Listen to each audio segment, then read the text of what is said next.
having these types of conversations. Many of us, not myself there, but a lot of people in these rooms have been doing this for almost, if not over a decade. Over a Various topics, decade.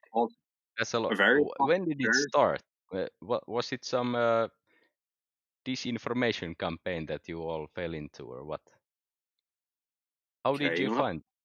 Here's the thing, dude. I don't think you need to poison the well like that. Or did you do research and you? I mean, everyone's got their own story, dude. If you want to ask individuals on a per case basis, they might be able to tell you how they came into it. But a lot of it overlaps, right? And the longer you stay or talk to people, the more you'll find out. It's not that hard. But to paint us all with like the same brush that we're all like falling for some disinformation campaign. I mean, you'd have to investigate the specific things that people quote unquote fell for, which you have no idea about because you haven't spoken to them yet. Like, what is this? What are you doing? But Yeah, you I'm ask, speaking to but you. yeah, Yes. exactly. So how about you ask poignant questions and we'll be able to answer it and you discern as you will. All right. No, dude. I've been asking the questions. I've been trying to understand it all. So far, yeah, I think everything was cordial up until now when you started painting us with that wide brush. What brush, dude? Dude, do you not remember saying or asking the question, did we all fall for some disinformation campaign? I So mean, it's the I same think as it the whole was. thing is a disinformation campaign that we're all I, falling into, right? Like what? Did you are not you catch that? denying that there has been some disinformation campaigns? I'm not saying there That, hasn't been, but I'm that asking you, do you think that we fell for one and hence why you're asking us if we all fell for like the same one, so as to say how that what we're talking about is a have you giant ever disinformation campaign? cups 20 cups, please? Have you ever been like have Dude, you how about ever instead of tried asking me a to question, prove how about you yourself address what I wrong? said? Have you ever Bro, done it? Have you tried to do dude, it? how about you here's the thing, dude. Like How about you any address what actual scientist bro, or any how about actual you address engineer what I you said? talk to, Dude, they will prove dude, you wrong. dude. Okay, you think you're just gonna bulldoze over me, dude. It's not how it works in here. You can address what I said or talk to somebody else, dude. No, no, Okay? no. I, You I know, was asking you, here's the and thing. you were But, talking over dude, me. you're It's asking like 4 or 5 questions without addressing my okay. rebuttal to any one of them. Don't Do don't you get recognize angry, what man. this It's is? okay. I'm not angry, dude. I'm just pointing out what's actually happening here that seems to Okay, be I think eluding I'll leave. I your think I'll awareness. leave. Okay, Uh, ciao. brother, I wish you all the best. All No, right, take care, the answer to your question is no. dude. No super scientist has arrived here and proven anyone wrong. You Is that guys what you heard were that, hoping? right? Yeah. Jesus Christ, dude. That was fine up until one pivotal moment, and that's my fault. Hell yeah. No, he All right. started tumbling around, Yeah, and that wasn't your there it fault, went. bro. I know. That was crazy. He sounded all right, but then I saw He was flat. raging. He was raging on the inside. Then I saw Judge leave. I'm like, okay, it's over. He's got like that Scandinavian sixth sense. He's like, What oh, happened? he just bounced. He got mad at me for some reason because I'm holding him to to his point. He didn't want to address it. I don't know. Maybe he was embarrassed or something. I was AFK. So can I have like a whole recap? Can you just read it off to me right now, right here? I'm just a listener. You know what I mean? Yeah, all good, all good. Well, the last point we were talking about was the distance to the sun, right? He asked something about, oh, well, if it's flat, wouldn't everybody have the same sunlight? Like, what about time zones? Like, well, that depends on the distance to the light source, right? How far is it? Oh, 150 million kilometers. How is that measured? Oh, radio waves. Oh, shit. Okay. How much of that did you dig into? Oh, well, I'm not a researcher. I'm not a professional. Okay, that's okay. You just didn't even read the paper, dude. And that's when he started, what is this? Did you guys fall for like some disinformation campaign? How long have you been doing it? It's like, what the fuck, dude? Talking about the light, the sun. Why are you, turning it on to me, man? And they just So got upset. basically what happened was that Mick was trying to explain to him that there's a difference between calculations and measurements, and he was explaining that if we don't know the variables that are in the calculations to be correct, then we can't just trust the calculation itself. And then that triggered the Glober. And the Glober said, oh, so if the calculation is too advanced for you to understand, then you'll just dismiss it. And then he started waffling on about calculating the distance to the sun and how we definitely know the distance to the sun. And then when Nick pressed him on that a little bit further, he admitted that he doesn't actually know the calculations at all himself. And then he got even more triggered, and then he tried starting to ad hom, and then he rage quit. That's what happened, from what I heard. That just about sums it up there.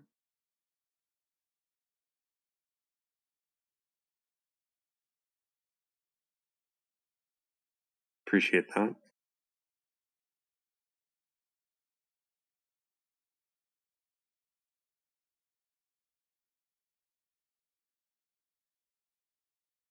Okay, so now that the chat is dead, Neil, you're up. Where are you at, Neil? Where's the TikTok? The tickies. Bring in the tickies. I love how they ask us to bring out the scientists, right. but they still bring out the Restatinis. Dude, it's Erastimus. Didn't you get the memo? I've never heard that one yet. No? Oh, that was a big QE thing. That was funny. He wasn't being ironic. Like he really thought that's how it was pronounced. Well, of course not. Well, you never know. I don't know. It's a joke. I don't know how much is like. Yeah, I don't know. I don't know about that guy. Did you see the recent post that DJ put in the side chat in the other room? Oh, him just lighting up there? Yeah. He looks completely unhinged. Like he doesn't even make sense. You know? It's like borderline berserker level now. Yeah. No. Berserker is way more logical and cogent. It's like he took all these terrible insults and like just shakes them up and puts them into different, organizational constraints each time. It doesn't even make sense. Like, and who are these people that are like liking his posts? Man, because they're even dumber apparently. And where does that post it? DJ put them in the text chat. Oh yeah, I saw his post, but where is QE posting his like stuff? I don't know. He spams. He's got a few servers left where he hasn't quite burnt the bridges yet. One of them's Worldwide Debates. Yeah, Worldwide Debates. He just spams. He spams these kinds of things. He basically just spams his video links all day, every day in there, and everyone. It's just filled with like flat earth, a mixture of flat earthers and anti-flat earthers, and everyone just tells him to stop spamming and that he's ridiculous and that his arguments suck. And he just keeps doing it, just relentlessly. What's he trying to like get? Like he'll spend all day spamming links to get like 2 extra views on his video or something like that. It's crazy, man. The guy's lost his marbles. Has anyone noted like his viewer counts going down? I imagine that this is going to wear pretty thin pretty soon for most people. Burns new well, when the whole bridges debacle happened, right? Overnight, it went from 100 to like 30, right? And he kind of teeters at 30 now. So. Oh, it's that bad. That's great to hear. Couldn't happen to a better person. He does have his own like viewer base that doesn't even involve with Discord or anything. Like, so he has his own YouTube base, which like totally irrelevant to us. So he has that. Yeah, it's not a big one though, and you can tell by the the comments in the side chat. It's just a few people really, and they kind of, I don't know. I don't want to insult anyone, but they seem like they're retarded to me. They just basically chant.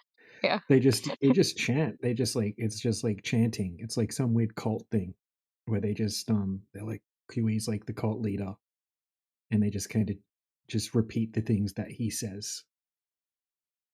I mean, it's kind of similar in the Nathan Oakley camp as well.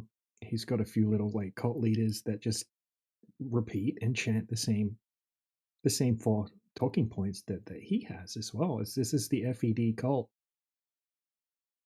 It's ridiculous, and it's luckily it's diminishing, but it's a terrible asset to FE in my opinion. I mean, the top two anti-flat earthers, in my opinion.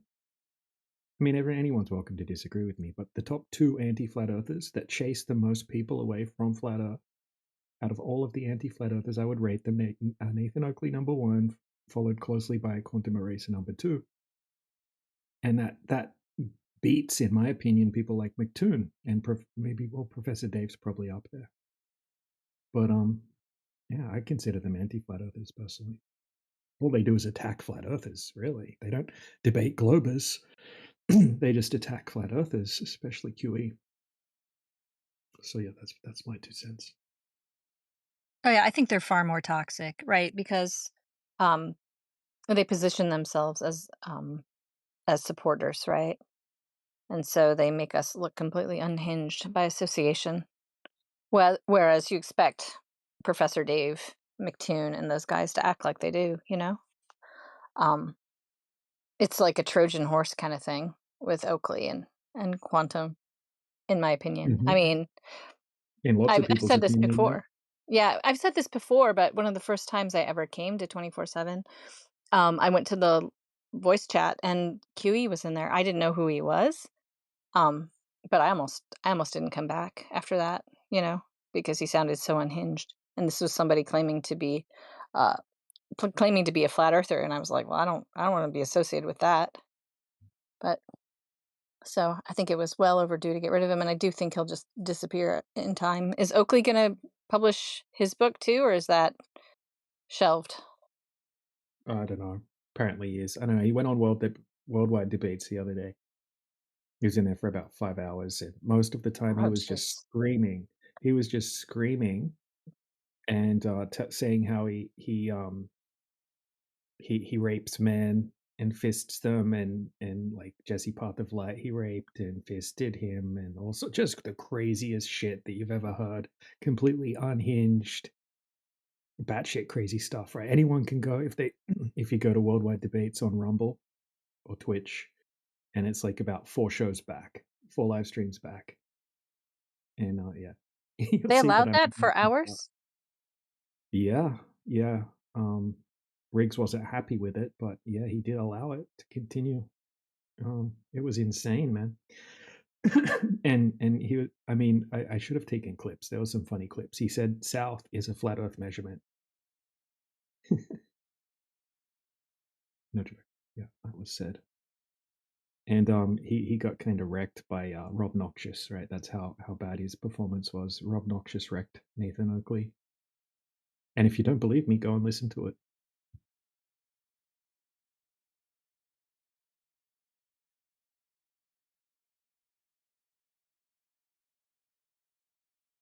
And if you don't believe him, go and listen to it. If you can tolerate it. I mean, most people, they'll turn it off after a few minutes because it's just screaming, basically. Saying, it's the same arguments. It's like, oh, miles, you can only have miles if the Earth's flat. Miles are flat Earth measurements. South is a flat Earth direction. Like, you can only talk about stars on a flat Earth. Stars are a flat Earth thing. And it's a weird way of avoiding the actual questions that were being asked.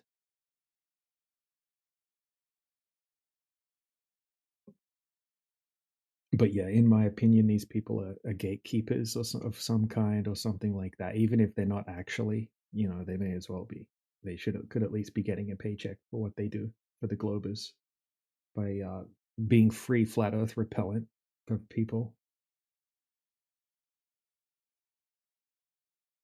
How's your videos doing? Did you ever get yours reinstated on TikTok? That you appealed? No, I I appealed it, and I looked it up. It said that usually it takes 1 hour.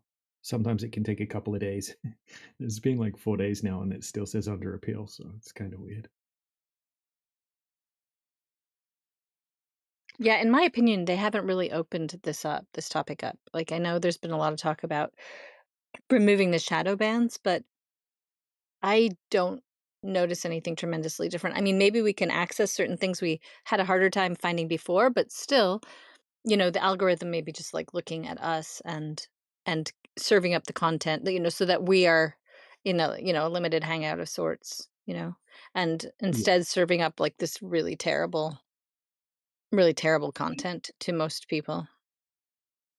Yeah, yeah. That's all they did was now you can type in the name of a video or the name of a flat earth channel, and it will actually come up in the search results near the top.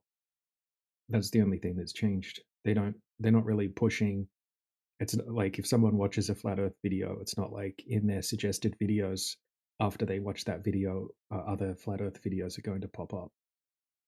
And they're still doing that thing where if you watch a flat earth video that says flat earth in the title, and then you go into your search history and you type in flat earth, that video will disappear. It won't be there anymore. And but other videos that are anti-flat earth videos that do say flat earth in the title, they will still be there. Those ones won't get removed. It's only genuine flat earth videos that gets removed. So it's almost like they have a team or some sort of bot set up that are able to detect whether it's a video that's bad against flat earth, and then it's okay in the algorithm, or if it's a proper flat earth video, it will get put on some sort of list or something like that, and they won't push it. They won't put it in suggested videos or anything like that. So it's kind of stagnant. And another thing, if I'm correct me if I'm overlooking this, but is it not the case that at some point in the not too distant past, they started, or rather, they removed those little, warning label things on some videos? It says, "Oh, flat Earth is a conspiracy," but now they put it back, Yeah, it's right? there. It's under my video. Yep. Yeah, but did they did end up removing it, right, at some point, I Yes. think right? Yeah, they it said that disappeared they for were a going while. to. Yeah, they said that they were going to, and that they would never do that, and then yeah, it came back.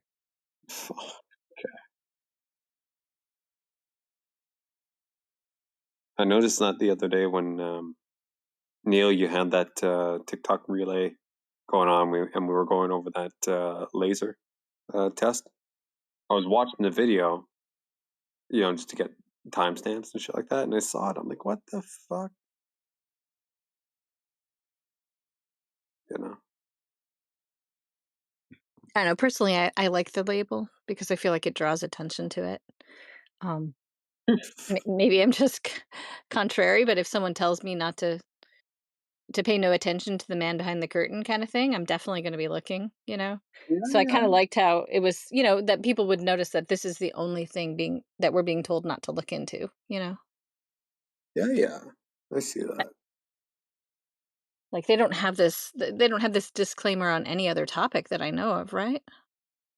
Maybe some medical stuff, Ah, right? yeah, Maybe. probably. You're probably I mean, right. I don't go perusing around that type of shit these days, so I haven't seen anything. But back in the day, not too long ago, there were, right?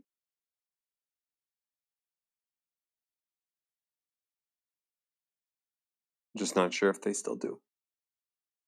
There's only 7 planets according to the Merriam-Webster dictionary. Think about it.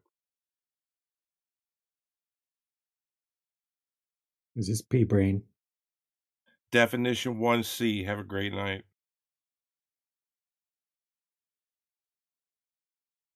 Pea drinker.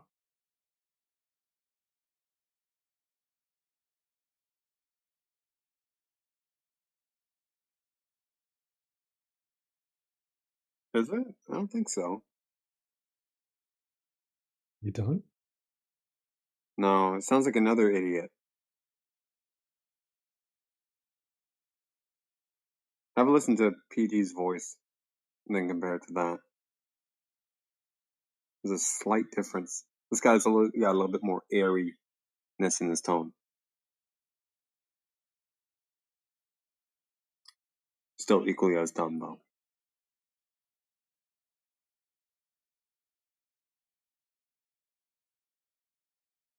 How many alts is that now? That guy's insane. He's in here like every day, isn't he? I get paid to do that. Oh, you do? Yeah. MK Ultra shit, you know. Really?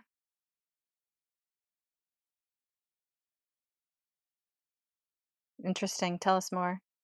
Yeah, God is good. There you go.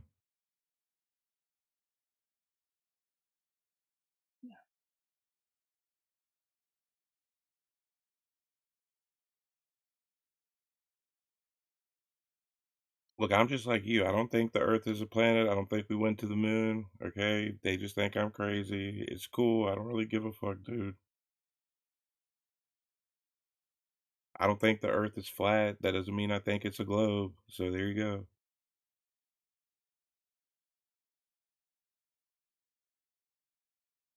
How do you conceptualize it, though?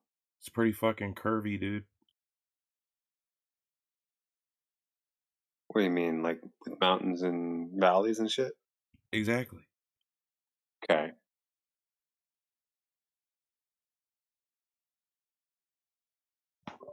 I just think you guys were really jealous that someone else discovered something before you.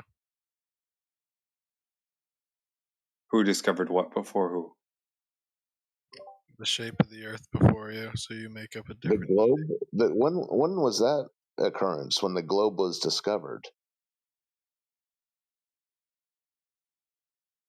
Exactly my point. Well, no, that would be when you answer, because that's what you're talking about. Sounds like it. You know what in the world, dude? Fucking leaving us That was hanging. that was a good comeback. That's my point, but it didn't apply there. How did they discover it? Who did that? Who's they?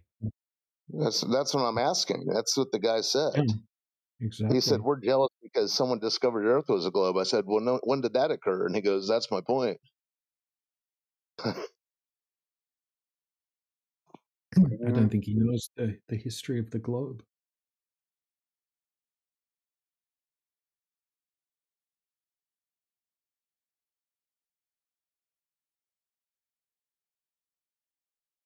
Yeah, I'm pretty sure if we asked him just about anything about the heliocentric model, he wouldn't be able to answer it. Like, because clearly we're just jealous. That's a new take for me. I haven't heard that one before.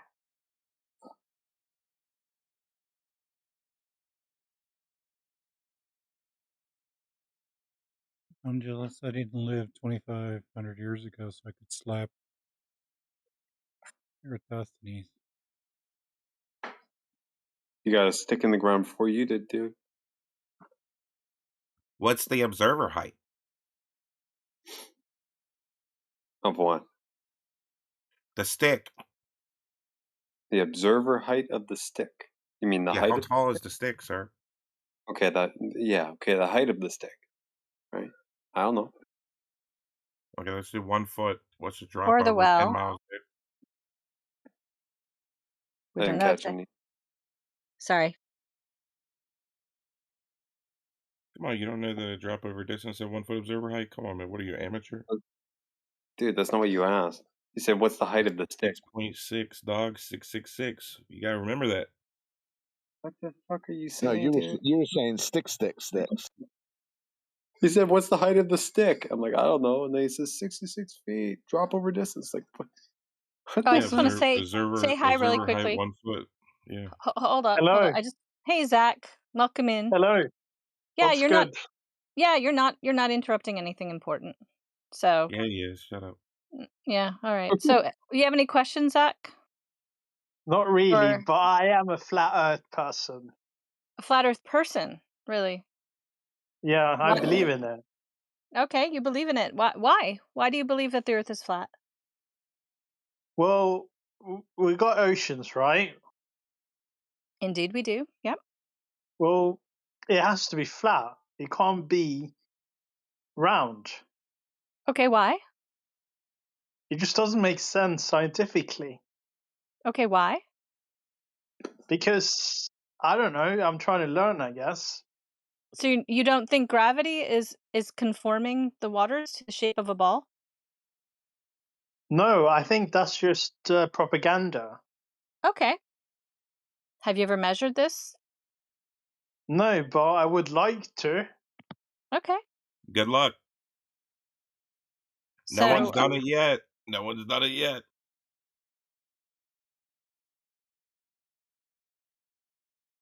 So are you new to this topic? It looks like you just joined today.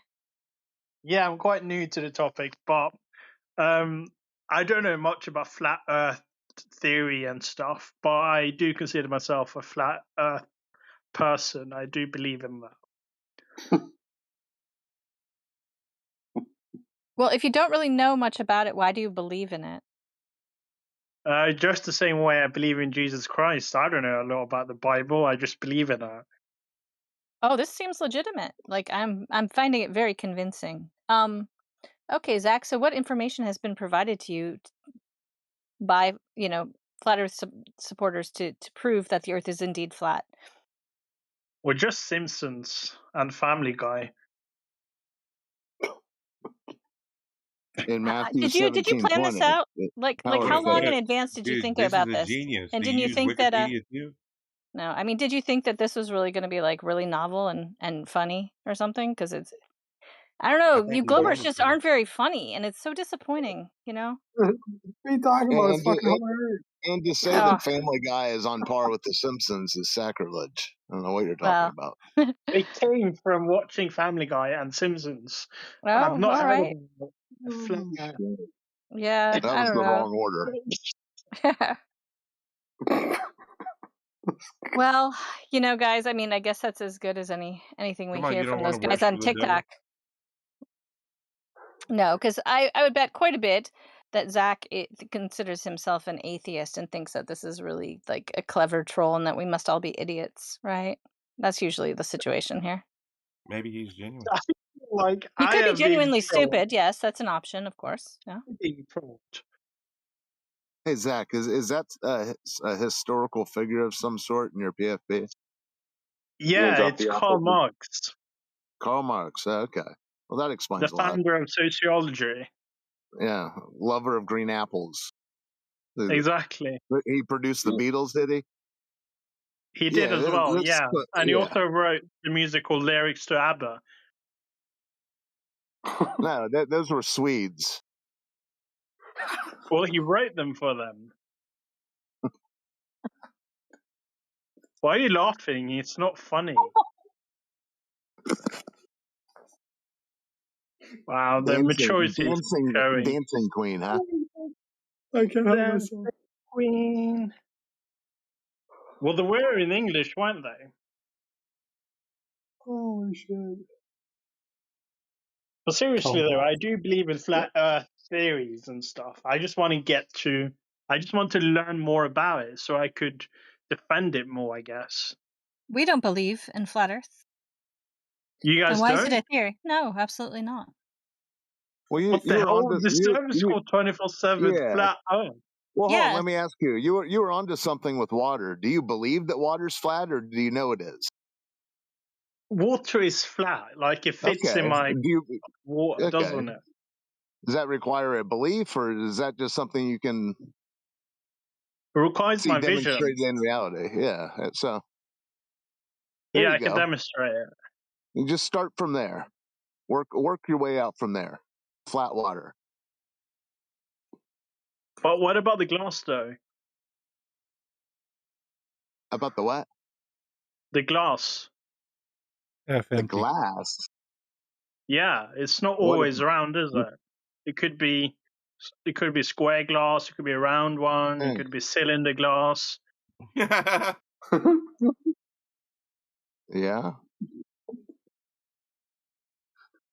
I have huge sea glass. I have an entire collection of sea glass, and other than a few marbles, we're not dealing with spheres.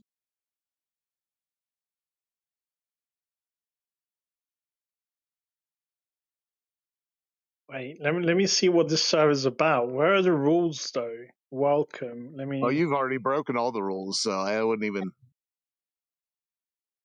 You're a rule breaker, aren't you, Carl?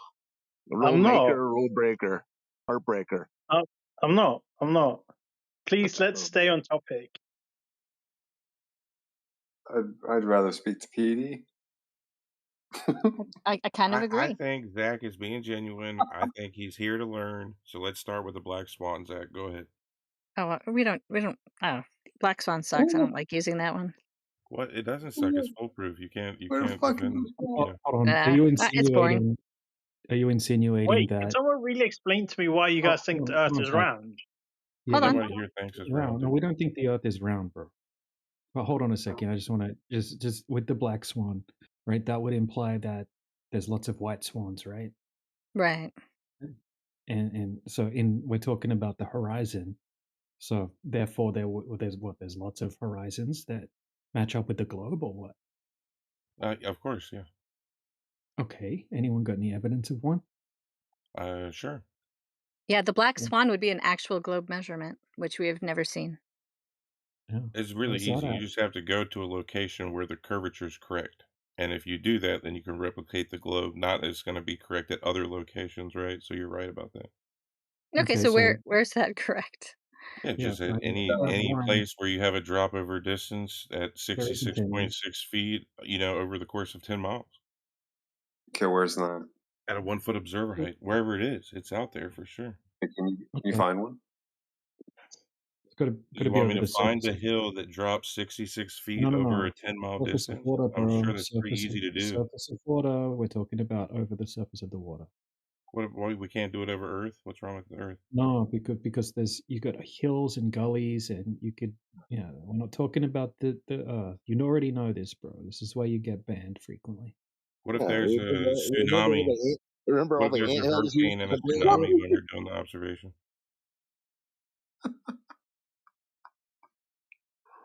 Oh shit! All right, back to Zach. Yeah, what's good? What questions do you have for the flat earthers? To be honest, I prefer reading literature. So you joined a voice channel? Well, I was supposed to be here to be verified. Oh. Wrong room for that. I prefer consuming manifestos. I did tell him if he wanted to talk in here that I would VC verify him. Oh, okay. But I didn't expect a LARP, so. Oh yeah, no trolling. That's one of the rules. Did you see that on the list? I read the rules. No trolling, and I'm not really trolling at all. Actually, I do actually believe in it, but I would obviously like to learn more about it since I've been brainwashed to think that the Earth is round. If you're brainwashed to think that the Earth is round, then why would you believe in something else? Well, because I don't have to accept. No, you're brainwashed, right? Like you don't know. Well, I was. If you're brainwashed, you don't know you're brainwashed, right? Well, I was brainwashed, but I'm not anymore. Well, you said you believe that the Earth is flat, so you still are brainwashed, yeah, because we don't believe that. It's not a belief system.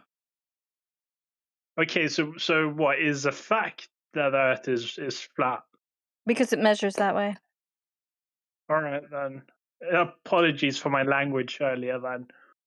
Okay, well, you don't really have any reason that you would think it was flat, right?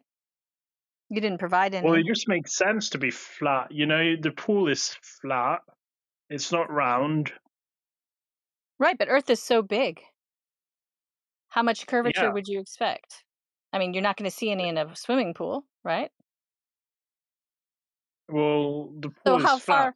How long of a body of water do we need? Too. Like, what kind of distance do we need to see any real drop over distance? Any real curvature?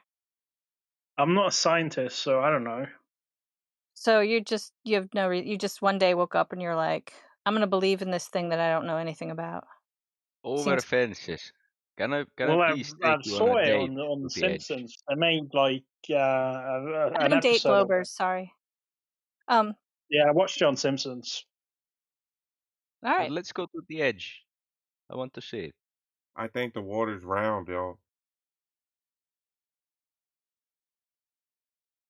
The edge. Go to the edge Yeah, and jump claiming, into space. DJ, let's go, brother. Yeah. So we don't claim that the Earth is a flat disk planet floating around in the heliocentric version of outer space. Heliocentric. What do you claim then? No. Well, Please stop with a fake accent. What the accent? No, he's right. He can do his. It's not a fake accent. Right. So yeah, we don't claim that the Earth's a flat disk planet. Like we're not So claiming to you know the don't think shape. it's flat? So it's a globe. Can I just get verified? Come on. Hey, over fences, why are you being such a bitch to Zach? He's just trying to learn. This is what's more up. flat. Right. So shut the fuck Yeah, up. just want I to feel like take you to the edge. this matriarchy Zach, you're person. going on mute. If you want to go, someone wants to take that idiot into VC verification. Right, Iku. Yes, someone go give him a spanking. Iku. Yeah. So Hey, something what's can up? be flat. Something can be flat without it having to be some disk floating in space, right? You could. Flat's not a shape, is it? Okay. Yeah, So what flat is it the then? description. Well, in this context, we're talking about the surface of the water, which covers most of the surface of the No, Earth. no, That we no. know The about. surface of the Earth, not your water. No. Yeah, so it's a But topographical plane, right? So we have topography, and it's we a also plane. have The Earth is a plane. Hey, checkmate, yeah, Zach. it's a plane. Yeah, it's what we Okay. it's what a test says. It's what we So experience it as. doesn't have edges. Well, But maybe it's there's flat. edges, but yeah, no, I've not You're been able to check for the edges, and I don't think anyone else has. Kept going south, right? Who's kept going south? How about if I go straight west right now? West is a circle. Forever. Do I fall into West is a space? circle. West is a circle. A circle? No, it's a how you call it? On a compass you have There north, you go, Zach. east, south, and west. No, west is a circle, and east is a circle around the North How Pole. do you think a compass works? Okay, so DJ, it points to the north. It points, yeah. You don't have to say please. I was already talking. Okay, so the compass needle, right? So let's say we have a flat table and we put down a magnet and we have a compass. The needle is going to point to the north, right? It's going to point to the magnet, and then if you want to go east or west, it's a globe and it hold has on. a magnetic north. No, I just said if we put a magnet down on a flat table, right? If we want to go east or if we want to go west, then you're going to go in a circle, right? Do you know how compasses and cardinal directions work? East and west. I know more about compasses than you. It doesn't sound like it. It sounds like you thought that you're saying that line. you'll go in a circle if you just head west. Yeah. Look, I have a little diagram made for and people not such as heading yourself. west Right, with so a compass. here's a Just heading diagram. west So on the globe. which way are these red planes traveling in the live stream voice text? Oh, so you're saying that they're going in a circle, yes? I'm saying they're going east. Okay, what does this prove? Okay, well, do you disagree that this is the east is a circle, and then if they were to turn around, schizophrenic image. How big do you think planes are? It's not to scale. And planes are not. Does that change not the direction? traveling like does that. It change? This is how, right? So all you're doing right now is you're exposing to everyone that you're intellectually dishonest. I might be dishonest. But okay, well, I don't want to talk to someone that's just completely dishonest, intellectually dishonest. Are you not dishonest? You're just disapproving every proof that goes against you. No, I'm just trying to teach your you right friends now on this voice chat. For free. Trying to I'm prove teaching you how yourself cardinal right. directions for free. You're getting a lesson right now from a flat earther on how directions work. A lesson. And you're not even appreciative. Oh, it's a lesson. This is Earth School. Yeah, this is Earth School, right? And you're the student. Professor. Right? So you thought that east and west are straight lines a moment ago. Now you know that they're circles. Hang on, Iku. What lesson did we? What proof did you bring that we're 20 so cops. Honeycops, please be quiet. DJs keep giving a lesson. Yeah, Right. So okay. yeah. So did you say that you had some proof that we were denying for the globe? Yes. You can't measure any kind of distance on a flat Earth map.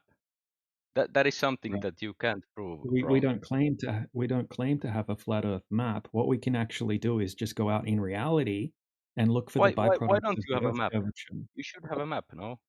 No, nobody has a full world map that has been No, you accurately can mapped out and Google Earth. validated.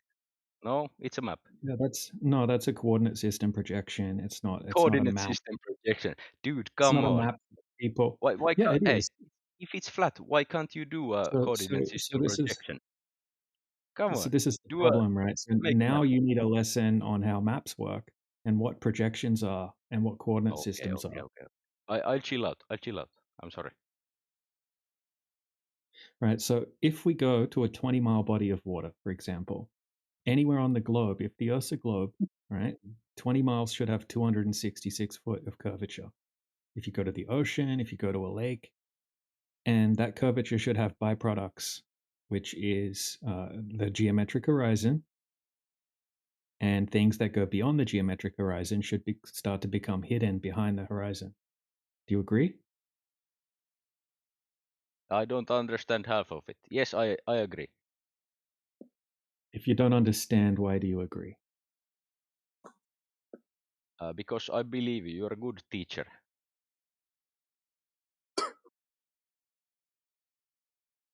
All right. Can you just answer some of my questions? I mean, you're the one who's kind of wrong here, so you should be Oh, able okay. to Go ahead. answer What was I wrong about?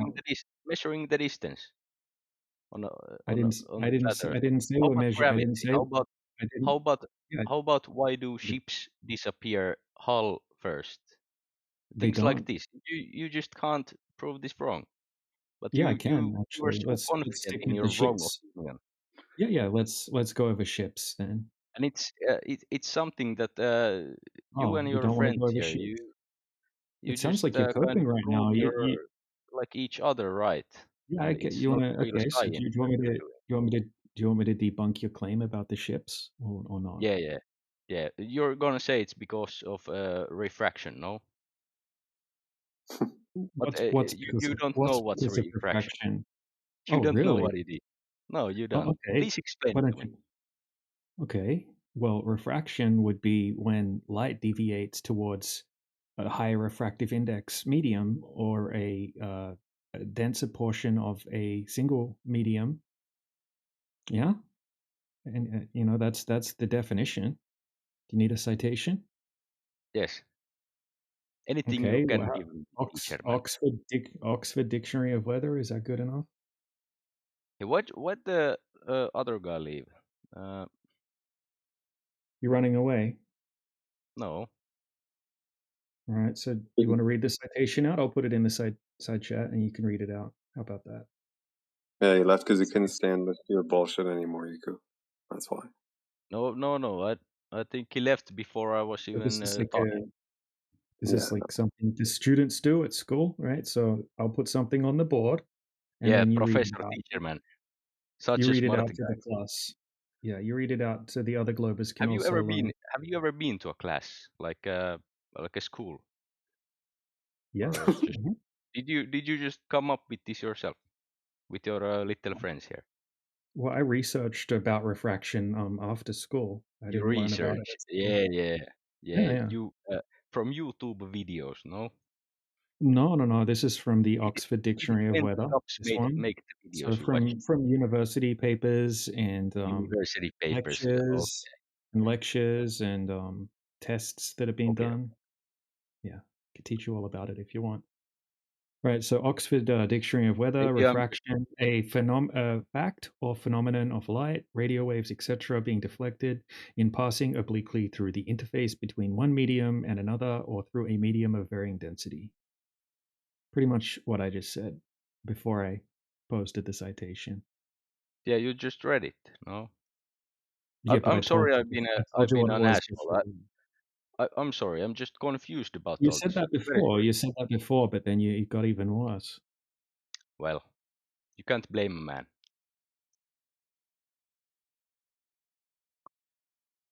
Okay, so we know what is refraction, but then how do you go off the edge of the Earth? I already explained that we don't claim that it's a flat planet. Can you fall off What the do edge of a you lake? claim then? What do you claim then? Okay, well, I would say This that is the called Earth the is, flat you could Earth think of, discourse. yeah, but if you ask me a question and then I start answering it and then you keep talking, I mean, do you really want to know the answer, or you're just here to It's a simple question. Give me a simple answer. Right, but I started answering you and then you kept talking. Why? Oh, okay. Well, I'll let you talk. Go ahead. Well, thank you. Yeah, so Boy. I like to think of the Earth more like the foundation or the ground of the system that we live in. Okay, and then everything celestial is above our heads. It's up in the sky like a big clock where everything repeats in cycles. This is exactly what everybody experiences as their base axiom for reality. So you're like space, like sun and moon and stuff like this is above the Earth, and Yeah, like a clockwork.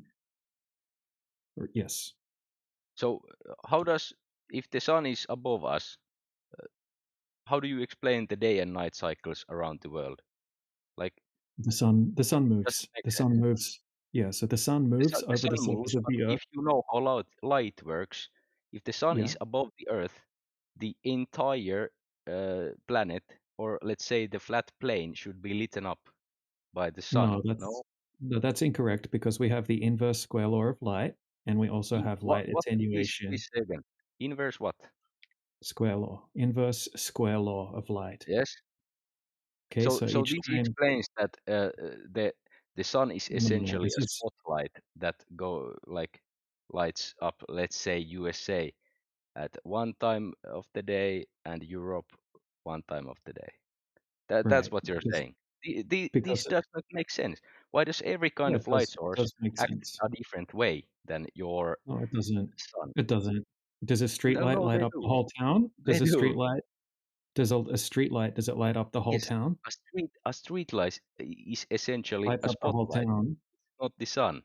Dude, brother, Right. it's I simple. didn't say a street light's the sun, right? So this is simple.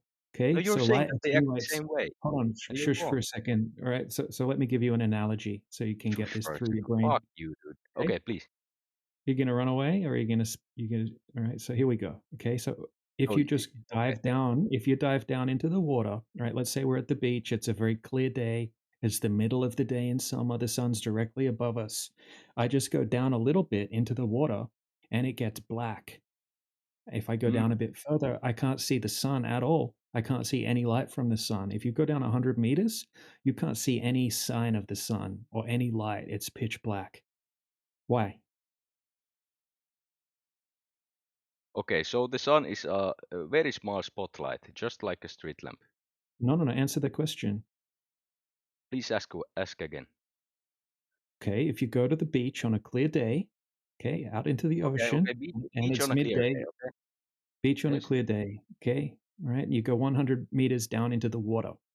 I wouldn't go 100 meters in the water. Okay, but if you But still, could, okay, the sun doesn't move, but well, most often light doesn't if you change. just go down a little bit, it gets black, right? So if you've What been gets black? if the Are you saying? okay, so hold on, you need to listen. You need to listen, right? If you go down 100 meters into the water, right? If you could do that, if you had some sort of device to do that, then you wouldn't see any light from the sun at all. Oh, You so wouldn't see the sun. you dive 100 meters. Is that what you're saying? It's yeah, you can work that out in your head. It doesn't really make a difference, right? Like The you go? sunlight No. can't be It does seen. You make a can't see difference. this. Oh my You God. dive 100 meters down in the water. No. Yeah, you Yes. can't see the sun anymore. You're Yeah. avoiding you're avoiding the analogy No. basically. I'm trying to understand. But He's just now you comprehending it. You dive underwater to 100 meters. yeah, exactly how he Yeah. said it.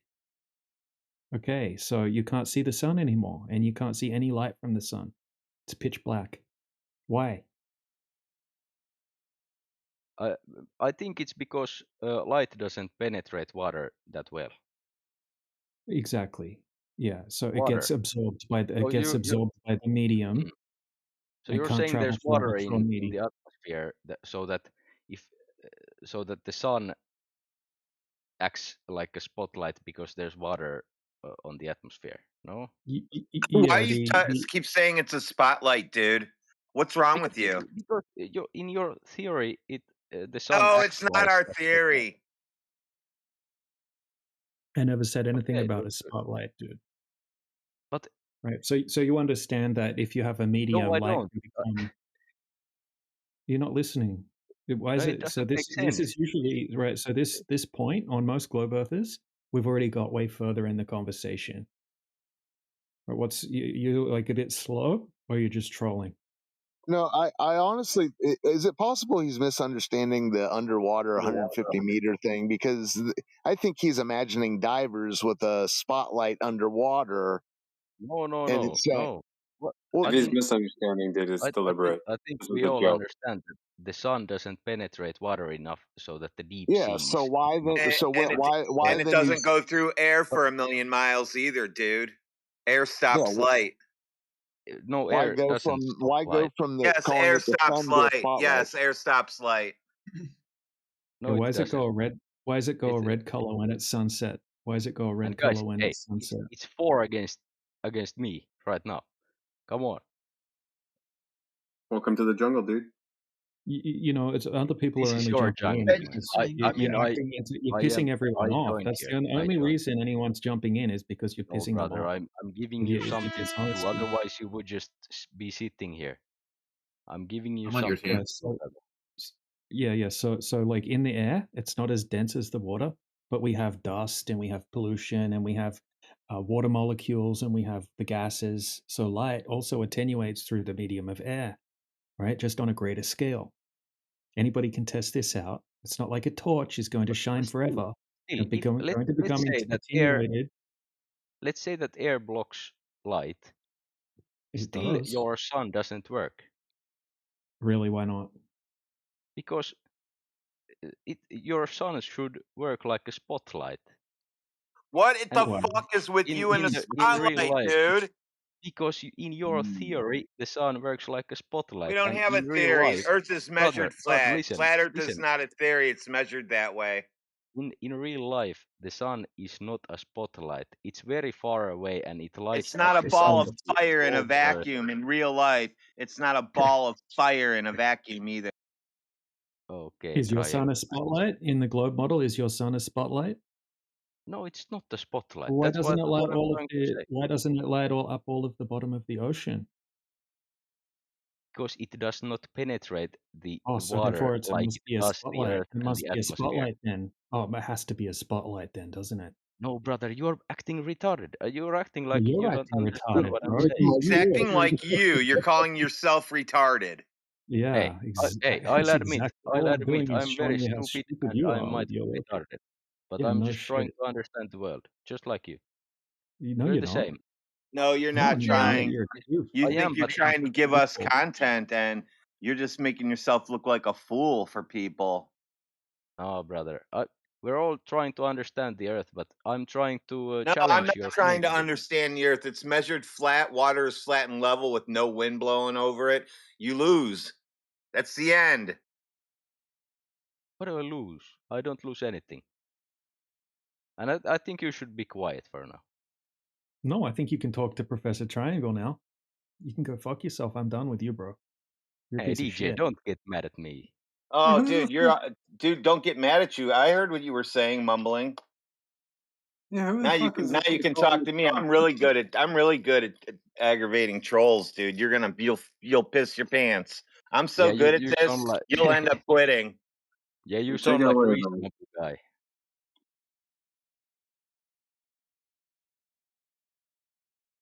Let's talk about your spotlight, son. No, it's your spotlight, son. My No, son is not I a told you that spotlight. Earth is measured flat. Period. Fuck. Has So nothing to the do Earth with is flat. spotlight suns. That's your imagination.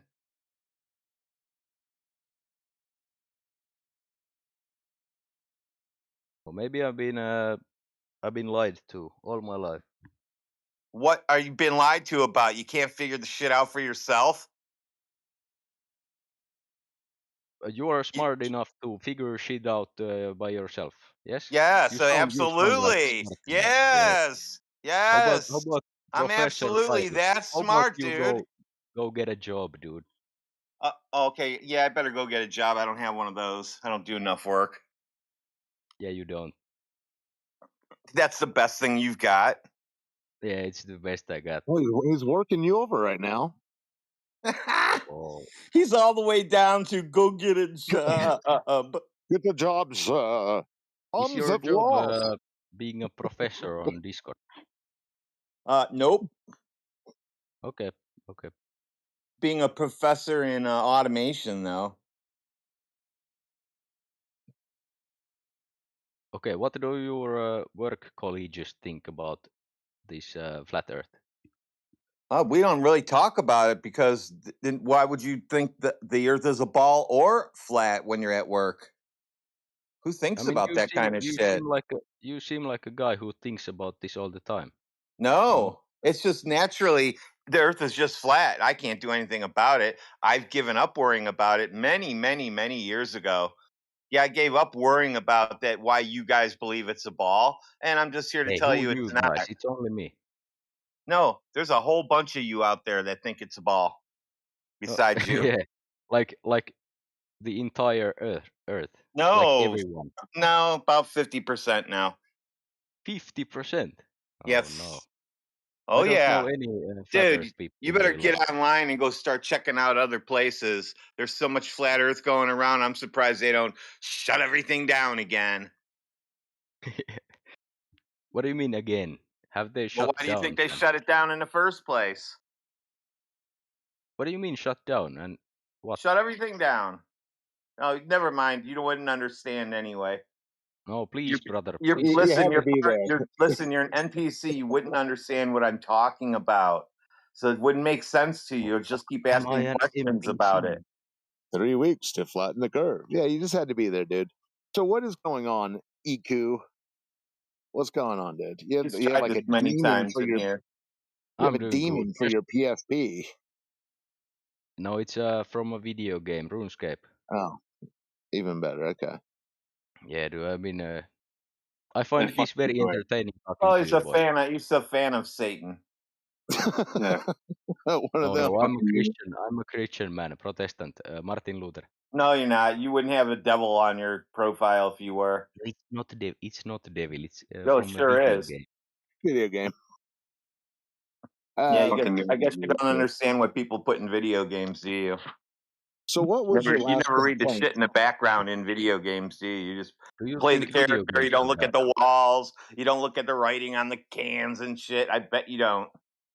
I don't. What do they contain? Like, Oh, What I was don't your know. complaint? What were you complaining about, Eco? Nothing. Nothing.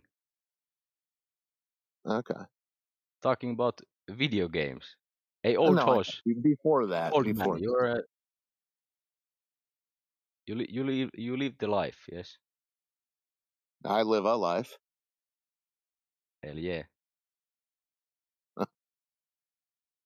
America, USA #1. Yeah, This at dude's losing his top mind. 10. Do you guys what do you think about all these Epstein files? And I don't think about them. Only you weirdos do. oh, it's easier not to think about stuff that makes you upset. Why would Like, I wouldn't have No. known about it if you guys never told me about it. How's that? you're And saying to be honest with you, It's to be only honest me. with you, EQ, this might be like new news for you people overseas, just getting this news, but washing ashore. This has like been a carrot dangling in front of everyone's face for almost a decade now. It just sort of like, okay. And then you say people, oh, there's a website that has all of them. It's like, oh, okay, I'll believe that. It's just, yeah, it's unthought of for me at this point because it's sort of like moon hotels. Moon It was hotel. announced to be some big thing once upon a time, but it's never come to be. Who cares? Hey, maybe not yet. Maybe in 100 years. Yeah, in the Yeah, future, maybe in right? 100 Future years. proof. Yeah, we hear about future proof all the time. In 100 years, it's going to happen.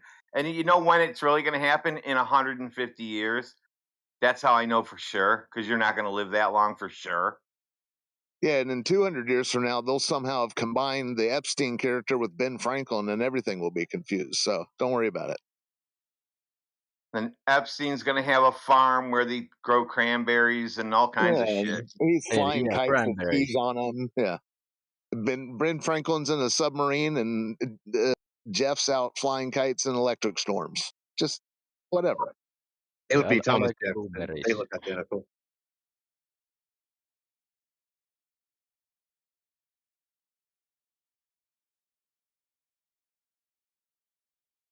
Fuck, dude.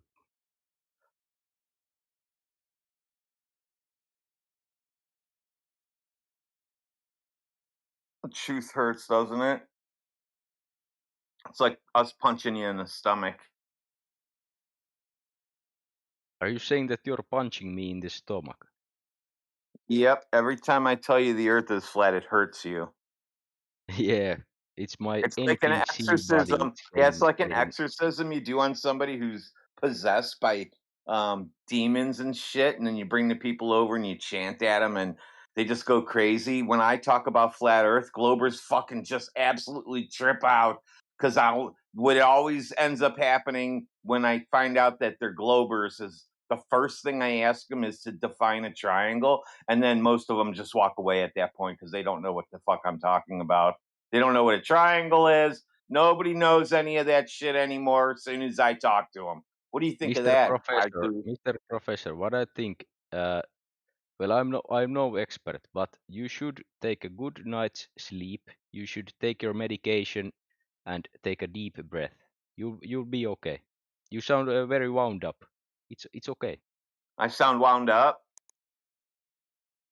Yes. I'm the same all the time. That's why I get shit done. You get shit done. Okay, brother, me and you, we go to the edge. We jump into the space. What is going on? This is the same guy who told you to get a job. Now he's telling you to take a nap. Make up your mind. No, now Get he to wants work. me. Go to Now he sleep. wants to Get go to work. walking. He wants to hold my hand and take a walk. He said he wants to hold my hand and go take a walk with him, and that's really weird.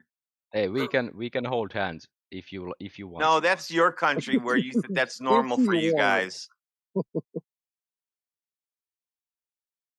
What do you think you're going to get lost, Iku? Yeah, we're on the old house. I'll invite you also. No, Let's go. I'm not interested. If I want, no, I don't want. I don't You're not even know if I would interested. stay. If I knew you were on a particular body of water, I would just avoid the entirety of it altogether, probably. But that's just Hey, me. Don't take offense to that. Hey, that go that's ahead. rude So as what? fuck. So what's going on? You want to talk about making some observation from the beach? You don't make it so strangely No, not attempting the to make it beach. romantic. Just get to the. No, I was not talking about anything romantic. I am. You fooled me. I have a woman. I'm sorry. You can also get one, but I was asking for you to come with me to the edge. No, Now maybe a romantic date. Edge of what? The universe? The edge of the earth, and let's jump Where's into the? the Well, space. let's figure out where the edge of the universe is first, so we know where the boundaries Not are. universe. We don't have to go Why? that far. Why can't we figure out? Why can't we know where the edge of the universe is No, first? maybe first the edge of the earth.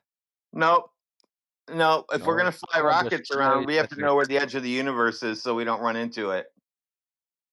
I don't think it's that close. We don't How have do to you worry know? about. How would you know? Yeah, I've been there. Yes.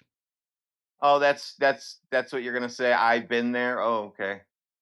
Yeah, actually, I am from there. Like, Yeah. yes. Then I became Yeah, an you guys immigrant. go into dreamland when you're coping, don't you?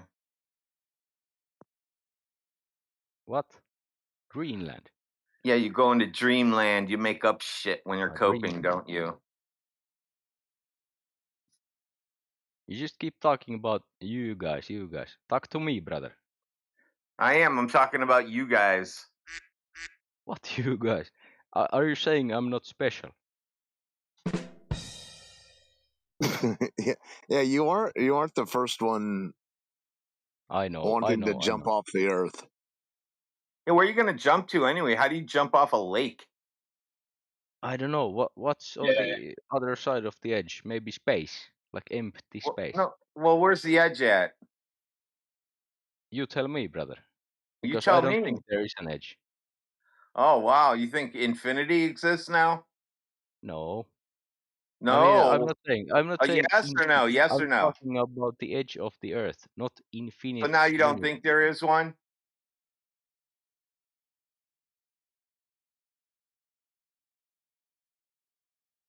Hello? Hello. Now you don't think there is an edge? No, I don't. I don't think there's an edge. But you seem So to what were think you that there is talking an edge about? to the Earth. No, you don't think there's an edge. Why would there be an edge? Where's edge to where? What's going to be at the edge? Outer I space? mean, if you look at all the flat Earth What's going to be at the images, edge? Outer space? I don't know. You tell me. Not outer space. Space is fake. Space is a hologram. Yes. Wow. You just go right to holograms. No. You're instantly become I'm a brain in asking the you. jar. Dude, you keep You doing instantly this. become You a keep brain in putting the words jar, in my head. dude. That's funny listening to you Okay. people. It's fun listening to you people. Oh, there is no you people in here besides you people. It's you people. No, flat earthers are independent. We're not a group. Yeah, you're the only not NPC person in the world. Nope, just that Smart ones guy. that all say FE and flat and that kind of shit by their names, and ones who are flat earthers even without doing that. Bro, Those are I the really regular don't want people. to be Those are the rude to people you. that walk around and actually figure out shit and what's broken and how to fix it. The rest of the NPCs just go to work and somebody says, draw a circle on the board. Okay, I did. Okay, I'm done for 8 hours.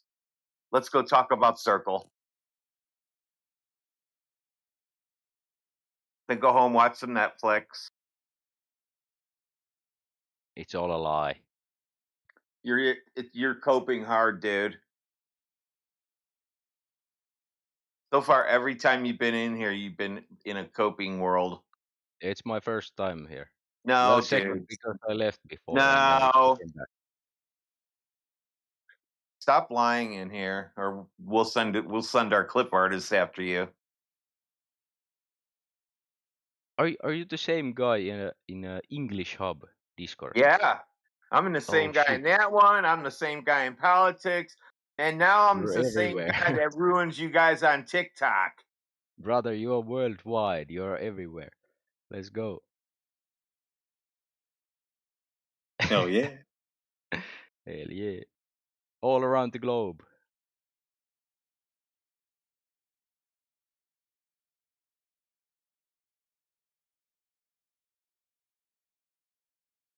What globe? Where do you see a globe? There's no globe, dude. Hey, dude, you got that measurement of the distance of the sun yet?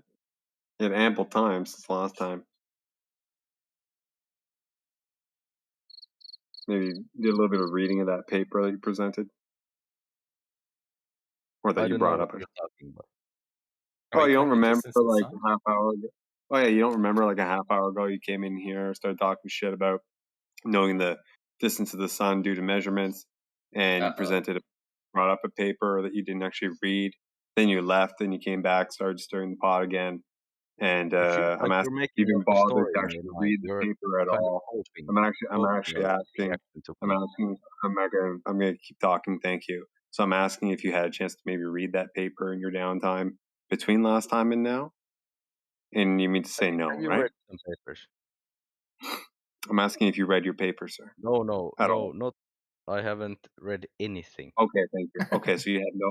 Okay, so you don't have a measurement of the sun. I actually don't know even though how you to read. said you did. Okay, well you said it, so that's your problem. All right. So no distance measurement to the sun. Okay, thank you. You're such an angry little guy. I'm angry. I'm actually quite calm. I mean, If you're you think I'm calm, but angry, dude, you don't want to hear me inside angry. you're boiling, I think. If I met No, you in Wow. I'll real be life, quite I calm. think we would have a good Can conversation. you Hey, read my flat mind or earthers don't something? get mad unless they're like trying to make content on YouTube or something.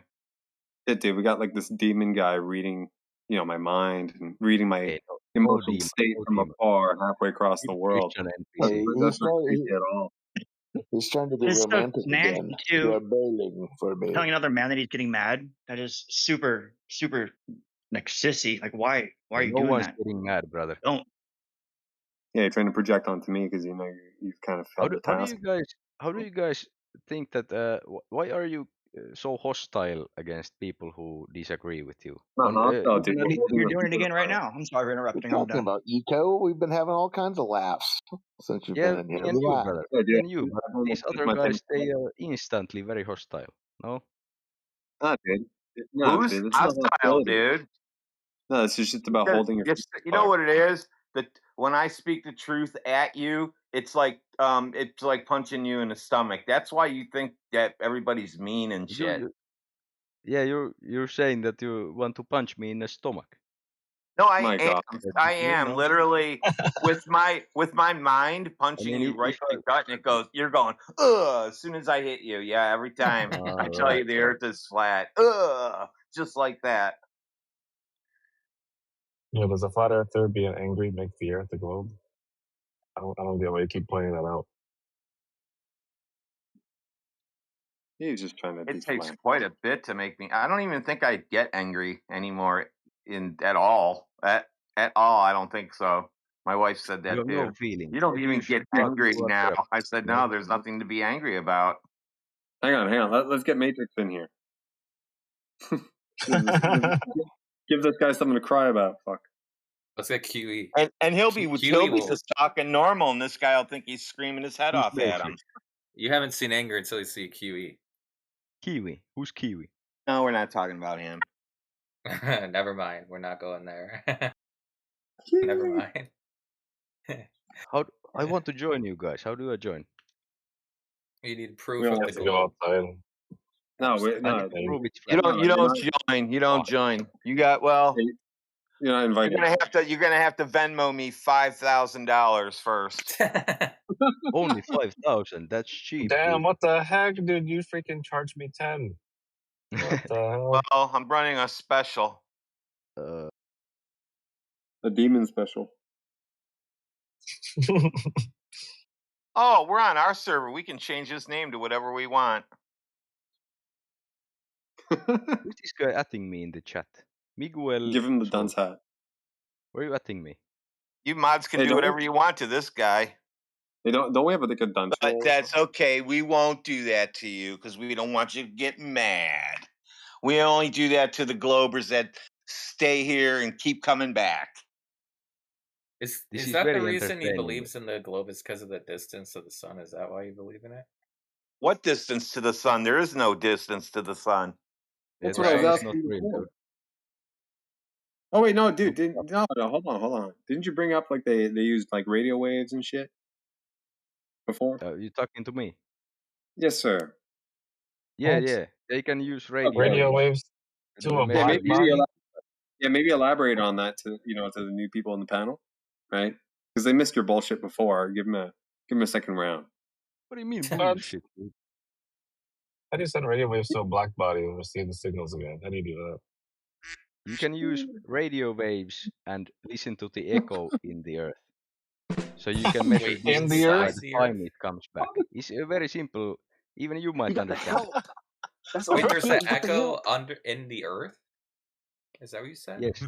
Let's That's say you exactly what it send sounded like you radio said. waves to Can you space, post and the when it bounces demonstration back of the echo? and you can measure it in Earth, you can calculate the distance. Bro, to a from the black body? The object sun is a black bound. body in your paradigm. You can't bounce Oh. radio waves off that thing anyway. What are you talking about? Lots. What do you say? But how do you know the radio waves in Body the sun? in your paradigm. We It missed half what we absorbs Can't hear anything. But visible yes, and non-visible. You're The lads are probably cutting it. wrong as fuck. No, How lads can are you be cutting it. certain the radio waves hit the sun? I don't think they can measure the distance to sun by radio waves. It's cooked. Then why are you talking about radio waves, they dude? What the hell? brother, listen. They shoot the radio waves at like Venus, the planet. At what? And And by this seems brilliant. Okay, yeah, continue. Sorry, continue. what are you saying, dude? They can And then what? calculate it by radio waves, no? And I To think you're I thought wrong. you Venus? said it was measured.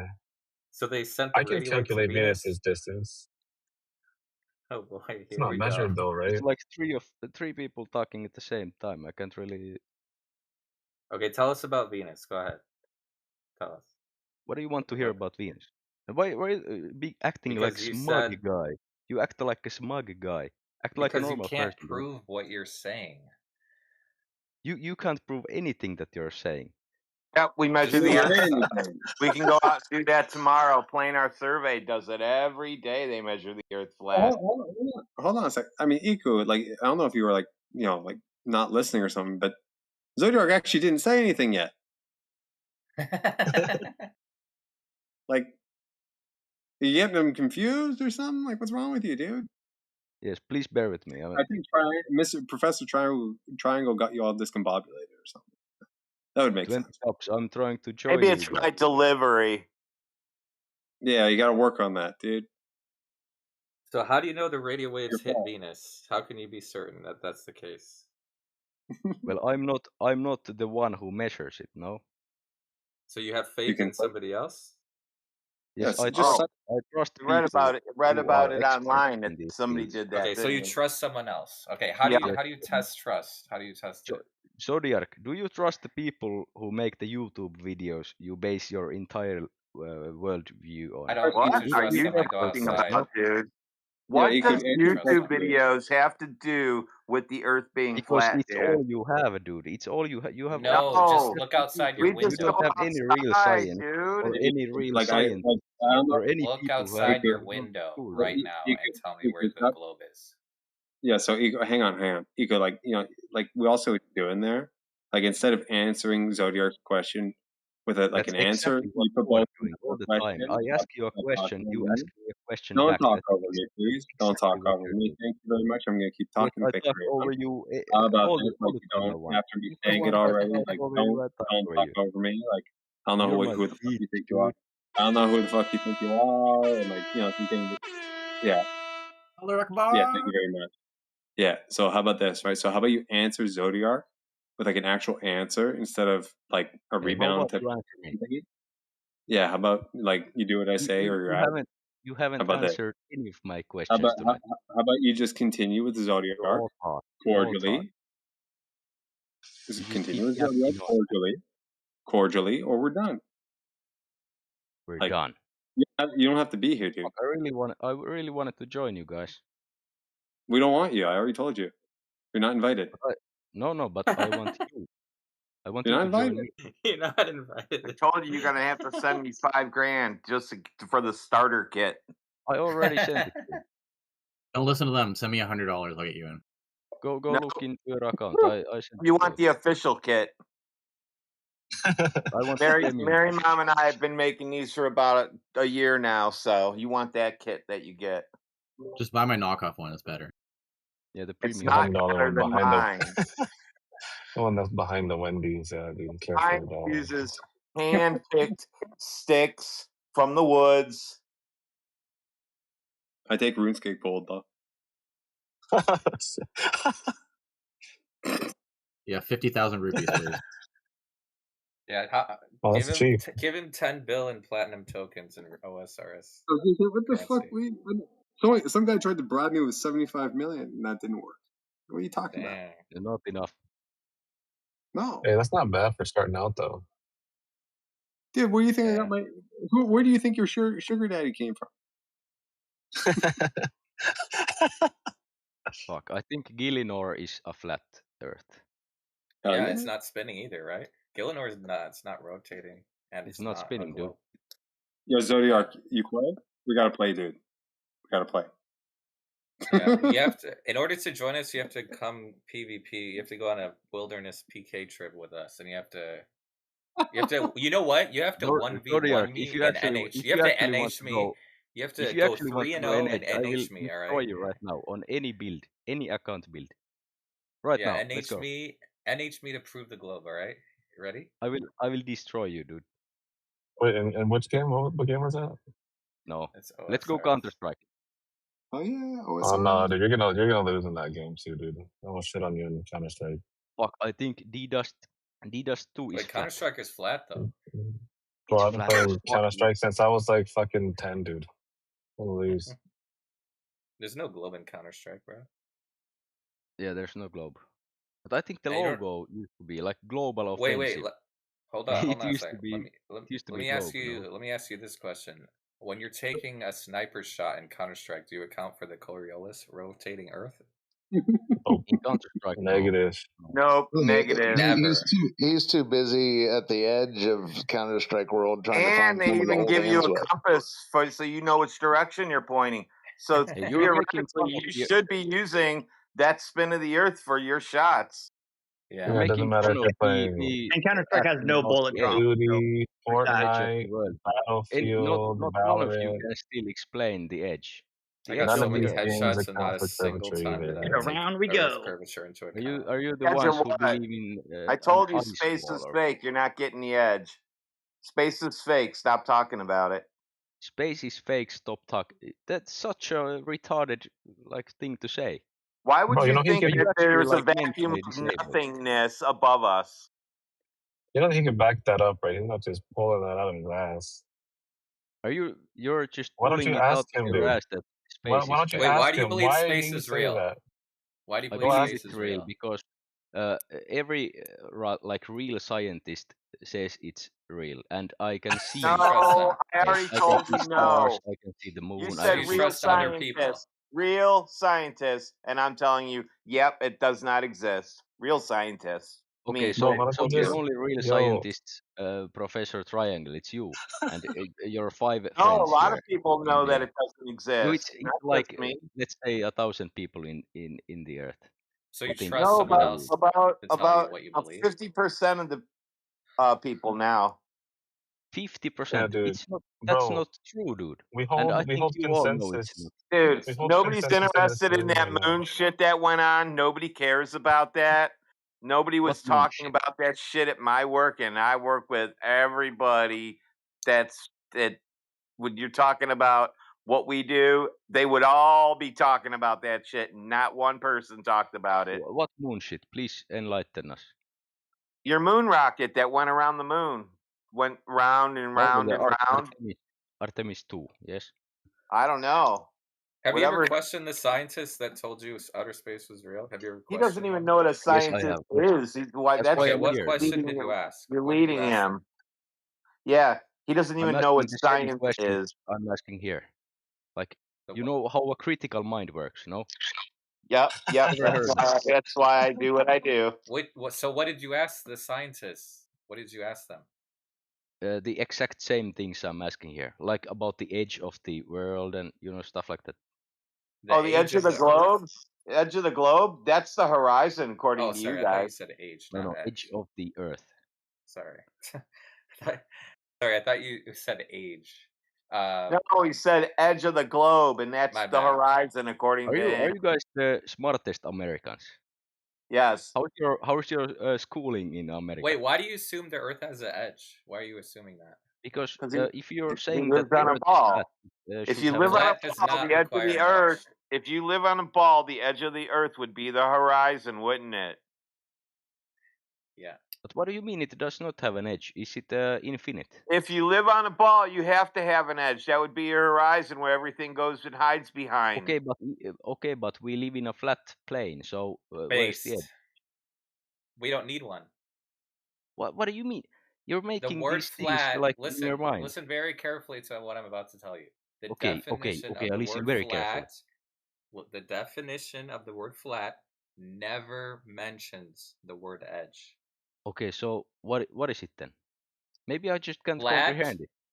Flat is not a shape. We're not claiming a shape. Flat is not a shape. What are you claiming then? So it's a globe, but with your measurements. All we're saying is curve. it's not curving, it's not spinning, it's not rotating, and we're not floating in an open vacuum without a container. So what is it then? But the Flat. shape? All we're saying Yeah, is the that it's shape. flat. We're just saying it's Oh, flat. We don't okay. know the whole shape. We're just saying it's flat. That's it. Well, I've seen so many like pictures of the flat Earth. Are those fake? Like not real? Post one. Let's see it. I don't think I can post any pictures here. I'll You try. post links. You can post Well, links. dude, if somebody gave you a picture of a flat Earth, did you ever ask them if they verified that actual shape? Okay. No, I can't post anything. The link. You can post a link.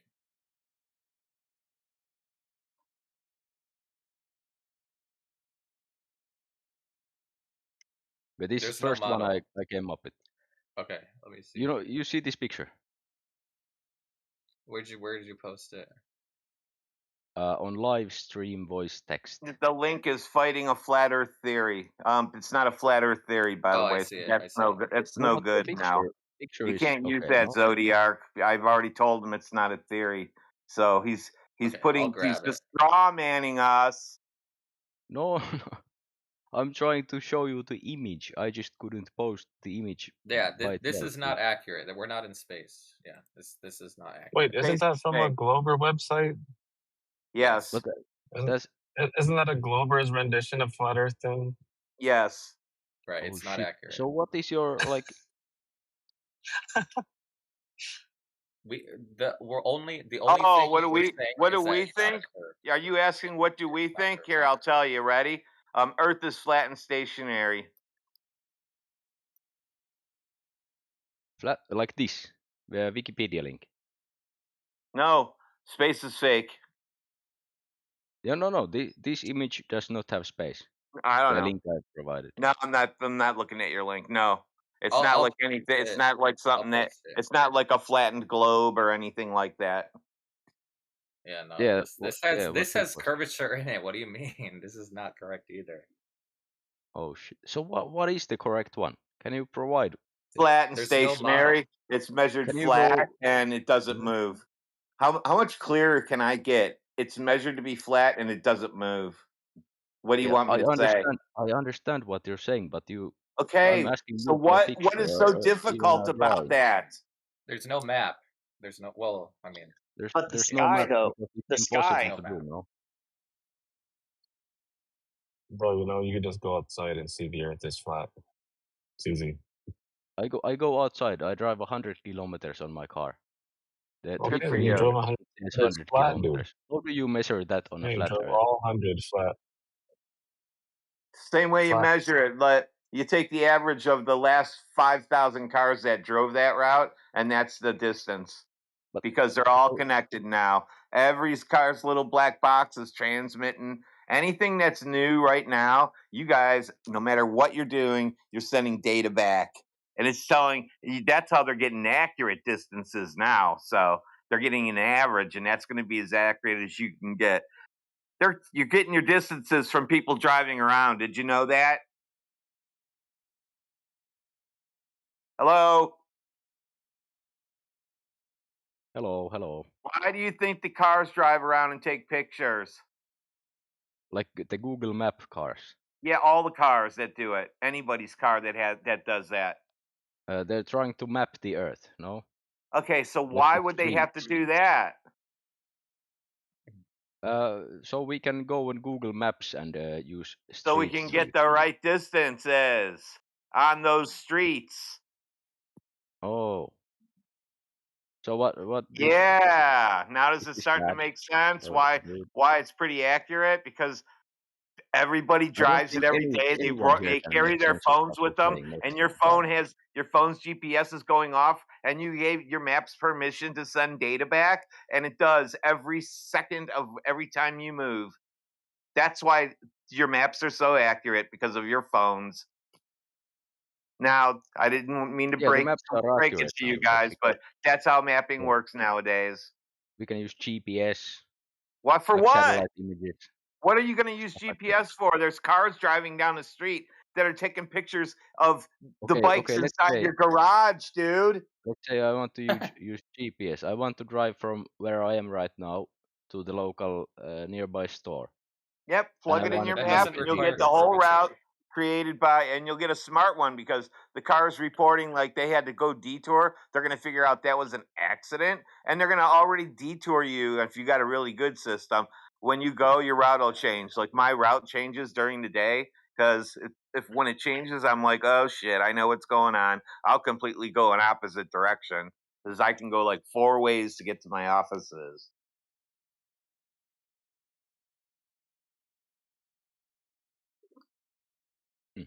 Zodiac, do you agree with this guy?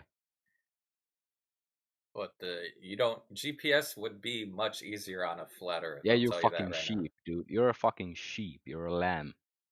You're an NPC. Why are you mad? Relax. Now you're the mad one. See that? Now you're the angry one. The Hey, chill tables out, have dude. turned. I'm trolling. I'm joking. I'm joking. Okay, so why do you trust the scientists that outer space is real? Okay, let me Google. How do we know that the outer space is real? Go ahead, Google it. Yeah. Bro, I thought you knew it was real already. Yeah, you can just look up in the sky. Yeah, you literally can. No. Yeah, but Yeah, that you can doesn't look up. prove. Yeah, you look up and you see vacuums and gas balls. Okay. Yeah, how do you see a vacuum, dude? Okay, How do you see the we absence have of sent matter? like satellites, so we know that you can go there. No. And even the Artemis 2, who went around the moon, they went to space. No. Oh, there was nothing Okay, going how do around. you verify That was Artemis 2? Go that ahead. was Tell us. a movie, dude, and it was only 14 minutes long. And after that, it was CGI. It was fake. Of course, How it do you was. prove it's fake? Nobody's stupid enough to go on a rocket, dude. So it's fake because you don't think it's real. It's fake because you can't do it. You So you if you they're Rockets in a claiming they are vacuum. doing it, then they're lying to you. Do you think rockets work in a vacuum? Here we go. Round 5 million. 5 million. You're experienced, man.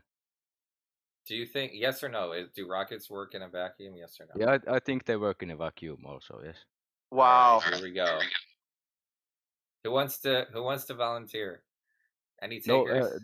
the rockets, they don't need to push against air or the ground to move. Yeah, I know. Yeah. Does anyone want to? Why are you so confused do about this? this? Dude, you asked the question. You talk to me. You're Okay. smug fucking guy.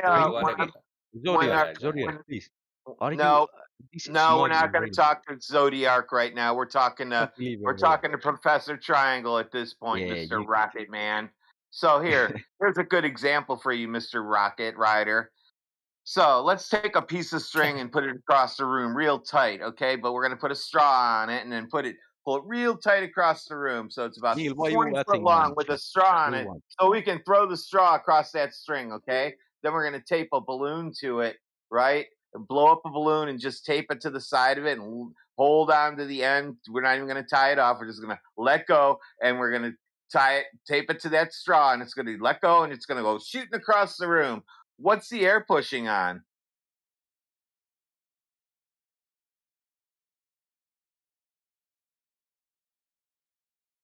Okay. Where do you go? Oh, there he goes. Do you have a demonstration of rockets working in a vacuum? I want to know what the air is pushing Yes, off I have, of yes. to make the balloon move. All right, let me see. Hold on. Is this all fake? No, I'm checking it, bro. You can even try to understand the physics. Wait, what happened to answering Professor Triangle's question? With the balloon on the straw on the string. What? Who are you? Who are you? You're going to answer it I have because not you said think a you're word going to to you. start talking about something different because you thought by not answering me and talking to Zodiac again, I'll just mute one of you two so that doesn't happen. And you're going to tell me how that balloon moves when the air comes out of the balloon. Why does it go? Why does the balloon move?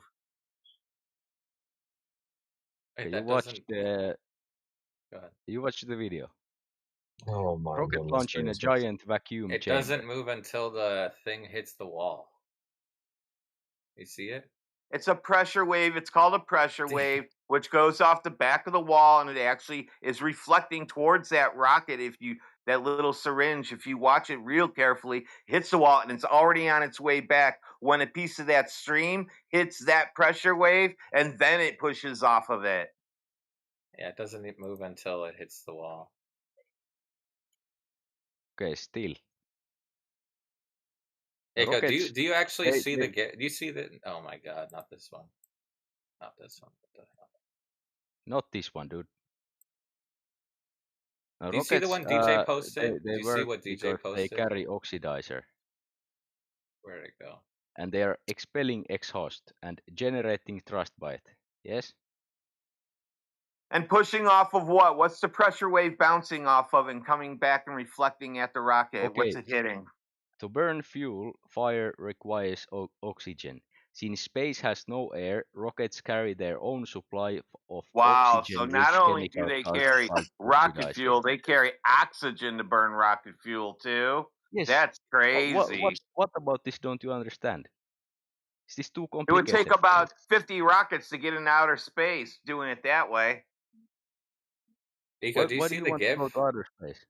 Do you see the What GIF GIF? in the live stream voice text, Eiko? Yeah. You see that? Okay, you see how the whatever but is being expelled has to hit the wall, so it's not moving until it hits the wall, and then it moves. Okay, so rockets in space, they hit the wall, so they move. No, that demonstration. Yes, okay. I'll have to admit that this YouTube I video posted shows you that the rocket did not move in the vacuum chamber You don't have to say until the it hit the same wall. thing 3 times. I understand you, dude. Do you It was see a it? bad Are you watching video, the to be honest. video? But Are you watching the did you GIF? hear me? Did you hear me? Yes. Oxidizer. Yes? The oxidize. Okay, yeah. Tell Okay, me more. so we're gonna oxidize and we're gonna make. Okay, listen, dum dum. We're gonna oxidize it, dum dum, and we're gonna shoot it out the back, and it's gonna make a straight line like it did in that little tiny rocket. It's gonna make a straight line, straight out, and the rocket's not gonna go anywhere till it hits a wall and the pressure wave presses back on it, and then that stuff shooting out of the rocket hits that pressure wave, then it'll move. So what's your rocket pushing off of in outer space? Okay, did you hear me about the oxidizers? Yeah, that's how you make the smoke come out, because you made it burn. Yes. So the rocket can thrust forward. Yep, just like in that image, you see it shoot a straight line all the way out till it hits the back wall. Then it creates this big pressure wave, poof, a big cloud back there if you pay attention, and it's rushing just as fast towards that rocket. And you can see that pressure wave that's bouncing just as fast back at the rocket, and when it hits it, then the rocket pushes off that pressure wave. This is Professor Triangle. There are many things in this world that you can't understand because you might be. No, I totally understand how it works. I don't want to insult you, but I you have are a not vacuum smart chamber, guy. dude. I have So a there are vacuum things chamber. that you I can't understand understand, how it works. It does not make it fake, and it's okay. You don't have to understand everything. But please don't keep It sucks talking to understand condescending. everything, though, doesn't it? It sucks for you that I understand everything. You don't understand anything. You think air is pulled to the ground by magic, whatever, little ropes or something. Yeah, maybe the magic fucking candies that your doctor gave you. You should eat them. You're gonna be okay one He's day. getting so mad. Yeah, you're getting mad. It's okay. What would I get mad about? Just eat the medication. Yummy. Mine is actually inhaled. I have to inhale my medication. I was gonna say, is that a Spinal Tap album? Just eat the medication. Hey, could you say that we don't do the medical advice thing here? That's like a bannable offense. Oh shit! So, I go to prison for it. hell yeah! He's So just yeah, looking dude. for a way out, just like he does in the other servers, trying to say stuff so that he'll get banned. I've been Unless we're on the here stream, for a dude. very long time, like an hour. Still not banned. I think it's record, personal record. Because you're trying to. You don't know how this works, do No, you? I'm trying to understand it all. No, you're not. You're not I'm, trying to understand I'm anything. trying, but You're trying. I'm not You're trying to trying to be not mean. understand it, and because I'm telling you different ways that are fucking you up, you can't do anything but understand it, and that bothers you. Yeah, which one is it? You said you just got done telling us that we don't understand it, and now you're saying you're talking to us so you can understand it. Exactly, dude. I'm The trying to hell's going understand on? you as like a human psychological thing, and Like maybe a a bit Jane Goodall science. thing? Yes, like a research on you. Do you see the thing hitting the wall in the animation? Whatever your name is, Eco. Do you see it hitting the wall? Yeah, I saw the video. I think if I would listen to it, he would explain something about it. But I just found it on a It's 5 seconds. reflecting But why? back as fast as it hits the wall. You guys just don't get that. Yeah, it moves. It moves when it hits the wall. Yes. Yeah, Yeah, gases well, move why in does all it need directions, to? and they move in all directions and speeds until they're hit by something. It's Hang just on, wait, bouncing. hang If on. Why it's doesn't it move before it hits the wall? if it's in a Eco. vacuum, what does it thrust like? What's the matter inside the tube? Eco. Why does the rocket not move before it hits the wall? I don't know, but I'm asking and I'm It's thinking. over. It's over. It's over. It doesn't. Your demonstration does not count. But what was inside the tube when it was thrusted? What does it needed. shoot toward the wall? Already It's not established air. It on can't what be you air talk because about. it's a Hey, vacuum, yo, no? PG-13, bro. PG-13. Zodiac, what do you think? It's if is it air Whatever inside it is, the? look, listen. Whatever the only problem I have with the demonstration is that the rocket does not move before the thing hits the wall. That's your issue. You have to show me it moving before it hits the wall. Yeah, I see your issue, and that's also my issue. Then why did But you why does post it? Why did you post the demonstration? It doesn't brother? count. Because it was 10 seconds. You asked me about this. I Okay, find googled it one that very fast. doesn't do I that. found the first YouTube video. I linked it here. Okay, I'm not find one saying that it's does right. not do that. Find one that doesn't I don't have want. the I don't thing want to hitting. find anything before researching it. So you Wow. don't have evidence then. You have no I evidence. don't have. I have no evidence. Yeah, you And the you one also you posted. don't have any evidence. Look outside your window. Do you see a globe? No, I see a backyard. Okay, is it a globe? Is your backyard a globe? No. No, it's not a globe. So I where's mean, the curve? Where brother, is the curvature? you sound like a smart guy. You are not this simple. You wouldn't ever see a globe in your backyard, dude. So when do you experience the globe in real life? Where have you ever experienced this globe? I think that I, as a human, I'm so small. I can't really feel it or see it with my own eyes So at you've my never height. You know. experienced the globe. I mean, I think I'm living on it. No. Have you ever experienced it in real life? Is my question to you. What do you Yes mean or no? experienced? What kind of experience do you want? Like, have I grown at 1 million times of my size and seen it Okay. Let me or be specific. felt the gravity? Okay. I mean, I have felt the gravity. I have fallen many times in my life on my head. That's why I'm the way I am. That doesn't falling does not prove the globe. No, I think falling proves gravity. Otherwise, we would just float No, off. it just proves that objects move. That's it. It's over. That's all it proves. But how do you prove gravity on flat Earth? You can't, I think. Why do you assume what? Say again. Like gravity on the flat Earth. Why does That is flat Earth proof. need That gravity? is proof of gravity. That the Earth is flat, because if you notice, when you pour water out on a floor, it just spreads out all over the place. It goes flat. So that means gravity makes things flat. So you lost that one too, dude. We don't need to make any assumptions. Isn't that an assumption that he just made? What? No, Or an he's talking about a observation that, physical. No, he's talking about yeah. a demonstration in real life. Yeah, I But showed how a about, demonstration. You can't show me things turning into a ball because of gravity, but I can show you things going flat because of gravity. okay. Dong, dong, dong. Maybe something like, I'm trying to think of things that you can understand. Like every one of us can make the math, and we can calculate how No, long math an and object calculating falls. ain't gonna help you in this one. Let's say 10 meters, you drop something, you can calculate when it falls, no? And that's because we know the That's gravity because is they've there. done that 5 million times and got an average speed. Yep. Oh, Things moving doesn't mean that gravity. Just because something moves doesn't mean gravity is real. okay, so how do you prove it's not real? You can't. What? I told you gravity's real. It makes things flat. Debunk me. What do you mean? How do you prove it's not real? What do you mean?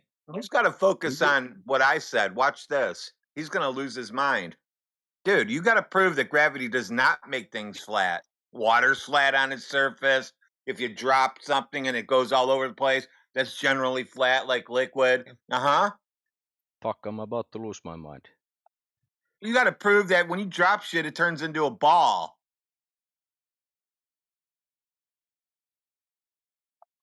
Yes. So a ball, yes, you can look in the, you can by a telescope look at other planets. They're all round. All light looks like a circle from far away. Did you know But that? you're saying it's not real. It's, All light fake. looks like a circle from far away. Did you know that? Nothing in the telescope shows All you the light Earth looks is a like a sphere. circle. What does that mean? All light looks How like a about the circle moon? from far The away. moon Did does you not know that? look light. Why does it look round? I don't know. You tell me. Go look at No, a you big, tell take me. a You're big, the one making gigantic this sign crazy from Las Vegas and point. go about 50 miles from Las Vegas. And when you look at the signs, they're just going to look like circles blinking. Okay, so you look at other planets that are not emitting their own light, like stars do. How do you know it's not emitting its own light? The moon is not emitting its own light, dude. Can you prove it? Can you prove that? Can you prove that it is? You can't. I never Again, said it was. you're You're the asking one me who's to prove claiming it is. something that you have What? no idea about. You're trying to just. How do you know it is or You isn't? never It doesn't. answer any Either way, you question. can't This is prove what it. you do. Are you trolling, Like, dude? it Are you doesn't matter. like? Doesn't matter. Like, you know what you're talking about. Zodiac. What? You don't know what the moon is. Go ahead. Tell me. Yeah, go ahead. You're No, saying the it's- moon emits its own light because so it I never looks said that. round. I never what said it the emitted its own light. I'm just asking you, how do you know for sure? I'll say it does. I'll say it makes its own light. Go ahead, debunk me, dude. People have went there and seen If that people it went does there, not. the inverse square law means that it would be so bright there that you would be burned up into ashes as soon as you got nearby it. That's not true. It is true. Do the inverse square law on the light. Take a lux Can you meter, go explain the outside. inverse square law to me, Take a lux please? meter, go outside Okay, at Triangle, night on a please full explain moon. the Take a inverse moon square law. reading and use inverse square law for the distance to the moon, and you Okay, tell me what how is it? bright the Please moon explain should it. be. What is it? Can you please explain it to me? You can't because you can't. You don't understand these things that you're saying. You're throwing these big words around. You have no idea of the physics behind it. You I've just already done the saw math on YouTube videos calculations on talking it. It's about. ridiculous. I don't even think I could tell you what the number Bro, equals. you believe everything you see on the internet. What No, the I'm the No. one who told you can't do shit like that. You believe that you can. You believe everything you see on the internet. No, just look outside your window. Your backyard is not a globe. That's it. It's over. Okay. So let's start there. Okay. So you see your backyard, right? So what is there anything in your backyard that indicates to you that you live on a sphere? What? Sorry. When you look outside your window, do you see a globe? Yes or no? I see the Earth. I see my backyard. Yes. That's not a globe. How do I know it's not a globe? Because it has no Because it does curvature. not look like it. Well, do you see curvature in your backyard? Do you see the Earth No. curving? No, I Okay, can so see then maybe that's 200 it. meters before there's another house or woods or something. So why do you believe the Earth is a globe?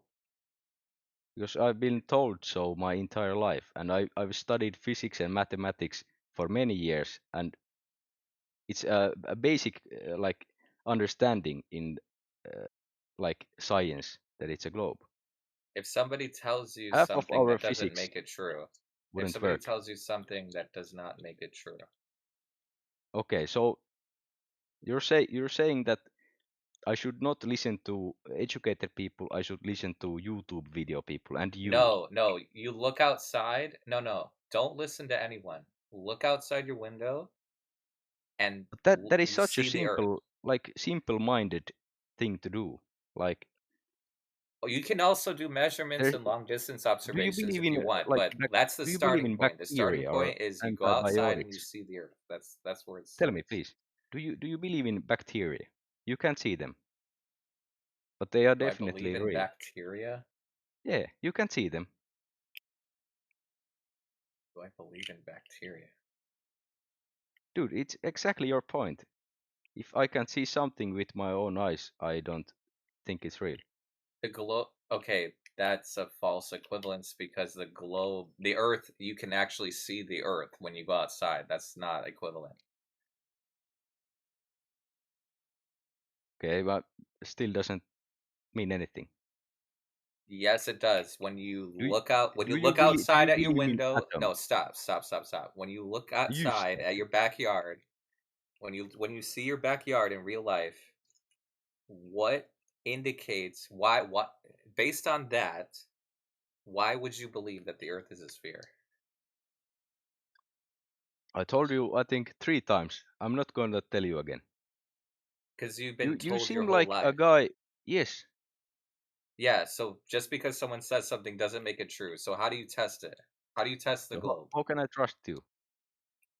You don't trust me. You go outside and you look. You make observations in real life. You don't Exactly. have to trust me. I look at something, I don't see the bacteria, so I don't think it's real. That's what you're doing. That's fine. It's a very simple-minded, non-scientific way to look at So the tell world. me something. If someone had, when you were a child, if someone had never told you that the Earth was a ball, would you have worked it out for yourself? Maybe by the time I was studying engineering, yes, I would have. Excellent. Why?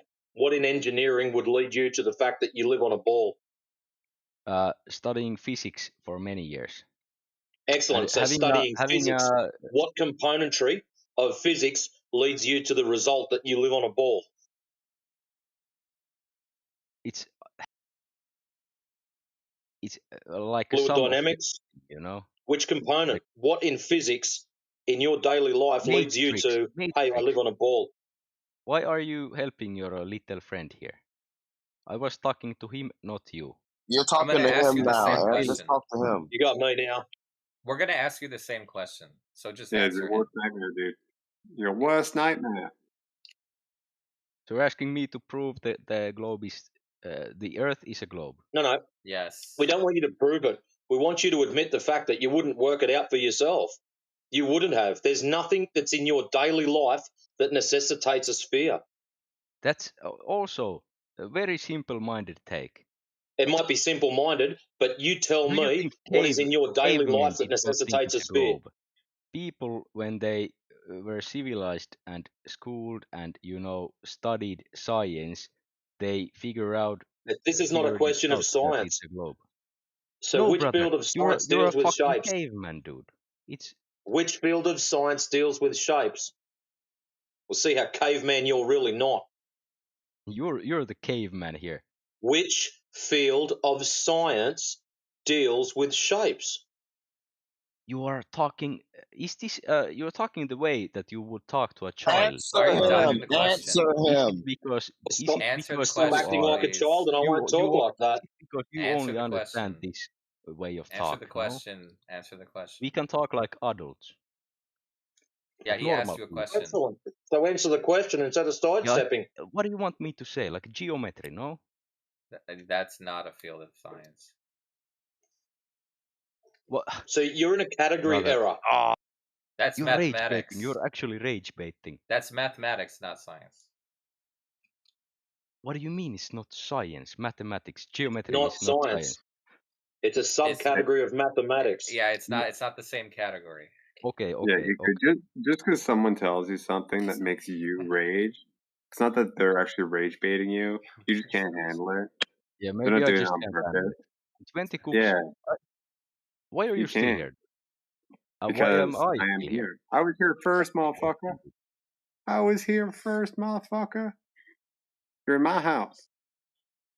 I'm in my house. This is my house now. You in the wrong You think? house, fool. You think, eh?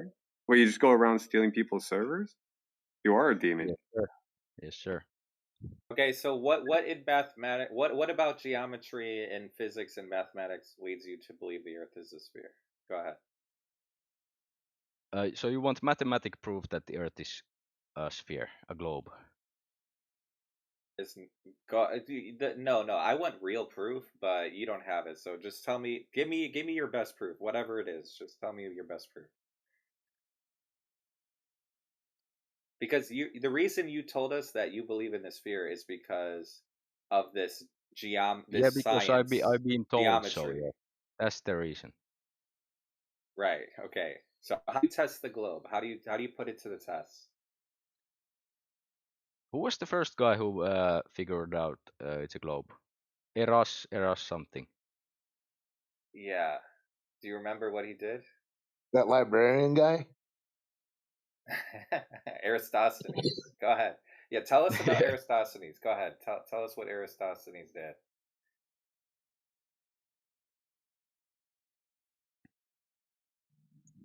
How did Aristosthenes prove the Earth is a sphere? Go ahead. Let him Google search really quick. He has to Google search really fast. No shit, I have to Google it. Not normal people think about these things daily. And Ranger, dude, you shut the fuck up. I wasn't talking to you. No one's talking to you. Did I hurt your Well, that's not feelings? nice. It's not nice, but I mean, it's 5 people against my stupid opinions. I'm just trying to understand all this. So they're As just long as you opinions, they're know not you have facts stupid then. opinions. As long as you know I'll it's give your you a opinion. second to Google it. Go ahead. Take your time. Yo, Aiko, you should think of it as 5 people against one. Why do you have a You should think of Cyrillic it as name? one Are idea you against Russian? another. Привет, иди нахуй. Okay, dude.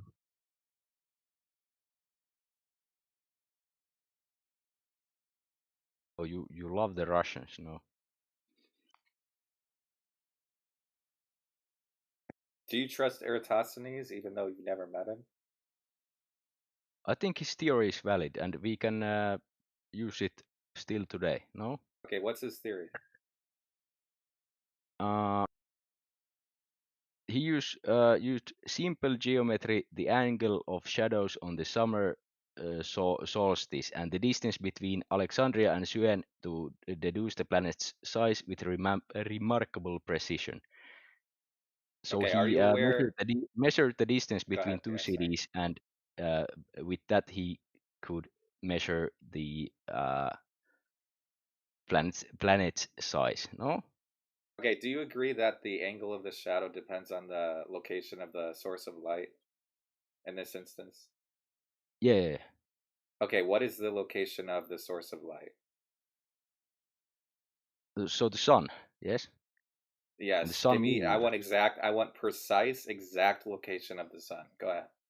How did Eratosthenes determine the exact location How of the could I sun? tell you the precise location of the sun? Are you Aristosthenes should tell you. Zodiac, all you've Did been Aristosthenes doing never tonight, did you have Aristosthenes not only do that? asked questions. When I ask you any question, you only ask me a question back. This is You're not like using Aristosthenes as proof.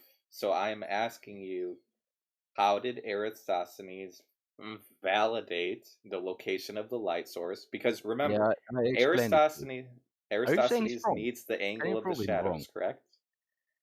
Can you prove him wrong? You can't. I didn't even say he was wrong yet. I didn't even say that yet. I'm just You're asking you. strongly implying it, no? Can you just answer? Just answer the question. No, I How did can't. No, I Eratosthenes? can't. I don't know. So you don't know how Eratosthenes determined the location of the light source? No, I don't. Do you? Okay, so why do you trust him then? Because There's remember, smarter people than me who say he's right. Yes? do any of those people have validation of the location of the light I source? think they do. I think they do. No. Okay, prove they do. Go ahead. Bring them here, and we'll talk to them. Fuck. I don't think I can bring them here. Or, Smart or we'll people make won't come here. we'll make it easy. Let's make it easier on them, right? Why don't you just cite some of their publications that have dug into all about Eratosthenes stuff themselves, right? Bro, I don't think I can take this anymore. I think I have to go to sleep. All right. I really tried to get it tonight. I really tried to get it. I still don't. Maybe I'll be back. You don't want to, dude. Do you agree that the angle of the shadow depends on the location Wait, of the you sun? can work this out by yourselves. Good night, Okay. boys. Very good talks tonight. Catch you on the flat side. Hell yeah. Now the question is, will he come back for round 3? Huh? At least he admitted that it was just because he's been told that his whole life. So that was an honest answer, to be honest with you. That was some real honesty. Yeah, good work there, dude. He finally cracked solid. a little bit. Yeah. You got a crack in that shell there. Good shit. Baby steps. Yeah, All right, Matrix who's came in, next? shook him up a little. Sorry. Matrix came in, shook him up a little bit, then you came in, you're like, Shlamo, blamo.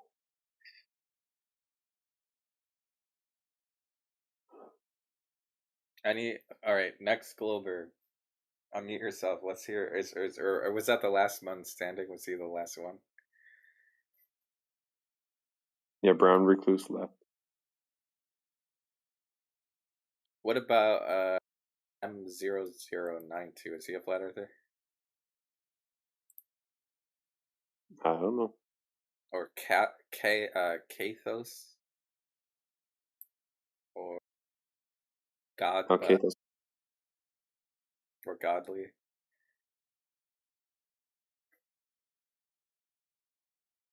Or Dylan? Oh no, Dylan's Deafin. I don't know, dude. I think you beat the final boss.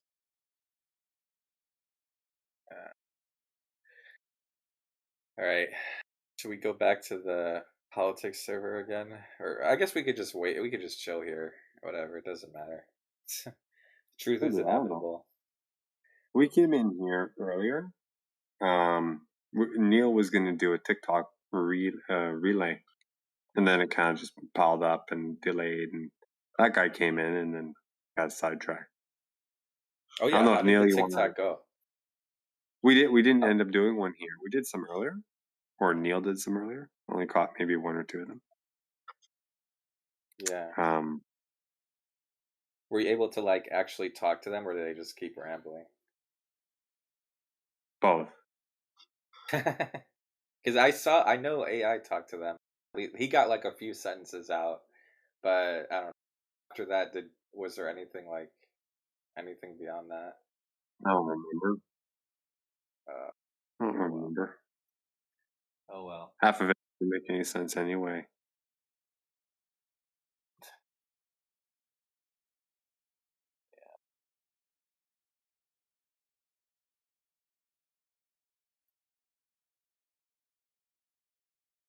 I don't know, man. We're just chilling. You know, Eratosthenes. How did Eratosthenes account for refraction?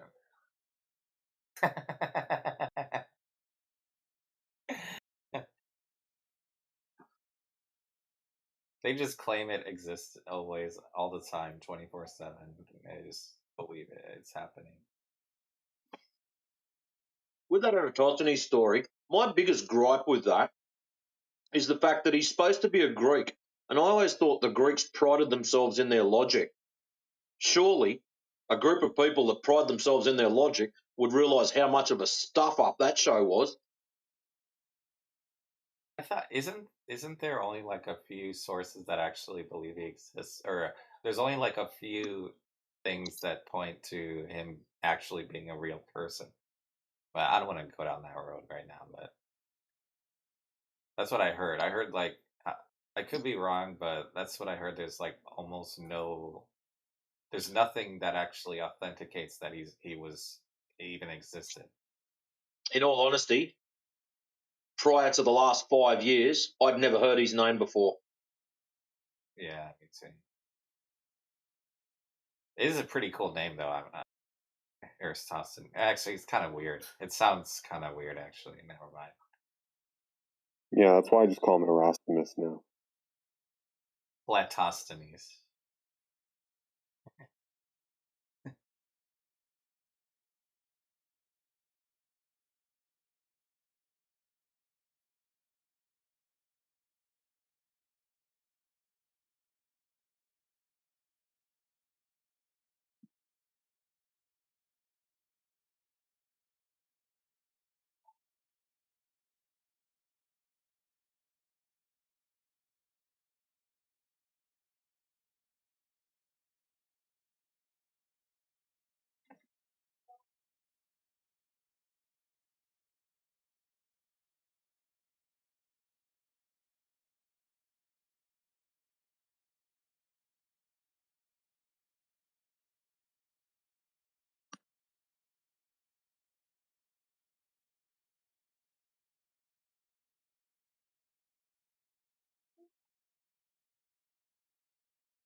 You know what's interesting though is I actually had the same experience that Glober had, which was that he like basically our whole lives we've been told it, and so it's been so long that we never even needed to look up proof because we never had to defend it, you know. So we didn't even know like you know what I mean? Like, if you never get challenged on something, you forget it, even though you believe that it's a spirit. So it's like, yeah, it's like, who is Aristosthenes? He had to go Google it. So it's like not even. That's why it's taught to you at such a young age. So it's a part of your core beliefs. You have no reason to test it. I think they want you to forget about it, honestly. Like, I think eventually, like when you get older, they want you to like forget about so that you don't have so that you just like overlook it, you know, you just accept the premise and you just don't look into it, you know. Yeah, you forget the minutia. Yeah.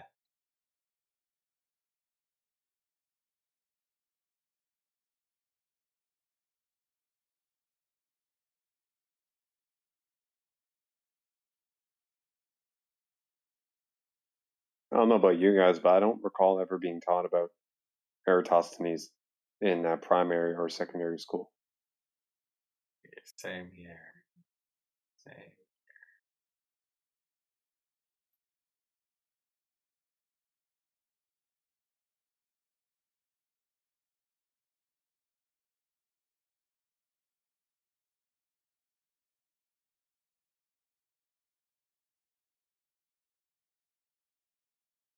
I definitely never mentioned refraction in primary school either. That Well, it's a shit was complex. bad. It's a complex issue. I mean, we learned about it in high school, but it was applying Snell's law in physics class, right? We're doing optics and shit. All right, Oh, yeah, you did okay. learn about it? You learned about refraction in high school? Yeah, in optics. Yeah, it's a cool high school. but that's two distinct mediums, right? We had little labs, and had a little laser or something, or a light source, Yeah. Light boxes with a slit in it so it pushes a narrow beam out. Yep. Yep, With a little we did the same prism. thing. Did that in about year 8. Yeah. I think it was year 11 for us. Yeah. That's actually interesting. Yeah. There's nothing wrong with it. It's a real phenomenon, dude. The issue is when they start using it like ad hoc as like a wild card, catch all solution to a Get out of question. jail free card. Exactly. So when you were in high school, could you make it like bend and stuff? You could make the laser bend. Depends like which lens you used. They give you there's your little triangle prism to think the Pink Floyd album cover. That's exactly what it did.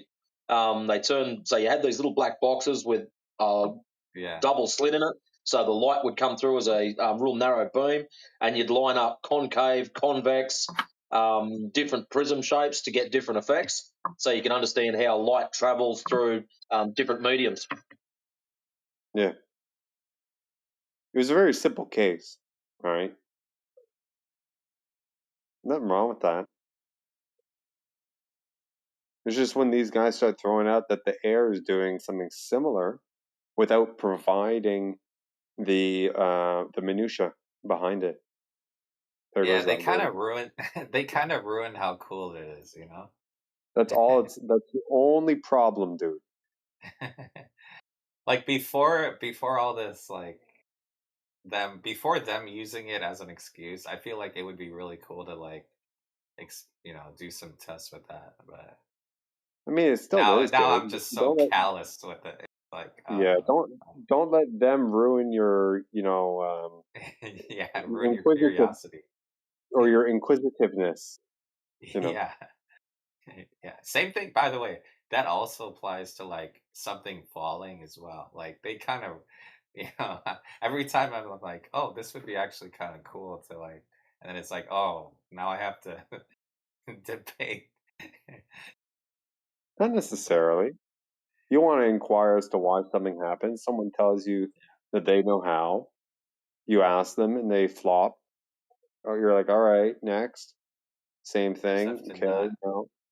And then, to yeah. stop myself from getting jaded. That's what it is.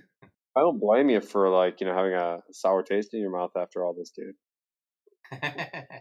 You know? But the good sign of that is that you're able to see what not to do. Yeah. You know what the good news is? They still have not ruined Star Wars. I still enjoy watching Star Wars despite all of the nonsense, Hey, wait, does the lightsaber reflect? I don't think so. Those lightsabers are straight as hell. That's all I'm gonna say. Does plasma refract? Maybe the light coming off of it under certain Oh. circumstances. Yeah. I didn't see a curved lightsaber. I don't know. I think someone's got a meme of that, actually.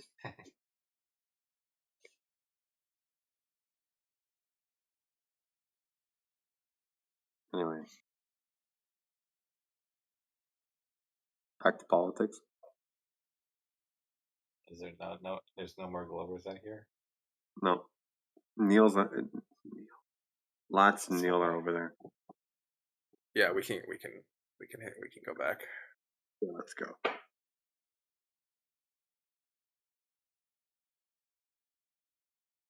Oh, I think someone has to create a channel or something. Oh, no, I see it. It's right there.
Oh, here's the bot. Fuck me.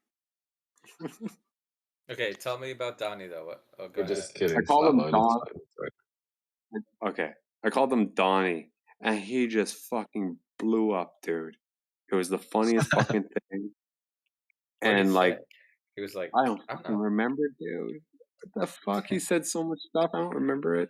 I just remember his expression. It was hilarious. Damn. And every time he comes in, he starts talking stupid. Call him Donnie, and he just blows up again and leaves. Let's real quick. Let's see who here just joined as a Glover. Let's see. Oh yeah, who's Gory? Welcome to the room, sir. Yo, what's up? Hello. My Sorry. dude. Welcome to Flat Earth. Why do you believe the Earth is a sphere? Tell us. Well, I don't believe the Earth is a sphere. Oh, so you don't believe in the globe? No. Based. My man. Are you? Go ahead. Whoever. Go ahead. No, take it away, dude. I'm just, golf clapping.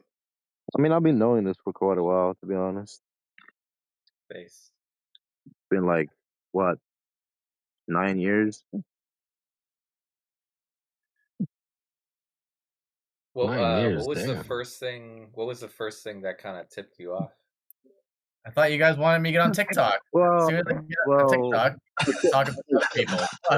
Okay, yeah, you Okay, can go ahead. forget Go it. ahead. Okay, never mind. No, go ahead. No, because we have another flat earther in here, so it's okay. He can help us too. It's fine. No. Let's Well, introduce Gory. you guys talk. You guys have fun. You No, guys. Neil, he's a flat earther. Neil, go ahead, Neil. The other guy was. Oh, well, the moon landing. Mostly, I think that was the start. NASA with the CGI pictures, all that. What the fuck? Oh No. my goodness Sorry, gracious. not you. That's how it Not you, started. Gory. No, yeah, it's all good, dude. Not your fault. We're not blaming you. It's just because we're trying to do this thing. Okay, Neil does this whole service, okay, where he goes on TikTok and finds people who are like spurging out and doing crazy shit, FE related, globe related, or whatever, and he pipes our clip to his other device's input so we can talk to people on TikTok, and it's fucking hilarious too. There's some wacky fucking people up there, and he was just trying to find something. And we were just organizing, and we got sidetracked. And he's like, and he left. So we're gonna try and get that going. Yeah, I tried to make him stay because I told him, "Hey, the guy who just joined was a flat earther." I guess Neil didn't even listen to that. I guess. Yeah, because Gory then answered the question that was asked of him. Rightfully so. And then it just kind of got, Yeah, I don't know. It's all good, dude. Okay. Where is he now? Did he go back to the flat earth thing again? Did he? Oh no, he's not there either. He's probably somewhere else. Maybe English Hub. Let's see. Nope. I don't know where he is. He's gone. Gone with the Wind. Have you guys ever seen that movie Gone with the Wind, by the way? What movie? Gone with the Wind. I don't think so. Okay, well, it's okay. It's just that's what happened to Neil. He's gone with the wind. I bet. He's gone with the globe.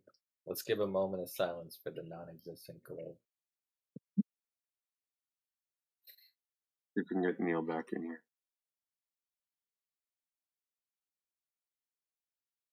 Neil deGrasse Tyson. Yeah, he said that stuff is flat. By the way, did you hear that one clip of him? Neil deGrasse. Yeah, there's a video like, and Neil saying that stuff is flat. Yeah, I think I know what the video you're talking about. Yeah. It says that basically, like, when you're like 40 kilometers up in the atmosphere, like, it's still gonna appear flat, right? Isn't that crazy? Because if you think about it, you have all these globers saying that you can see boats disappearing, but you have Neil deGrasse saying, no, you can't even see it 40 kilometers up in the air. It's insane. Or, no, I think he said it even more, like 100. Like, you must be, like, at least 100 to, like, see some curvature. It's over. Good. Neil smoking the grass, Tyson. But You yeah, know, that it was would kind of be really crazy. funny. You know, it would be really funny if, like, this whole time when they say they see it from up high, they're not talking about the Earth. They're talking about the container or the alleged container. That would be really funny. But I don't think they're Yeah. doing that. But yeah, that would be a really crazy joke, though. I'm not gonna lie.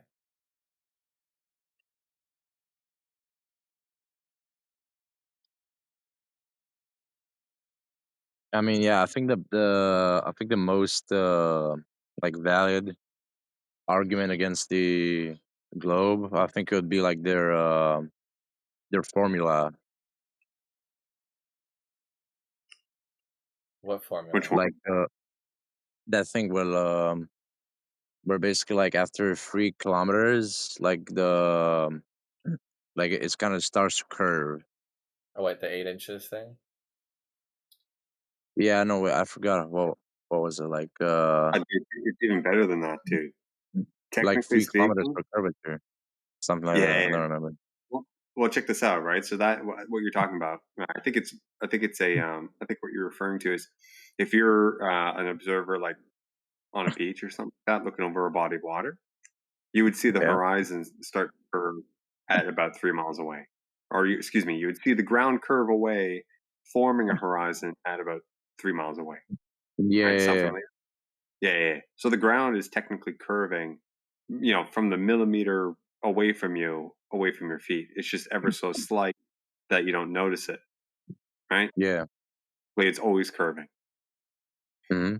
Is Yeah, Spliff a Glober, by the way? Spliff? yeah. Split is cool, man. Is he a Globerter? No, I think he's FEU. No. Okay. Isn't that How about Subdude? Yeah, it's Subdude. He changed his name, I think. okay? Is Lats a Glober? I mean, a Flat Earther? No, he's a Globy dude. Get him. Oh, Lats. It's your turn. You're the one. Oh, You're the let's do it, last. dude. Let's do it. Or are you actually a Globerter, or are you like just gonna Oh, dude, of pretend? course. I'm like the freaking best Glober there is, dude. No, he's the Nobody can final boss. out-globe me. For real? If you can beat McToon, you beat McToon, and you beat the FTFE, and then it's lots after that. Damn. That's crazy. Okay, You got him okay, right. let's. Okay, why do you believe the Earth? Well, first of all, is do you agree that the globe can be proven in real life? Of course. Hell yeah, Okay. dude. Okay. Why do you believe the Earth is a globe? Because, dude, we can see other planets as balls. Like lights in the sky? Yeah, hell yeah, dude. It's because the pictures, NASA, like, can't you see, bro? Exactly. Well, them too, but just looking up by yourself, we got There's telescopes no on the ground. way. We don't There's even have to no leave. way. We don't even have to leave the ground, dude, to determine that the Earth is a ball.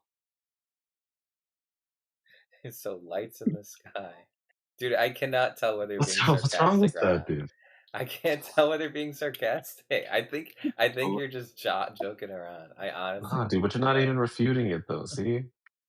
Yo, lads, okay. you've been demoted, bro.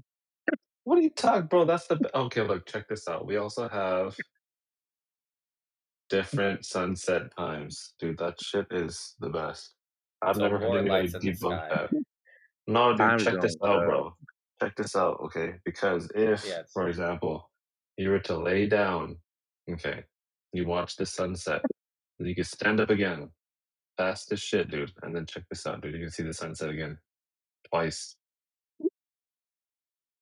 So the lights in the sky, i.e., the sun, is determining the shape of the floor. No, dude, because it's disappearing over the ground. You see?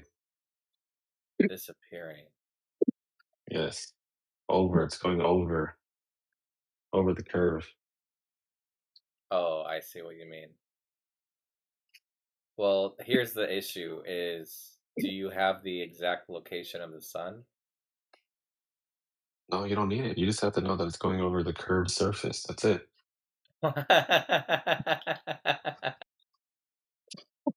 You don't have the exact dimensions of a flat Earth, yet you know it's flat. I don't have to know exactly how big the ball is because I'm not even invoking it. I'm just using its light. What's wrong? See, this is what I'm saying, bro. No flat earther can ever Bro. debunk this. Bro. You're just Okay. laughing without addressing what I said. Because you said you don't know where the sun. You don't have the location of the sun. We don't. But You guys don't have the location of the sun either. Yeah, but you're the one using it to prove the globe, so you have to actually know. But I'm not using the distance of the sun to prove that the Earth is a ball. I'm using its light. Using the light. Okay. Yes. So the location of the light from the sun. Do you have that? No, you guys don't have that either. I'm not using that. I'm not using the distance. Yeah, bro, it's 3 billion years away, man. What do you mean? It doesn't even have to be. It could even be close and local, like you guys have it. How do you know? Wait. We're going over the curve. Hold up. How do you know it's going under anything when you don't know where it is? Because the ground is curved. You can only have 2 sunsets in one ground day. is curved. Exactly, dude. You can only have 2 sunsets in a day, changing elevation because the ground is curving. You can't have that on a flat surface. Wait. Say that again one more time. Sunsets, bro. What the fuck is Yeah, you can only have multiple sunsets in a day, changing elevation because the ground is curving. I don't see no 2 sunsets. Can you post the proof of that? Yeah, post it. Yeah, dude, I don't even have to post. You could just do it yourself on a beach. Oh You my could lay gosh. down, the sun sets, and then you stand up, and it goes down again a second time. Or if you want to climb up a tree again real quick, you can watch it occur. Or if you want to be on the first floor of a building, Wait, but you can that's watch just the changing your sunset. own You take an perspective. That's elevator not up. the sun. Yeah, you can. That's just You can even changing ride your an own elevator up. location. Watch the sunset like 7 times in a day. Bro, I love that Just song. put the stick in the ground, bro. It's that easy. No, I'm not even using a stick in the ground. Wait. I'm Okay, so using let me multiple ask you sunsets. this. Well, hold on. Let me ask you this. Hypothetically, if the Earth was flat, what would happen to the sun? Like, do you not think that sunsets would be possible, or what would happen? Well, it would probably only be one sunset. If you're just changing your elevation to your zenith, right, at that one location, it would just disappear. That's it. It'll be gone. On a curved surface, What do you mean disappear? It'll just be gone. It'll just disappear. It'll fade away. Yeah, we can demonstrate that. Do you want to see a demonstration? Yeah, I've seen that demonstration, sure, but we can observe multiple sunsets in a day. So now what? That's what I'm saying. Like this point never gets post the addressed. proof. Just post the proof of the multiple sunsets. Bro, I don't have to post the proof, dude. You can do it yourself. I don't want you to believe me. I want you to go out there and do it yourself. You're dude. the You can just one ride an making the elevator up. claim. Hey, Twanger, you hear that line of reasoning? That's what you sound No, like. I wasn't listening. I was doing something. What's up? Oh shit! You should listen more. I just Maybe got I'll learn. what's up, dude. I'm I'm arguing with Zodiac right now. I'm one of the best listeners on earth. What's that? So you don't know where the sun is, but you think it proves the Earth is a sphere, and you're using lights in the sky to determine the shape of the floor.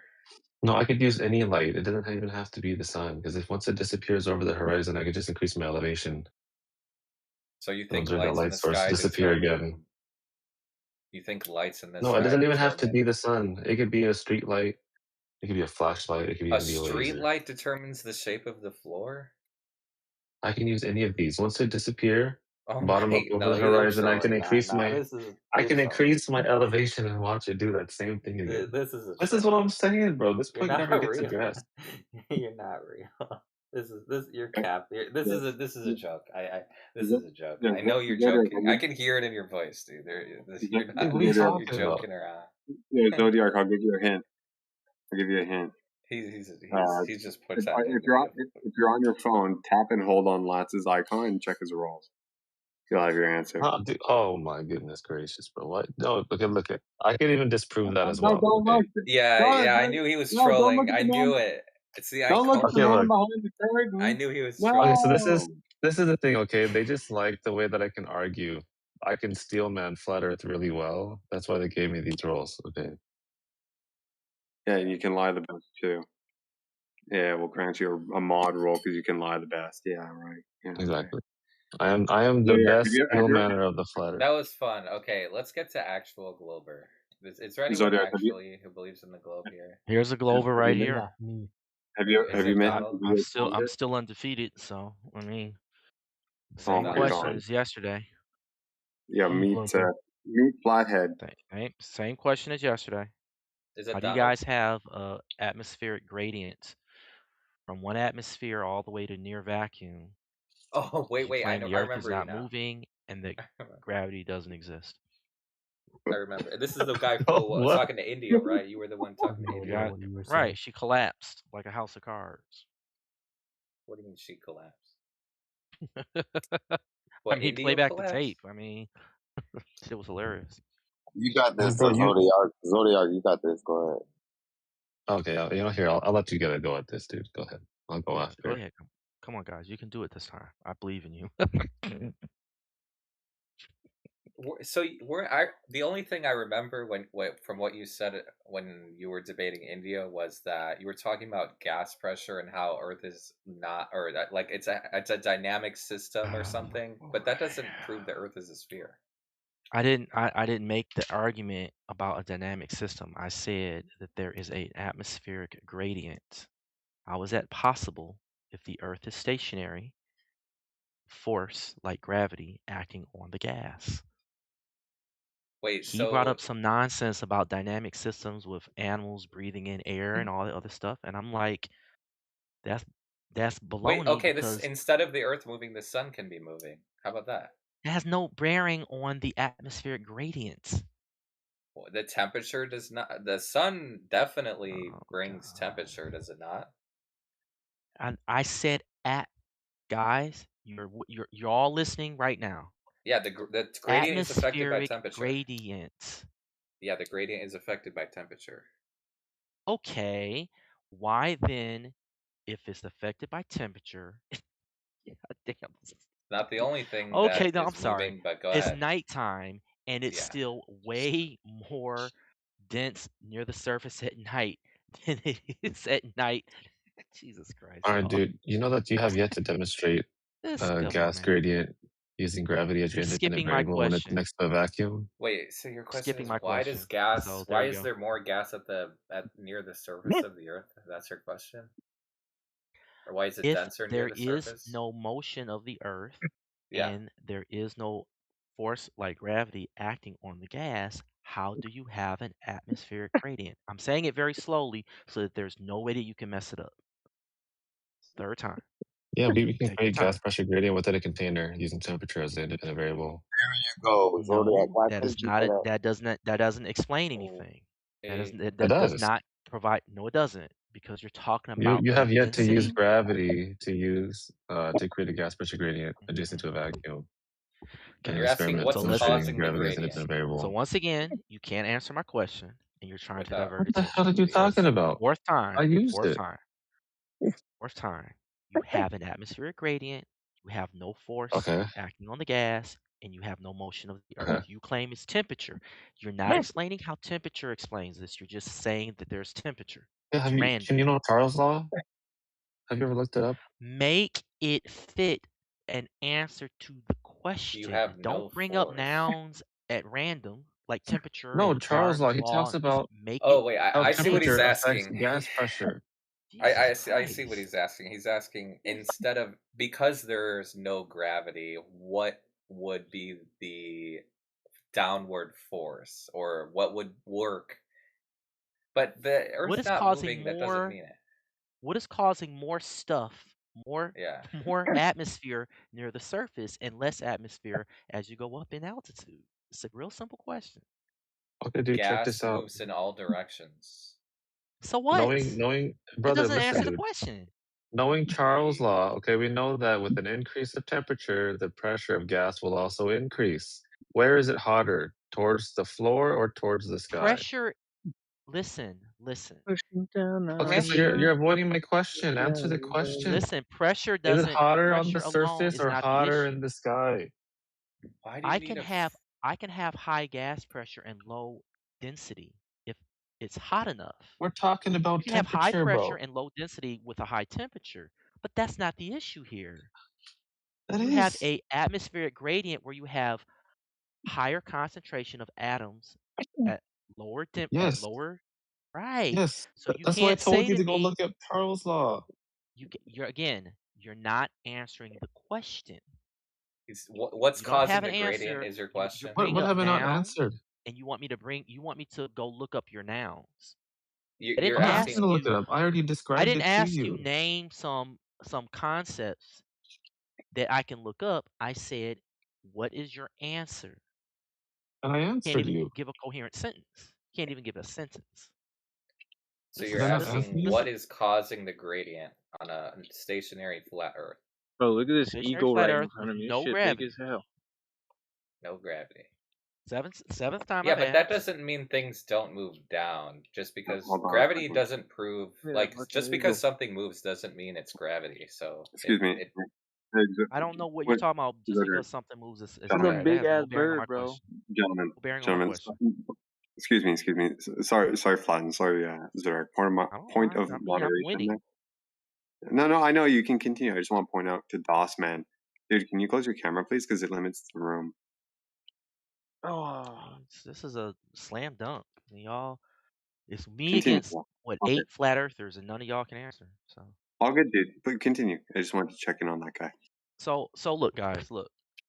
We can have conversations about what causes things to fall, what causes things to go towards the surface, but that's another conversation. I'll certainly bring that up as another debunk of the flat Earth. But right now, I'm just asking a basic question.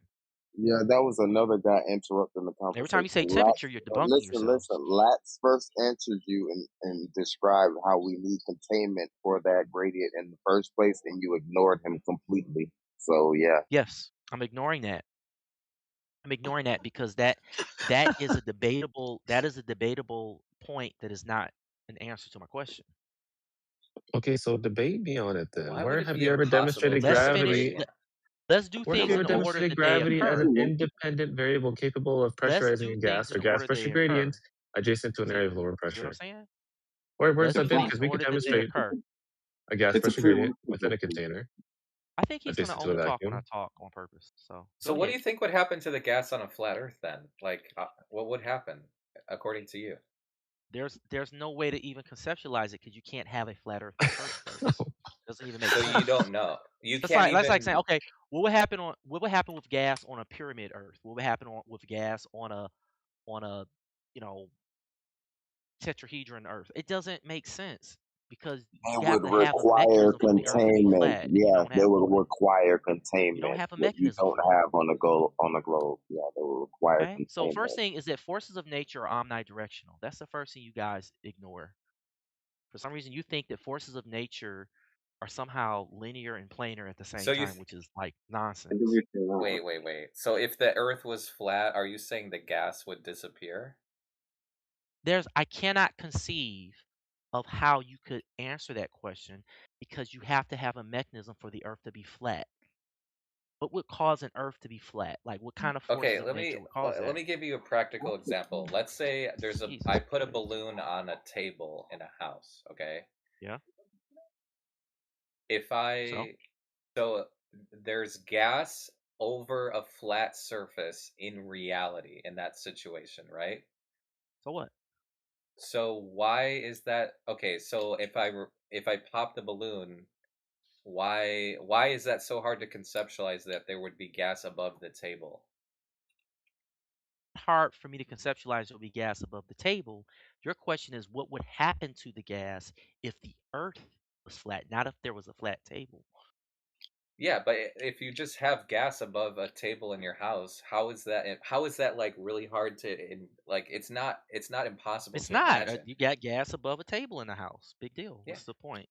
That's Yeah, so random. That's a random why thing. is it so hard for you to predict what would happen on a flat surface if like there's gas above the flat surface? I don't understand. It's not about a flat surface. It's about you speaking of the Earth. So that's a different thing. You're talking about the Earth. The Earth is a domain, and there are forces of nature that are clearly influenced in that domain. So when you speak of the Earth, you literally are speaking of a domain, a realm, if you will, Which not a mere forces of area of a nature? table. Which forces of nature So specifically? it's a semantic game you're playing. Flat surface, flat Earth, like you can just exchange them. So That I was don't a get game it. of semantics. I don't get Come it. on, This is guys. in my inbox, So but he back to my wants to question. ignore Back to me. my He's question. in my So if I have a inbox flat table, is harassing it me, but impossible he's to have a ignoring gradient everything I above the said. flat table? Why would that be possible? But again, the table is not the domain of everything in that system. That the system of air and everything else. There's other things beyond the table. So you're Table does saying, the go ahead. magnitude of what exists within that domain does not end at the borders of that table. So why are you bringing up a table to compare to the entire Earth? Because That's the you're same saying it's flaw that you guys impossible make when to you guys say you imagine. measure the Earth flat. Wait. Let me debunk another thing. So y'all can't even touch this.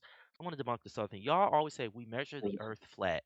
First of all, you guys don't measure anything. There's no measurement that you're using. Second, the Earth means the entire Earth, not a small portion of it. So you're not measuring the Earth flat. You're playing a semantic game.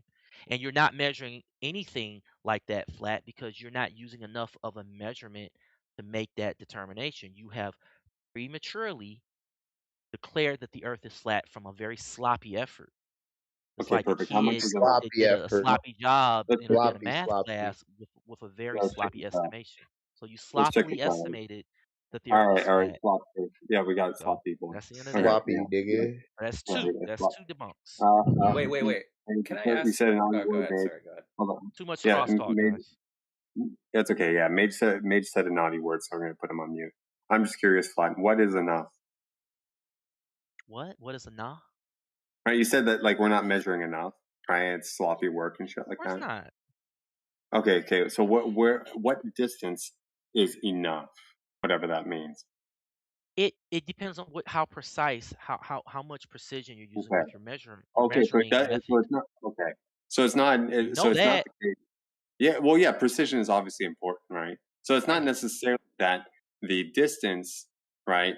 There has to be a specified distance. It's just a matter of how precise you are over whatever distance you're measuring over, What right? method that you're using? You guys are using methods that are so Fair enough. imprecise over Good.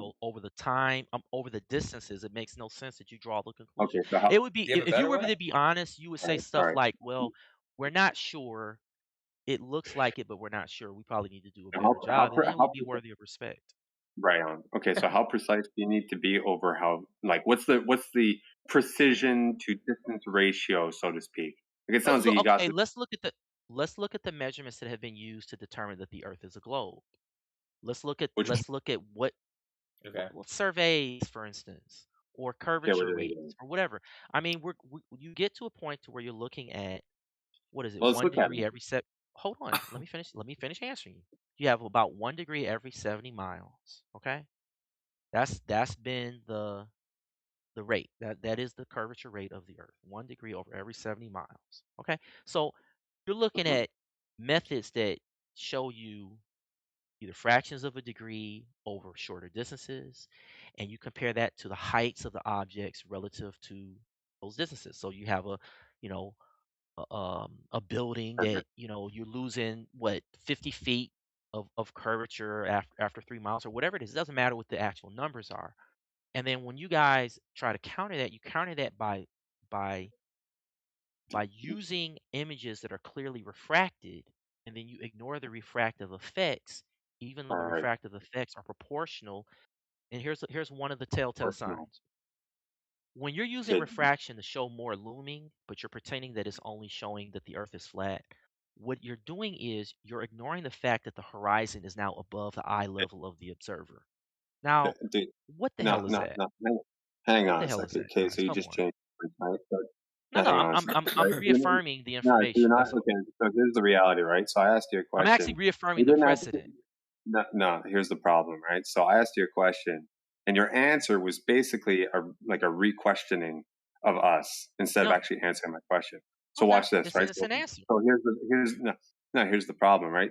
What are the we gotta go back. What are those methods that you kind of just skimmed over, right? Where they Oh, actually okay. So I gotta okay. Using a theodolite, that would be the one of the most okay, reliable perfect. methods. Have you done that? Okay, perfect. How reliable are those? How were they employed to come to the conclusions that Do you speak? do you want me because you're doing something called sea lioning, Well, I where you want you. ask No, where you it's not ask a sea lion, dude. question that If I if requires me to answer hopefully, another question, which requires me to answer another question. dude, So you want to no, the go problem into is the details this of is a. not. Let me just finish. You ask a No, question. dude, Let me no, respond. no, because you're So gaslighting, you bro. want me to The go into problem the is you're methods making of it. No, using a theodolite? let me get. Nah, dude. Really? Yeah. So here's Come the on, thing, guy. right? So you made a Come on, statement. bro. You made a blanket statement that we use Yes, theodolites. theodolite If I'm blanket gonna ask, statement. yeah, if I'm gonna ask you how were they used, and then you accuse me of sea lining, I mean, dude, that's very You disingenuous. are You know that. because we can look up. How We is can that all look up. You can disingenuous? learn how to use a theodolite. Dude, How I'm are they asking used? you. As if there's No, like multiple ways to use them, and each way is equally valid, even though they will come up to different results. Like that doesn't no. even make sense. Like what way Well, this is can the you problem, use right? them? So by me asking you to provide one instance of Okay, I'm gonna them read being off used, a very hang long on, explanation on how let to me use a You can finish the stop theodolite. statement. talking No, through him. How to yeah, dude, use a you gotta theodolite. shut your fucking mouth at some No, point, you're bro. being, but you're No, bullshitting. You shut know the that. fuck up. No, you call this So let me know when you're bullshitting ready because for you know me. you I'll can't explain how answer. to use a theodolite for you. No, no, here's the problem, right? You know you can't answer this. That's why you're just I filibustering. can. I'm Okay. about to answer it right now. I'm Problem. reading it right now. Okay. I'll Well, just read. I'll dude, I just haven't read even from this finished information. So here's how full of shit you are. I haven't even finished the question, and you say I'm you know you're sure. gonna be able to answer it. Like, Yes, are you I'm this sure. dense, dude? You're this I am dense, man. certain. Okay, so here's the I'm problem, right? certain So you that your say question you is okay, not so You difficult can to okay, answer. shut the okay. fuck up So for then a second, This is so please. then it silly. would be very so then it would be very easy for you to let me finish it. So then you can just answer it, right? So you're gonna Just so keep talking everyone about else answering a so question everyone that you else haven't finished knows asking. so everyone That else is not knows what I'm true. actually gonna ask, right? Because apparently you can read minds and they can't. So All how right. about you Maybe let I can read me finish, minds. right? Yeah, well, apparently, right? So check this out, Apparently, right? So yes. Apparently. you're talking about people using theodolites to Yeah. measure curvature. Okay, can you provide one instance of somebody having done that with the Sure. associated measurements and methods and everything, and what conclusions they Sure. came to? Walter Bislins. There you go. Done. Post it in the chat. Post it. Okay. Sure. There you go. Yeah, and instead of just No, throwing no, it, and no, no. We're not doing no, ands. We're done. no, That was it. no, Nope. dude, We're if you're just done gonna, because no, you're you can gonna do shut your this mouth. ad If you, infinitum. no, here's the Listen, I problem, don't right? even care if you mute me at If this you point. think, It's no, tomorrow. Hands no, dude, down, yeah, we're I trying to debunked clear you for twice. You're no, dude, you infinitely no, trying to distract, and that dude, shut your fucking mouth for a second, dude. You performing an elephant hurling is you winning? Like, are you that stupid? Well, we're going to ask you to expound upon your answer, get into the details. Okay, highlight for us the key parts of your results. Take a look. And he fucking deafens like a bitch. We just need the demonstration of the Walter Bisnet. Just post it in the chat. Oh, he's gone now. Okay. No, he's still here, but he's deafened. Like a bitch. He throws a fucking grenade and runs away. So that was a crazy argument earlier when he said that it's impossible. He can't even conceive of a reality where you have a gradient of gas pressure over a flat surface. Like, really? Is that really impossible? Like, it's silly. Oh, sorry. Let me be clear. A flat surface that is not moving.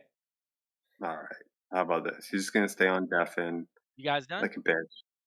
All right. Dude. So here's the Walter Bislins. Okay, well, what did I ask And you? we can move Yeah. forward to the next thing. Now I didn't get my question. I can't Hold on. post in the What thread the anyway. fuck? Are you I crazy, can't dude? post in your thread Are again. you going to So elephant her? Yeah, let's do it. Okay, that's your problem. So all therefore, right. expound on it for us, please. All right. Using your words.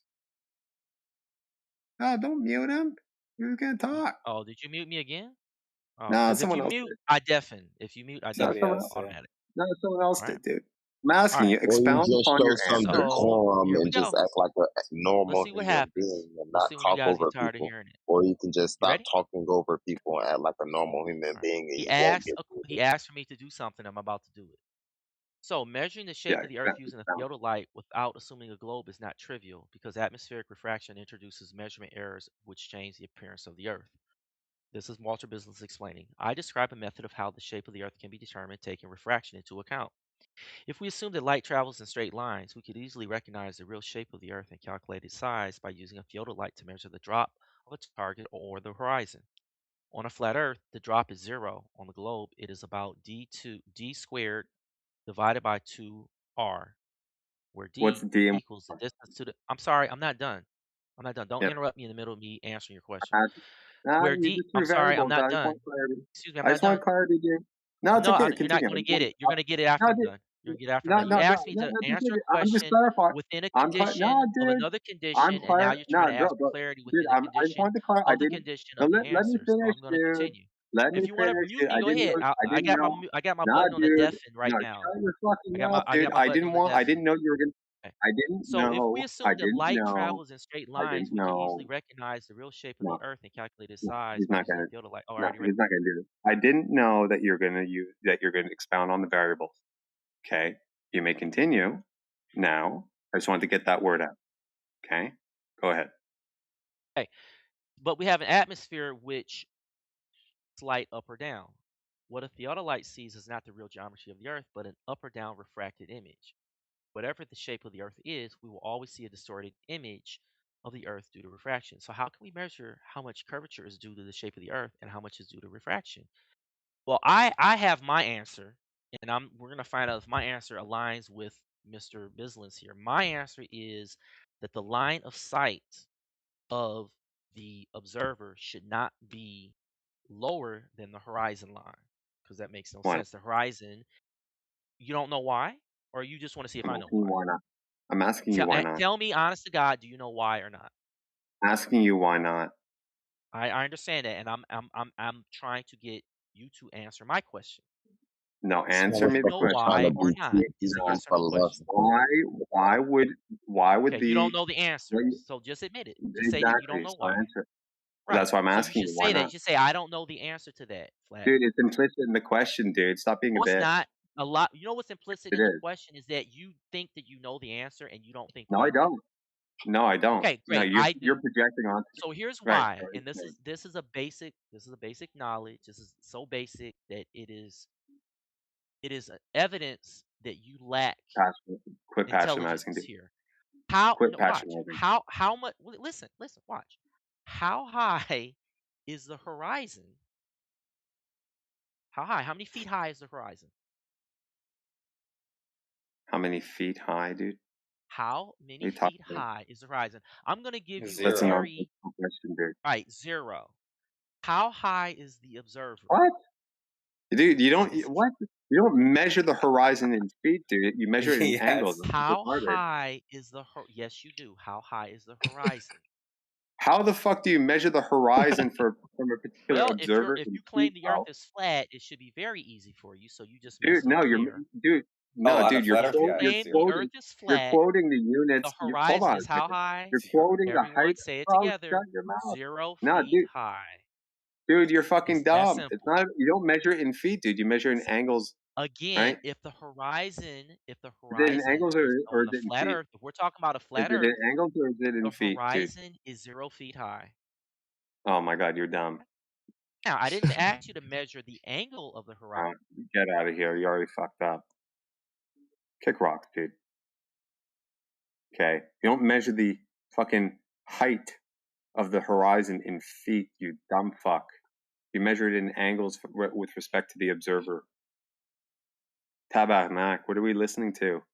This piece of shit trying to like I don't patronize the know. room. He doesn't understand that the horizon's optical, and that's why we don't measure it in feet. I don't know. Maybe he's just dumb.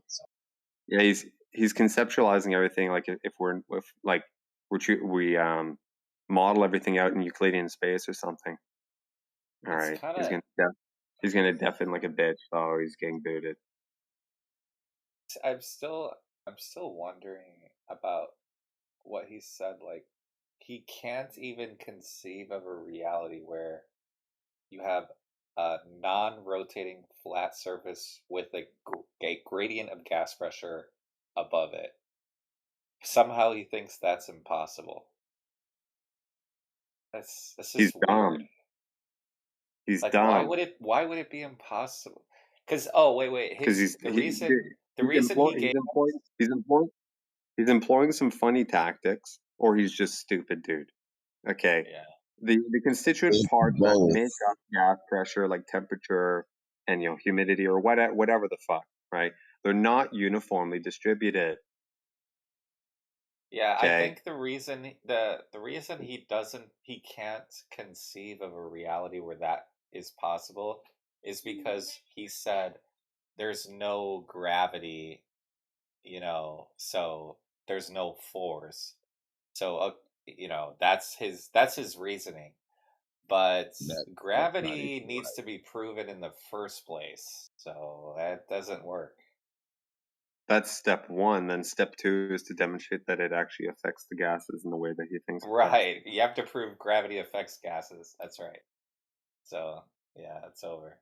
GG. Check this out. If you take a test tube, right, just for sake of argument, take a test tube, you fill it up with gas. On one end or close to one end, you put a lighter, right? On the other side, you put like an ice cube or some shit. On the outside, right? Just figuratively speaking. One side's going to be colder than the other, right? The other side's going to be hotter, right? So it's going to change the pressure because the temperature changes, right? So in a static state, it's going to equilibrate, assuming you keep those temperatures constant. But if you vary those temperatures up and down, hotter, colder, and shit like that, the gases are going to start fluctuating and moving around on the inside. The pressure is going to be shifting ever so slightly because it's a small scale.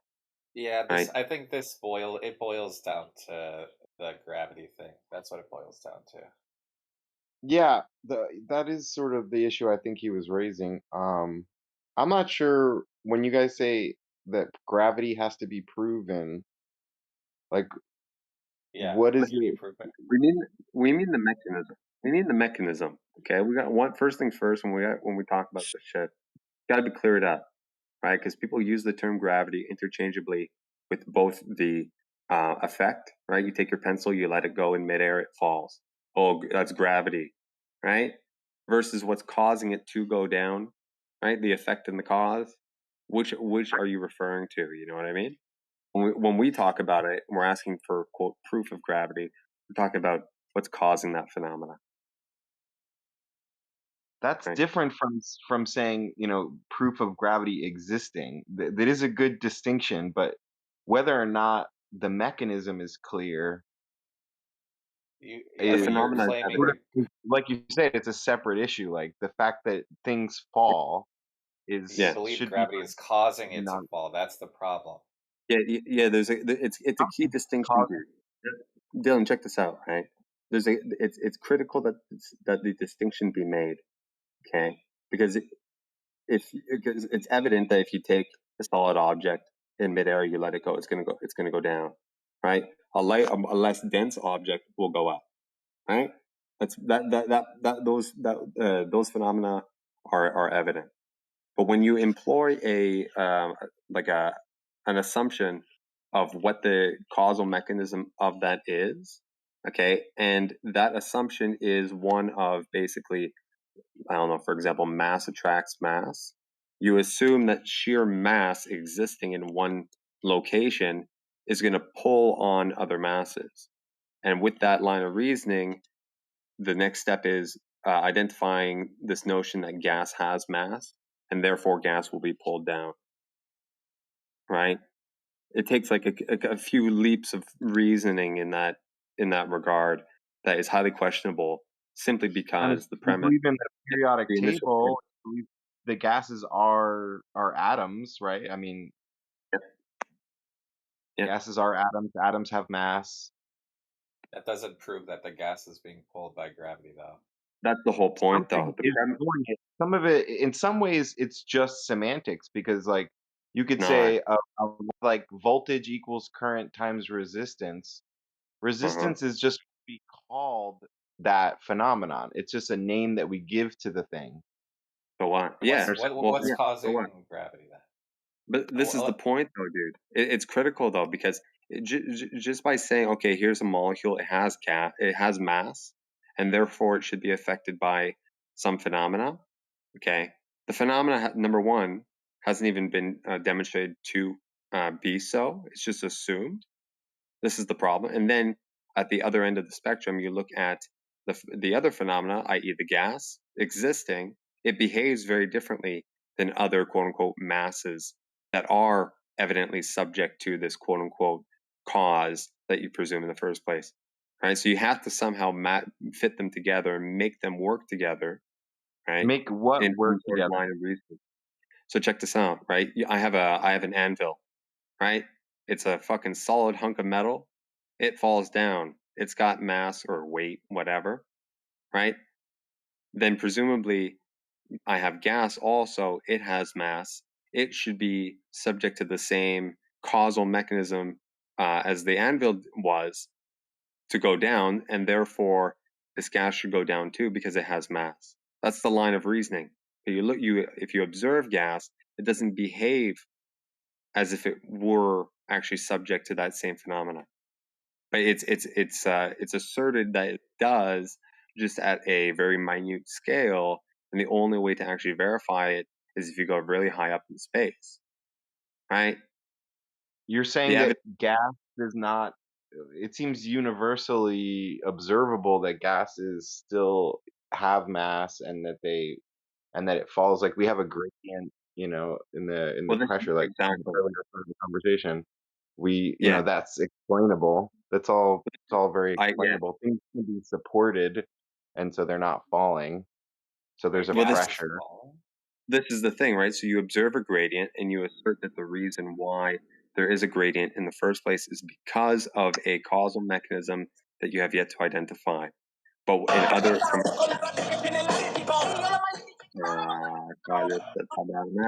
I figured drop I'd get dead, YouTube video. drop dead. Thank you very much. Hope nobody heard The that. Anyway, causal mechanism seems yeah, to I be wasn't done, dude. a separate issue. I know, I understand. Like my point is, dude, right? It seems to be so, but it hasn't been proven to be so, right? But when taking it from another angle, okay, we know that gases can gradiate or whatever the term is under various circumstances, like varying temperatures and other kind of variables like well, specifically temperature. If you throw in humidity or whatever, and then you play with temperature, like it's very dynamic. Okay, and I think I was giving an example earlier before you jumped in, right? If you take a tube, an enclosed tube, and you put gas inside of it, right? At a standard, room temperature or whatever, the gas is going to basically the pressure inside the tube is going to be basically uniform. But if you apply an external force to it, or if you change the temperature from external means, like on one side you put an ice cube, for example, for argument's sake, and on the other side you put a lighter, right? It's going to change immediately. It's going to change the pressure at You get those convection. forces, Yeah, right? you get convection. Yeah, so it's gonna seep through, and then over time, there's going to be a pressure equilibration, right? One side it's higher, one side it's lower. They're not separated by a physical barrier, so they're going to equilibrate.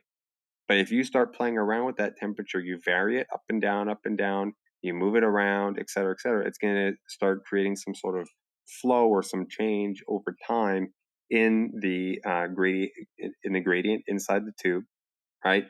At that Just scale, it like might be very boiling minute. water. You could boil water in a pot and watch, the convection currents. Like that's Yeah, but we're boiling. talking about gas. We're talking about gases, though, right? Because you're talking about we observe a gas pressure gradient as you go up higher in altitude, and the claim is that gravity is what's causing, the higher level of molecules closer to the ground than higher up, right? That's inconclusive. It's a good guess, and it seems to be reasonable according to the framework provided to mostly everybody, right? But when questioned, when you dig into it, there's a lot more variables at play, namely one that I just described to you. Okay, so in order to break the ice on this, okay, one needs to kind of demonstrate one or the other, or both, for all we know, right? So we propose to, hey, look, show us things the that are gravity difficult causing. about it, but Hang on, dude. Wait, I'm almost done. Right. So we propose to people, hey, bring us a demonstration that you can affect gas by gravity. I don't know, changing the gravity field or something like that, and demonstrating that, I don't know, more gas molecules accumulate towards the bottom of like a chamber or something, what have you, anything to demonstrate that premise. And it's been a long time, and no one's brought anything. There's centrifuges. I suppose that would be the only thing that. I mean, there's Navier-Stokes equations, which pretty much, explain fluid dynamics. Now, it's chaos in a sense, in a mathematical sense, when you're talking about turbid flow, because vortices appear in the motion of fluid, and they're very they're hard to predict in a sense. Like, you can predict laminar flow in fluids very well, and you're talking about trying to see the effect of an increase in pressure from an acceleration field. I think a centrifuge is the perfect example, right? Can you demonstrate that? Do you know what a centrifuge is? Yeah, things that spin and throw things out attached to it to the extremity of the device. Right. So essentially, that's the same thing. Like, you have this acceleration, this centrifugal acceleration, and that's what gravity is. It's an acceleration. So they're essentially equivalent. And Okay. even though radially symmetric, like if you just imagine in one direction, causing that. Yeah. Okay, great. Okay. But now you still have to demonstrate that there's a causal mechanism, right? First of all, you're assuming a ball. Okay. It's just granted to you that we're on a spherical or spheroidal object that's spinning and that has this inward acceleration from all directions, right? For the sake of argument, if you're granted that, you're still stuck with the notion of what's the actual causal mechanism, right? That's making things accelerate inwards.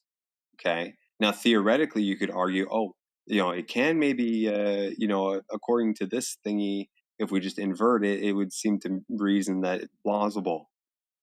Fine.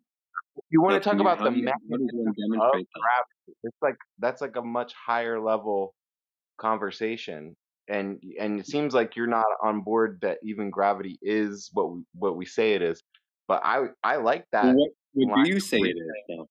To me, it's mathematically equivalent to fluid flow. Gravity is just the If we flow of the that are getting absorbed by mass particles. That's what it is. fine. Well, that seems reasonable, dude. But already we've granted you argument the ball. Okay. Now I'm not going to ask you to demonstrate that first, but your prerequisites need to be set up, dude. Right? They need to check out. So we're already kind of giving you a free pass on one of them. Okay. But we're going to ask you, okay, what is the causal mechanism of the inward acceleration? And people normally say, it's sheer mass being present, right? That causes some sort of attraction or whatever of other objects, right? Yeah, but they don't Now, know how can you much. demonstrate that that's the That case? is the law. Like, mass 1 times mass 2 divided Yeah, by the dude, distance. this is it's Newtonian. Yeah, sure. We understand. We get the Newtonian. Yeah, it's Newtonians there. But the problem that is equilibrium still holds, right? but it holds under like certain circumstances that are quite evident. The problem is though there's competing theories on this, dude. Right? So who's right? Are they all right in the wrong way? Or wrong in the right way? Like what the Kepler what's observed the actual like causal elliptical mechanism? orbits of the planets, and then Newton was like, well, if there's an inverse square law, then he invented calculus in order to show, if there's an inverse square law, you're going to get elliptical orbits. So it's very mathematically consistent, just at that simple level. So to say that something is there, like it's useful to give it a name, like to call a thing the reason why things fall. You guys agree there is a reason why things fall. There's a reason why things that are more dense seem to descend and things that are less dense seem to go up. That's gravity. Like there needs to be, a full explanation of just the phenomenon itself. Then you can get into the mechanism, like the river model of gravity. And that's what we're asking people for. That's what we're asking people for. What's actually causing denser objects to go down and lighter objects to go up. People say mass attracting other, right? Yeah. Other people say the sheer presence of That's a mass. very useful explanation. It Yeah, well, works. exactly. It might be practical, right? The math checks out, right? That's fine. But it doesn't mean it's true, dude. Okay? This is the thing.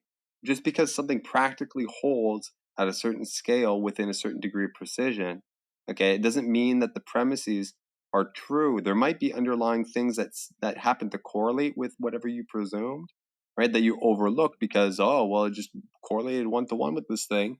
I'm going to assume my first proposition holds without looking any further. Never mind the ontological catastrophe of it, right? The math checks out, so fuck it, it must be true, right? Same thing with bendy warpy space-time. I have this rock sitting on my desk, and somehow there's a 4-dimensional, hyperspatial fucking fabric that bends because the rock is there. Like, where the fuck is this? Where is this hyperspatial thing? Does it only exist on paper in numbers just because and presumed to be true because the math checks out? That's a complete reification fallacy, dude.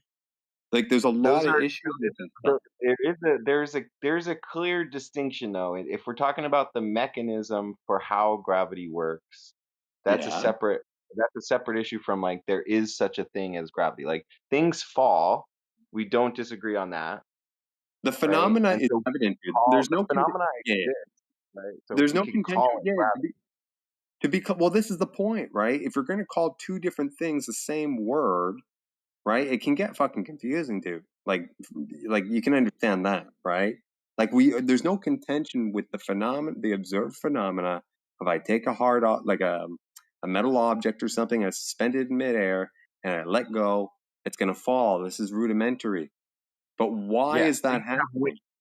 What causes things to have weight? We call that thing gravity. It like period. End of sentence. Okay, so the cause is gravity. Okay, thank you. Okay.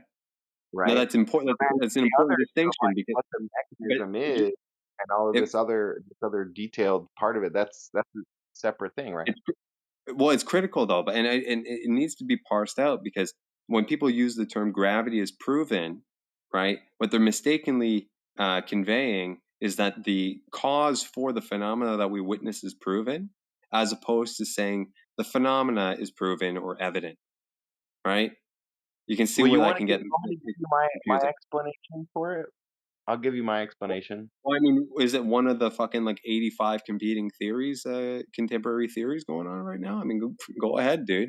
If you got a demo, that would be great too. Here's the interesting thing, right? Like, why is mass the thing that causes weight as well as the thing that resists acceleration? You have force equals mass times acceleration, right? So mass is like this resistance to acceleration, but it's also the thing that causes weight. Those two equations are not necessarily the same. Like weight equals mass times gravity, force equals mass times acceleration. That's an interesting insight, right? Like that it's the same quantity, right?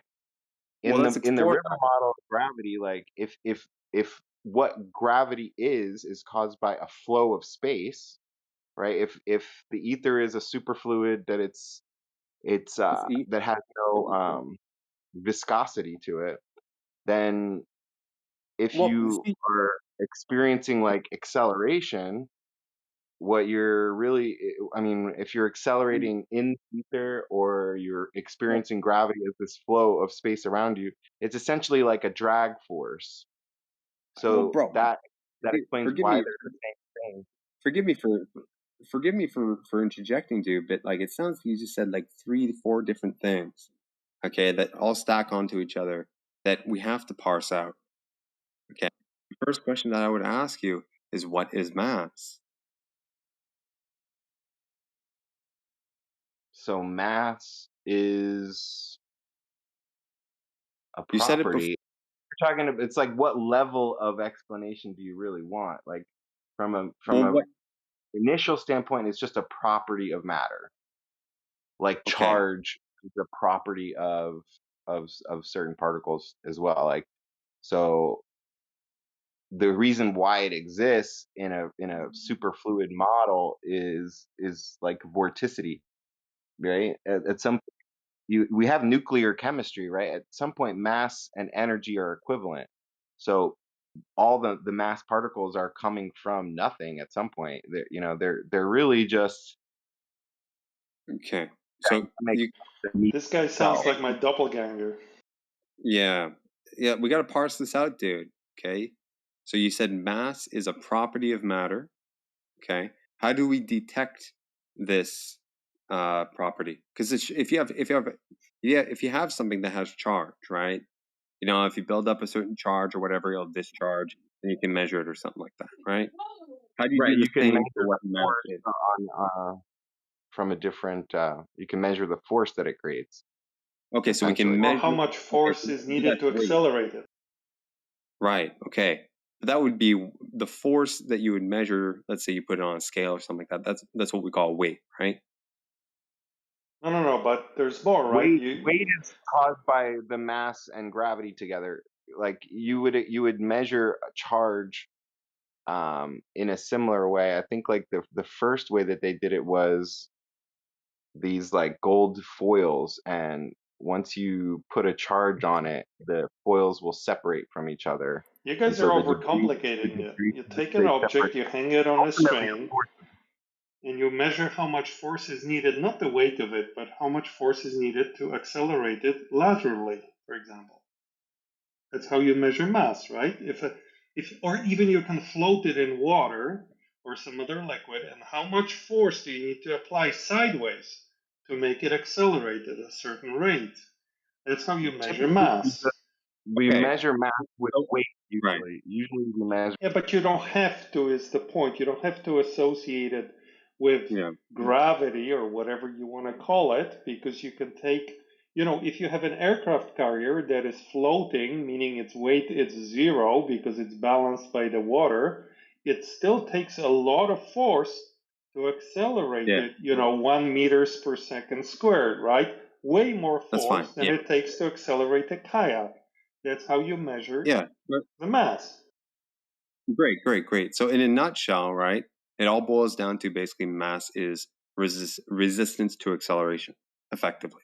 Well, there you go. Right? Yeah, I was trying to F get there. equals ma Thank you, and Peter. W That equals that mv. accelerated us into that. You're into welcome. That already. That's what I always Appreciate strive to do. Yeah, I appreciate that. Dylan was kind of like, hyper complicating it a little bit. So here's the thing, Dylan, right?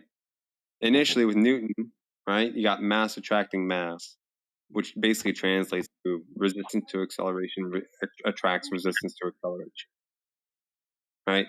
If you just kind of like swap out the terms. Can you make that make sense for me, please? Can I make that make sense to you?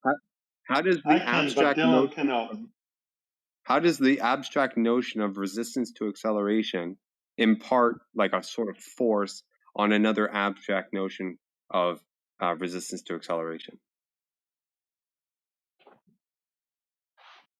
I'm still not understanding your question. Like you I am. I can answer the question. Go for it, Peter. Resistance to acceleration is how we measure mass. That's not what it is. Okay. So I was asking what it was, and the answer was basically a long-winded resistance to acceleration. No, that was the answer to how do we measure it, that property. I initially, before you came in, I asked him what it is. Right. And then basically, you stepped in when, he started complicating it, and it sounded like, the answer that you gave would have been a sufficient answer, which was kind of like well, but okay. So the same argument that you're framing could be used with electric charge, which I think is a very good analogy. That's why I thought he was my doppelganger, because that's how I answer that question. So basically, an electric charge behaves in a certain way in a magnetic field. But how can that property of behaving in a certain way in a magnetic field be also associated with repelling another electric charge? Well, you see, it's a similar analogy. It's like if I say I can measure electric charge of a particle based on how it responds to the field, then you can corner me and say, yeah, but this particle supposedly repels or attracts other particles with charge. How can responding to field be attracting or repelling other particles? It's a different thing. It's just one thing is how you measure it. The other thing is what we observe it to do. Okay. Yeah, Dylan? that's sort of the requirement of being able to measure things. Usually, it has to have some phenomenon that you can detect. So forces are going to be the way that you can detect them. Plus, also in a gravimeter, a very precise gravimeter, you can measure the mass of an object by how much it affects another object. So you can also even directly, it has nothing to do with the shape of the Earth, but you can directly show that introducing a certain object creates more acceleration on the test object than introducing another object. And that's how you can say that this object has the mass, 2 times of the other object, because it had a correspondingly greater effect on the test object, aka mass attracting mass. So you can even directly measure that with highly precise instruments because the interaction is quite weak, as we know.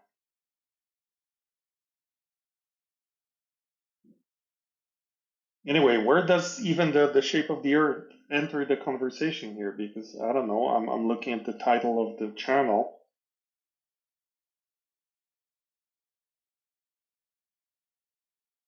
Yeah, Dylan, you started off with some planetary stuff, and then I forget, man. It was a long-winded conversation. We were really landed anywhere. I think how we got here was the previous conversation of the gradients of gases. Oh, right. And then Right. there was Thank you. like question like, well, he couldn't conceive the previous Goldberg couldn't conceive of how you could have a gradient of gases without some sort of gravitational field to explain it. So yeah, Right. That was his main argument. That's true. Yeah. Oh, we have a gradient, therefore it must be because we have gravity, and by inference, it must be a globe. That was basically. Yeah, that part is silly. Yeah, so I was trying to explain to him over and over again. It's like, dude, yeah. You don't think that the gradient of gases is caused by gravity? Yeah, it may be, but what does that have to do with the shape of the Earth? Well, if gravity exists, then that's why objects in the cosmos are spherical, because are all objects in the cosmos spherical? Above a certain size. Oh, okay. Why above a certain size? Because, like you said, gravity is a relatively weak force compared to electromagnetism or something. Okay. It has certain scales. So once you okay, get you to nailed it. size, So basically, to speed up because I know you just took a puff, right? So it's going to take a while. So basically, the mass of the object has to be big enough to overcome the internal rigidity of the object, right? Yes. To simplify, right? Let's call it rigidity, like the structure of the object. You understand. Right. You're great, dude. No, yeah, awesome. We're almost there. So you're saying the object has to be big enough in relation to its internal rigidity to experience gravitational collapse into something resembling a sphere. Sometimes it's an oblate pear-shaped spheroid, but roughly a sphere. Okay, what if the object is very big, but its internal structure is extremely rigid? Then you would have potentially larger objects that can resist that force. There you go. Okay. So you could conceivably, just hypothetically for now, have a very massive object with a lot of mass, let's say as much mass as Mars is claimed to have, or maybe even double that mass, but it has such an internal structure that, unlike Mars, it was able to resist gravitational collapse.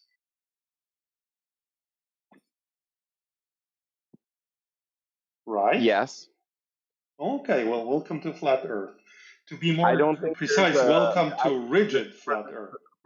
for the size that the Earth is, you would not be able to have a material that's strong. I don't think. Well, how do you know that?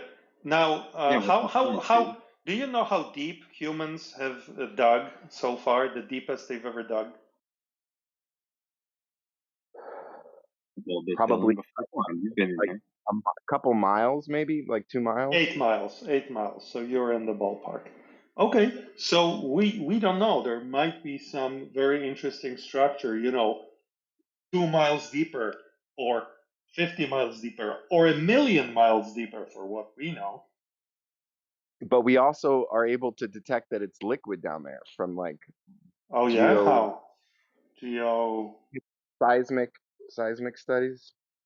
Yeah, those are like a certain conceptualization of that begin with the globe, and then into the globe we fit a certain onion-like structure.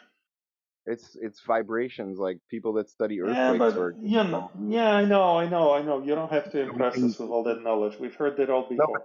Yeah, they but use there it could be to other. search for oil and for Yeah, there other. could be other. Yeah, oil, dinosaurs, but there could be other explanations for that if you thought long enough about it. We haven't, but hypothetically, I wonder. flat.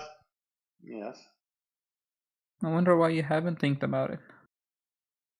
Oh, why I haven't think about it? Maybe I have thunk about it. I don't know. I tried to think about the shape of the Earth first.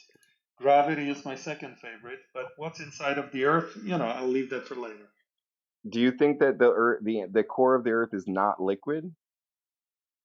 I mean, Some of there's it might be liquid. There could be a liquid layer above a very, I don't know, kind of some kind of lattice, some kind of crystal-like structure down below, very tough, like a diamond. From what I understand, the core is somewhat rigid because of the pressure is so high, but what they call the asthenosphere is essentially magma, like what erupts in volcanoes and Could be. I don't causes know, man. spreading. Do you believe I've in never the been plate? there. Even plate tectonics, like do you believe that there's a mid-oceanic ridge and the Can we plates are just agree spreading? on something before we go off fantasizing about what could be inside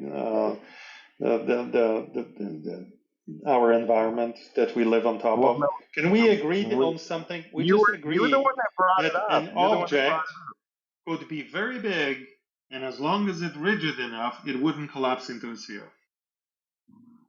We got there already, and then we Let's were able to celebrate it. present Let's evidence. celebrate it. Can we just Yeah, stop and celebrate it for a second? Yeah, I no, it's very good. that Earth could be as large as it is, and What? because you Here's the see the moon problem. is much smaller, you see other objects that are much smaller than the Earth, and they Hold on. Yeah, maybe they're mushy inside. But let's check on something though, Dylan. How big is the Earth? Right, because you're speaking like there's like a known size, right, to which you're comparing all these other things. I don't even know how you're actually determining these other things as sizes based on by looking at them. celestial navigation. We know how far like 1 degree of latitude or longitude is.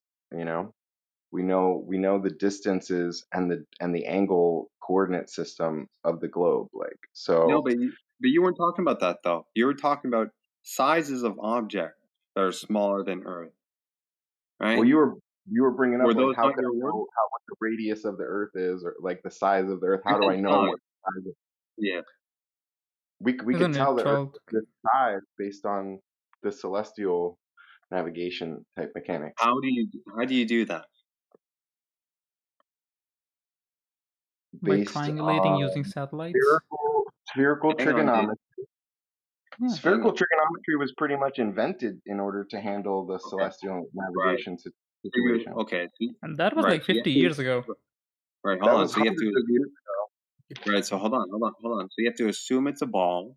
Right. You do some No, it's celestial not. navigation stuff. That's not even an Hang on, assumption. dude. That's an Hang actual. on. Yeah, dude. observation. Yeah, like, Based on that, how we sent it up, yeah, and dude. then Stop verified talking. it. I'm not. Hold on, dude. I'm asking Dylan a question. Okay, so if you assume you're on a ball, and you assume that as you travel north, for example, the corresponding change in angle to a specific star will change. Okay, then then what do? You extrapolate out that if you travel further, that it will remain constant, and then you can basically map out, a sphere or whatever, and then you can do some math and estimate the size or something like that. Okay, we get that. Right. Okay. Do you agree that there's constellations? The problem is, okay, actually assuming that change in angular size, okay, per unit or per block of whatever unit distance is actually uniform. Who's actually verified this to be the case, dude? We've all heard the 69 nautical miles per degree, but who's actually done it? Have you ever? It's very easy to do. Like people that are sailing still do it. Okay. Let me put it this way then. Who has ever started at the equator and gone north, and for every block of 69 nautical miles, 16, what is it, 60 nautical miles or 69 miles? I always get those two mixed up. Right? For every 60 nautical miles. Oh, I'm sorry, I have to step in. That's a silly argument. Don't make this argument, bro. What? That's a silly argument. Their claim is different. The claim, which is very much confirmed. Dude, wait a second. The claim is, let me explain. You don't have to check the 60-mile blocks. You just have to check that for 1 unit of distance, you get 1 unit of angle consistently. 1 mile equals 1 arc minute. You could go to random places. You don't have to go. Wait a second. Yes, wait a second.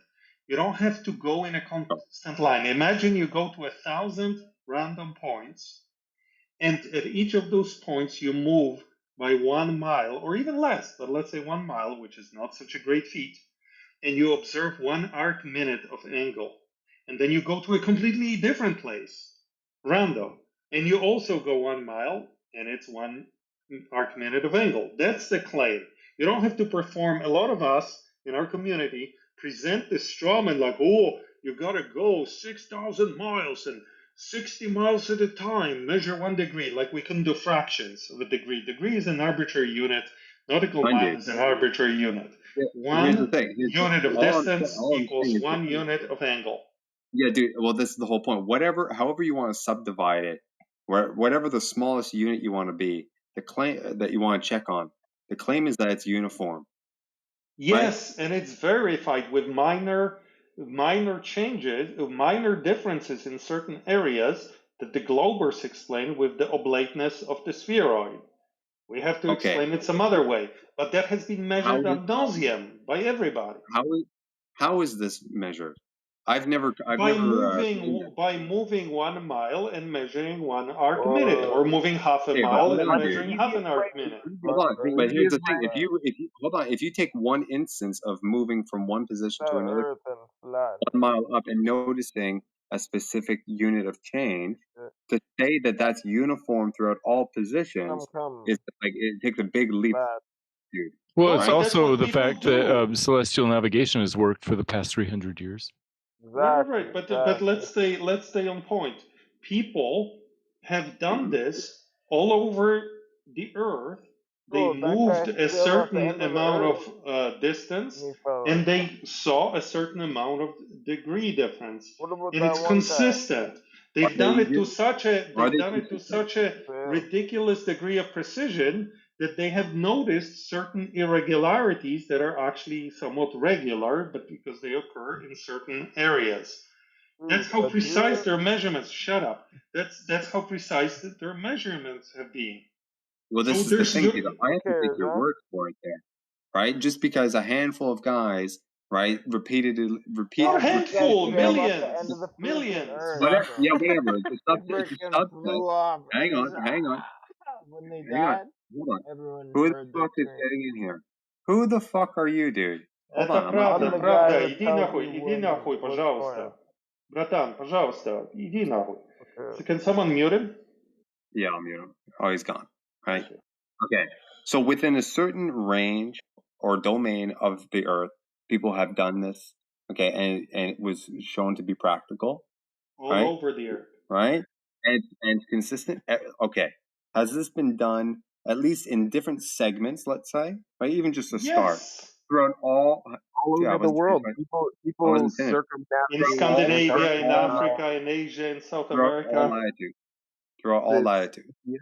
it's all Yes. GPS in a sense All now, There are but latitudes. people Shut up with the everywhere. GPS. Shut up with the GPS. Okay. Yes, everywhere. All latitudes. Yes. Okay, fine. So here's the thing, right? I would have to take your word for it because I don't have anything to go over about this. But this is besides the main Well, issue. you have another option. You can do your research. Yeah. But I mean, for sake of argument, right? I don't have any material on hand, right? But You the could main take the thing word of here, all the navigators on all the oceans for what the are past hang 200 on, years. disputing? What hold are on. you This is disputing the whole about point, right? celestial navigation? Look, the main point of this discussion, right, was basically from that you extrapolate out that it basically forms a ball, and then you can do some like spherical math or whatever to estimate a size. This was the whole thing, right? Yeah, that's what Dylan, Globers do. right? They add to it, parallel rays, right?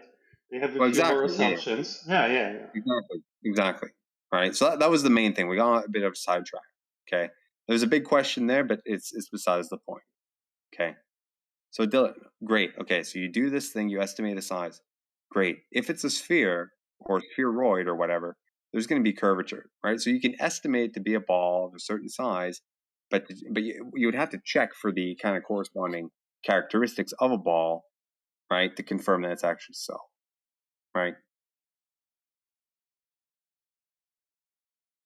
Or someone would have. In order to do what? I mean, if it To works for actually justify navigation, the then it statement works that for you navigation. So to just you wouldn't have to do that in order to perform navigation, but I'm not for talking what about purpose? navigation, dude. You're just We're trying to past the verify navigation. that the curve is there, right? You want to measure the drop over Ultimately, the yeah, dude. It's always going to boil down to that. It's always right. going to boil down to that, right? Because you're Yeah, talking I about think that it's been sizes and measured estimated constantly. masses and all We this have a stuff, whole right? we have professional surveyors that go out and make like elevation maps, like just like you would get a chart instead of navigating on a whole globe. Like there's different spherical projections that you can use. Like Thank you. when you It's get a projection, dude. you can Yeah. get really If you have close where you get all the latitude and longitude like grids instead of dude, you can. like Yeah, angular bro. like circle If you grids. have You can make it flat, but it gets more. You get more distortion depending on your okay. latitude.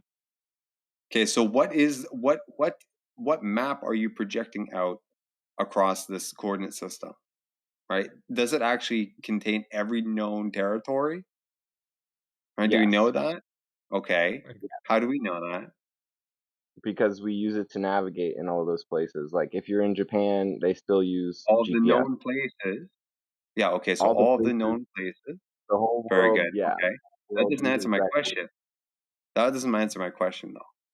My question is it a map of all places? And you said yes It's a because closed surface. we use it to navigate to the known places and they match 90 up. degrees That's another up, question, 90 degrees right? down, 360 degrees around. Yeah. I'm having trouble hearing you, dude. Are you talking to me like a pillow or something? No, I'm saying 90 degrees north, 90 degrees south, and then 100 degrees, 180 degrees east or west. Like that coordinate system represents a closed system. So yeah, like every the places we went to go visit that were hard to get to were like the North Pole and the South Pole, right? But there was expeditions to those places, and people have navigated. Okay. I don't know really where you're going. I don't know where he's going with this, dude. I have no idea where he's going with this. The problem is, ultimately, dude, is you have to assume a ball and you project the known territory onto that coordinate system.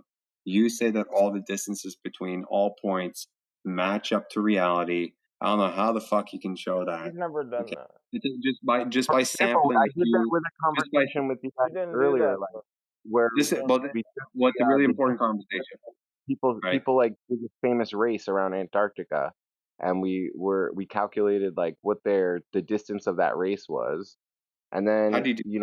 you can Bro, compare black that guys to are the still locked perimeter into the of earth, like man. if the Earth was flat, then the southern pole would have to be this like huge ice wall or whatever, right? you know, like you guys have Oh, in some of your, very small. or it would be some perimeter of the circle where, you know, 90 degrees What north is the circle? center of the circle. The What circle that circle? it's really the circle that the stars make overhead. Like when you look at the North What? Star, it doesn't circle, and so that's why we call that north. Like Yes, it's it the way does. In your the own whole model, the north, the Polaris circles. very slightly, but it's nearly Yeah, but on the it does measurably, very measurably. Was it right. like When I say half the North like Pole, the I'm arc? talking about the axis center at which it all Oh, circles okay. from. So you're saying there's a point, geometric point, around which everything circles, including the North Star. Right. So that's why we present that as the center of the map when you have the circular, the flat maps. I don't want to. I'm not We don't have telling a you map, but there are flat Earth maps, and you seriously, know, Dylan, are you thank tonight's like globe champion? Is this tonight's globe champion? This guy? Yeah, we had flattened destruction earlier. I think that, and then Dylan came I in, know right? how that went. Oh my god, you already know. I have a question. I You guys actually are have a totally question for Matthew Learns because his name is Matthew Learns. Matthew, if I may, it's year 2026. Very Are good. you Yes. still a In fact, Glober? it's a June 2026 as of today. Yes, June 1st. Are you still a Yeah, you know Glober? what? The full moon last night stayed the same angular size all night long, within 2% of angular size, and I think that, for example, is best explained by the surface of the Earth being spherical.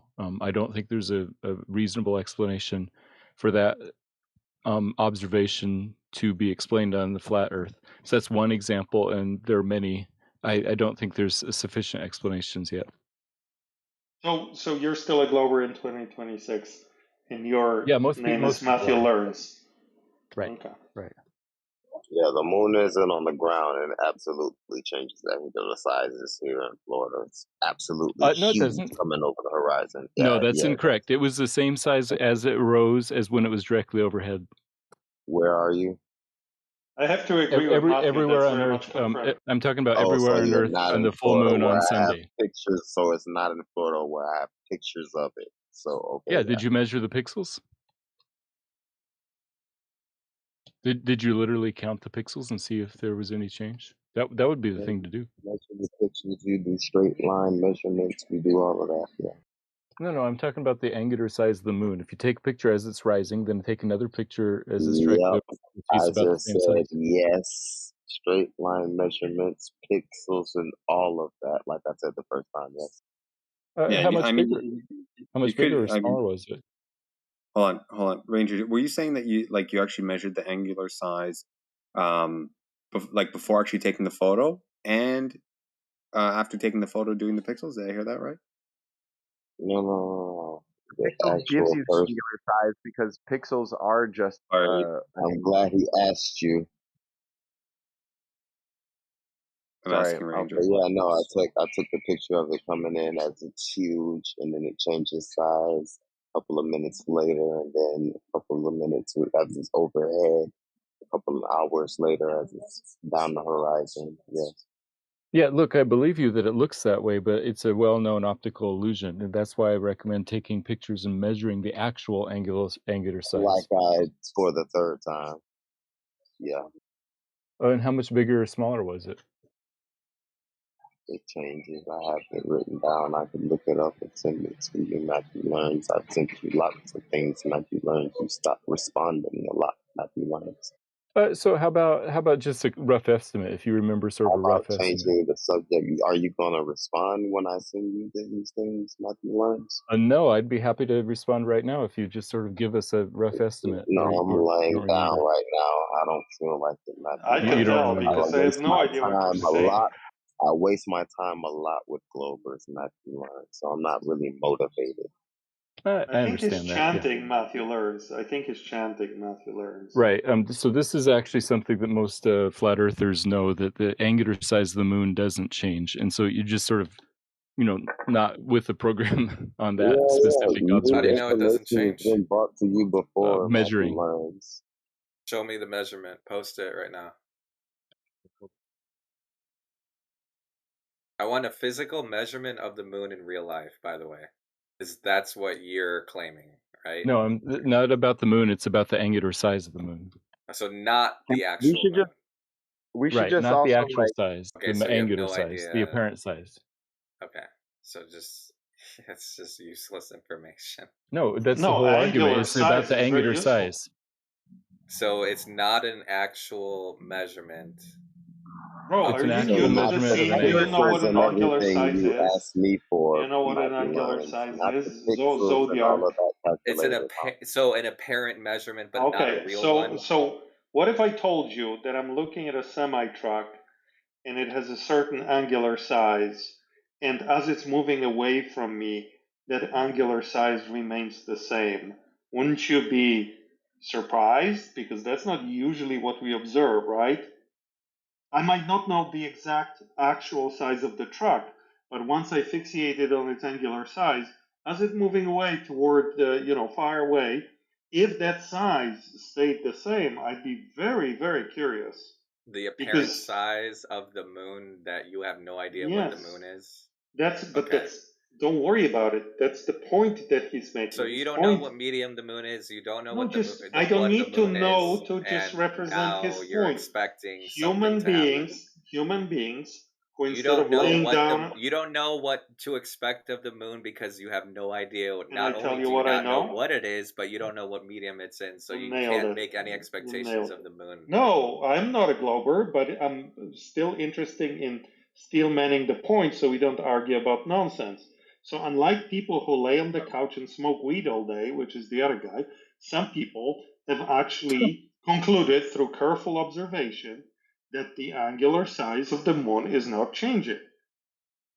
So through its path from rise to setting. So that is confirmed by globers and flat earthers alike, who are not stoners who never left the couch in 2 weeks. So you An claiming apparent otherwise just makes you look stupid. Yes, the an apparent apparent size. size. Yes. Okay. Yes.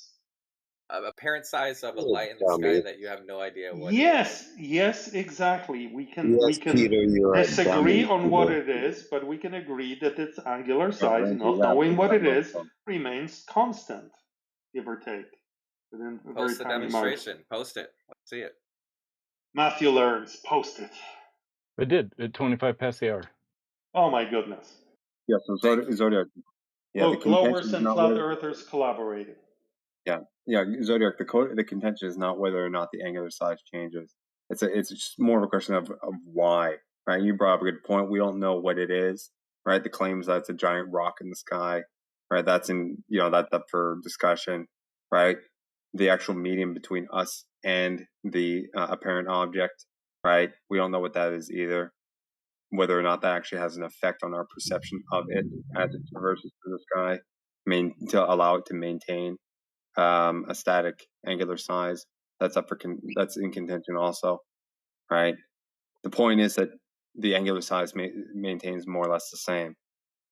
That's fine, right? No one's making any claims as to the nature of it apart from how we observe it. Nothing wrong there. Right. Matthew makes claims. The reason he was Or presenting Matthew. it sort of evidence that there's a globe, right, is because what you would expect if the moon were traveling above us at a certain distance and circling Yes, a that's what flat you would map, expect if the Earth you was a would sphere. If what would you And expect also if it were a flat Earth? You would well, and have to see I gotta it caveat through something. zero. I gotta caveat something there. I gotta caveat something, right? And if you also assume the nature of the moon itself is also a giant object, right? Giant rock, well, more in 3D importantly, space that it's and far away for at a certain Matthew. distance. Correct me if I'm wrong, but like you also assume a certain distance that pretty significant compared to the diameter of the claimed globe, right, Matthew? Otherwise, Well, there would be. if you have two The different main assumption, observations from far apart people, for this one, I'm just saying that the distance of the moon doesn't change all night long, very much. Right, but if the moon were super close, geometrically speaking, then from sunset, from it rising and to its setting, there could be enough distance to affect angular size, right? Or you don't Right. know because you don't know the Like if it medium were of thing super either close, because like you 10 smoked miles pot away. on the couch all day, or you don't know because you don't know what medium it's in and you're just spewing nonsense. It looks Dude, like a take physical a deep object, pass. so I'll assume that until I know different. The Why main would you make assumption any is just that it's assumptions? not changing in size. Right. We don't even have to know what the size is, but the assumption is really that it's not changing in size. If That, it, if yeah, it's that not was already that was already cleared. That was already cleared That's up, not an dude. assumption, that's a measurement. Yeah, that's already cleared, dude. More or less the same. Now, the second question comes into play of whether or not this thing is actually a giant rock in 3D space. Also, right? It's very important. Now, I remember bringing up something to somebody at some point, right? How do we know that it's actually a giant rock to begin with? And the answer I got was more or less something along the lines of, well, we blast radio waves or microwaves or something like that at it, right? And we get a response. I remember asking the guy, maybe someone else can corroborate this, right? If we blast microwaves or whatever at an object, right? And we get a response, does that indicate that it absolutely is solid, right? Do objects that reflect radio waves or microwaves, are all of those objects that do that solid? And the response I got was no. Not all objects have to be solid to reflect certain frequencies. Does anyone know anything about that? I mean, in the globe model, planets, gas giants, are not solid, but they reflect light. it depends on what frequency of Gases light we're reflect talking light, about. like aren't clouds The ionosphere gaseous? is a waveguide. Like we reflect radio waves off of the ionosphere regularly, and that's how Well, there you radio go. Dude, works. why do you go to complex explanations as your first response? He asked for an example of something that was non-physical that could Okay, reflect. Jupiter. What do you mean non-physical? What gas is Not non-physical? solid. I was asking specifically Okay, solid. so Dylan, you're a glober, so Jupiter Right. reflects Jupiter. light, right? Does Jupiter Jupiter. reflect light? Yes. Is it You solid? can see Jupiter in a telescope. You can see Can the you moons. just answer my question? Is it solid in your model? It's a gas giant. So Okay, does it reflect light or does it produce its own light like a star? it actually produces more light than it absorbs. This guy. The answer is Jupiter. You said does it emit light or does it not, or does it only reflect light? Everything emits some amount of light because everything projects photons, but does it reflect sunlight? The answer is yes. Is it made of gas? The answer is yes. In your model, the quickest answer to his fucking question is Jupiter. Yeah, but the question just tell me Instead of wanking off to like, oh, it could be this, it could be that, blah, blah, blah. But He was recall asking about the moon and bouncing stuff off the moon, and we were talking Yeah, about. Dude, he's saying, could the moon be gas and reflect sunlight? Yes, it could. I didn't say gas. I said what the question was more specifically about the frequency band that was used to bounce off the moon, right? To determine its distance and stuff like that. Yeah, anything. Right? Radio waves, lasers, they all bounce off the moon. We know this. Right, of certain bands, right? So all objects that What do you mean reflect certain bands? All the bands that we threw at the moon came back. Okay, and those were bounded, right? Or did we do the entire spectrum? Anything from ham radio, which is relatively low frequency, to or is it the other way around? Lasers, whichever one is higher. But it's a pretty broad spectrum. We can do spectroscopy though. So like you can tell. Don't introduce everything all at once. The answer is yes. Things bounce off the moon. By Yeah, using exactly. the light Now, that's the question bouncing is, off though, of the moon, hold we on. can tell Yeah, exactly what materials are in the moon. That's a different story, though, dude. We're not even there yet. Okay. The question is, though, objects that reflect the frequency bands that we bounce off the moon, right? Allegedly, okay, do only objects that are solid reflect these frequency bands? That was the ultimate question, and the answer was no. Okay. So therefore, how can we conclude that the moon must be solid because we got a response using broadcasting frequency bands at it? Well, you You can can tell that it has a certain density based on the gravity the mass that it would have. We can deduce the mass just from the orbital mechanics of it. But you might say, oh well, that's But not that implies that it must be on a ball, right? But right. it's That another implies story. Like that there's certain assumptions with that, right? That it's orbiting in the way that it's orbiting. that's also true. not just So, that. You can check the intensity of whatever wave or laser you sent, and it comes back to see how reflective it is, and based on that, you can say how solid it is. how? So if you send a light of like 10 lumens and the 10 lumens come back, that means it's reflecting all of it. That means Perfectly it's reflective, solid. yeah. It's Yeah, but perfectly it comes if it reflective. yeah, and if it comes back at a certain different in color refractions, then you can assume, not assume, you can test what elements would do that and see how they behave, and based on that, you can say, oh, the surface might behave like this. Okay, so it's presumptive, right? Because we Not don't presumptive. know what. You're Well, yeah, testing 'cause it right here. yeah, If any exactly. other element that is Here's the showing the problem. same behavior, then Here's you the can clearly say, well, yeah, this is the this is the same problem. metal it's made out of. But this is the problem, though, because you can test something down here. You have to assume that it operates in the same fashion up there, Yeah. right? That's the Exactly. closest you Yeah. can That get for is now. true. That is true. The You have to biggest assume. Yeah. assumption you globers make in your cosmology is that the laws of physics are the same everywhere. You assume uniformitarian. You assume uniformitarianism. I don't know Yeah, what I that think is, that but that's the a way you valid can get the assumption. closest to it. Yeah, sure, but that's just admit it. Every serious physicist will admit, yes, Yeah. we have good. They will say, yeah, we have good reasons to make this assumption, and then they can elaborate why. And there are some good reasons, but in the end, Yeah. it's an assumption that's not testable. That the laws of physics, 5 billion light years away from here, are the same as they are on Earth, Yeah, duh. and constant in time. Yes. That's the implication, yeah. Yeah, so just say it. And this guy is saying, well, he's doing it on a smaller scale because, I just bought a truck for my son and it has 250,000. It actually has exactly 230,000 miles on it, which is the claimed distance to the moon, I believe. So it's not that far away if that truck made it.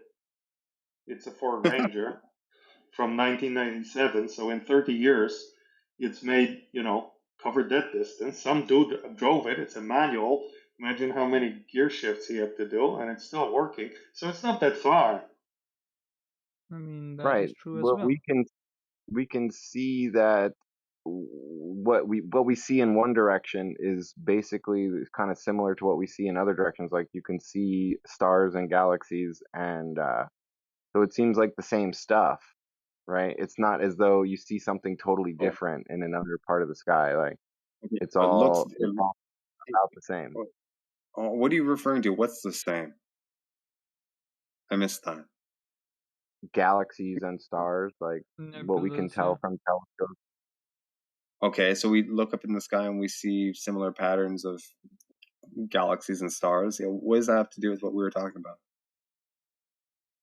Well, if the laws of physics were different in different places, then you might expect to see different phenomena. Or different behaviors that are not predictable based on what we know. So, yeah. Right? So that's just evidence to say that the assumption that the laws of the universe are the same, it seems like reasonable. Everywhere we go on the earth, like things fall, Yeah, on Earth, there's yeah, but they fall at slightly different rates. Guys, it's like my second or third night here, and there are no adults in the room. Like, what does any of this have to do with the shape of the Earth? you're the one that brought up That's the that bit. in our cosmos, that's the biggest assumption that we make. Yeah, And because I'm just you're already like Taking the 100 question. miles into this conversation about like what's the moon? Who cares what the moon is? Could we just Yeah. agree on the because point that's that what its angular size is not changing? We both you guys agree. want We both agree on that. Everybody Yep. agrees, other than the Yeah, I'm not. stoner dude. We agree Yeah, that, Peter. the moon is the same angular size, all right? Nothing to do with the shape of the Earth. Move Yeah. on. Yeah, So how Peter's can you right on that. explain that No, on I have a no flat Earth? idea. Hold on a second, Dylan. Wait. Yeah, Peter's right. Okay, we went off on a tangent. I don't know why we're just kind of rambling there. But I don't even know why this was brought up in the first place. Okay. You were trying to say that the moon might not be a physical thing. Well, Yeah, that's but what why he did the whole thinks. All moon right, thing come up? we'll give him a break. We're saying, like, can you We explain don't the know that. phenomena of the constant angular size of the moon on a flat Earth? Can you explain that? Because, like, in our explanation, it's the same distance away, basically. Okay. Like, I suppose when Right. it's directly Perfect. overhead, you have Okay, great, like a radius of the Earth difference. Great. No, the thing is, can you prove that to be the case, though? Not only the distance, but also the fact that we're on a giant ball in the first place, right? Because that's your base premise. That you're Well, kind of so like I was the one that brought kind of up the moon, navigating and across. here's why I brought it up. I said, hey, look, this is an observation that is better explained on a globe than a flat Earth. Because my impression would be on a flat Earth, the moon would be coming towards you as it rises, and then going away from you as it sets. Right on. Okay. So we still have a problem about measuring the curvature too. That's all.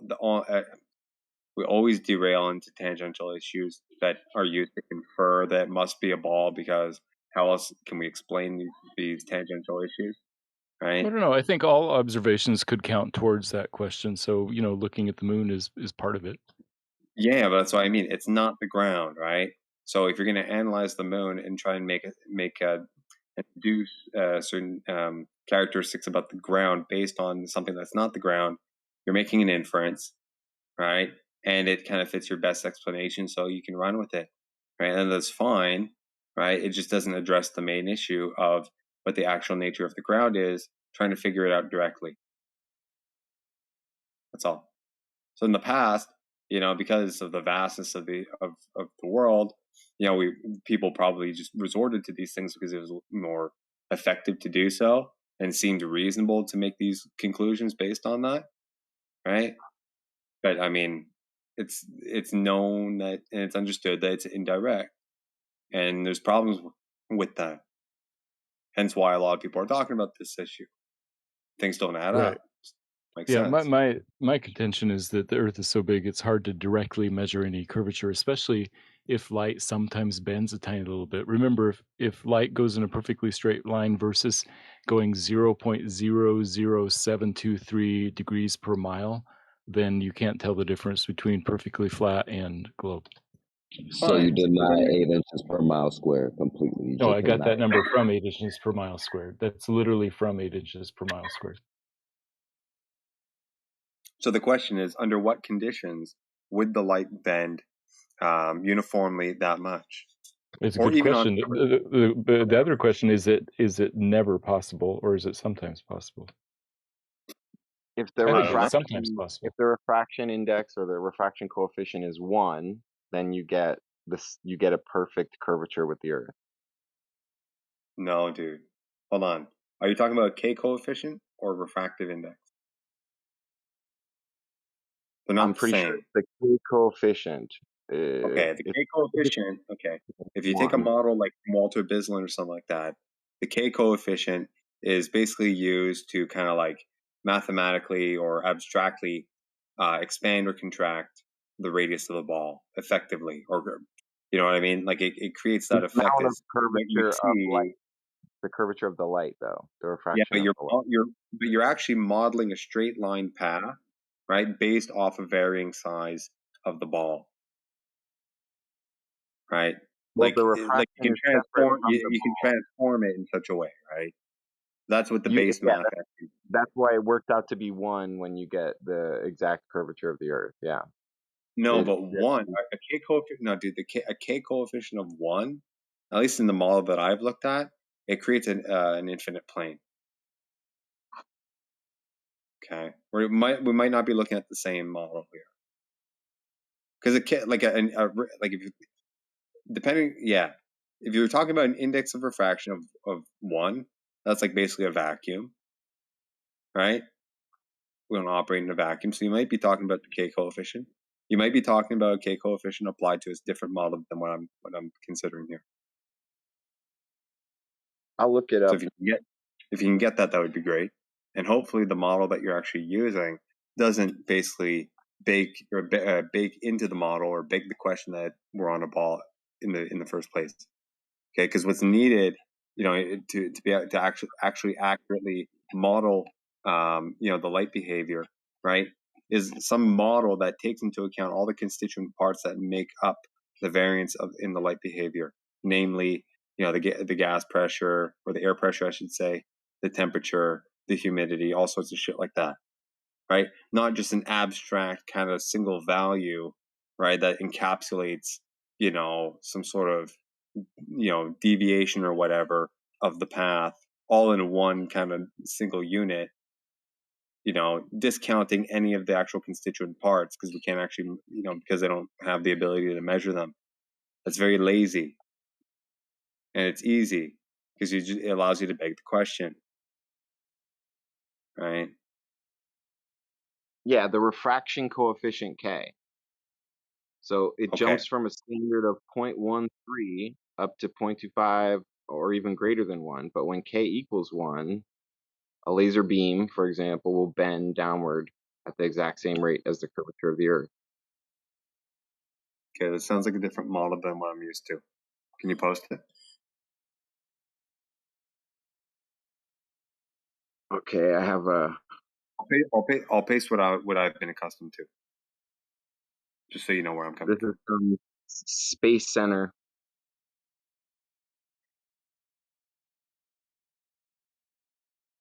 Hold on a second. If someone wants to fill in the dead air there.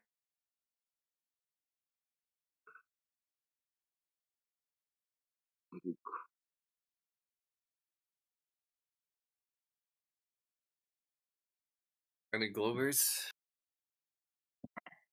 Keep it going, dude. That's okay. So the point is that you don't disagree Hold that on, we light have does. two prominent Glovers here. Maybe you guys should, no offense, but make room for Matthew and Scott Mackey. I mean, Dylan, you had a good other run, people, but I mean, come on. Yeah, go ahead. I don't need to say anything. Guys, okay. I'm just saying the Globe deserves better. The Globe deserves better champions than Dylan. No offense, Dylan. No, it's good for people to like practice, defending what they think, and sort of that's why I like these discussions. People learn stuff, figure out what their arguments are. It's interesting.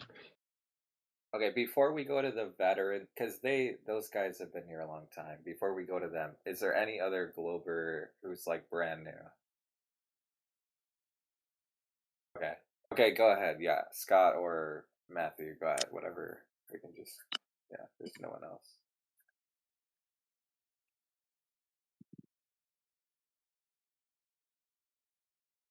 Let's just wait. It's fine. Let's just wait for them. Let's just wait for them. Let's check in with Scott. I checked in with Matthew. Scott Mackey, are you still a Glober in 2026?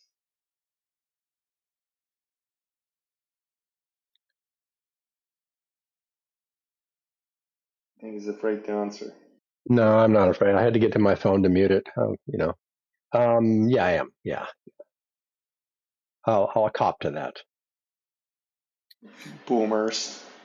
Yeah. Right. To be shy. Okay. Dylan, you see my post? 46 minutes past the hour. I even gave you a little screenshot. Yeah, okay. I made a couple posts, but I'm looking at your equation here. Do you see K, right? Right. See the K? Yeah. It's bounded between -1 and 1. You can see that at the top of the page where the calculator is used. So you can play around with it. Okay. So when K is, you see what I mean, right? When K is 1, right, you get a 1 minus K or a 1 minus 1 in the denominator, right? So then you have R divided by 0, which is basically, undefined, and it's treated as if it's infinite, right? So then that's modeled out as if it was a plane. So you have an infinite radius, it's planar, okay? This is what I meant. So what you're talking about here, you have a K value that's greater than 1. That would not fit in this. Unless you want to have 1 minus 1.5, so you have a negative 0.5 in the In the denominator, you have a radius divided by negative 0.5. How do you have like a negative radius, dude? That doesn't make any sense. See what I mean? Like they're not compatible. Okay. So we're talking past each other. No wonder. So how can you explain how K is used in this thing that you're talking about? Looking at your thing, can you verbalize it for people who are not reading your paper? I suppose it was a different equation because I see your point in that they cannot be the same. Yeah. But it was And I'm just looking at your page here, and just so you know, I'm looking at your page here. I don't see any math. I see an article and some illustrations, but no math. Like, did you send me the wrong page or something? Right? I was asking you first for a model. They don't believe in math, bro. Shut your mouth. Right? I asked you specifically for a model, dude, and you gave me an article with some like fucking MS Paint pictures and shit. Where did you get this notion of a K value being greater than 1? It's just from something I pulled up. But not what you said, dude. Or unless I missed it, where in that article does it specify how K being greater than 1 has any sort of actual meaning? that was the citation that came along with the article that I was reading, or the search that I did. Oh, excuse me. Okay, you posted a Quora also. My apologies. Okay, I'm gonna check. I figured the information would have been in there, but it's you got to read it, dude. So what you posted is not having anything to do with refraction, though. It is. What I'm reading here is an equation for the curvature drop based on the distance for a sphere. So this is a trigonometric equation that doesn't have to do with the refraction of light. This is just what you posted is not. Yeah, dude. It has to take into account refraction when we're talking about observed drop or elevation based on the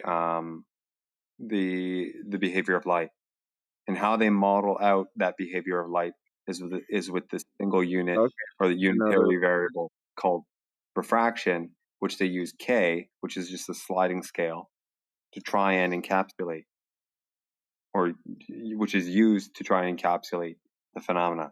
But it doesn't say anything about how K is comprised. And this is the problem. Like, how the fuck do you get a K of 0.17? Like, what does it even mean? Like, how much humidity over what span of height do you get? Do you have what difference or what type of gradient? Well, what I was saying is if K equals spans? 1, what I said was if K equals 1, you get the same radius as what you would expect over a curved Earth, right? So this radius of curvature, when you have 1 minus 1, and you're dividing by 0, so you can't divide by 0. I don't know. Yeah. Well, in this model, what they interpret a division by 0 and the resulting value being infinite as basically being, you see, it's R prime, right? R prime is like the quote unquote modeled or new radius of this theoretical Earth, right? That would be used in the projection in the math, right? Based off of K. So, for example, if you have if K is 0, right, you get R divided by 1 minus 0, so you get R divided by 1. So R prime is just R, right? So the effective quote unquote radius is just the regular radius because there was no K, right? So like that would be the case in like a vacuum, let's say, theoretically. Follow? But as you increase K, it basically fattens up the R, or fattens up the Earth because it increases R, and vice versa. You have a K negative K, I think. So I'm Yeah. looking at the Yeah. equation. The equation I have Yeah. is different. It's got K equals Exactly. R over R. Yeah. Yeah. So they're incompatible. That's why we had a mismatch here, right? They're not compatible. So the thing So is, where's Walter Bislin, yours from? Walter Is it Bislin. like?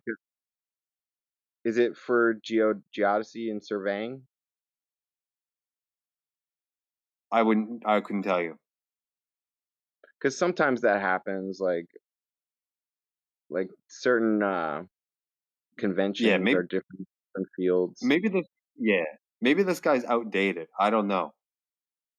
Okay, this is just the guy that's come up a few times in conversation with people. There was a big discussion. I think did India say he talked to him? I don't know. I forget. Or no, he cited him as actually like getting involved in the conversation, trying to rebut the black swan, for example. All right. So if you look at his article on the black swan, he puts together this weird modeling. Yeah, it's strange, dude. Like the way he models it out. Okay, it's this theoretical, would-be situation of how the black swan could manifest itself. Okay, and it requires crazy conditions. Like he posts a graph, right? A graph kind of illustrating the temperature gradient along with another gradient. Maybe it might have been humidity or whatever. And the graph depicts that one of the necessary conditions would be over a span of, I think it was 10 or 15 feet, that there would be a change in temperature of 15 to 20 degrees. And that would be like a steep enough gradient, right, to have the necessary sort of effect on the path of light to create the the illusion that the camera can see. But like you don't have those conditions in reality, dude. Have you ever? Can anyone point to me like any situation or any circumstance like at a beach in fucking west coast on the west coast of the United States where you have a 15 to 20 degree Celsius change over a span of 10 to 15 feet from like ground level? Like that doesn't make any sense, dude. Not even over water. I've never seen that. I don't understand how he can come up with that with a straight face.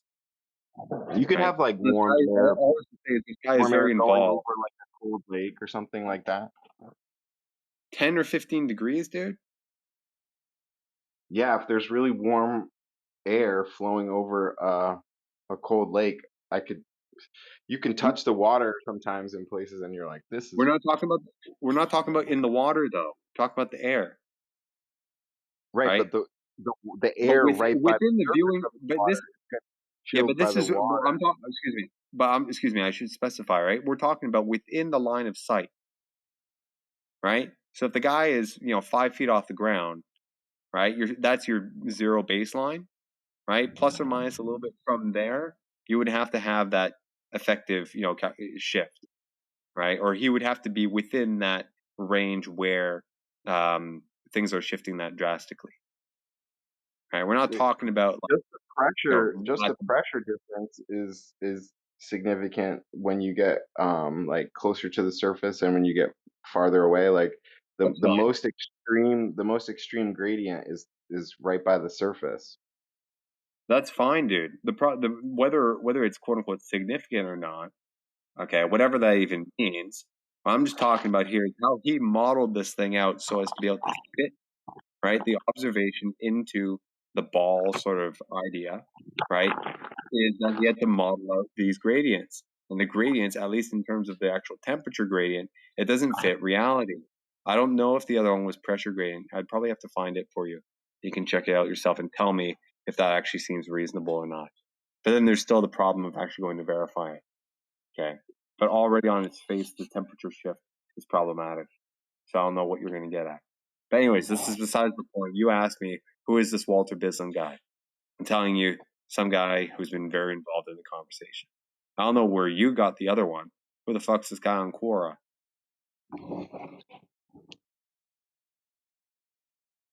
You asked me to present like what I was looking at for the equation, and we already. I get it. I'm just asking you a follow up. Who is the guy who produced this thing that you're bringing forth on Quora.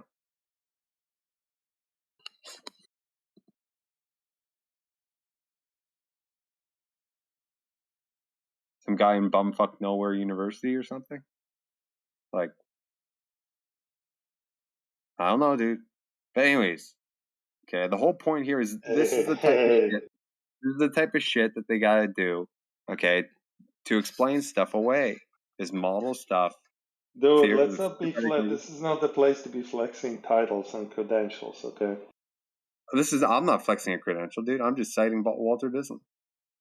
I know, but like some of our greatest researchers like don't have formal credentials, and I you know. don't want to like. I'm not asking for a credentialed individual, dude. I don't care if he's got a PhD or a master's or a fucking high school diploma. If his thing is accurate, it's accurate. I thought Walter Bislin had the PhD. He has a master's. Oh, whoop-de-doo.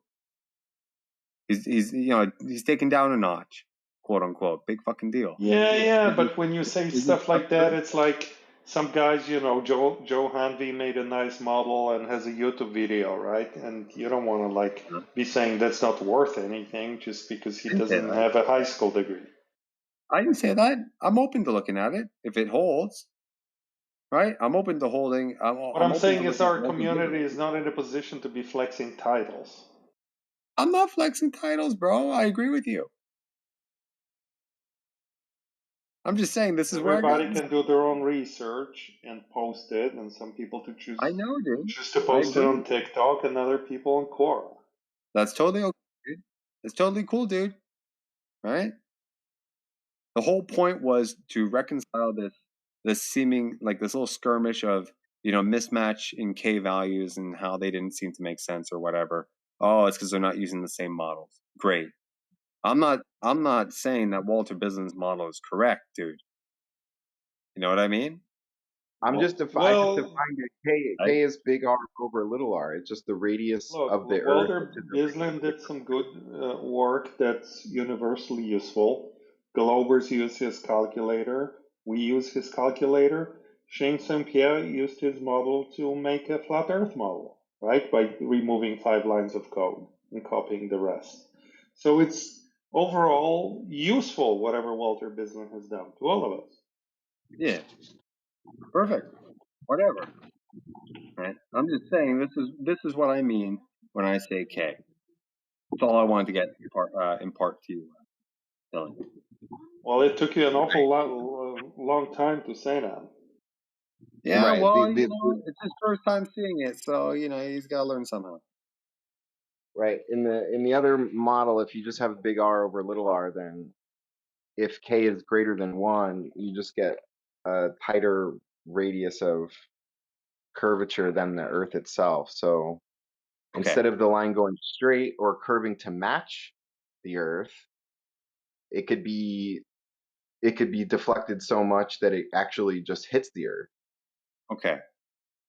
The key thing, though, is notice that both of these models assume an R. They're using R inherently. This is the big fucking the whole thing. This is all I want to initially try to highlight to you is this modeling gimmick of refraction begs the question of us being on a ball, like at fucking like first bit, not even at like you know what I mean, right off the bat.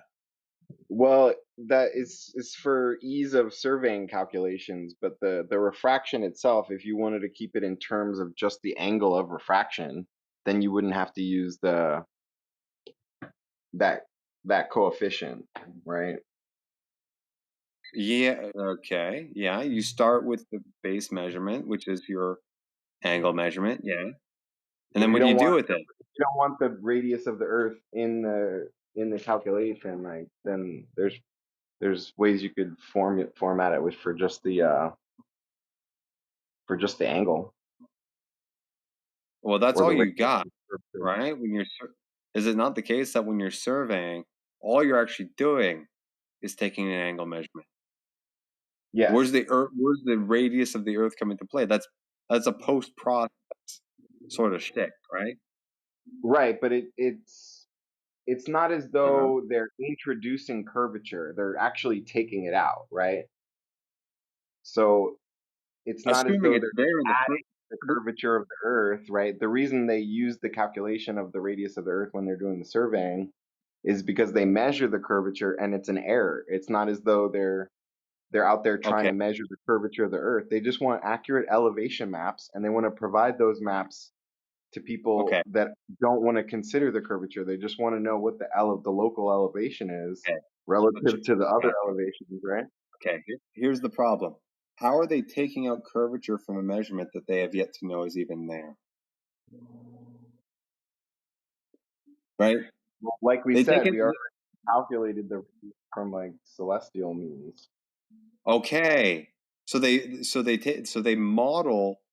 Okay. Now, okay. This is the problem. They're modeling.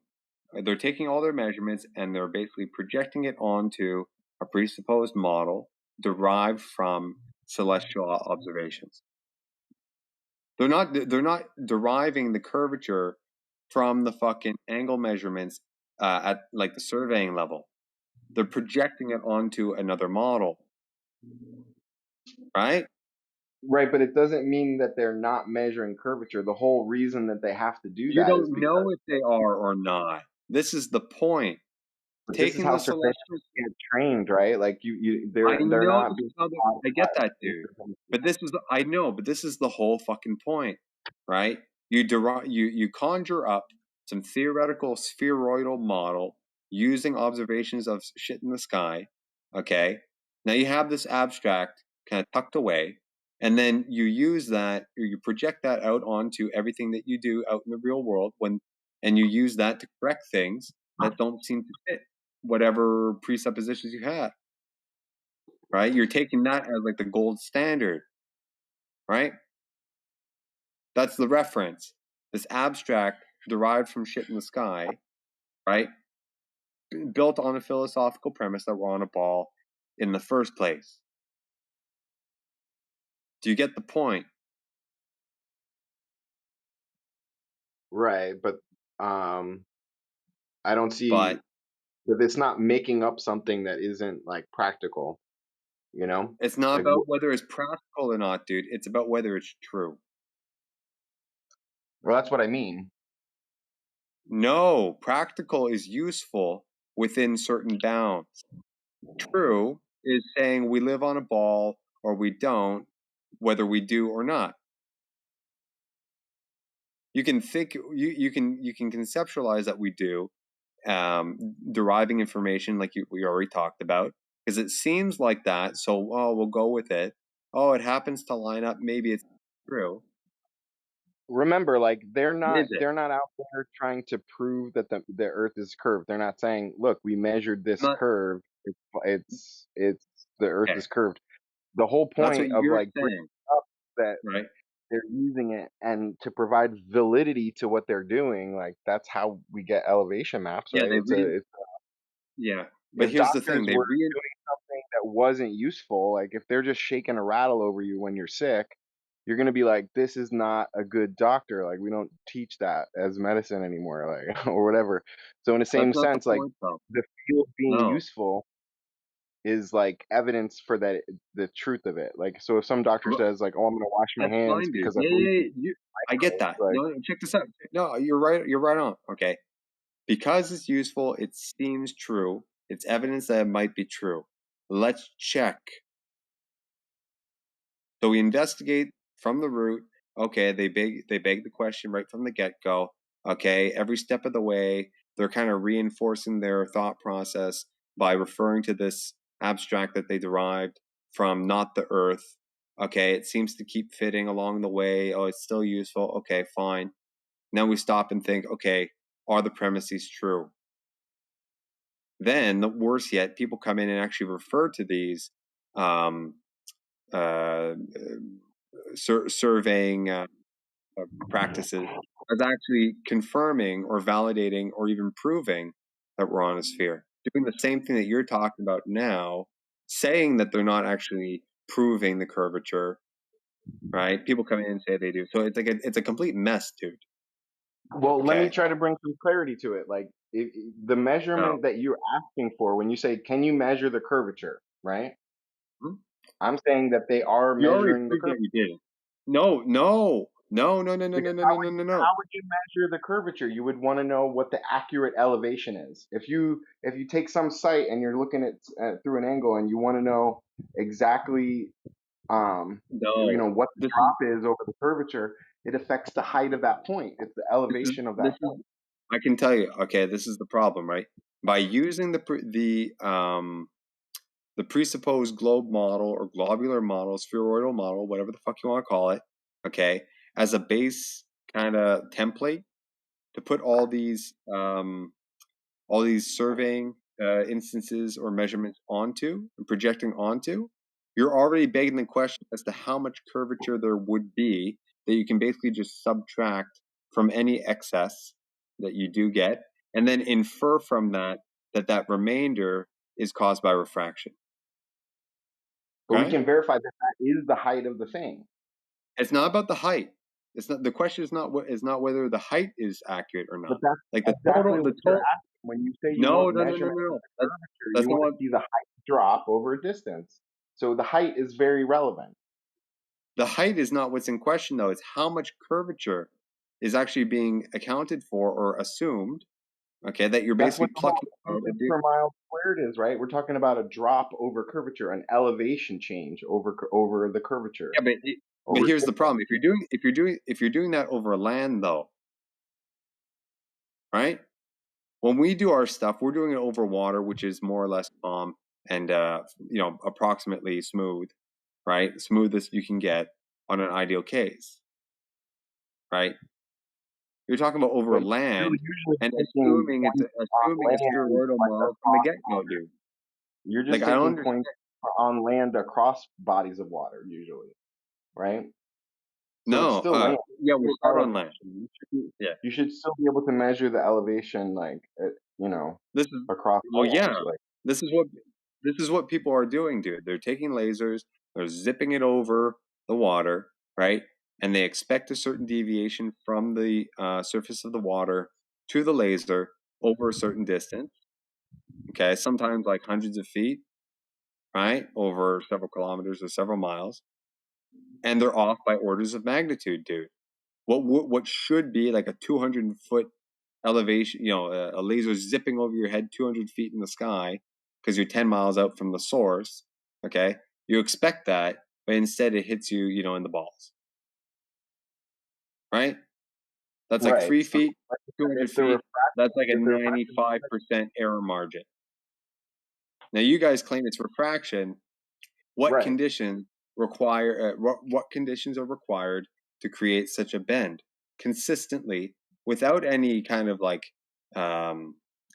distortion or anything, right? Because people have done this with multiple bands, right? And we know that different light wavelengths refract differently, right? So you would expect some sort of deviation from all these different bands. We don't get that. So consider laser targeting systems. How could they ever be a thing if what you believe is happening over the waters with the lasers actually happening? Oh yeah, it's because the guys operating the lasers are predicting how much refraction is going on out there, right? And they're even greater ranges than some of these tests. Doesn't seem so surprising. Are they? If it's a relatively simple calculation, so you could bake that into the targeting system. And it works regardless of conditions? No, it changes based on conditions, but you could assume a certain refractive index of 0.15 or whatever. There's some certain amount of refraction that you could probably just assume to get a more accurate targeting system. But just like surveyors, targeting systems would be thrown off too. So you'd want to bake that part in. Well, hold as on, much as you could. No, your surveying thing is a completely different story because you already have a template, right? You have a template upon which you're putting all your angle measurements, right? You're subtracting whatever excess from, the supposed curvature that would be demonstrated by or expressed by the template, Okay, so you're making an assumption right there. Okay, whereas with these laser targeting systems, right, you're just pointing and shooting.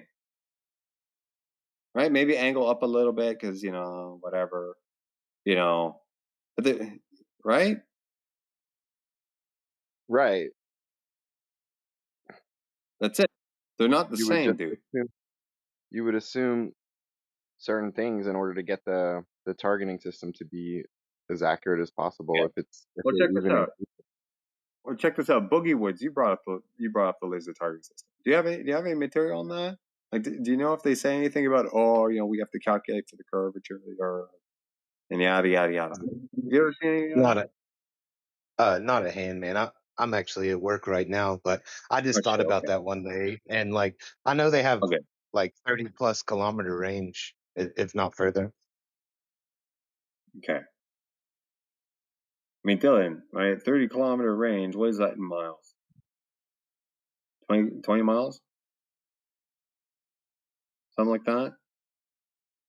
Right? Over 20 Right. miles, what would you expect? You would expect 8 inches per mile squared. So 20 square, that's 400 times 8, that's 3,200. 3,200 inches. What is that? Like fucking 200 feet? 300 feet or some shit? 250 feet, let's say? All right. It's a significant You have it. distance. Huh? It's a significant distance for sure. So you'd have That's how much. have extreme refraction to get the Right. perfect Well, curvature. there you go. So are like these users of these laser targeting systems only going to go out and operate them when they know they have extreme refraction conditions? No, dude. They're taking them over water at a certain Yeah, height above the water. That's going to be pretty significant refraction. But all the time. I would If it's think that always they here's the thing, right? So check this out, right? If it was always significant refraction, okay, according to this line of reasoning, we would always see shit like what we have, like when we see the black swan, right? Because the big claim is, it's extreme refraction, light bending over the curve, yada yada yada. But then there are other days where it kind of flops underneath the horizon, apparently. And so there are days where it flips in the opposite, right? Right. I mean, I've seen Hold stuff on, where hold on. they supposedly Hang on, show hang on, that the hang on. laser I goes just up want or something. my apologies, dude. I just want to say something. Scott Mackey, shut the fuck up. All right, continue. Well, I feel like I've seen examples of Sounds like absolute nonsense. where they've Yeah, shown Dylan's the like nonsense. beam goes up. It shows elevation. So your premise that they never measure the curvature at all, I don't think that's true when they do these laser Hang on. tests. I got a quick little operation to maneuver here. My apologies. All right. It's off, Scott. Go ahead. I missed half of what you said. Well, you were saying that they always measure flat over with these laser tests, but I feel like I've seen tests where they show the height, like just flat Earth debunking videos where they would show like, or it's not even debunking. It's like they're out there to show the elevation and that it Okay. doesn't change over the distance, and yet it does. The beam gets higher the farther they are away from it. Perfect. Do you have that on hand? No, but I've Okay. seen some videos of that kind of thing. Okay. Are you talking? Did you happen to see that was the Stephen Hawking video or documentary where they do some stuff with like a laser to a boat? Boat is sailing out. Yada yada yada yada. I saw one with a boat. I don't think Stephen Hawking was in it. I saw one with a helicopter. This was like Helicopter. probably years Yeah, ago. same one. Yeah, yeah. I want to double check the footage on that, dude. What do you guys Okay. think about It's like Hawking That's the thing. theory of evolution? Sorry, Boogie, what'd you say? You think Oh, about fish? that was the same one, the one with the helicopter and Yeah. Stephen Hawking. It was the same. Was it Nat Geo or something? I believe. Yeah. Yeah, you notice those birds in those two clips? Oh, It's been too Remember the long. famous yeah, he got bird? busted. I do Busted remember it. red-handed. Yeah, hang on. Someone's fucking talking. I thought you were talking to me. No, dude. Am I Talking to catching your Boogie. drift? Am I catching your drift that you're saying that these whatever videos are faked or somehow or a hoax? There's a part of it that puts it into puts the spotlight on it as being suspicious, dude. Okay, towards the end of the video, there's a clip, right, where they, like Boogie said, there's like a helicopter going out or something, right? In that clip where you see the helicopter flying out, okay, in the periphery you see like the surroundings, right? You see like the background, you see the water. You also happen to see a flock of 3 birds kind of fly in from the left part of the view in a specific pattern. Right? Yeah, You I see the did. helicopter fly. Okay. Then you see the video clip to whatever, the producers or whatnot. And you see them in shock, like a little bit of a shock factor, right? They're like, oh my God, or whatever. Right? And then the camera cuts back to that same view where the helicopter is no longer visible. Okay? Right? Supposedly kind of explain that the helicopter went over the curb or some shit. Whatever it is. But then Yeah, you happen to see those you don't same even need 3 that. fucking. Sorry. Oh, sorry, man. But then you happen to see the same fucking 3 birds fly from the same fucking spot in the same pattern, like as they were before, not 10 seconds ago. Superimposed on it. You know, there's some weird footage in that thing, man. Okay. Now I don't know. I don't Sorry. even know if this is the same one as like the laser shit. But I mean, It is. That's what I was going to tell you. Is you don't even need that bird thing. Like this is, if I'm not mistaken, this is one of the ones where they kind of they have the little boat and they show the lines on the little flag of the boat. They kind of try to recreate Robotham type situation, and they that's one of the ones where you can still see the horizon behind the whole thing, behind the boat and everything. When they're pretending like the horizon is blocking some of the lines of the boat, the sail on the boat, you can see the whole horizon behind it. Like, so you don't even need the bird thing. Yeah.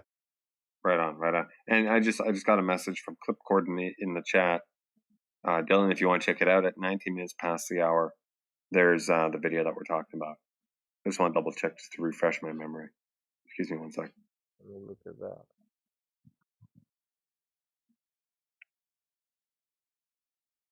There we go. Yeah, the birds. Here we go.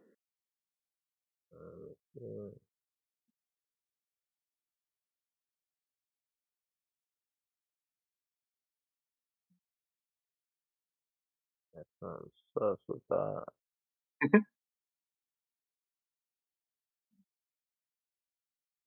Yeah. The 3 birds. So look at that one right there.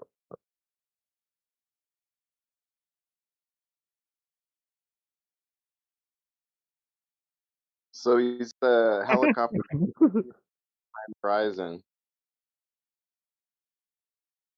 Focus on the 3 birds. Bird. So you don't. So the whole video is a hoax because of some birds. I don't get it.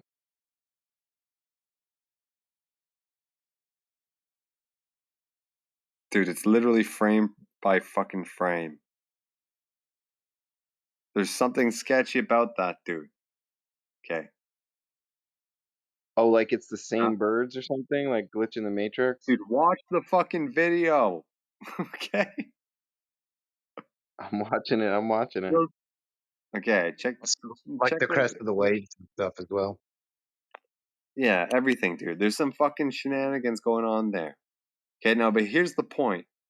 This shit you can't reproduce. Okay, whatever claims they're making or conclusions that they're making from this thing. Okay, sketchy as the video may actually be, you can't necessarily go out and reproduce that shit. the funding, whatever. Or if you do, I mean, go for it. Okay, see if you get the same results.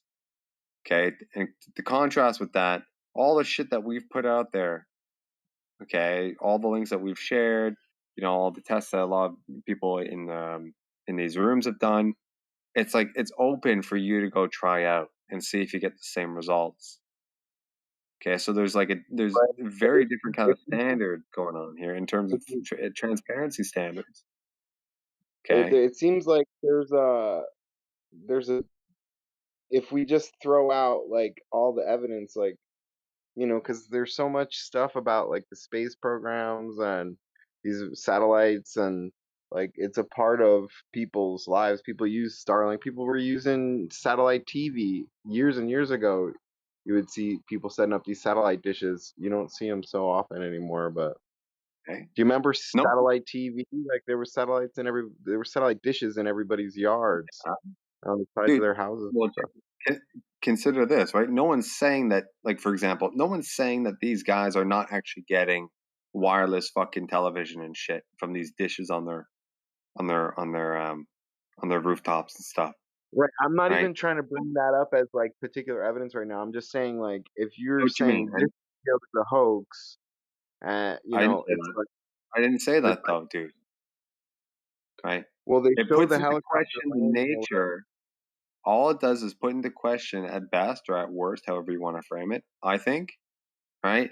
It puts into question the actual nature of the source of these signals, right? So if the claim is that these things, there's these little gadgets and shit, millions of them or thousands of them orbiting around a giant ball, right? Zipping things down for people so they can watch the direct TV and shit like that, right? It's not to say that there's no signal coming in. People are still watching their fucking satellite TV and shit, right? But to say it's coming from devices or floating around in some elliptical patterns and shit over a giant ball, there's no ball. There might be something up there floating around in certain elliptical patterns over some sort of over some sort of planar some plane, right, parallel with the ground. I don't fucking know. That's not the problem. Or for all we know, some shit just hovering there and fucking in one spot. Geocentric, what do they call them?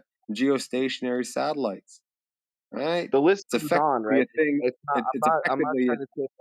I wasn't even trying right. to bring that up as an issue. Like, I don't want to get The- sidetracked on like satellite dishes Yeah, necessarily. And, like, the I point know. was like you were Yeah, bringing up like you guys have this mountain of evidence, right? You've done all these tests. You were referring to like all the work that has been done on the flat Earth side, as if there was just this preponderance of evidence for the flat Earth. Whereas, like, you have to admit that it's a minority view, and the so what? preponderance of evidence is really No on the globe preponderance. side. Bro, Whether we it's a got So hoax, bird what brain. though? whether that's a Yeah, who hoax, cares? whether all this Who stuff cares, is dude? Bro, the Bro, preponderance is crazy on that one in the bird brain. yeah, dude. Whether it's a minority position or not, if it's true, it's true. Because like this minority position, majority position thing, it's bullshit, dude.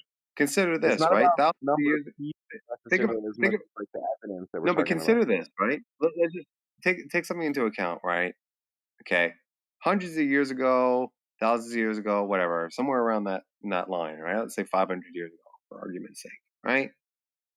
A lot of people thought that they lived on a flat plane, and then you had some goofballs come in and say, "No, we live on a ball." They go to the fucking Catholic Church and present all sorts of shit, yada yada yada. They were a minority. Okay, what evidence did they provide to prove that they were on a ball? Did people just shut them down outright because they were in a minority position? According to them, what they said was true. And somehow it got through, whether it's because, it was actually accurate or not, or because, corruption or some other shenanigans. Who the fuck knows? That position was adopted, even though it was a minority position.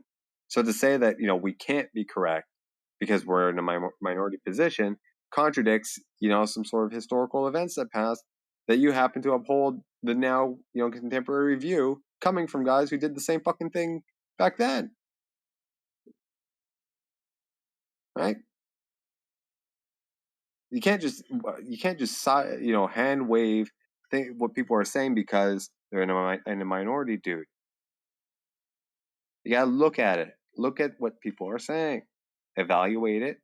If it's true, it's true. It could be one fucking guy in the whole world saying something that no one else is really saying, and it happens to be true. What, you're gonna discount it because he's 1 in 8 or 9 billion? Or he's such a fraction of a percent, of the population. He can't be correct, bro. No, Yeah, like I said, it he's wasn't so much incorrect, about like bro. how He's got many schizophrenia people. and shit. Believes the It's not Earth so is much flat about and all the that. number of people, but All right, Jeb, eat shit, dude. what were you saying? Jeb, I'm sorry. No, Jeb, he's just trolling, dude. Continue, please. Yeah, it's not so much about the number of people that believe in a thing as much as like the evidence. Like, for example, like when I say a bunch of people use celestial navigation, and that seems to be this accurate like depiction of the geometry of where we are because it's like of its efficacy, but it's like the number of times it's been used. So you could say, oh, the number of people that have done it, but it's not their opinion so much as the evidence that they're providing, right? So what I'm saying is like the the majority of the evidence, not just the opinions, right, but the evidence would be in favor of a globe. Well, the question is, okay, well then the question is not a matter of quantity, right? It's also about the quality, or primarily about the quality, right? And so far, the evidence or the bits of evidence that we've looked at tonight, that you've brought up, right, are ridden or dripping with fucking logical fallacies, dude. So you mean to say So when because these there's a guys shit? go out with their laser tests and they prove that they're proving that there's no curvature across a certain distance, or that their laser is at the same height above water, and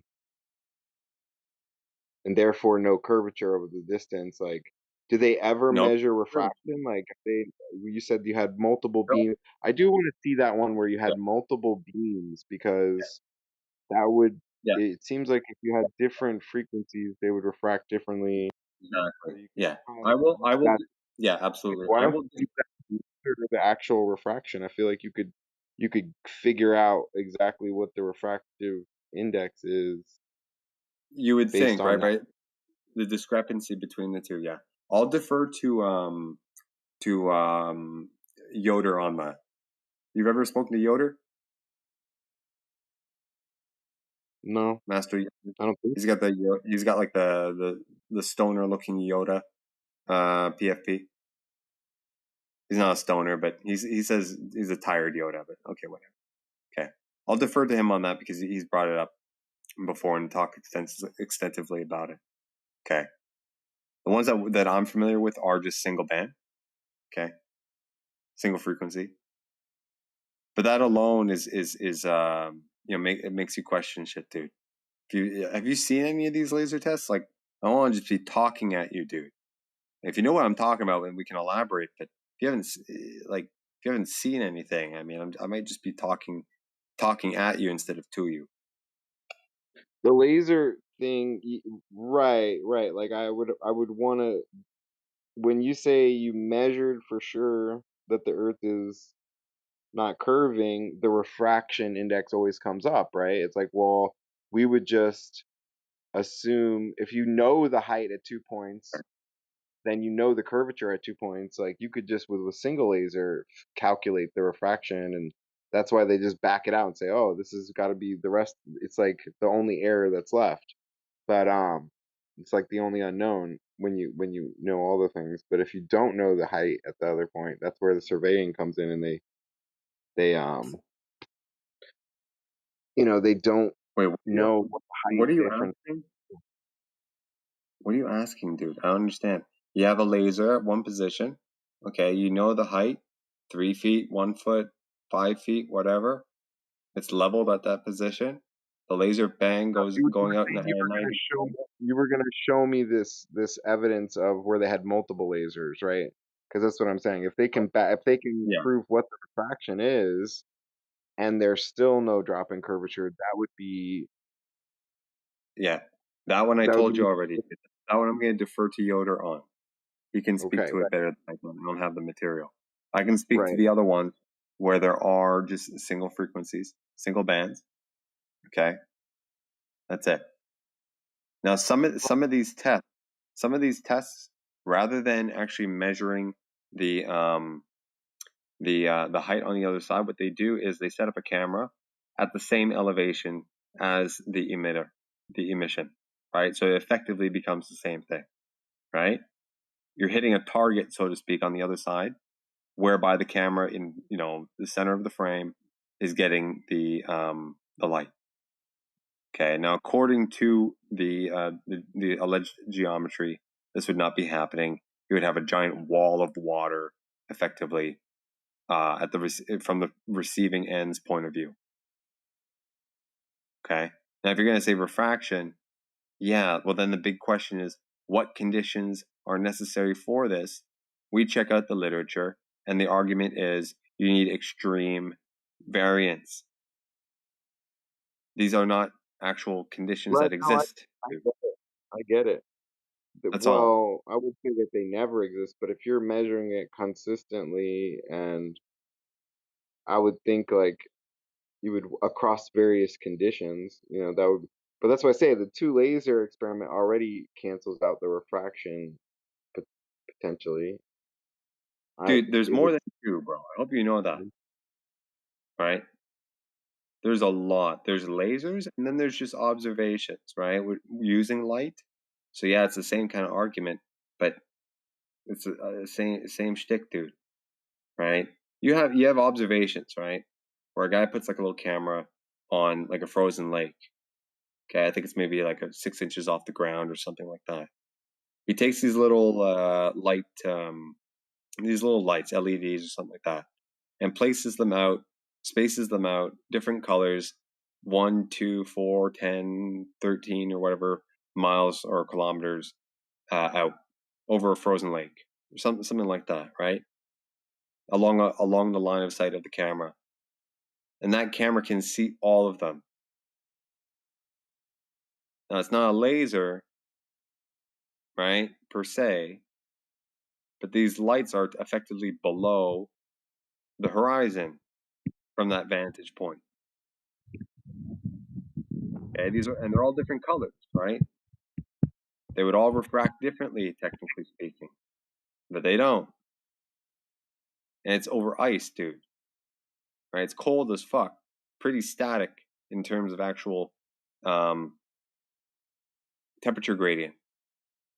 Might be a little humid, but not necessarily. It's frozen, right? Even if it is humid, you would still need a change in temperature gradient too, right? So And you would just there get right be to the end. do you think that there's some sort of experiment that could be done, whether it would take more resources or people to do it, that would be like definitive in a way where you could expose the hope of the globe in a way that would be convincing to everybody on the globe side, or would be convincing to everybody on the flat earth side. So this is definitive proof. Yeah, we measured it. Like we see it. Like a photo from space is like one of those things. Check this, right? An ideal, and this has been spoken about in these rooms, okay? An ideal sort of laser test or observation test, okay, would be something along the lines of, say you had like a long distance, 10 miles or something like that, okay? And between point A and point B, at the elevation of a little bit, at the elevation of the observer and the object, right? Let's say they're at the same elevation, right? Altitude, right? Between plus or minus some distance below and above that line of sight altitude, you would have sampled every discrete distance right? Whether it be every 10 feet, 5 feet, 50 feet, whatever, right? And along the entire line of sight, using some sort of drone or something like that could sample temperature, humidity, and pressure at every stage along the line of sight. Then you could gather real world at that moment, right, or at that time, data to effectively model the conditions. Then you compare that with what you observe.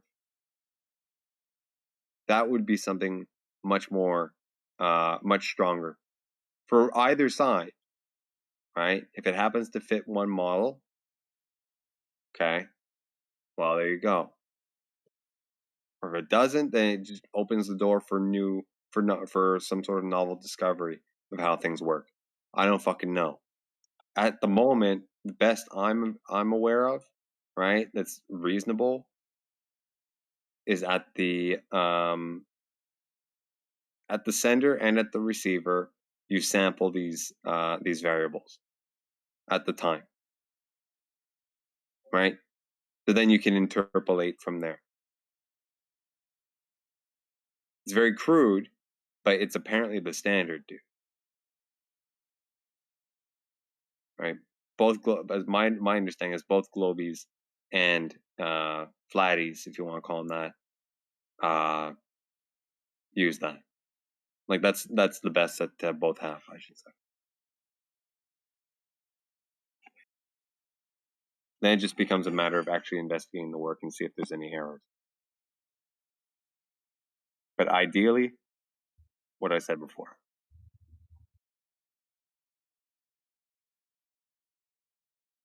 Is that check out? I'm just thinking about what you said. Like, what about CERN? Like, CERN is a massive laser. It's like 27 kilometers in circumference. Oh. What does that prove? Well, it's a when they build it, circle, right? it's a circle and it has to be flat. And if there's curvature, they would have to like account for it and whatnot.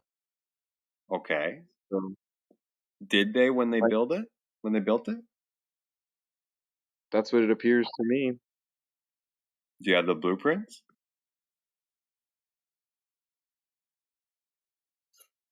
Do you have like the engineering blueprints wherein they describe every step of the way of the building, right? And how they accounted for curvature, if they did at all?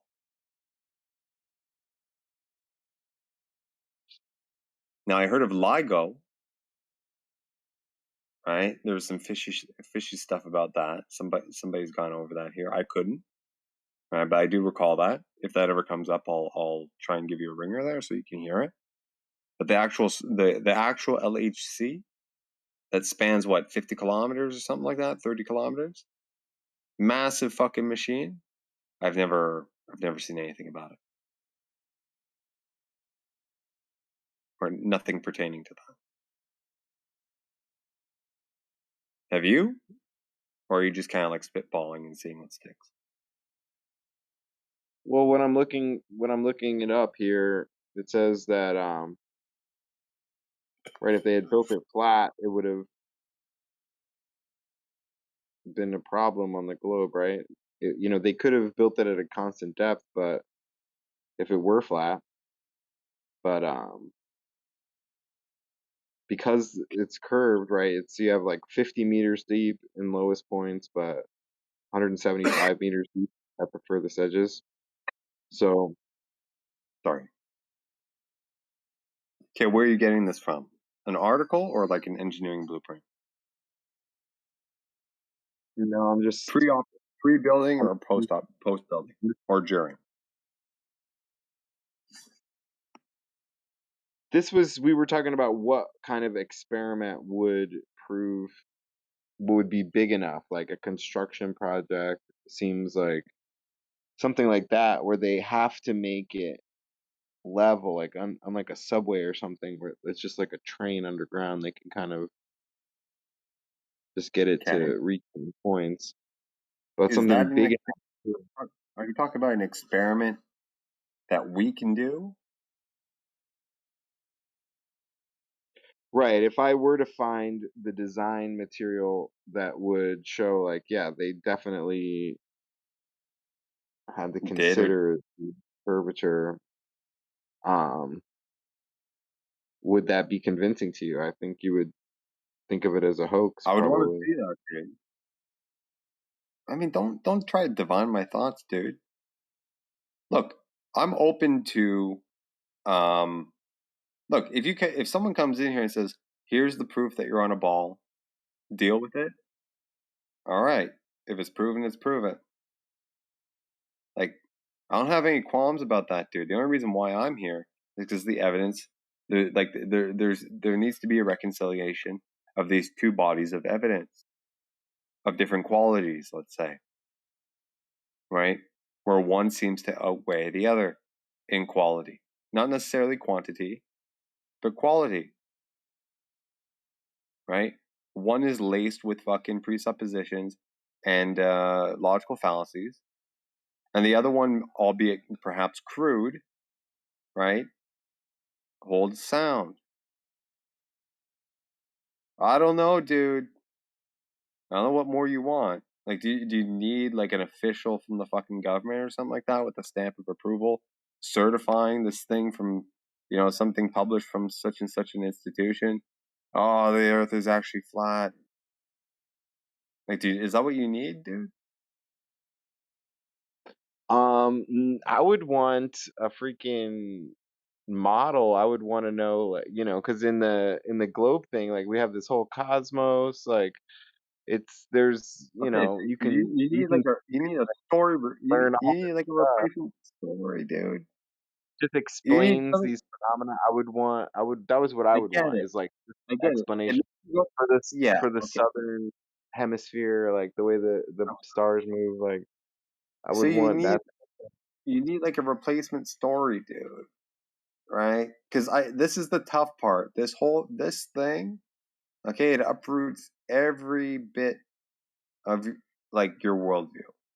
Right? You think there's outer space, and we're going to Mars, and we're gonna bang alien chicks someday, and we're gonna colonize, other fucking galaxies and shit like that.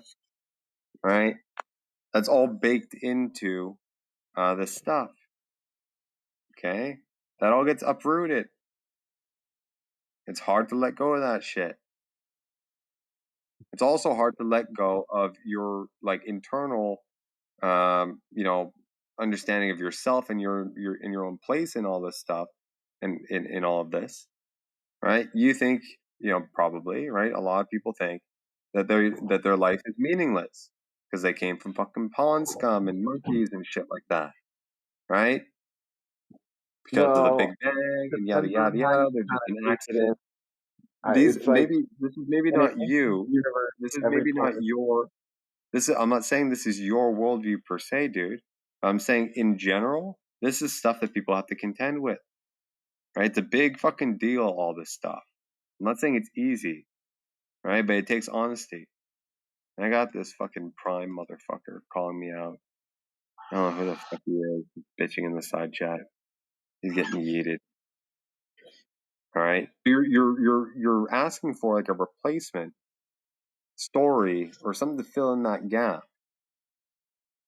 What if you can't do that? Are you gonna deny? Are you gonna like dismiss everything just because you can't fill a void that somebody else filled on your behalf without you actually necessarily consenting? It doesn't even make any sense. These ideas are not yours, bro.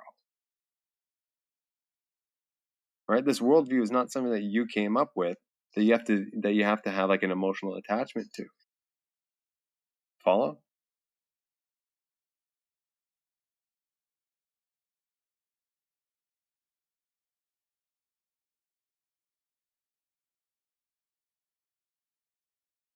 Did I lose you?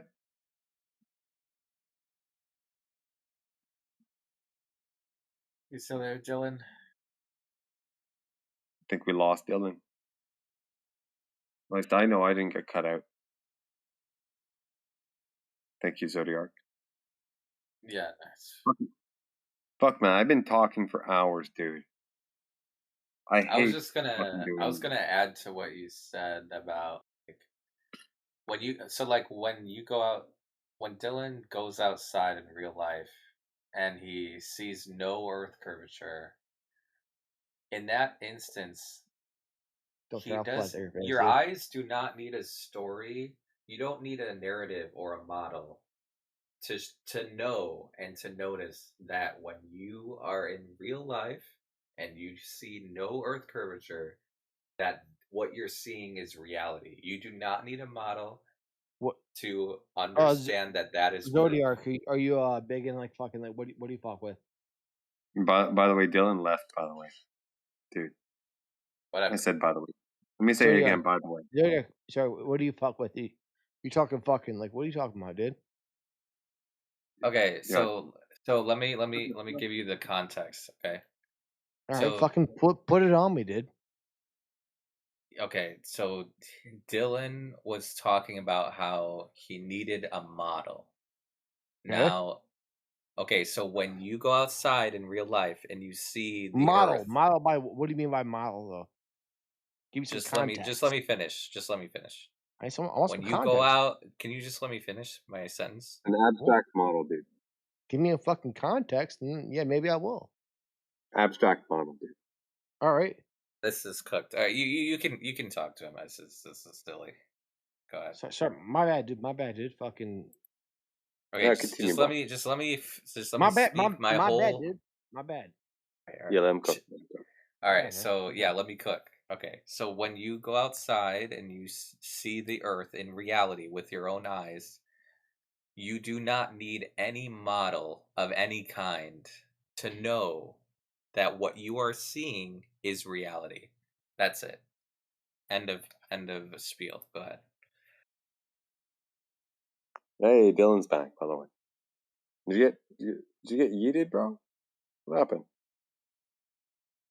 It dropped. Okay. We go. Yeah, I don't know where we were. They say that like people like the colors that we see aren't the colors we see. Hold on, stick. Every creature sees colors differently. Yeah, that's amazing, stick. Hold on. Dylan, which part did you, bro? I can't even We're tap having in, bro. I can't even tap in, bro. Yeah, it's alright, man. Bro. Yeah, Sorry, hold dude. on. Do your thing, dude. Yeah, we're just on the tail end of a conversation, so we'll close it up and then feel free. All right. So Dylan, which part did you catch? What last part of what I said did you catch?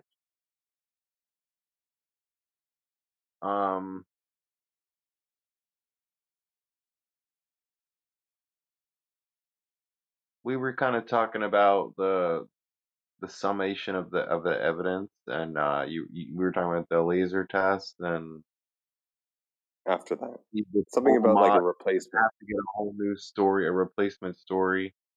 That's it. Yeah, that's the problem, dude. People are hung up on this thing. They've got like this emotional attachment to this worldview. Okay, and until that void is replaced with something, hold on, dude. Until that void, if that thing is uprooted and there's a void there, it's uncomfortable, and they need something to replacement. Otherwise, they're not going to let go of that which is being uprooted. It's as simple as that. Little pop poetry. That's what it feels like to me. Dude, we don't need this peanut gallery shit, dude. I'm just saying, guys. I don't mind people. Are you guys feeling that a little bit, like a little pop poetry? I don't know what the fuck you're saying. Wait, are you trolling right now, bro? Get out. Are you saying pop poultry? World's out. Like what is that? Like a fucking chicken? Wait, drought? Desik, are you trolling right now, bro? Tile. Yeah, I swear I heard pop I ain't been in the poultry, Nile. like a chicken popsicle stick or something. I'm saying that. I'm kind of. I saw a blood moon today, dude. All right, welcome to Flat Earth. Think about that. That's sick. Welcome to Flat Earth. All right, that's all I gotta say. Think about that, dude. Got stick. Hold on. Blood moon. Dylan, I'm that's a all man. I'm saying, I right? ain't got no womb. Bro, do you have any like etiquette? Having 2 babies. Ain't got a Oh, this guy's crazy. Comb. Yeah, this guy's got no etiquette. He needs fucking control, bro. All right, hold your horses, bro. We'll close up with Dylan, then you can, you know, do whatever you're doing. Okay? That's all we're saying, Dylan. All right? If you're attached to this thing, that might explain your, you know, issue with this. But it doesn't even make sense, man. It's just Right? it's like a whole explanatory model, like, you know what I mean? The way we were talking about gravity at the beginning of the conversation, explaining like elliptical orbits and stuff, like we could say we don't know what the fuck anything is in the sky, but And what's here wrong we with have that? like all What if this stuff. I just think How about that this? Consider this, bro. Consider this for a second, right? What if you did come to the conclusion, right, that we have no fucking idea what those things are up there, right? Aside from what you can observe and map out, right, you can form sort of your quote unquote predictions no, or yeah, at the post-dictions, fringes of right? knowledge, it's like pure fucking magic. Like like it's like trying to explain everything, even But chemistry, biology, like the fact that that's we're not able to like talk to but each other, it's all fucking don't, magic at a certain level, for sure. We well, I just mean, explain it, we can understand it in a sense. Like I yeah, don't know everything is biology that well, but people are, able to do everything is amazing mom. things. Yeah, and there's nothing wrong with that. If it holds, it holds. Like the practical shit that we do, okay? It's not the case that because okay, if something is practical, it doesn't necessarily mean that the underlying premises are true. Just like, for example, you mentioned chemistry, right? We all learned this shit in fucking high school science class. Oh, first thing you're told is, the Bohr model of the atom, right? Right? The ball and stick model. Shit like that, right? Right, That but has like as certain that's a application. perfect example of like the Exactly. evolution of like the understanding of Yeah. things. Like, because then they tell you like, oh yeah, all that shit about the Bohr Yeah. model, that was Yeah. bullshit. Here's how it really is, and you keep Exactly. kind of going up in levels. And But you it keep building on that. Yeah. So doesn't like in throw the out the idea of atoms though. It's like that with every kind of knowledge that we've had. That well, is you might like be able these to rungs throw out, on a ladder, and you get but to here's like the thing, higher right? If the notion of a discrete kind of packet of energy, let's say, right, that does appear to be, quantizable to a certain degree, right? If you have that conception and you work with it at a certain like scale, right, with certain assumptions, and they function, right, you can use that, but it doesn't necessarily mean that your abstraction holds or the assumptions laid into that abstraction hold. Doesn't mean you can't build shit with that, right, if it works, right? We're not saying you have to uproot everything that actually has applicability. It's just understanding where abstractions are applied, right? Where assumptions are, operate within those assumptions. And for like engineering purposes or anything technical, it's fine. It works. All we're doing here is saying that if you're going to apply that to a worldview and an understanding of where you are and why you're here, right? These assumptions are critical, bro, because they have meaning to them that applies to you, right? It's less of a technical thing. I mean, it's got technicalities, but it's beyond that, bro. Right? That's why people have such a fucking emotional attachment to it. It's like, no, I can't let go of my ball. Fill in this void of understanding for me. Otherwise, you know, like, what's wrong with starting from scratch? At least to a certain degree, right? It's difficult. well, certain things. Answer me this, bro. Check this out. How difficult would it make your life, right, to understand that, oh shit, the things in the sky that we see, okay, we thought they were giant balls of gas and rock and stuff like that. Oh, well, that's not necessarily true. We have no way of proving that. How does that change your life, dude? Like, practically speaking? Practically Are you a speaking, physicist or something? you gotta like go to work and you gotta like pay your bills and feed yourself and all the things like Shit like that. only when I was navigating, like, I suppose a lot of that stuff is done for you, right? Like all this navigation that we do on land is like on most people don't even use GPS ever, like strictly speaking, like the way you would just set courses on a boat. Like I've done some sailing and delivery of sailboats, and like that's Wait, a whole what? different like relationship with like the GPS coordinates, like when you're out at sea. That was my question, though, dude. I'm asking specifically about the nature of the objects up there, not whether the patterns that we've identified are accurate or not, and thus those patterns embedded into our navigation systems and how we interpret them or whatever for navigation purposes. Talking about whether Mars is a giant rock or a giant fucking red light in the sky that moves irregularly with respect to other stars or other bright lights in the sky. Okay, that little shift in your mind, what the fuck would that change in your life? Why is it such a big deal that you hold on to this notion that's a giant fucking red rock? You know what I mean? I get a lot of pleasure out of like learning things about nature, and I think of that as like Okay, kind of an but extension did you? of nature. It's like the Okay, place we live, like knowledge of things is like okay, a value unto itself, you know? great. Okay, We're so just here we are. infinitely curious, aren't Here you we are curious? imparting that to you, right? Here we are imparting that to you. It just so happens that what we're imparting appears to contradict the shit that you thought you knew before. Great, you're learning something new. Shouldn't you like be getting off on that, dude? With what it sounds, from what it sounds like what you're saying, you would, right? I'm not sure if what you're saying is true, though, dude. Right? Do you really just have this idea of, oh, I want to learn stuff, and you think you've learned something because someone told you there's a giant rock in the sky? Did they show you how they proved that, or how they come to know that? No, they just I told you it think was. that most people take it for granted. Like most people don't. I mean, there's people that just are very ignorant, but like even the average kind of person, probably doesn't really know or care that much, honestly, you know?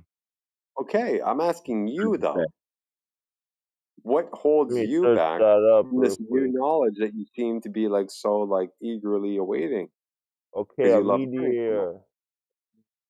Who the fuck is over talking me, dude? Come on, Oh boy. Oh no. Here we go. Well, I'm not like convinced this that the Russian Earth is dude. flat. Like, so it seems to me like my perspective is that um this whole there's a lot of people in the flat Earth community, for example, not even for example, but that's what specifically that are willing to believe that there's so much lies going on, like that the whole space program is total bullshit, like that the satellites are not what we're being told, like that they're if you're willing to believe something such a huge conspiracy, um I think there are huge conspiracies. It's just that this is not one of them. But I don't Okay, see like the community or like the people, the amount of seems like the percentage of people that think the Earth is flat is millions of people in this country, right? And across the world, like there's millions of flat earthers, and they like are doing these experiments with lasers and whatnot. Like I just think that energy should be, and they're asking like questions, you know. okay. I hope there's Um, millions. So that's Whatever that number is, dude. optimistic. I mean, yeah, well, maybe, dude. I mean, that doesn't. Nothing what you said really answered my question. Or how that Chinese man David Quinton drew all the stars in the sky. But Yo, wait is a this guy? second. You don't. I thrown a compliment in a sense, but What do I'm you trying to mean? explain like where I'm coming from, Um, because you were saying like, shouldn't I be taking this knowledge like as so precious if you're giving me the truth and I've been lied to, and here you are lifting up the veil like and showing me like, no, look, this not is the me, way it dude. really is. just That me, would bro. be great. Yeah, for sure. If it was Okay. if I thought it was true, like if you Yeah. convinced me, I would be very thankful for the truth, for sure. You don't need. Okay, listen. When you go outside and you see the Earth in reality, you don't need to believe or not believe that there's a conspiracy. All you're doing Yeah. is you're noticing in that David when you go Quinton. outside in reality, in your real life, you're just noticing that there is no Earth curvature. That's it. Exactly. I mean, yeah, dude. I don't think anybody in here ever mentioned the word conspiracy except you in this entire conversation. I'm not proposing the idea that Implication so of and so is course that lying. if the Earth is flat, that there's a conspiracy that it's not. Like, Not of course. necessarily, dude. Because if it's a tradition, let's say for example, right? Let's say at one point in time there were some guys that devised this evil plan to convince the world that they live on a ball when they don't, right? And then they put forth all this, stuff, and it all just kind of like, traversed down the generations. Now everyone believes it, and all those guys who did it initially are dead. Who's conspiring now when everyone David. just believes it and operates as if it David. were true? I don't fucking Oh, know. Do you? I wouldn't Mm-hmm. put that forth as a proposition. David, Chinese guy. Just be Oh yeah, fucking that's wrong. true. If Hey, all the original people were dead. yeah, like who knows, dude? Right. Like, okay, hang on. We got this drunk ass motherfucker. Gotta get yeeted. All right, you hear me, dude? People can be wrong, dude. The majority of people can just be wrong, and then there may be some dude or dudes somewhere. All right, we're gonna get banned. Can someone handle that? Which All guy? right, he The got. Russian guy? Or is he gone? Yeah, appreciate it. Whoever did that. Yeah, dude, people can just be wrong, man. If there's a handful of people doing some shit, I wouldn't be able to claim that I know that to be the case. I can speculate on that, But it right? wouldn't But be a no one's handful saying though, your right? teachers are doing anything Be a nefarious. lot of things. It would be a lot of things. It would be way more than a handful, right? It would be a consistent, like, there's space programs. I used to work for Blue Origin on a contract, and like I saw, the whole.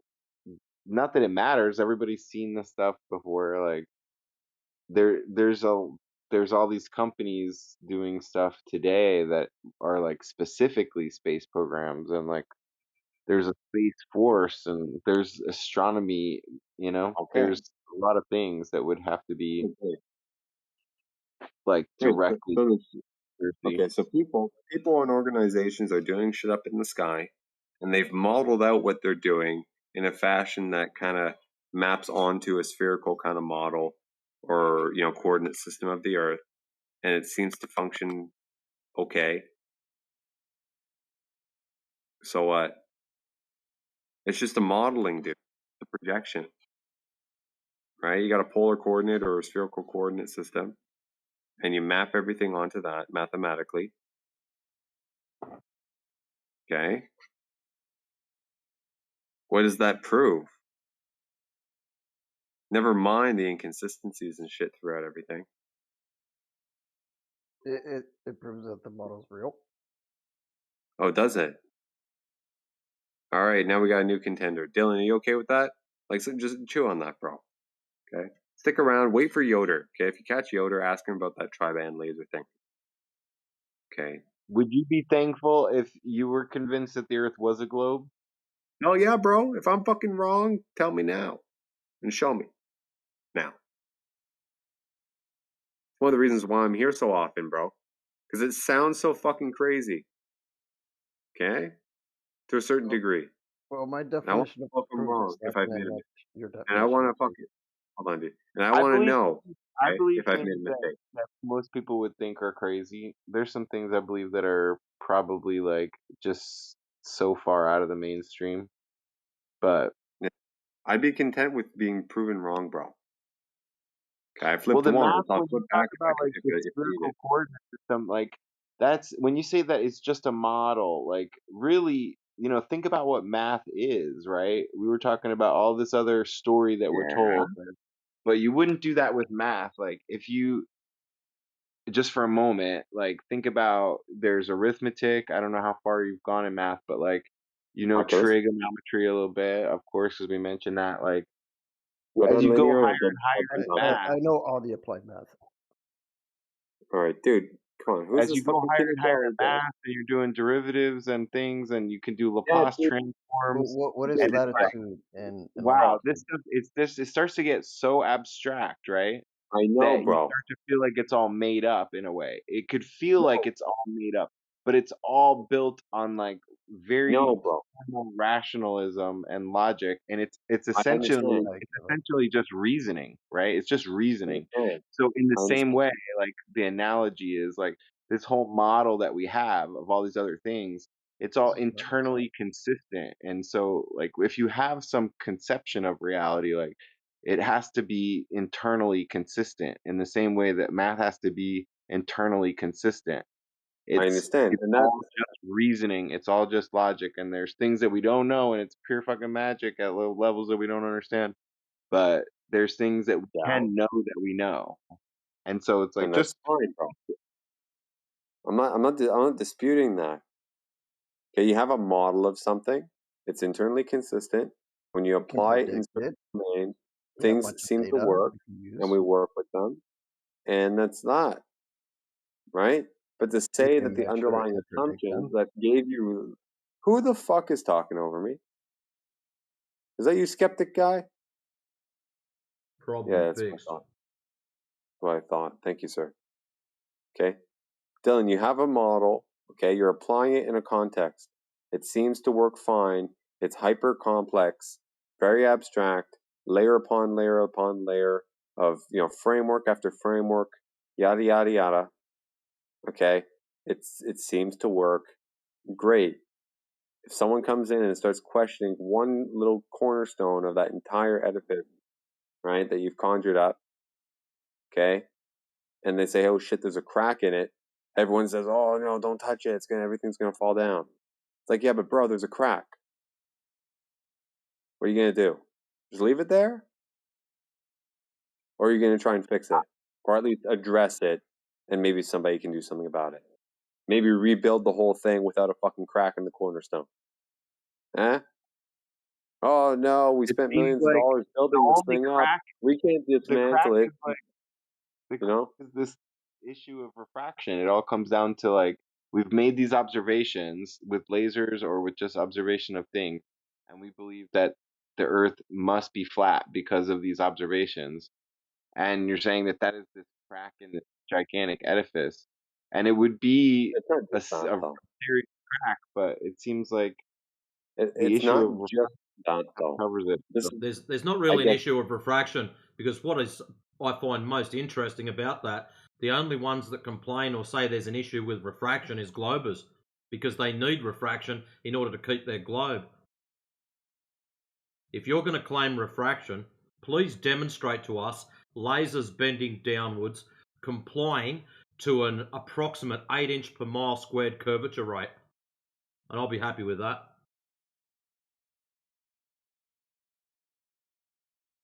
Yeah, the right. We went over the whole whole modeling thing, and refraction.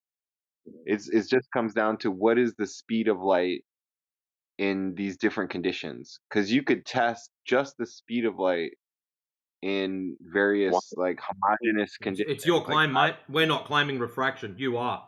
This is your issue. Yeah. You've got to go and produce all this shit. yeah, dude. Here's the thing, right? pretty Okay. sure we know Have the- like what the speed of light no, is check, in check, different check mediums, this you out, know. bro. Check this out, right?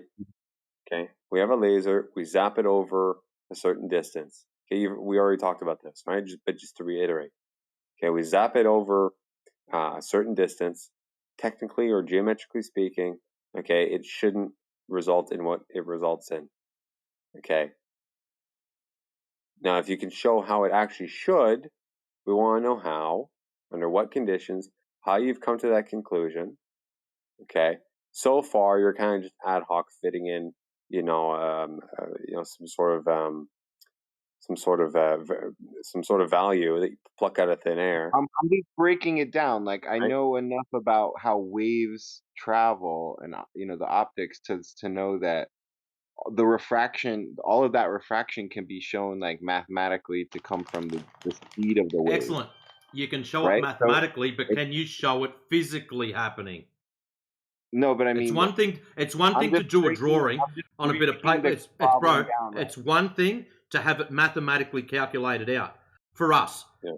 the globe has a radius of 3,959 miles. Mathematically, there's no problem with that. When we test it, it's not showing. So you've got to do the same thing with refraction. Mathematically, you can work it out. Now go and validate your mathematics to see if it's actually happening in reality. You're not doing that. So You seem to want to I skip that showed bit. you, if I showed you measurements that were able to like verify what the speed of light is in different conditions. No, you're not talking about the speed of light. You're talking about refraction.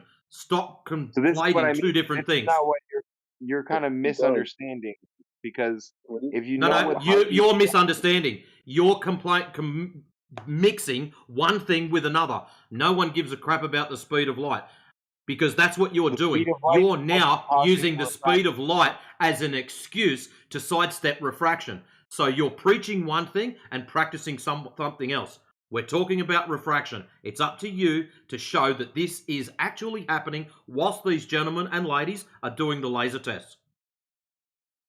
And Dylan, let maybe me you don't throw understand what I'm saying. Like Dylan, let me throw something in here. for refraction to exist, you need a vertical gradient of the speed of light. So Okay, let's just play this game.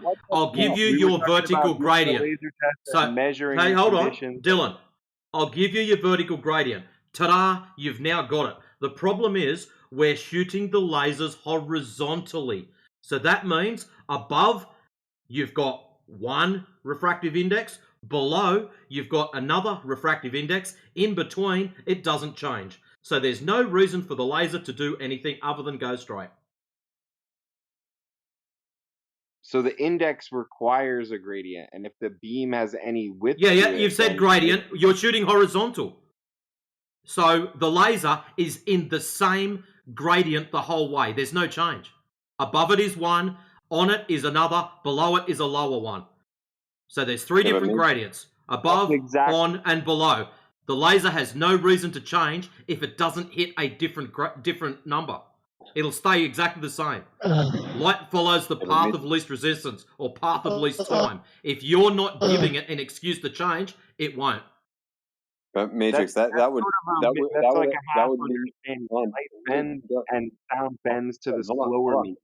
Actually, Dylan, the hold light on a second. actually bends to the slower meter. Dylan, hold on a second. I just want to throw something in here, right?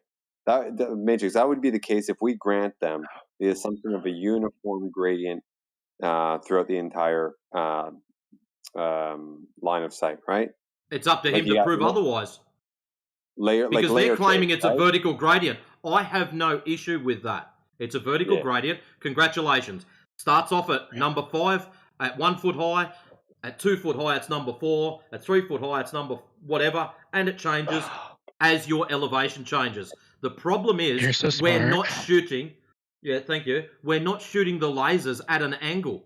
We're not shooting them vertically. We're shooting them horizontally. So his gradient, the laser fits straight between two of the numbers.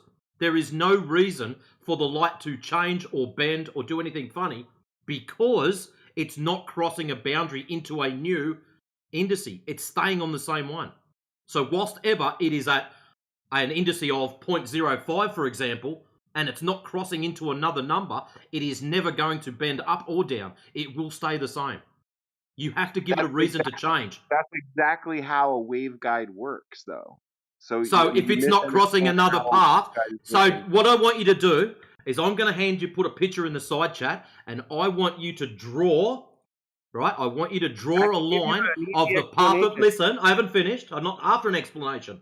I want you to draw. I'm going to give you an image in the side chat. You can copy that, and I want you to draw the path of light from one side of the image to the other side. That's all I want you to do. So I'll get that, and we'll put it in side chat whilst 20 keeps talking to you. All right. Well, I just have a question. Can you prove that the Earth is flat? Just a visual understanding, like analogy of like what's happening. Because imagine you're in a path, right? And that if you were to walk along this path, it's a certain speed. But if you stepped to the side of the path, you would go faster. That's what I'm saying. You're not stepping to the side. What you're saying is one side is going to drag you, the other side will No, allow you to go faster. listen, But here's the just kicker: you're not focus stepping for a off the second. path. You Pay, seem to pay believe you're attention for a Dylan. second. Dylan. No, Dylan. just stop You for a seem to second. Dylan. You seem to believe you're stepping off the path. That's what we're trying to get through your head. You're not. Will you just stop for a second? Imagine you're walking on the path. If your foot goes off the path and you walk faster on as you go off the path, then you're going to turn back onto the path. Okay? If your left leg is walking faster than your right Dylan, you leg, need an you excuse to bend step off the back path in onto the the first path. place. That's the whole. Dylan, what was your You're excuse to step disputing off that the path in the refraction first even place? exists. Are you Dylan, disputing that Dylan, refraction listen even carefully. exists? Dylan, Because this Dylan, is an obvious thing to Dylan, prove. You can look it Dylan, up. Dylan, I need an excuse to step off the path in the first place. You haven't given me one. At the moment, I've got a nice straight path. Give me a reason to step off that path in the first place. The Earth is curved. No, it's not. That's what you're proving. And you're using refraction to prove the Earth is curved. This is not a good idea. So give me a reason to leave my nice straight path. Because the Earth is curved. What did you laugh for? The laser's showing the Earth's not curved. There is no deviation. The simple principle of a waveguide. No, you don't understand, because you need refraction to prove the Earth is curved, and now you're saying refraction happens because the Earth is curved. You've got a cyclic view going on here, son. You're begging the question, Dylan. We already talked about this. We're just going around in circles. It was more productive when we were talking Actually, about, it's you going around in circles. Yeah. We were talking about the equations of refraction earlier. Like, it sounds like you're disputing that refraction even exists. So No, I'm not. I've got no problem with refraction. Dude, we got into the minutia. That's what you asked for me to prove, is that refraction exists. No, dude. Okay. What's in contention is basically you're saying that the conditions that exist, okay, let's say even on average, are conducive enough for the phenomena or for the effects that you're describing are necessary for us to be able to witness what we witness. Okay, that's up in the air. That's for you guys to prove, right? Because as Matthew pointed out before, Atros, can you right? pull As Matthew hair? pointed out, all right, who the fuck is this dumb shit? All right, Oh no. all right, thank you. I got it. Okay. As Matthew pointed out before, right? Mathematically speaking, the light only has to bend at whatever fraction of an arc second per mile or something like that. What conditions actually produce that? Okay, you guys can model it out. Okay, without actually begging the question if the Earth is a ball, right? That's why we got into the K stuff before, right? And I showed you that this K stuff, it's very generic, it's very abstract, it encapsulates the effect without demonstrating what the constituent parts are. Okay, that needs to be unraveled and shown. How the fuck do you get certain K values in the first place, right? Okay, there's a big problem with it. Anyway, that aside, I wanted to bring something to your attention, right? Earlier, you seem to have a certain degree of affinity towards the notion of the tri-band lasers. Just wanted to bring that up now that some new people are in here. Does anybody have the material on that? I think Yoder has shared it in the past.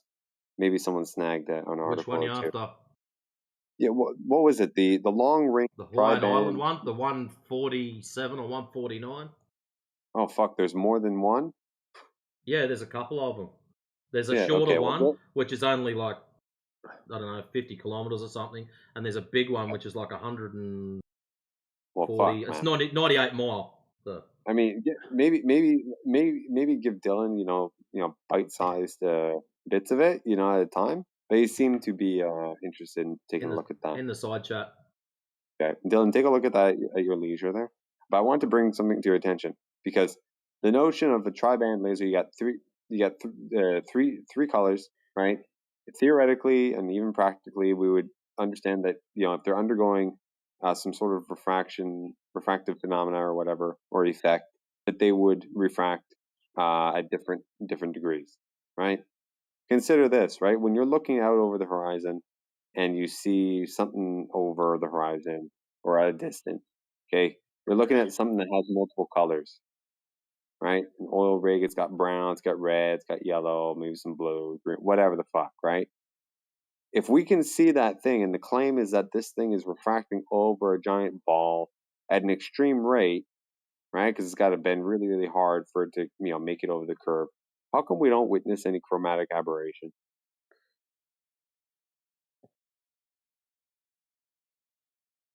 Any chromatic aberration in the in what we witness, in what we view, right? It's not like we don't see the colors kind of like being misplaced, right? The blues bending less than the reds, so the blues are all at the top of our view, and the reds are all at the bottom, and everything is all fucked up and like a fucking painter's palette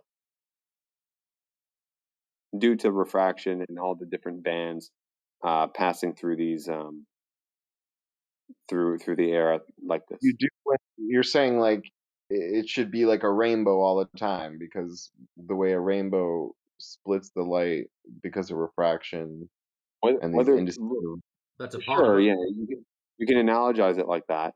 Whether it be a rainbow or a fucking painter's palette, because there's a total mess and total chaos out there, right? We know that the gradients are not uniform, right? So who the fuck knows what it would look like? But that kind of shtick, like, you get my point, right? How come we don't witness that, like, ever?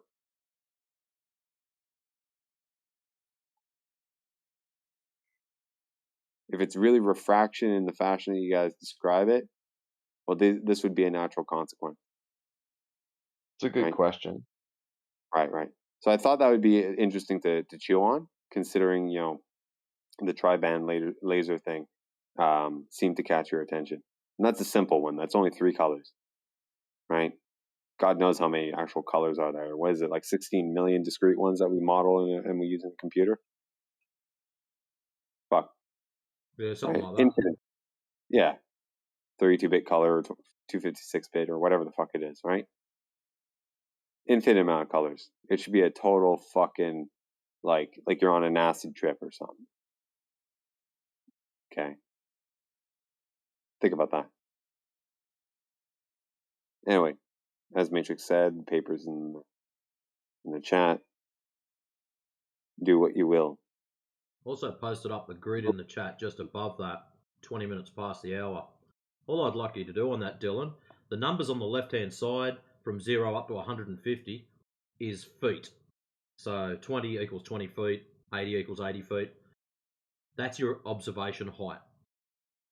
So what we're going to do, or what you're going to do, is at 40 feet, you are then going to draw a line from the left-hand side to the right-hand side, as if that's the path of light that you're going to witness. And I just want you to draw it as you believe it would travel. So 50 foot is you looking or doing a laser test. And I just want you to draw across that how the laser would behave, basically. What are these N levels?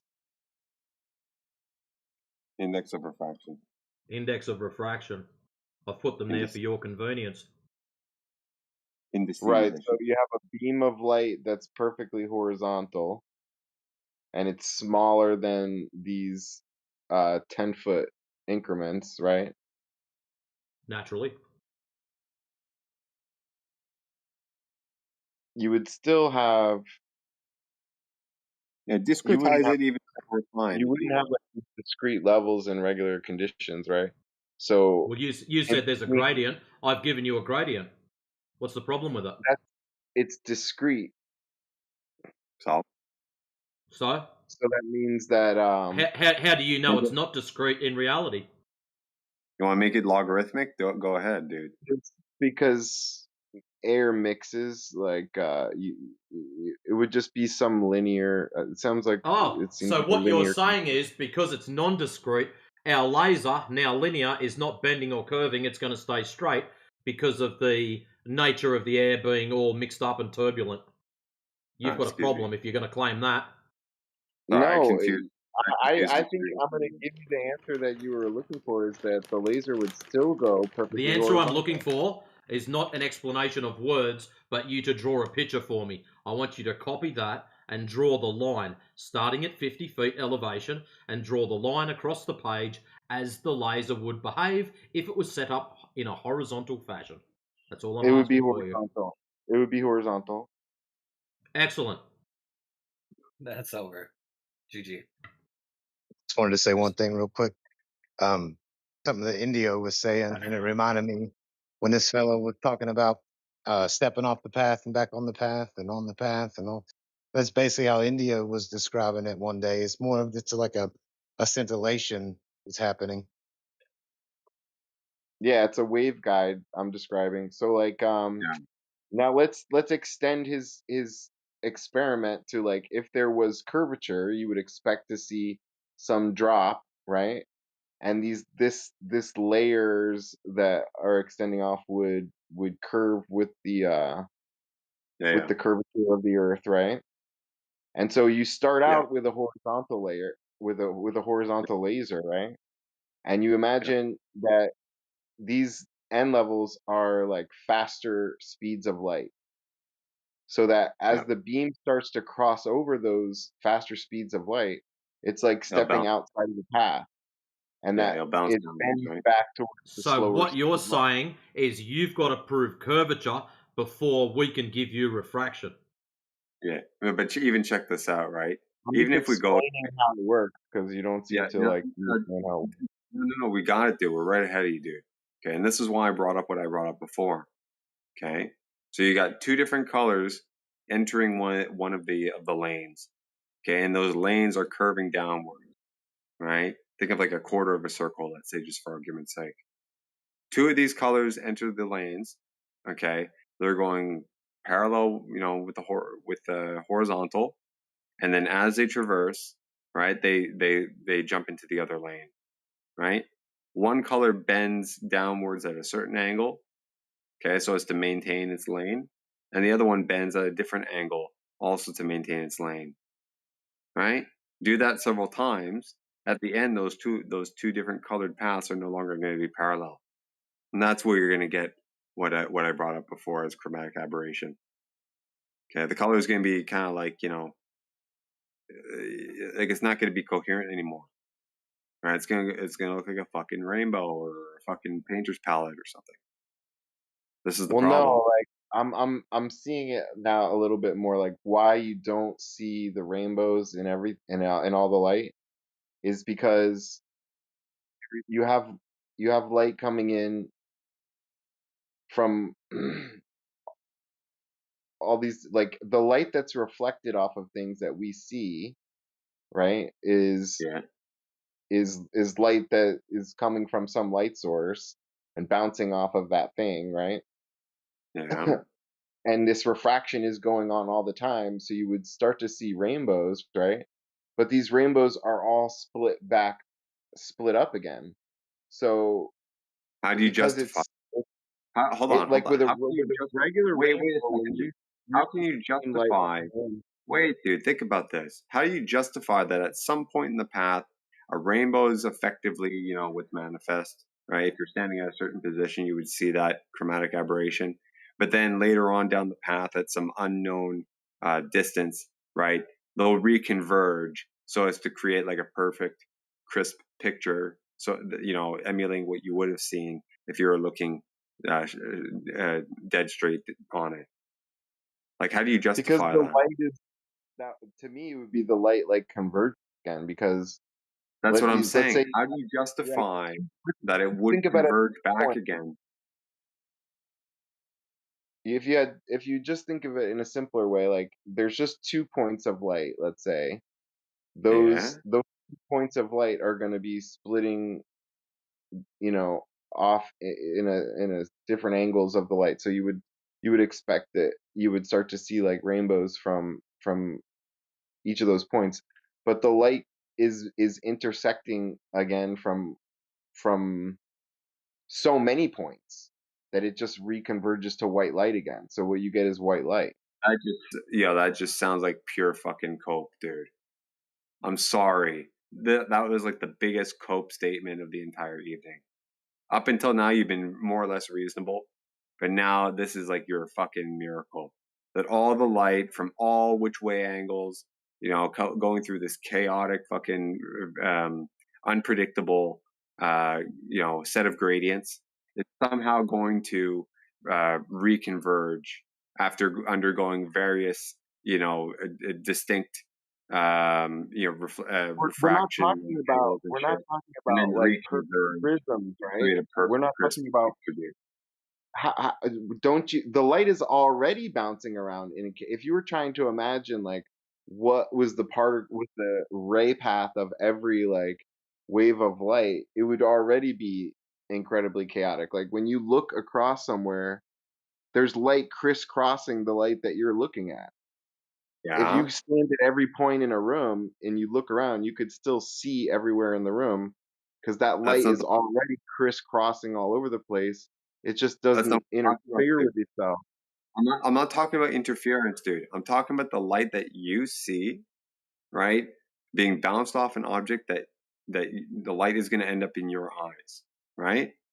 That light from dead straight on before you and a little bit below and a little bit above, at different angles, okay, all aiming to converge at your eye, have to undergo all sorts of refractive kind of like compensation shit for them to reconverge after splitting off and all this stuff. This is the point. Like, think of like something, picture like something fanning out and then fanning back in. You know what I mean by that? You ever seen like those types of diagrams, one to many and many to one? Well, we You do ever seen sort of that? see it in like it seems like sunsets make the whole sky. Maybe that's something different, but it does seem I like think you get that's different, dude. crazy Yeah, light. I don't know if You it, get I'm not sure if it's necessarily refraction, but it might be, right? But that's why you see different colors, though, right? so you I'm not do sure if it sort of really get relates. like pretty Speaking of crazy. different colours, hey Dylan, have a look in the side chat. If you're living on a ball tard, this is what would happen. Bloody phone. We'll be back in a minute.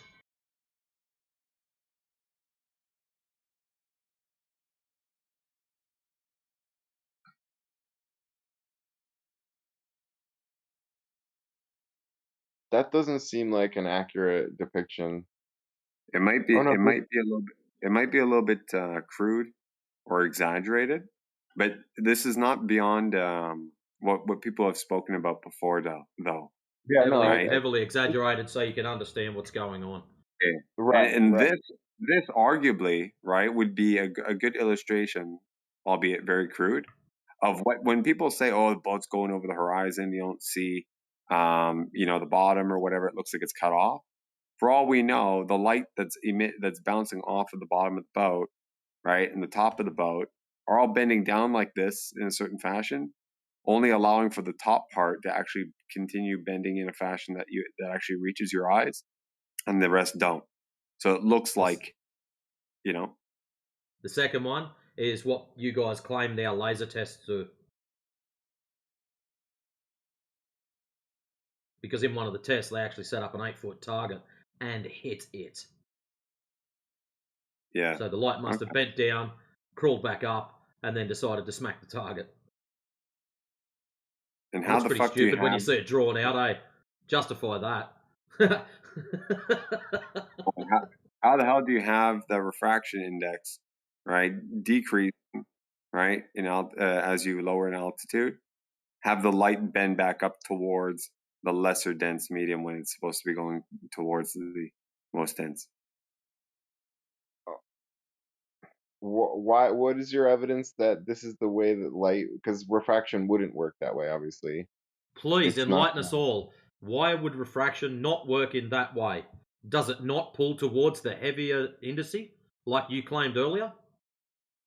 Right. It always would bend towards the slower medium.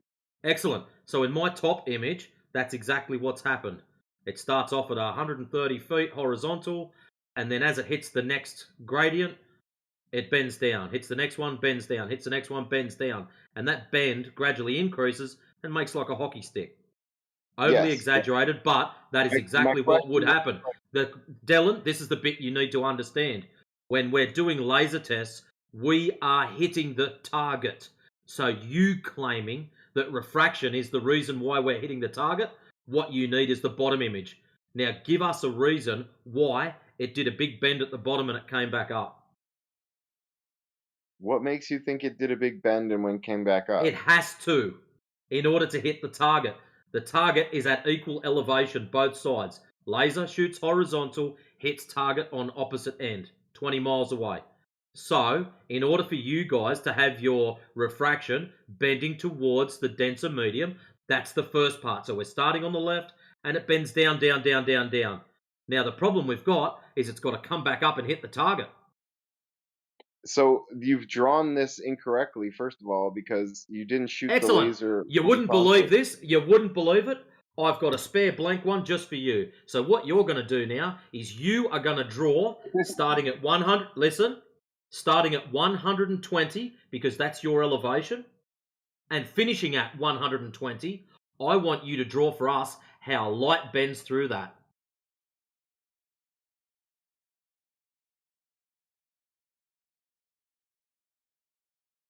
It's going to follow the curvature. Why would it follow the curvature? The laser is straight. The line I would draw is just, it would be the same as one of those curves. Laser, no, lasers are straight. You'd have to show it right. So in sections. Your point, do you recognize? Have a look at my first image, Dylan. Have a look at my first image. Every single one of those sections is dead straight. They're not curved. Each of those colors, orange, red, green, I'm purple. Looking at your second picture. They're all straight. So that's what you've got to show. You have to show that Dylan. Just wait up. You have to, Dylan, hold on. You have to show, drawn across that, starting at 120, finishing at 120, straight sections.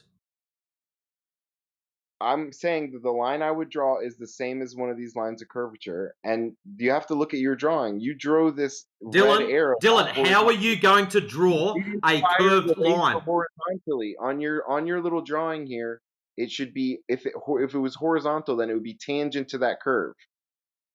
So it's going to ramp up. So if we start at number 80, for example, it's going to be perpendicular to vertical, and it is going to ramp up. So it's going to run into the 90, then the 100. Hey, Matrix, can I ask you? Right, Actually, it would be going under the layers. Yes, the layers would start to curve down, and it would curve with those. Yeah. So what you're saying is, it's not going to follow that line. It's going to follow a different path, and it has to cross another index in order for it to change. If you want the light to curve, it has to cross to a different index or indexing. It does, yeah. It's gonna Matrix, follow. can I ask you? Hold on. Dylan, hold on. I want to ask a clarifying question. Matrix, would you be able to redo this graph so that you see your y-axis? Okay. You see how like the y-axis is not exactly perpendicular to the ground at where they intersect with, where it intersects with the ground? So it's actually splayed properly. I know what you mean, yeah. Yeah. Because I wouldn't mind redoing it, actually. Yeah, it's sort of a flat mongrel. Yeah, like picture like a quarter circle. Like, if you draw like you know what I mean? Yeah, draw that. Nice. Maybe make it less like sharp, so it doesn't have to be a quarter circle per se. Right? Because I started doing another one. Yeah. Yeah, that would be a little bit that's a half circle. Yeah, cut that in half. Top down. Right? Cool. I'll bust it. What that allows us to do, what that allows for them to do is visualize that, okay, at the what do you call it? At the laser at the laser's position, right? It's leveled. So it's shooting a beam horizontally, right? From where it stands. And it allows for the beam to go, to the right, and then cross over that other path at the top. Because that lane on the other at the top of it is at a lower index, right? It allows them to say, oh, well, that index is just going to bounce back down because into the original lane because it's going to be of a higher refractive index. So it's going to give them basically like a little like a zigzaggy bounce up and down, up and down, up and down along the radius. You see what I mean? More That's like what they have to claim. this one. Exactly. Yeah, we can put some numbers up that. Exactly. Yeah, if you wanted to see the bending part of it, instead of just drawing it as like tangent to the curve at every point, you would just draw it straight line segments that would be kind of like I an did in the arc. first one. Right, you did straight line segments, but you don't have it start in the second Because that's one. what happened. No, I started at 130, went horizontal, and this is what happens. If we've set up horizontal, the line goes horizontal, it crosses into another indice. When it crosses, you follow the rules of that one. So you ask yourself a question, is the number greater or lesser than what I've got? If it's greater, then I aim towards the greater side. If it's lesser, I aim towards the greater side. That's what happens. It gets dragged by the greater side. So your light has to follow the path of that first one. But here's the kicker. If it does that, it's not hitting the target that's at 130 feet on the right-hand side. No, you have it drawn wrong. Well, here's the awesome plan. How about you grab hold of the third one, which is blank for your convenience, and you draw the pretty colors in and show us where the light's going to go.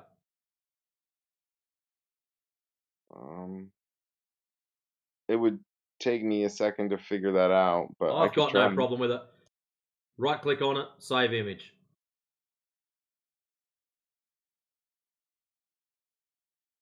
Then you can go and do what you like with it. But do you understand the difference in that the way I don't think you understand the difference. I understand exactly what you're trying to say, but the problem is that's not what happens in reality. So you're slightly mistaken. And you need to see how that works. You've drawn the ray of light going downward, so it's going to bend towards the lower. No, I haven't drawn it downwards. I've drawn it horizontal. If it's tangent to the curve, the same thing would happen. It would just take longer to do it. It would be vertical. It would be the same thing would happen. We're talking about Dylan, please, Dylan. The same thing's going to happen. It's just going to take longer for it to happen. It's exponential. The first section will be flat, curve, crash. The first section will take about 4 segments longer, so it's going to look ultra flat for a longer period. That's all. The rest of it is going to be identical.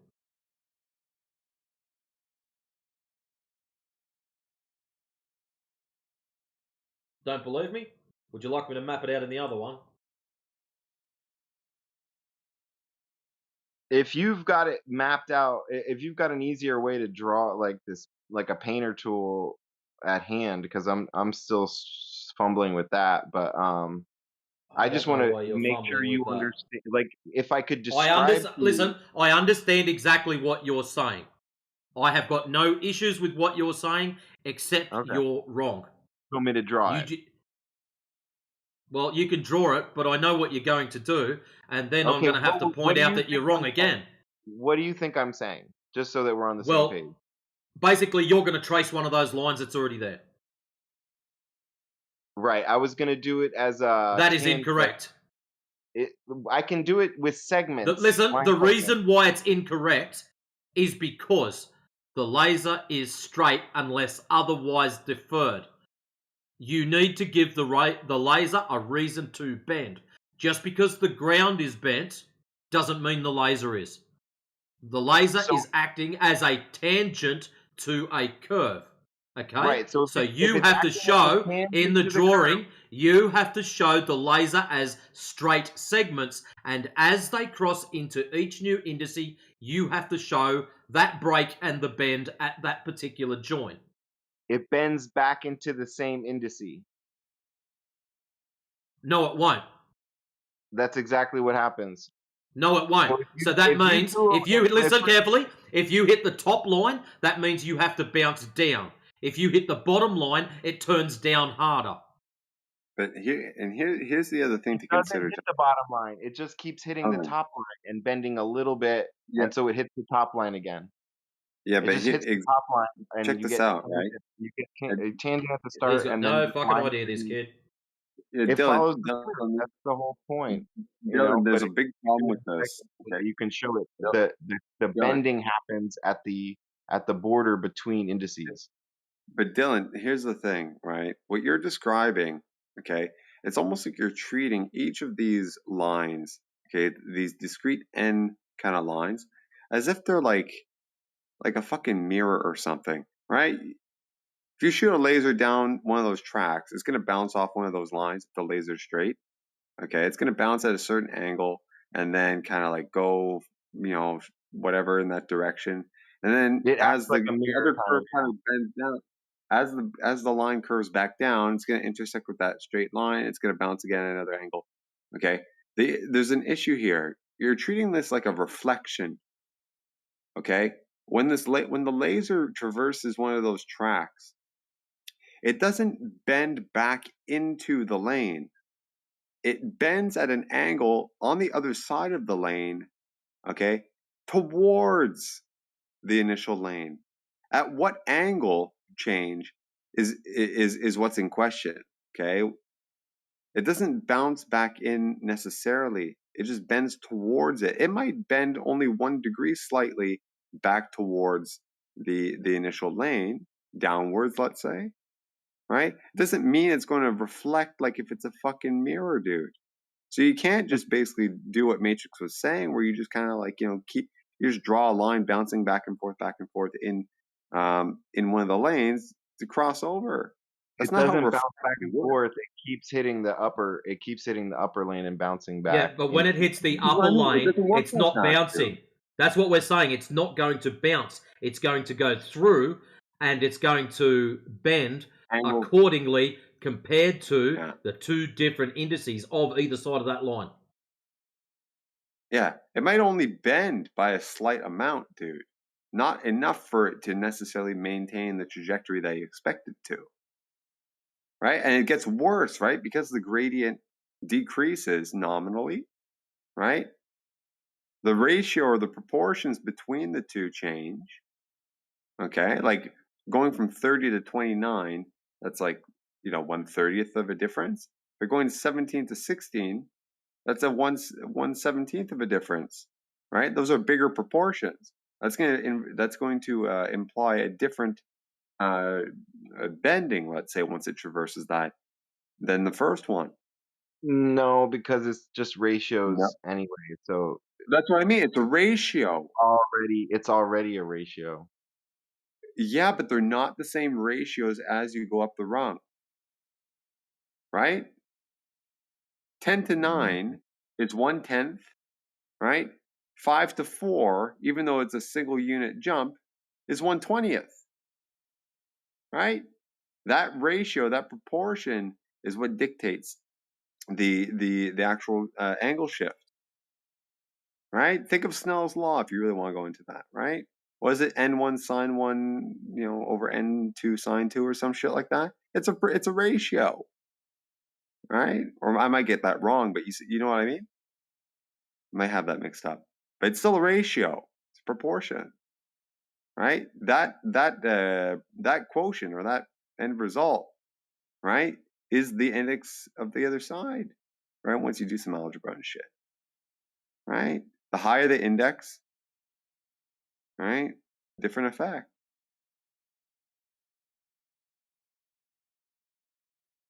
I think this was a good exercise, Matrix. Good shit. Got me thinking it, to say the least. Excellent. My job here is done. Yeah, I haven't really considered it like this before. I had it in my head, but vocalizing it was something else.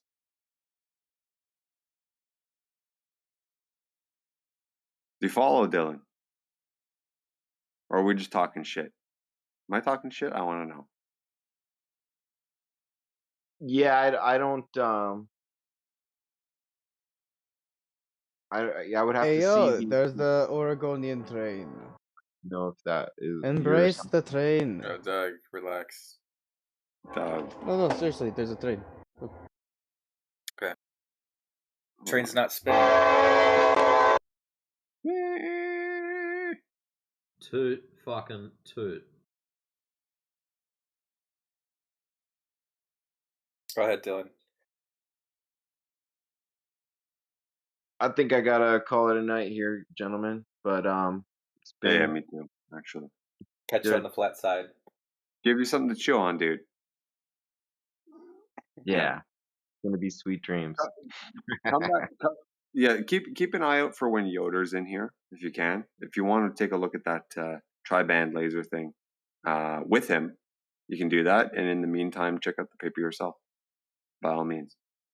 That's what was posted up here. This atmospheric turbulence one and the physics University of Dayton, One of the or is two. that refraction? One of the two, or both. They're both a part of it. Yeah. Okay. Alrighty. Good Have a shit, good one. dude. Catch you Great on the talk. flat side. You know why he's got a bail? Man, that guy- Because he just realised. Yeah. But he was in here for a long time, dude. How long? Zodiac, you've been here since the beginning, right? How long has it been? Almost 3 hours? Yeah, it's been a while. Yeah, I did the rounds with the guy, man. I hate taking the stage like that. Time fucking flies. It's crazy when you get Dylan into it. is very similar to. Actually, Dylan is more of a sensible version of Chardsy. Okay. And then when you go down the ladder, you're talking Ice JJ, that level. But yeah, Dylan, I haven't seen him too many times have an absolute flip out.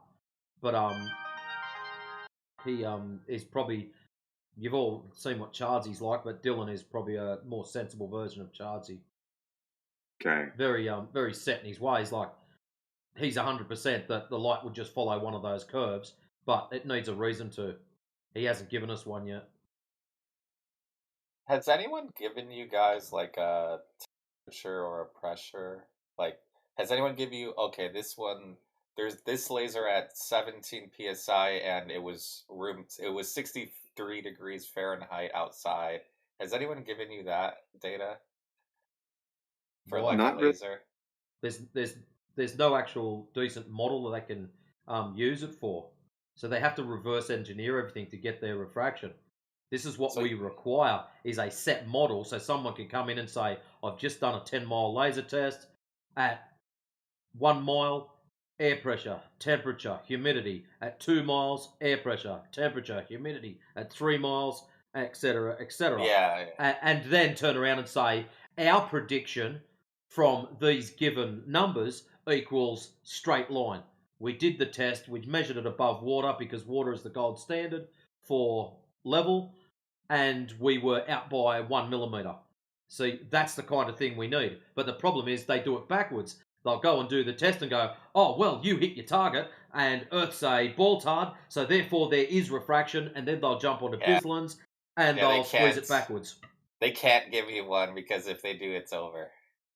Correct. Yeah, if they give you one, it's over. It's easily disproven. Hey, Zodiac, were you there for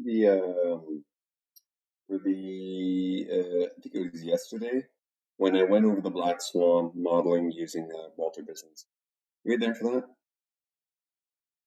I heard someone bring up Walter Bislin, but I've never seen the demonstration for that. No. Let me see. I want to show you something. You must have been there, dude. I think you were. Hold on a second. I've heard that phrase before. I know someone talked about Walter Bislin, but I've never actually. I don't know what it is. I brought it up earlier. Sad. Okay. Isn't it sad that they don't even useful... want to come up with maybe, I don't know if it's sad or they're intentionally not giving you a. They don't. Nah, they don't want to give up the game. Yeah, that's sad. They don't. They can't. They can't, dude. They don't know how. Okay. At least not the ones that I've spoken to. Okay. And I think they don't want to either. Check it out in the front chat. Okay. You see those 2 images I posted? Yeah. Were you not there yesterday for that? I probably was. Let me see. Just as a recap. Were you not there for these? Yes, he was. He was there the same amount of time that I was when I saw it. Okay. I don't want to repeat myself there, but I can Yeah, I'm give you a looking. prime. I'm seeing it. Seeing it. I can give you. Do you remember seeing this yesterday? I think I think I heard. Okay, to be fair, I probably wasn't looking at the chat. I was just listening. That's probably what Oh, okay, happened. okay. Yeah. Check out the graphs, dude. Okay, this again, it just models the black swan observation from the 1 foot observer height. Okay, on the right hand side is what you would expect to see if there was a fucking vacuum, no refraction, whatever, purely geometric. You would see half the fucking oil rig. Okay, the furthest one. Yeah. Okay. On the left-hand side is what we actually see, the thing in full view, and of course we actually see a horizon beyond it, but never mind that for this. Okay, this is just a base case. Okay, on the left-hand side you see the objects in full view. All right, elevated. You see the red and the yellow stick, or the red Yes, and yellow stick, yes. right? Yeah. Right. That's just the right-hand side is just half of it, right? More or less. Okay. In order to obtain that, we need a refraction index, as you can see at the bottom. Third block from the bottom of 0.989182. Okay, standard is 0.17 or 13 or something in that ballpark. Okay, How'd they get 0.9 by the way, or is it just made up? What you do is you take the slider, right? There's a little thingamajig that you can slide back and forth, right? Oh, they built it in. Okay. Yeah, you just slide it, right, until you get the Thingamajig. effect that you want, right? Until you get the effect that you want, and then there you go, right? So they would come to you and say, "Oh, well, you know, the They atmosphere just created an reverse average engineer everything. Yeah. refractive index of 0.98 or refraction K factor of 0.989182, and that's why you saw what you saw. The light was bending at an extreme rate. It's like, how the fuck do you know it was actually doing that? And what would even cause 0.98? You know, they need to Extreme, enhance. extreme conditions, dude. Okay, define That extreme conditions. I know it's very arbitrary. Okay, now like I was saying to Dylan earlier. Okay, there's one such of an attempt to try and model this out by Walter Bislin. Okay, it was a little bit different than this. Okay, but along the same lines of reasoning. What he did was basically craft some model together and actually plug in there a temperature gradient. Okay, I think a temperature gradient and humidity or air pressure gradient also. Okay, there were two graphs I remember seeing. Oh, that's a Okay. good start. Okay, we're getting somewhere. Oh, At the start, least. yeah. It's all. I mean, it's all made up. It's all just abstract, right? Okay, never mind. It's not a start anyway. Well, Never mind. it's not real world data. That's the problem. But it's a start insofar as, okay, yeah, we have these constituent parts. They piece together, and somehow they form the K factor. You're Okay, at least what would all these? attempting to do something. Yeah, Theoretically. Sort of, right? But the result is just so absurd, dude. There's a problem because the light actually would crisscross, like the light rays would crisscross. Okay, that's another problem, right? So it's like you look out, you see the black swan, or you see the oil rigs upside down, right? Because the top part, crosses over the bottom crosses over the top, and you see the top. It's like you see the top of the rig in the water, so to speak. Right? It That's what becomes yeah, that's what the model actually kind of entailed. Okay, and not only, but to get that though, it would require an extreme gradient. Okay, of like, imagine like you're 1 foot off the ground. Okay, you take a thermometer, you put it at your foot, and it's like, let's say 5 degrees Celsius, or let's say it's 30 degrees Celsius, right? Or Fahrenheit, whatever, 15, whatever it has to be in Celsius, right? 30 degrees, really hot day, and then you kind of jump up a little bit, and you take that thermometer, and you stick it up in the air again, right, 15 feet above you, and all of a sudden it's 15 degrees Celsius. Okay, that shift of like 10 to 15 to 20 degrees Celsius over a height or an altitude change of 10 to 15 feet. Like, you understand what I mean by that? So the temperature is affecting the. Like, Actually, like what? Like, yeah, like think about this, right? If you take your thermometer, you're standing on the ground, you put the thermometer in your foot, you read, what is it, 80 degrees out Fahrenheit, right? Something like that in the United States. Okay? You take the thermometer, you put it at your eyeball level. It's going to be about 80 degrees again, right? Not much of a change. Maybe, 79.9 or something like that. Really small change. Oh yeah, Then you true. take, Yeah. right? But even then, it's, it's not very precise. Most it likely might it's going to be the same. Yeah. probably, right? And that's a 6 foot or a 5 foot difference, right? Yeah. A really, really small change over a 6 foot span. Okay. And if you take that thermometer again and lift it up as high as you could, an extra 3-4 feet or whatever, I don't know how long your arms are, right? It's going to be probably about 79.5 or something like that, Yeah. right? So over 10 feet, you get a change of like maybe not even a quarter, not even a tenth of a degree, right? You're right. Model was saying over 15 to 20 feet, over 10 to 15 feet, there would be a 15 to 20 degree change. That's like 200.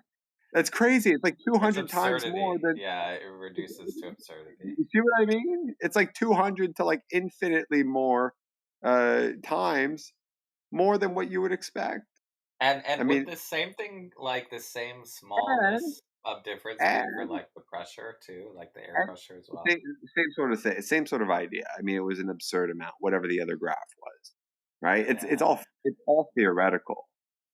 You know what I mean? Yeah, it's But not like, going to deviate that right? much. Yeah. And worse yet, it's implied that gradient holds throughout the entire line of sight. So not only where you're at, you do that Yep. check on temperature 1, 10 temperature 2, miles in front temperature of you 3, all the way to the and you walk. horizon. Yeah, you walk forward 1 foot. You do it again, okay, and then walk forward again. Foot All eyeball the way above to your the head, platforms. all Yeah. the way to the platform. Yeah. So Or ridiculous. and maybe some combination thereof within those bounds. Okay. Yeah. But that's the point. It makes no fucking sense. That's not backed by real world sampling. Yeah, it wouldn't change that much over 10 It's miles just on an it, average day. it's It's so silly. completely reverse engineered. Yeah, We it's so start with the silly. ball premise. We start with the distances. We start with the observation, the expected, what we would expect to see on this ball. Oh, we can't. There's a sagittite in the way. Oh, we need to bend the rays. How the fuck do we do that? Let's make up some fucking bullshit.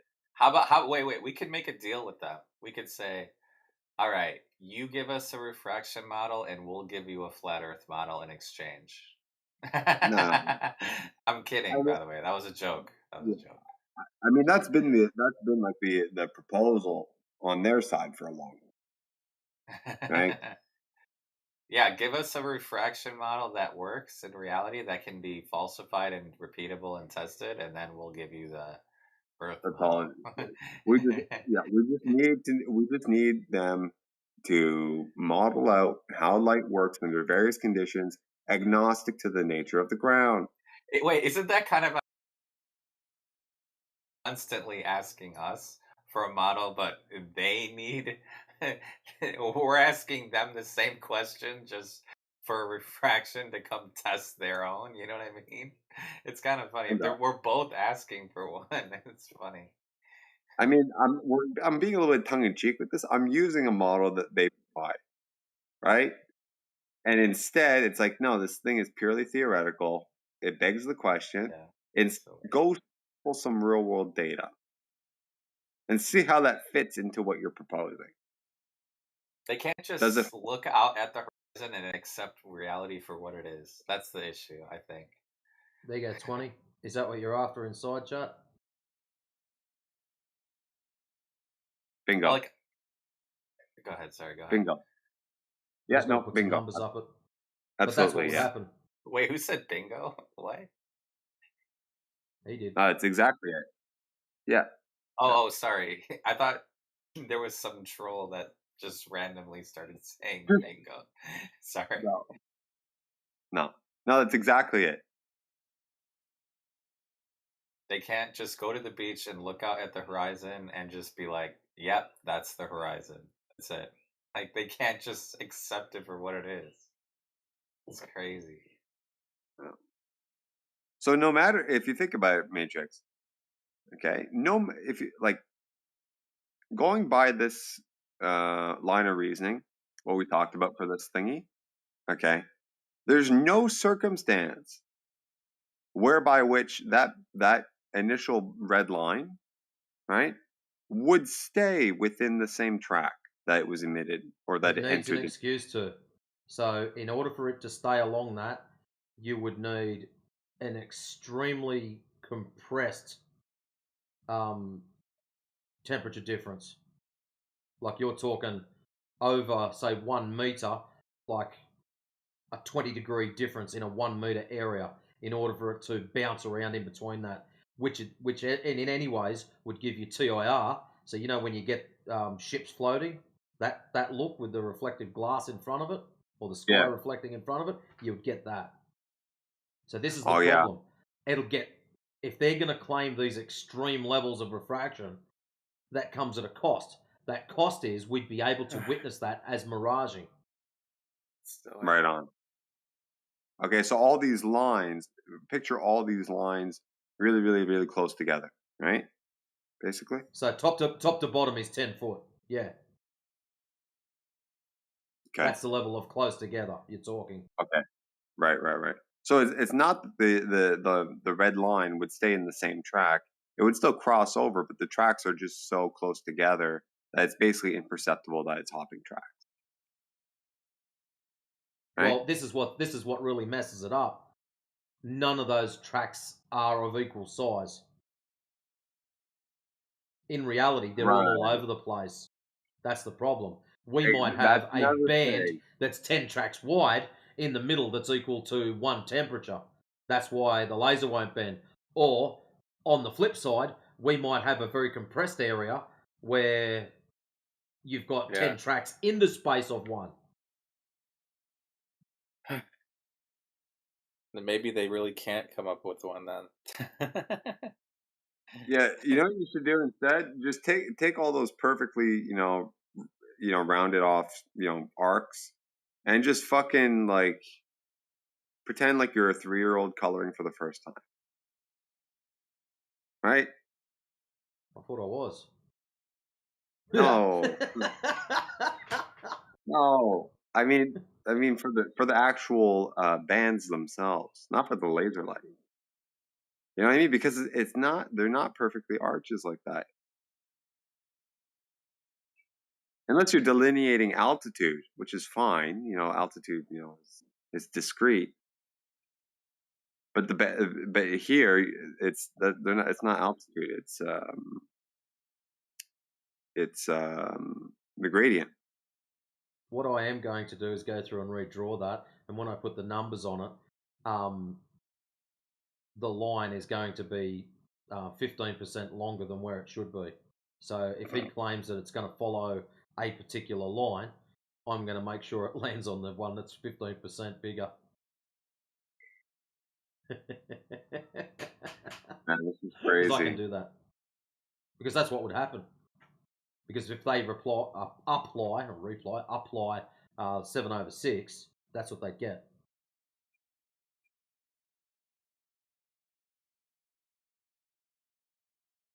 Wait, come again? I missed that. Yeah, 7/6.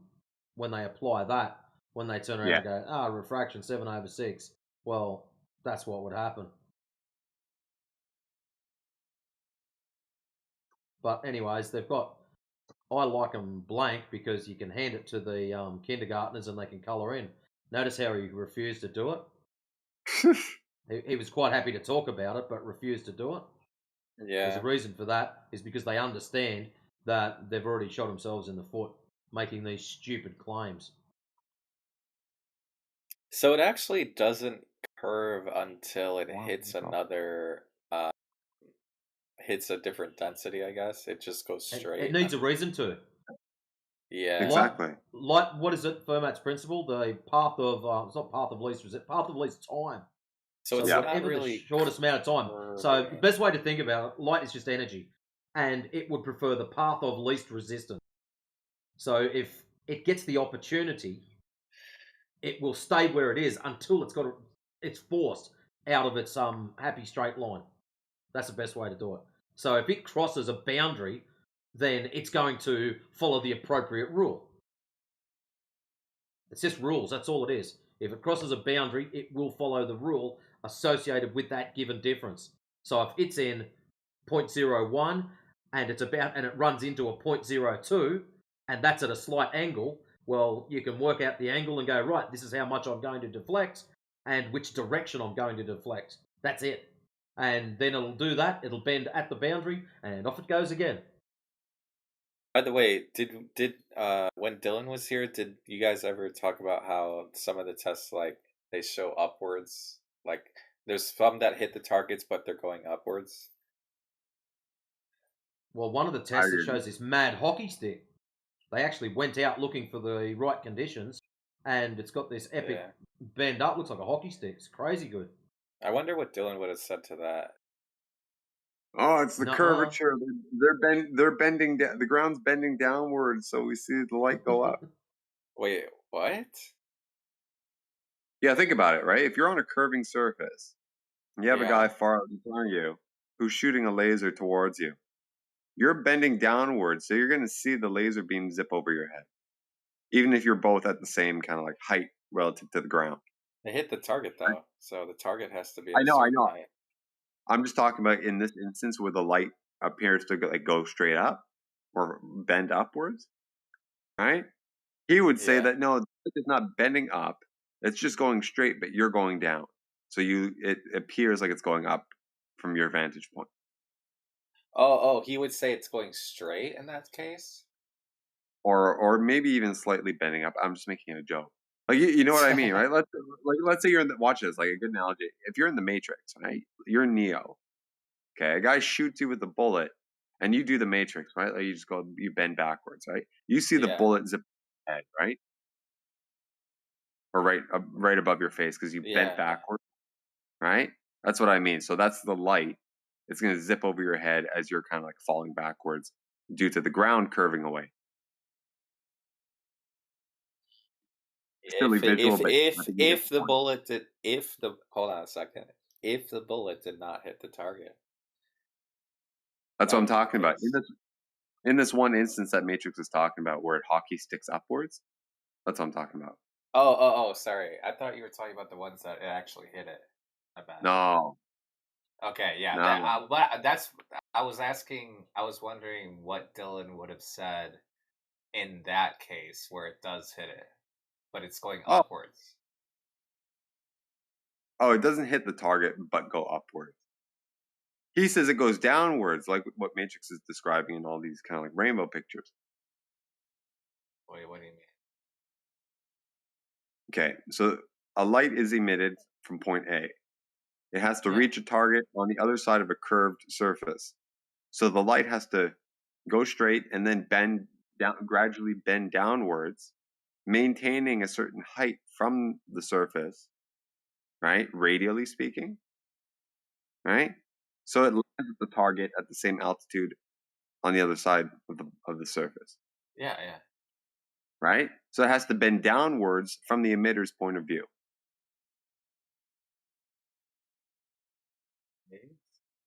Right? A good way of putting it, think about it. Take a basketball, take two Lego men, right? Put one Lego man on the top of the ball and the other one at like 3 o'clock, let's say, right? Or 9 o'clock, right? If that Lego man at the top wants to shoot the guy at the bottom, right? But he can only shoot forward, that little Lego bullet has to curve downwards along the basketball to hit the other guy. Yeah, but what I'm saying is, right? What I'm saying is, I can show the lasers here. Let me see if I can find one. I had it earlier. You can show them that the laser is hitting a target more or less, or is visible at the receiver end, right? As if it were basically going straight. But they're claiming that, it looks like it's going straight, but that's just an illusion. It's actually curving around the ball. And from your vantage point, it looks like it's going straight. That's the whole point.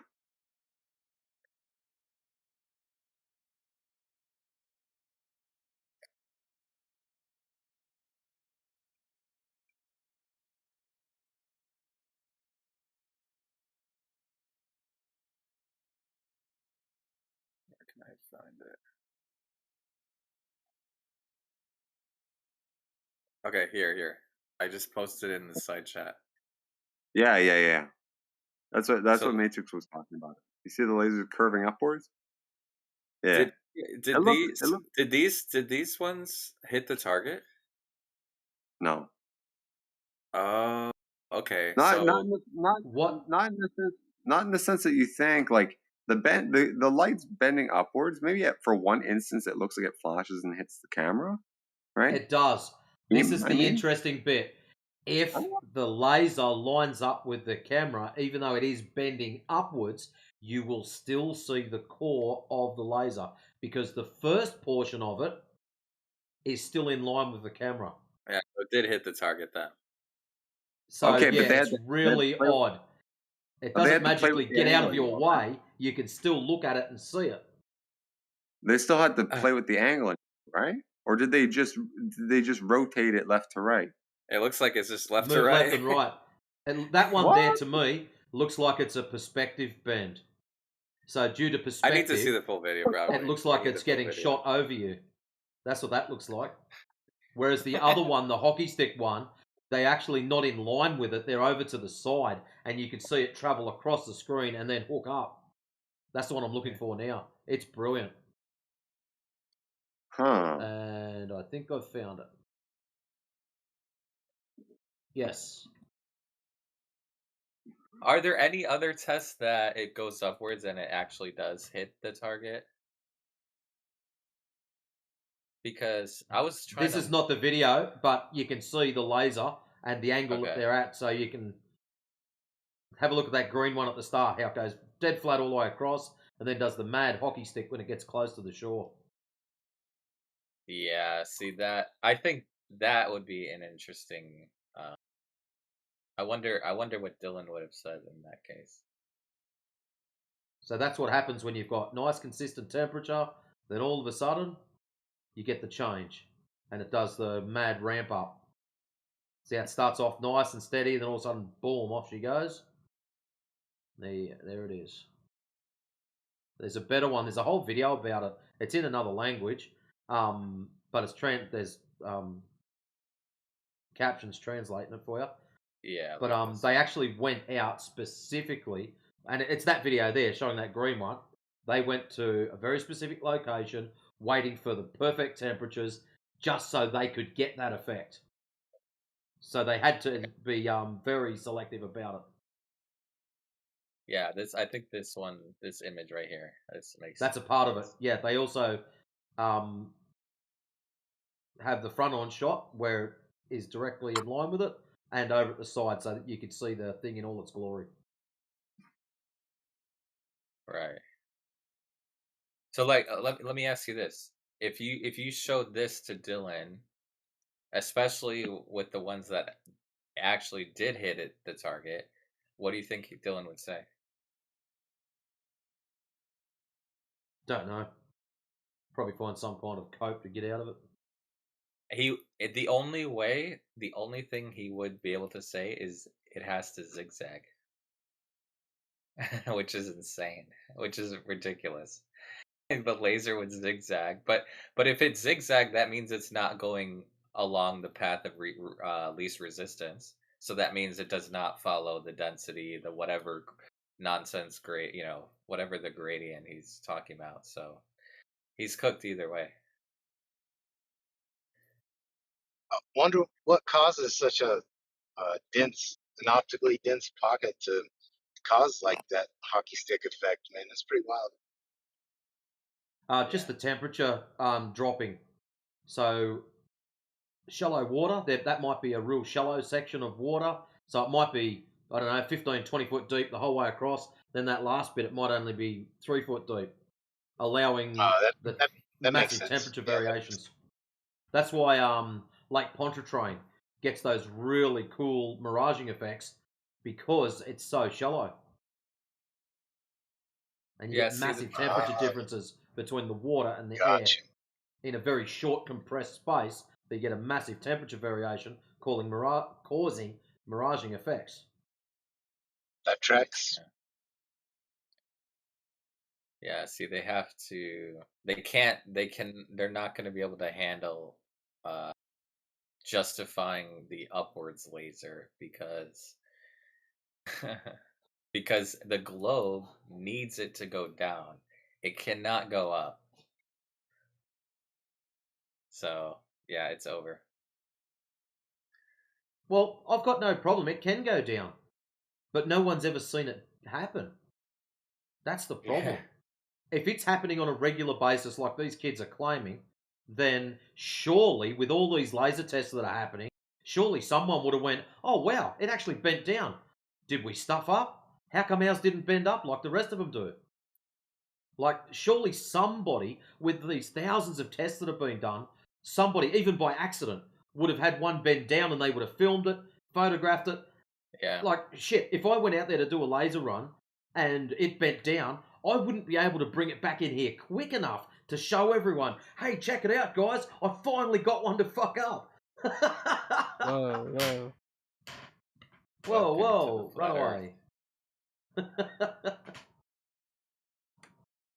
But yeah, that's what amazes me. Like, I've got no problem with them saying, yes, it can happen. Okay, yes, it can happen. Now show it actually happening. Yeah. I can win the lotto too, but I haven't done it yet. And they'll come up with anything. And the consistency that they need is, I mean, that's ridiculous. I mean, all the time, regardless That's the of other side of condition. it. Boogie, 100%. The consistency. So technically, we should be looking at 90% of them or better should be bending downwards, and the rarities should be the ones that are straight or bending up. It's silly. Well, that's what should happen. No, I'm sorry. I'm saying like I'm saying I think in their mind just saying something would do something, I think they think that is good enough. Do you know what I love?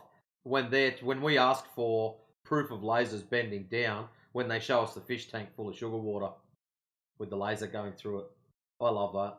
It's just like, kid, we're not after proof of refraction. I'd love to get some of these kids. What they need to be done to them is grab them by the back of the strides, throw them headfirst into ball busters, so a few others can just drill refraction the horrible way into them, and then they'll come back here and go, "We like you guys a lot better." That's all they're looking for, really, is that slight plausibility that it's possible. Yeah, that's the whole why fish thing. I'm not disagreeing with the possibility. That's why I like showing them the upwards one. That's why I only focus on the ones that are going upwards. I'm not disagreeing with the possibility. We all know light can bend in all sorts of weird and wonderful ways. I'm wanting them to show it happening in reality. On paper, yes, it works. In reality, I'm yet to see it. Yeah, for sure, man. And like I mentioned earlier, man, the laser targeting system, like I don't see how they could ever reconcile laser targeting being a thing. And they have at least 30-kilometer range, a lot of those systems. But now wouldn't that be some math that we would love to see? If they think all this stuff's going on, I would love to see the math that that's used in military laser targeting. Yeah, like in all honesty, if refraction was such a big deal for laser targeting, they wouldn't use it for military, I can assure you that now. It'd be a case of the very first time they used it, they missed. This is shit, boys. We've got to find something better. Exactly. It wouldn't even be a thing.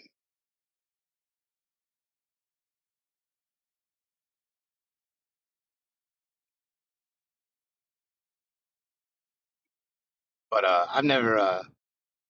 This is really the first time I tried to talk to Matthew Learns earlier, and the text, and like, I worded a question, and he was like being intentionally dense, and And then I was like, I took the time to like really word it really precisely.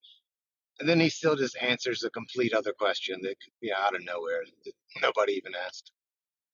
Matthew actually, he literally admitted that you cannot prove the Earth is a globe. He literally admitted that, and he says it's only mathematical. It can only be done in mathematics. So he doesn't even he literally he would look you dead in the eyes and tell you there is no proof of the globe.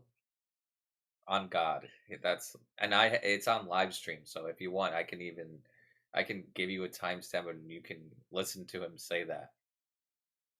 Oh no, that doesn't surprise me. Which is so insane because when I used to be a Glober, I definitely would have said, yeah, there's definitely proof of the globe. Like what? Like this is why I don't know. Maybe they're just. And then he's like, proof is It's only for weird. math and logic. And I'm like, well, isn't this Right. a geometric question? Yeah. Yeah, it either is one or it's not. It's so stupid, bro. It's so stupid. I don't know why. But I have to give it to him, man. Like they're practiced weasels, man. They're very practiced at the art of slamming their way out of anything you ask them. They were like, this is like this would be a good way to train someone to become a politician or like an agent, you know? Oh, big time. Big time. It's like when you're confronted, always never answer a direct question. Never say yes or no to anything. Think of the most closely related question that you feel comfortable answering and pretend to ask that instead. Or just keep asking them questions, basically. Whenever you're faced with something you don't know, just ask a question. Instead of admitting you don't know.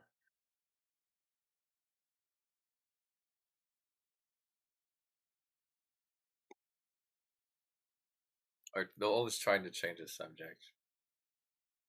But it's fine. The art of weasel. Yeah, kind of like earlier. I don't know who was there. Someone call him out. It was flatten destruction, right? We all know he's a that guy. muppet at the best of times. He fucking accused me of sea lining because I asked him one, maybe two follow-up questions to a statement he made. Just to dig into detail, right? Wait, what's sea lining? Sea lining is like a technique where you say something and the other person's like, well, what's that? Or, elaborate on that. And then you explain, and he's like, oh, well, what's this little piece? Oh, what's that? And they do it over and over again. Define that, define this. Define this, prove that. Well, I mean, maybe not prove, it's reasonable. But yeah, it's kind of like, you employ it the way you want. If you want to do it all like a definition thing. Form of stalling and just bullshittery, right? I just asked some simple follow-up questions, right? Like, demonstrate this little thing that you said, or expound on that a little bit. Make this, disambiguate this term you said because it has multiple meanings or something, or whatever it was, I forget. But shit like that, dude, it's like fuck you, man. Really. Yeah, they think level is curved, right? Or there's a definition that says level is curved. Right. Which in their worldview is consistent. It has to be, otherwise they're cooked. Yeah, they can't give you there's no way they'll give you a model of refraction. There's no way. They'd rather die. I should say in their worldview it holds. There's inconsistencies, but at that, initial state it holds. Oh, Jedi's here. The Force is with you. Oh. Missed the party, dude. The way there was a party? Oh yeah. Damn it. You know Dylan. Oh yeah. Yeah. I think I was had a like a light. 3.5 hour, three to 3.5 hour long conversation with the guy. Fuck. Yeah. I checked earlier to see who was around, and I saw Dylan in the room and a few people, and I was just like, I've spoken to Dylan before. I can't be asked to even entertain it with my ears. So I'm glad it went well for you, but He gave up. I think it did. I mean, Zodiac, you witnessed the entire thing, right? It was pretty cordial, right? He seemed high as fuck, but he was okay. Yeah.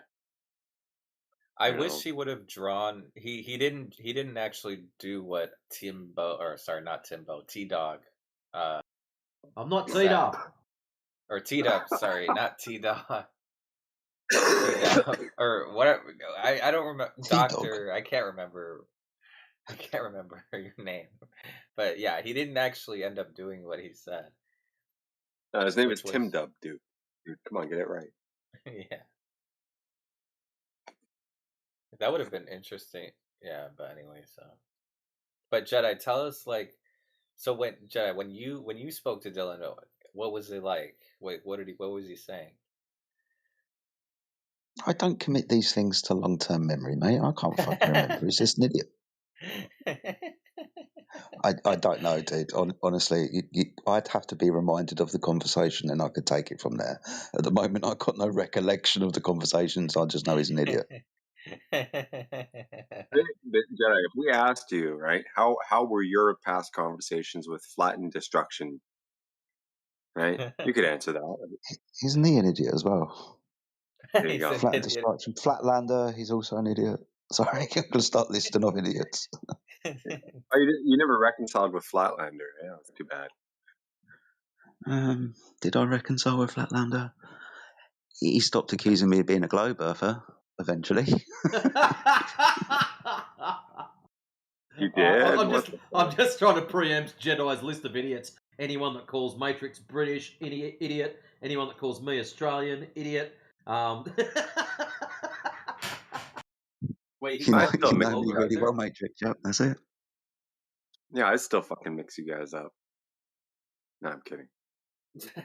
Well, just they're from the kangaroo land. French person, idiot. Oh shit! Shots fired.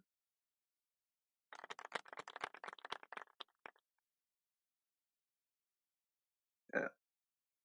Wait, Jedi, someone called you a globe earther, you said? Yeah, man, Flatlander. Couple, maybe a week ago or so, 6-7 days on Why? because I started to challenge him about what South was. Oh. Oh, he started. Did he claim or something? Yeah, we're on like a map where Antarctica is the circumference of the world, and you can't go to Antarctica because of the 60th parallel and the Antarctic Treaty. So obviously that's where the end of the world is. So I took umbrance to that, and I was a globe earther from about half hour, 45 minutes. Yeah. Yeah, you don't need a. It's just that model. That model is a like. See, the thing with the model is we don't the size. We need to know the size of the Earth. You know. It's not a model. It's a fucking map. Yeah, or a map that like we need to know the exact size of the Earth, because then it would be a lot easier to. But oh well, maybe next year, right? There's always next year.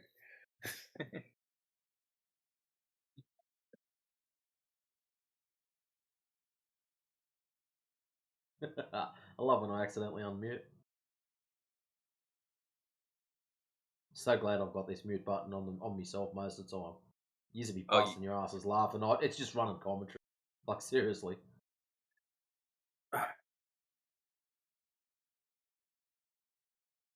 Actually, I have a quick question. Have you ever heard of a glober who claimed that there was a model that accurately determines refraction? Because I don't. Have I ever heard a glober claim that there's an accurate model of refraction? Yeah, Yeah. probably. Yeah. They don't know what they're talking about when they say it, but yeah, they've claimed it. Really? Oh, okay, cool. I'd like to, yeah, that'd be interesting. That'd be like an interesting conversation because then I would be like, okay, so if the temperature is this, this, and this, then how much would there be? You know, but I guess you know. Yeah, you start pressing on them and they start Yeah. falling apart. They'll have lots of confidence in the beginning, then you question them, then they won't, and they'll fuck off. They just say 7/6R and call it a day. Yeah, if they've got any like education about them, they will go down that route. So did we ever try plugging 7/6 into the Black Swan? I'm pretty sure Kiwi did. Go and do it. 7/6 will give you 16% greater. So give yourself 16%. 1.225 plus 16%. Where's my electronic brain? Because I hate doing maths. It's not even 2 miles. 225. It's over. Yeah, it's not even 2 miles. 16%. Yeah, it's equals not. takes you to It's not enough. Takes you to 1.421. It's not enough. Yeah, it doesn't even matter. There you go. There's your Still cooked. 7/6R. It's still cooked by a long shot. Yeah.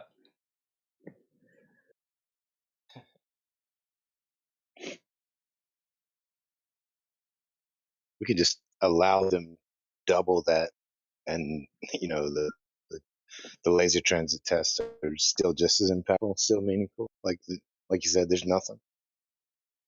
Yeah. Give them 100%. They need like 1,017/6R. But this is why we talk about magnitudes, right? The distance to the horizon is in the orders of magnitude further than any refraction calculation. That's why I said give them 100% with 7/6. See what you get. What do they need? Something like 870%, I think it is. Somewhere right up around there. Yeah, it's some crazy number. They need 870. But would that number bring you to the distance from, let's say, 1.22? That gets you to 10. 9.41? Oh, that gets you to 10. So a nice even round number after the furthest oil rig, right? So what would be the radius in that case? It would be 870 times 3,900. No, it's worse than that, dude. If you check those two screenshots that I gave earlier, okay? Yeah. Is there a chance one of you can help me get a ride home? Well, that's the best offer I've had all week. What'd you say? How would you like to be ridden? Sorry, this is an Uber. Zodiac. God. Yeah, Zodiac. If you check out those two snapshots I gave you, right? That gives you an implied radius of, it goes 365,000 mile radius. It's 100 times bigger, dude.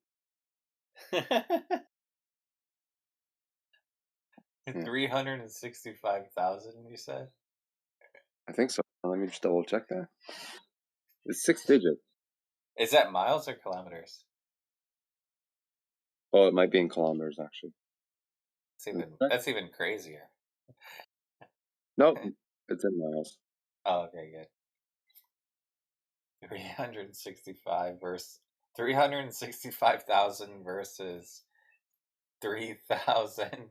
Wait, that's just the radius. That's not even the diameter or the circumference. That's just the radius. So we have 3,000 versus 300,000. That's like a 100x or 1,000x. Just under 100x. Yeah. It's like 90. That's ridiculous. So NASA, I'll just call up NASA and be like, "Hey guys, we were off by 100. Oh, just add 2 zeros and we're chilling." All right, thanks NASA. Bye. You know. But then it's cooked even then in that case because there's other black swans that don't have the same distance to the horizon. So either way, it's cooked.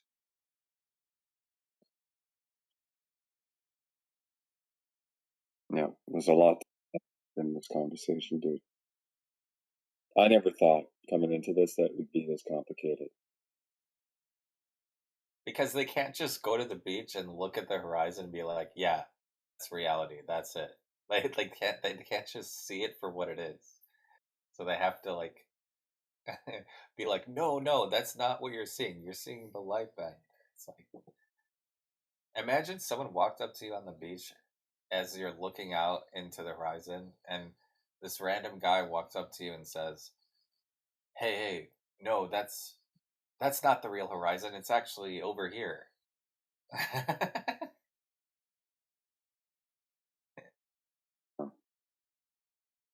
Imagine how it's just silly. It's retarded. Well, Honestly, it is retarded. To be honest with you.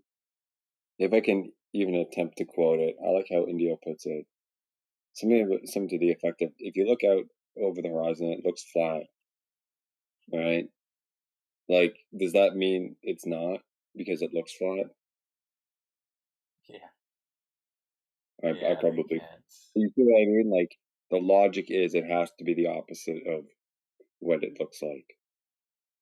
Yeah. Like, They'll where does that literally come say they'll say anything. They'll say, "Oh, the light has to be bending." Like they'll say anything to get you to We know believe it. we know the light bends, but they throw in there that it must be at the rate that it needs to be for it to fit what they think it's doing. I don't know. I'm losing my fucking mind right now. 4:00 in the morning, so I'm actually gonna probably bounce out. So Yeah, cool, they cool. don't know how much it is bending, and they don't know what direction it's bending either. They just assume. Have a good night, bro. yeah, nice chat, guys. I'll catch you guys tomorrow. Get you on the Gotcha. bright side.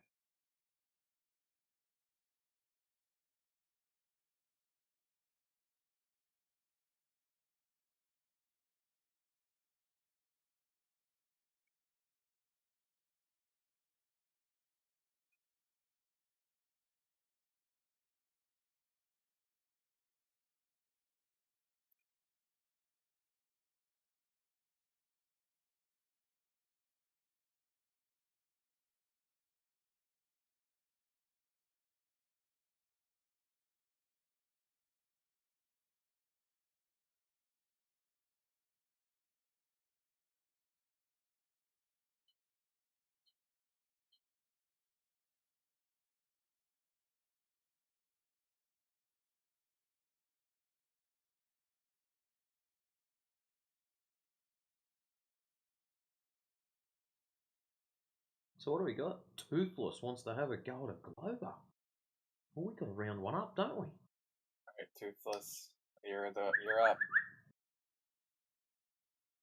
Here, Glover. Mr. Toothman. You know what we need a meme with what's that clown? It down in the drain. Hey, I got some refraction for you. Yeah, Pennywise. Yeah.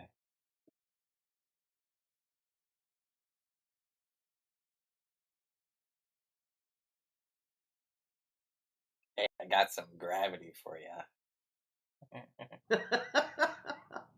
Hey, Toothless, watch what you wish for, because you're likely to get us JJ or Chardsy or something that's just an absolute menace.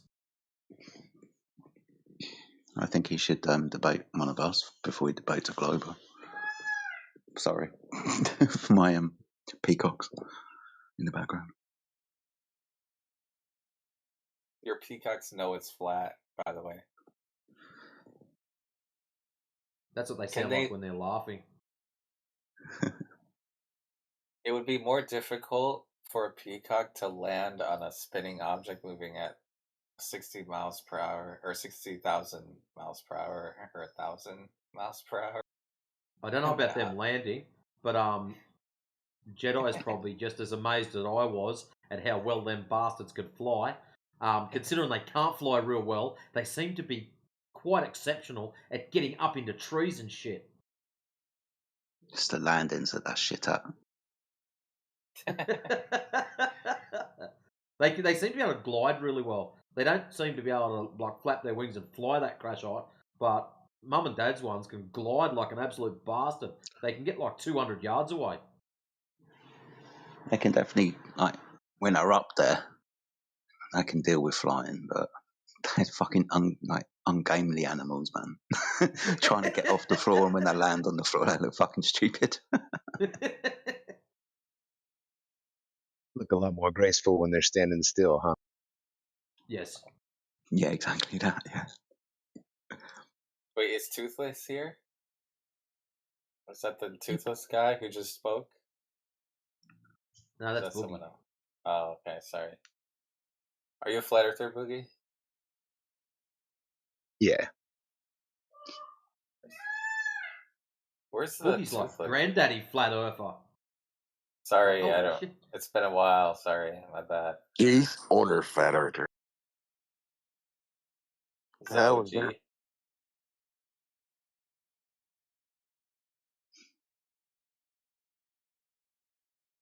Is Toothless What's here? it? Yeah, Toothless here. It's and if you do it with an accent, it's toothless. It's an F. It's like like a lisp. Flat earthers. It's toothless. Like flat. Are we gonna do the Minecraft meme? Dedicated wham. Okay, no one got that joke.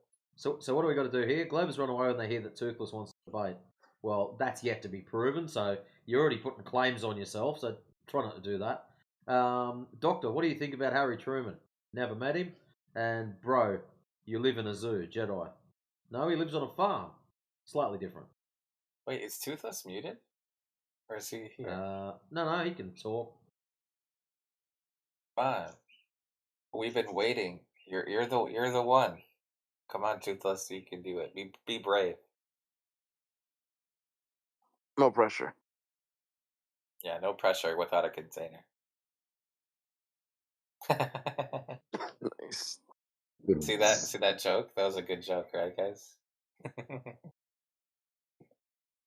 Splatter joke. Okay, he never okay, he gave up, I think, guys. Moment of silence for the globe. Sorry, Toothless. Your time is up. It's over. Got Barry now. Wait, is that Barry? Are you a globe believer or are you a flat earther?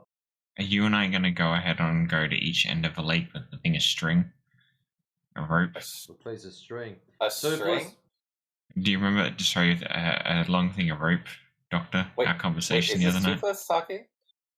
No, hold on. That's Barry talking. Oh, How can you not tell who's talking, Zodiac? Just they light Sorry. up for you. And this is racist. We do not all sound the same. Thank you very much. Okay, so tell me about the string. So the other night, since they don't like doing lasers, we've got to use a magic piece of string that stays straight. Or a magic rope that stays straight. That'd be kind of fun. Hey, you got to use what you got to use. Not my fault. Anyways, this magic piece of rope that stays straight is 10 miles long.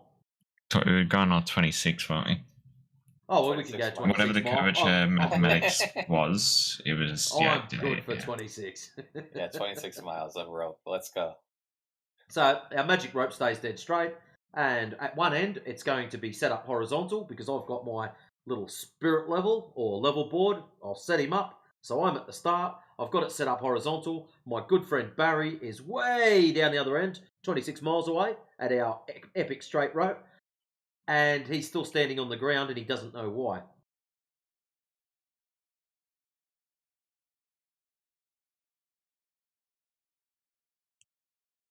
Wait, he's standing on the ground and what? Wait, what'd you say? Sorry, I didn't... And he doesn't know why. Hey, I wasn't going in for a debate tonight. I'm just going into specific fucking conversations. All right. How about this? Why? And that's where we left him. Oh, he's gone. Okay. No, he's still there. No, it was like, no, what it was is like, if I know you're saying like straight line me up in the air, the curvature thing, but at the same time, if the water was wet, if the rope was wet in the middle, anyway. Magic What if it rope, was dead straight. wet and what about Rope like a straight. metal? Don't worry wire? about the rope. We can chuck it in the water later on. It's a magic rope that stays straight. That's what we wanted. That's what we got. I'm not snapping my fingers again. Okay. So we got a straight rope. Yeah, you wouldn't be able to hold the what do you call it?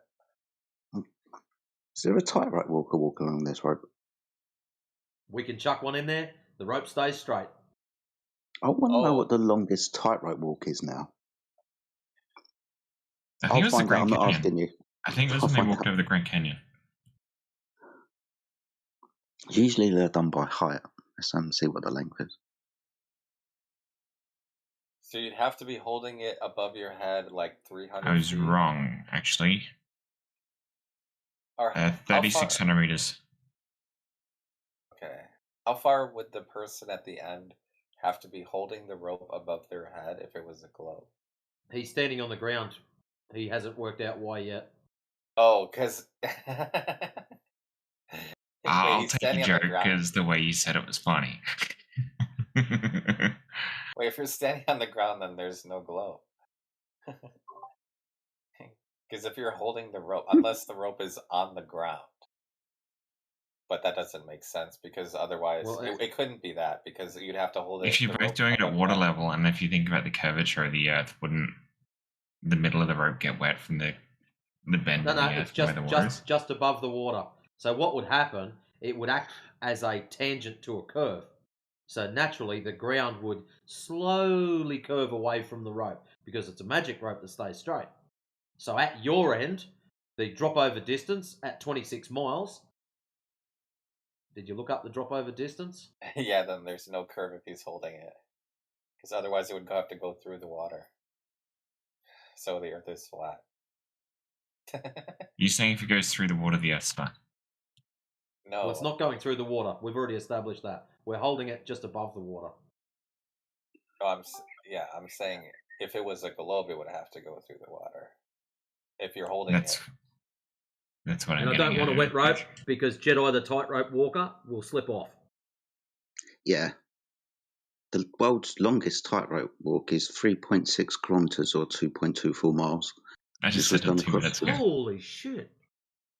It's done across the Strait of Messina. That's between Italy and Sicily. So 2.25 miles. I remember watching this.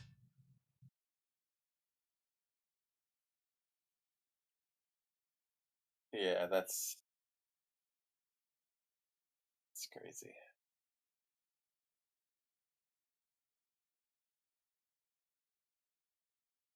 So if you're holding the end of the rope and you're standing on the ground and the rope is not wet, then the Earth is flat.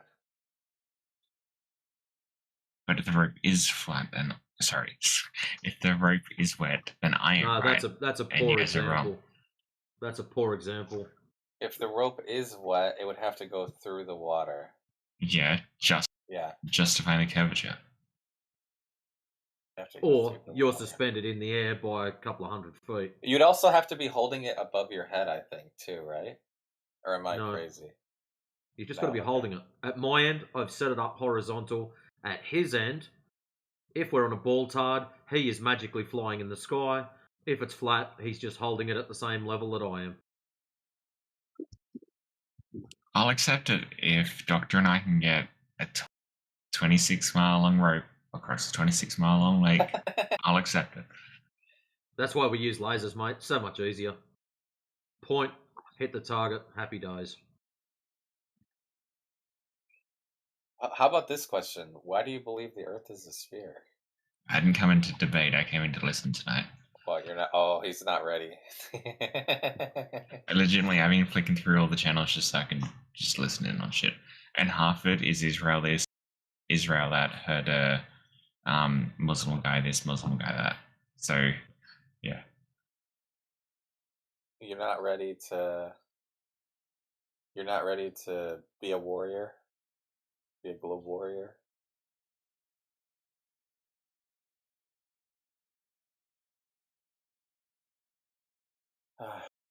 Well, I mean, He gave up before I even asked him. Before I even challenged him on one thing.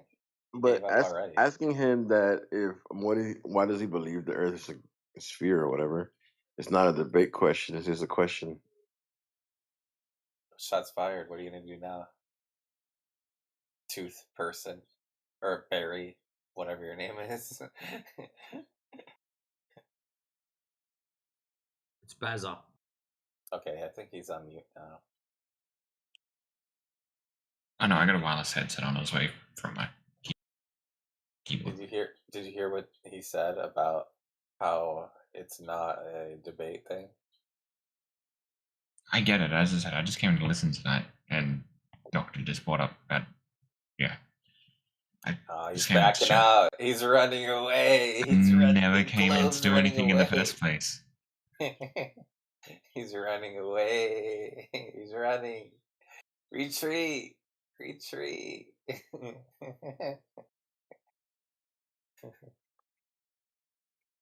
He's running away. No, my globe.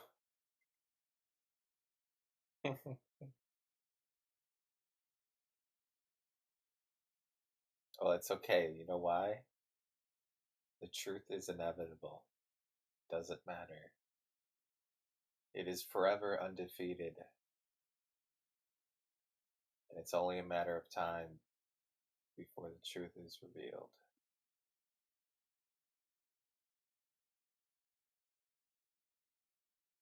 What's funny is, if you just look out your window, you can see it. You just look out your window, you see the Earth. No curvature. It's rather round.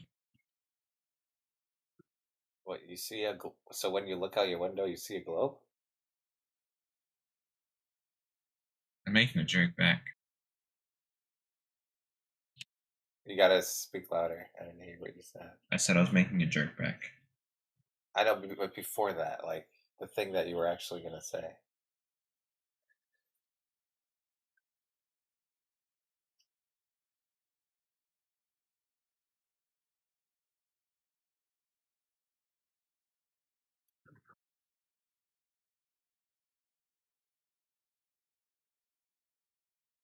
Any other globey? Where's Mr. Where is the tooth guy? I thought the tooth guy said he was gonna be here. Mr. Tooth is gone. Toothless is right there. Are you Tooth Paris? Sound like you're inside a time machine or something.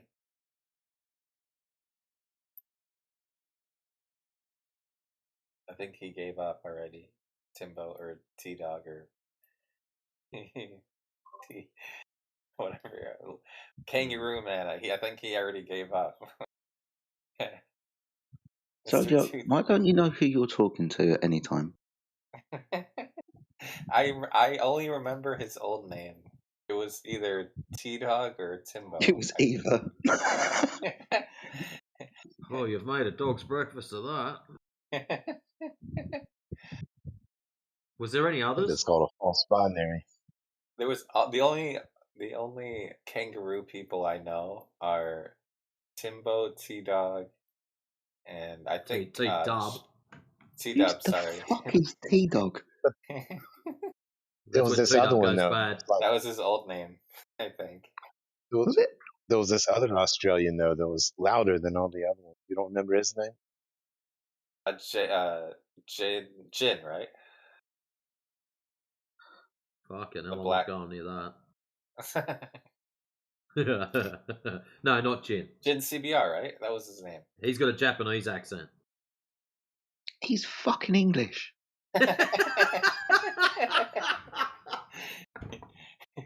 Oh shit! All right. So what other Aussies were? You've got Timbo. You got T-Dub. Who else? Other kangaroo people. All right. I think there's probably one other person. Only one. Okay.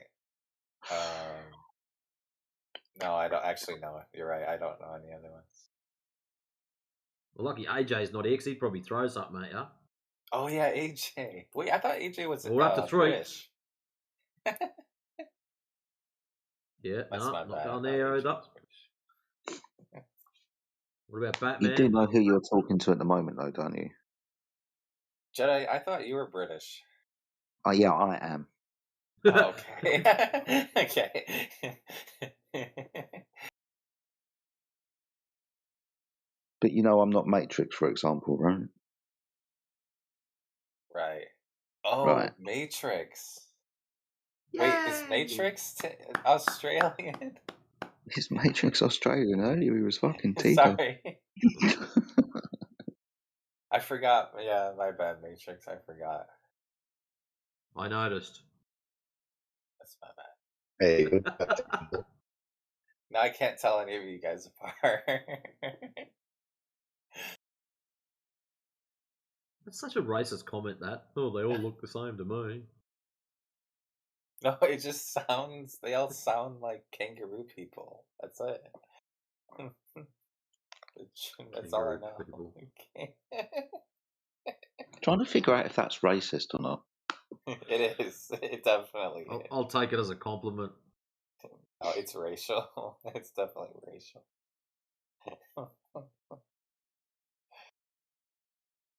That's my bad.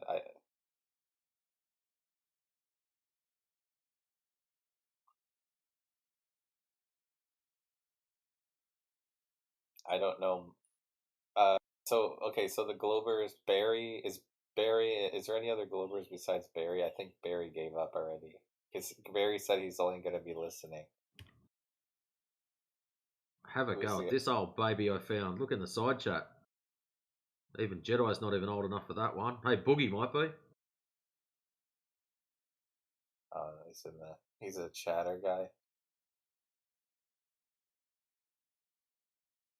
No, that's a pretty good one. Yeah. Nah, ain't quite a mid '80s model. Oh, wow, you're only mid-80s. I thought you were older than that. Damn. Nah. Don't say it, Jedi. Don't. Just leave it alone. Just let it ride. All right, We mate. know No the problem. truth. Just let it ride. Is he a globe? Wait, is that guy a flat earther? Boogie? Yeah, he's a flat earther. Okay. Yeah. He's a pretty handy one, actually. Super chill. Not like me. I'm just like a little bomb waiting to go off. So Toothy never really is talking. Like he doesn't talk much, I guess. Tooth, whoever that one guy. Pretty good in the side chat. Stop. I'm just concerned when he Tooth- does get the chance to bite down on a Glober, the lack of teeth is going to let him down. Oh wait, he's like a new flat earther. Oh. No, he's been in here before. Normally when he talks, he's got a buzz to his microphone. I think the 26 mile of rope is kind of that would be that would be really fun. Actually, do I think 26 miles of rope and you just hold it. Might have somebody called Roscoe joining us in a moment from the side chat. He wants us, to be intellectually respectful. So if he does join, roll out the red carpet for him. Okay. Got it. What's his name again? You said Roscoe. Roscoe. You and names, dude. Have you got Alzheimer's or something? Yeah.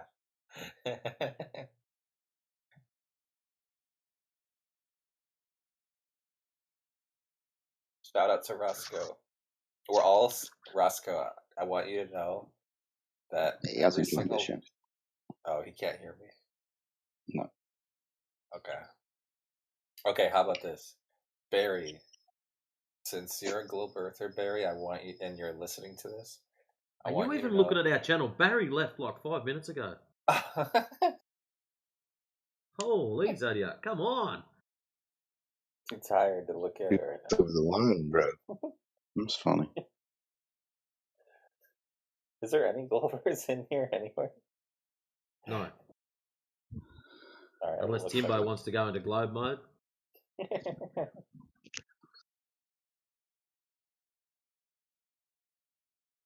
Hello, Zodiac. Hello, are you a Globe Earther? Globe Earth, no. Bro, I don't believe Welcome. in that shit. Yeah, me neither, bro. It's bullshit. I just wanna ask you something. In your opinion or perspective, what do you think the moon and the sun is? Objects or lights? The what of the sun? Sun and the moon are objects or What my opinion of what they are is?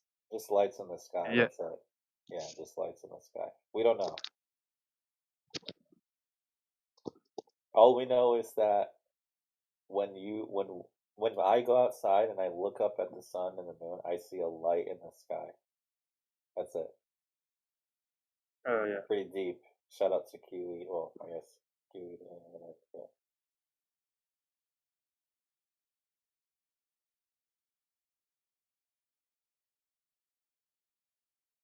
But like what they're made of, nobody knows.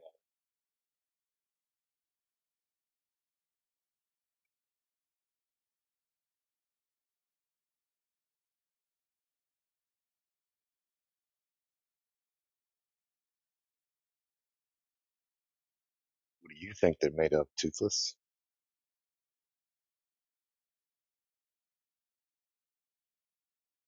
Wait, I thought Toothless was a go over. Are you trolling me, Toothless?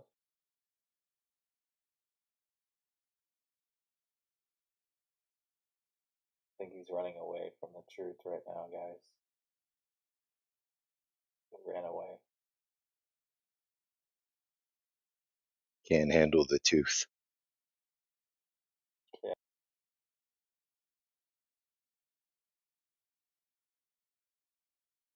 Toothless, I want you to know, if you're listening to this, the truth is inevitable. You cannot run. You cannot hide. I thought Agent Smith was inevitable. Yeah, but he's a lie though. You know?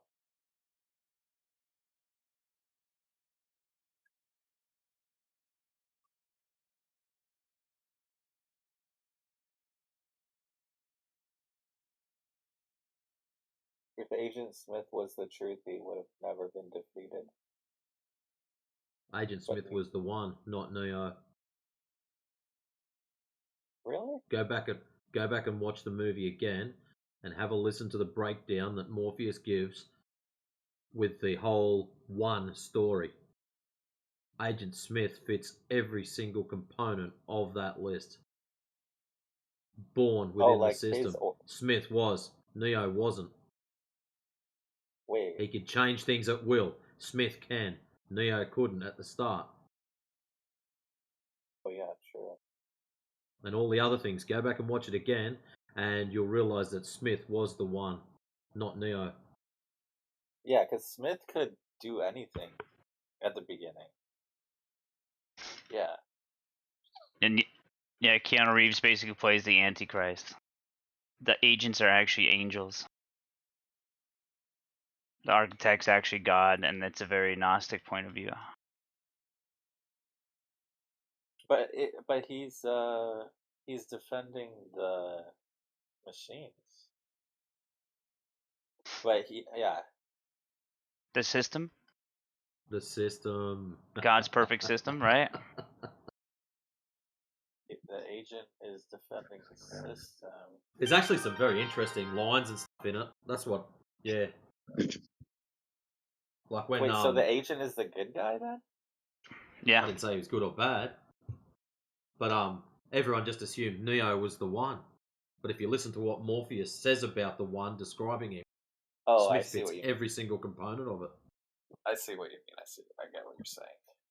It's not necessarily good or bad. It's just he's the one. Yeah, Well, that makes sense.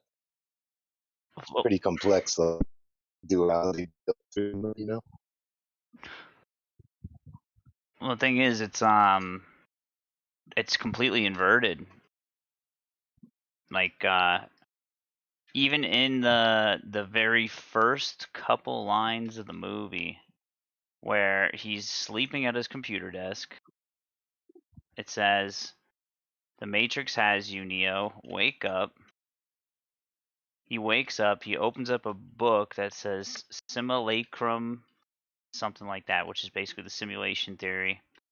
Inside of it is like his hackable or his like His collection, his collection of like hacks or whatever. And then the first line in the movie, he says, "Thanks, man. You're like my own personal Jesus Christ." Oh yeah. Literally. Then you got Trinity, right? Female Trinity, who frees the Antichrist, right? So like Sophia, who frees the Antichrist to go against Yahweh and his angels or archons, right?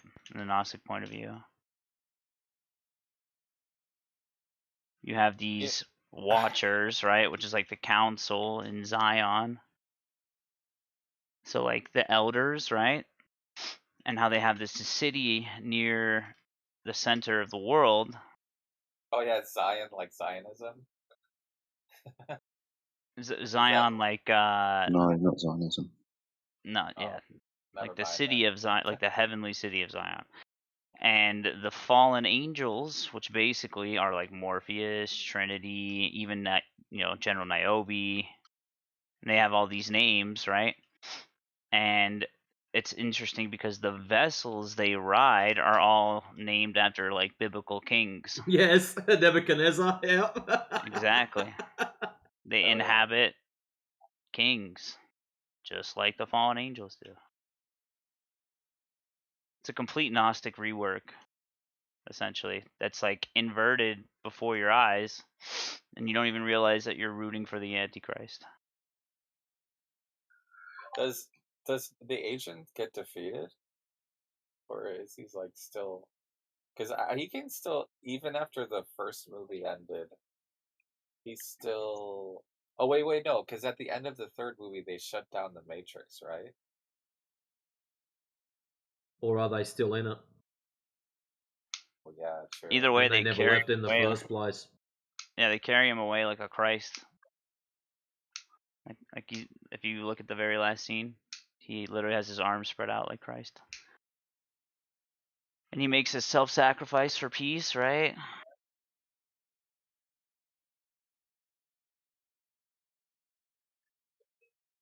The thing is, the Gnostic point of view is that the God of this world, the creator, basically is evil, and that he created a prison for us, and that if they join up with the archons or the angels,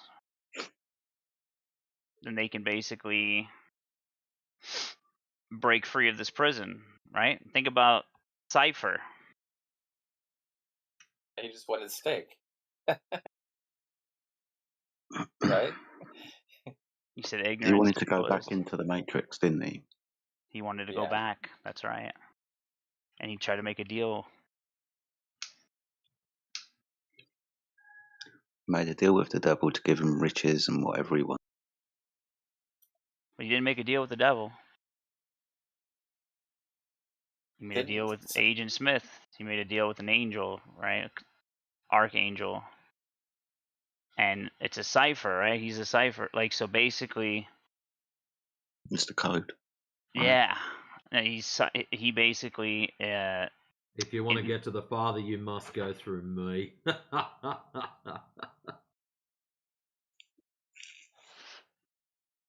He said, I can't give you access to Zion, but I know the guy who can. right? So he has to give up Morpheus. So weird, dude. But it all seems kind of far fetched, right? You could say I'm reaching, you could say all this stuff, right? But this is what Witsit showed me, which was awesome, because I had no idea about this kind of viewpoint. And as if to confirm his viewpoint, right? The fucking Wachowski brothers became sisters. Yeah. That's I such mean, a if you weird. want a great big like neon sign that's pointing to some Talmudic bullshit, then yeah, some kind of reworking or reinvention of these things through symbology right before our eyes, where it's all inverted. Exactly. The inversion makes way more sense because they literally inverted themselves. This is one of the interesting things about witchcraft and these types of spells.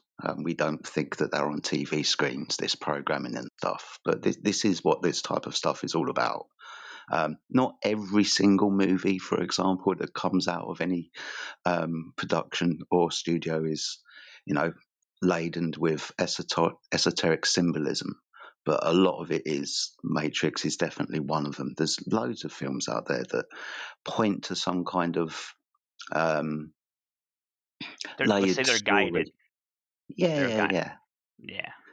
Yeah, I mean, there could be some definite guidance around this type of thing for sure. I mean, the idea of like precognitive programming, showing us things so we're prepared for what happens in the future, showing us things so we change our minds, become more tolerant about the things that are going to happen in the future.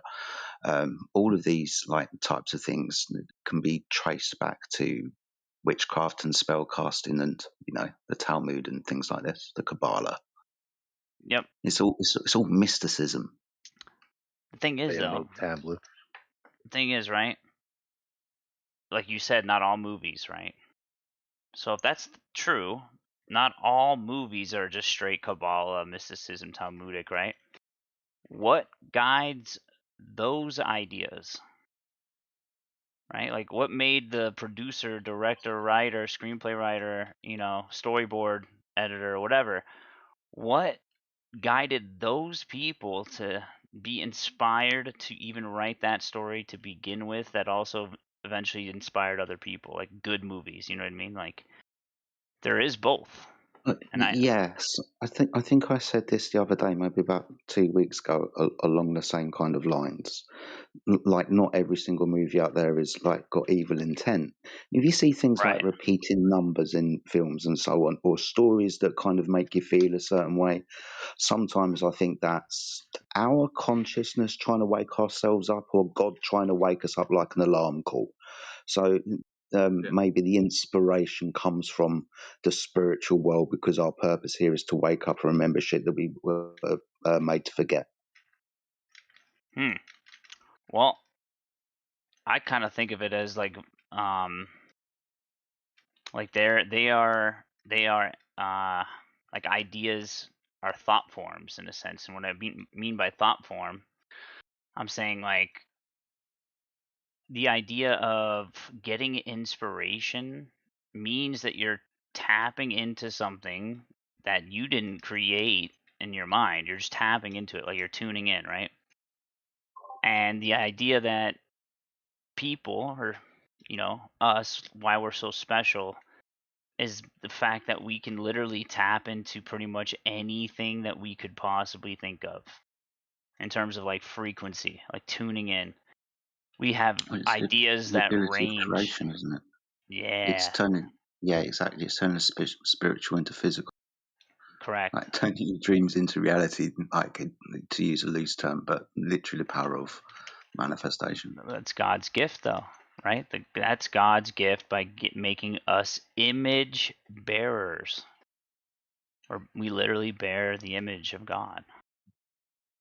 Is there something I that don't know we've if been you guys are aware, but there's a woman see you? called.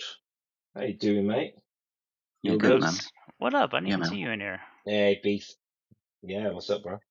Yeah, I wanted to add a bit of context. There's a woman called Sophia Stewart who claims that The Matrix was taken from her original story. The original story was called The Third Eye.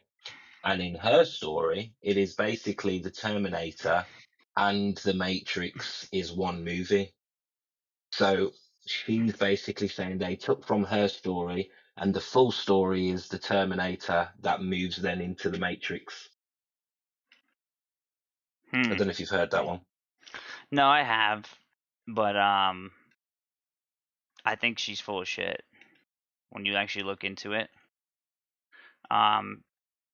Because they actually all were in agreement about making The Matrix and Terminator into separate movies, right? Because James Cameron basically made Terminator 2, but didn't make Terminator 3, right? Didn't you have to make it off of his own back because of his divorce with his wife or something? Something like, yeah, you're on the right track. But essentially something happened to where this like weirdo group of Hollywood writers that were all buddy basically kind of like, yeah, some personal things happened or whatever, and then that's when it went to crap. And she didn't have anything to show for it, even though it was her original idea on this, as a storyboard, like as a comic. But that isn't to say that like The problem she's you've gonna got make the movie as good as it was. You know what I mean? The problem you've got is Sophia Stewart had a story about AI that was created by man, put into robots. The robots take over the world and then put man into a simulation. Mm-hmm. So you can say she's full of shit, but if you actually read the story, it's the same story. No, I mean full of shit as in like she should get like anything out of the Matrix screenplay or whatever. Like that was complete. Like yeah, it's her. Oh, you mean should she be paid the royalties from the Matrix? Right. She was trying to go for that. That's what I disagree. Oh, that's different. Yeah, I don't know whether she deserves. She didn't make the movie at the end of the day. And how many movies have you watched that are based on previous ideas? How much right does she have to that money? Maybe not, but there is definitely something to the original story involved the Terminator. Right. But it's a good point though about like intellectual property. Like how could you even claim something is yours? Like patent ideas. Yeah, if somebody else tried to create, I don't know, recreate Jurassic Park, then there would be claims of copyright, right? Intellectual property rights. So I think it's the same. Like anyone tries to copy somebody else's story. If I tried to do Romeo and Juliet and didn't give any credit to Shakespeare, I'm pretty sure people would be upset about it. Right, but I called it Betty and Bill, but it was still Romeo and Juliet. That wouldn't be right. The thing that's interesting, right, is you have the infinite regress of inspiration. Like obviously there's an original idea that someone might have had or thought of or shaped, and then someone got inspired from that and then went on to the next part of that idea to its completion, to its totality. But like who's to say that every single person that was involved up until that point didn't have credit, you know what I mean? Because I don't think the idea itself belongs to anybody, because I think it's something that's independent and wants to be, I don't know, brought forth into the world, so certain people are inspired by said frequency. Yeah. So keep it really simple. There's a thought floating around in the ether that wants to be acted upon. It might that thought might appear in 100 people's heads. One person might put it into action. Right. Kind of thing. Okay. Yeah, or chain of people. But then you've got straight copyright. Like I don't know if you remember. Well, obviously you remember the Lion King. Well, there was a film that ripped off called Kimber the White Lion. Yeah, and it basically stole the actual idea. I heard A about bit that. like Hunger Games. They copied Battle Royale. Don't know if you remembered that. Well, everybody knows it, right? Battle Royale was awesome. I love that film. Well, the thing is, this is the kind of thing, though, right? Yeah. There's only a certain amount of ideas in the world. There's only a certain amount of musical notes that you can play in a certain amount of order. You play them in the same order again. It's the same with movies and ideas, right? It's all loosely based on somebody else's idea at some point. You can talk about it was stolen or copyright was infringed or this idea was taken from there, but eventually we all inspire each other to do something. Yeah, I do agree with that, and I have no problem with it. I think if you're trying to figure out the philosophical meaning behind The Lion King, then I would probably have a look at Kimber the White Lion. If you're trying to look at the philosophical meaning of The Matrix, then I think you should look at The Third Eye. I get you. Because all you're doing is, this is a watered down version of a story that was probably deeper in its original. Yeah. In its original form. Yeah. I think we get that with like Hollywood movies and stuff anyway, right? All of the stories are loosely based on some kind of theology. That theology might be inverted. Like was said earlier, we might be at the end of the movie might be rooting for the wrong person. But even like I was thinking about this earlier, like comic book superheroes, like the Avengers and Marvel, that type of stuff, like DC and like Superman and whatnot. Superman's got some really interesting theology plastered all over it that appears to be plastered more and more over it as time's gone on. Obviously, like his original name, Kal-El, that name El being linked to Elohim and so on. His suit's being changed, and recently one of his suits being like put in scales, so representing like some kind of reptilian form. You dig deep into these things, and you start pulling out some really like Gnostic teachings. Talking about those types of things, has anybody yet seen I Pet Goat 2? Mm-hmm. Yeah. Has anybody got any thoughts on that? Because you got to remember that was made in 2012, so that's like 14, 16 years ago now, sort of thing. So, has anyone got any thoughts on this kind of predictive calendar type thing? Being as we're talking about that type. No, but I have something of a similar kind of thing. Roots knows about it. What's that? So you remember that paper that was like cryptocurrency activity monitored using system activity data? Like, and then the patent number was like W020206666 or something like that. Right. Yeah, okay, wasn't it called Neurograss? Well, the thing is, Neurograss was one of those relevant documents. It wasn't the actual patent, right? It was just like other documents considered to be relevant to this patent, right? And that's how I found that Neurograss thing. Well, we should check out that roadmap again. You know what I mean? Oh, I go back to it all the time, bro. I actually talk about this a lot. Interesting. But definitely, I can never find the original document with the the timeline. Oh, I got you.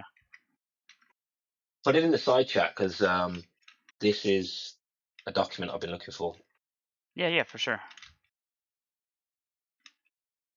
Give me a moment. Yeah, so Jedi, just to catch you up. So there's this document by this company who are in basically nanotechnology in the nanotechnology sector, and they're basically they've put together their roadmap of how the technology will develop.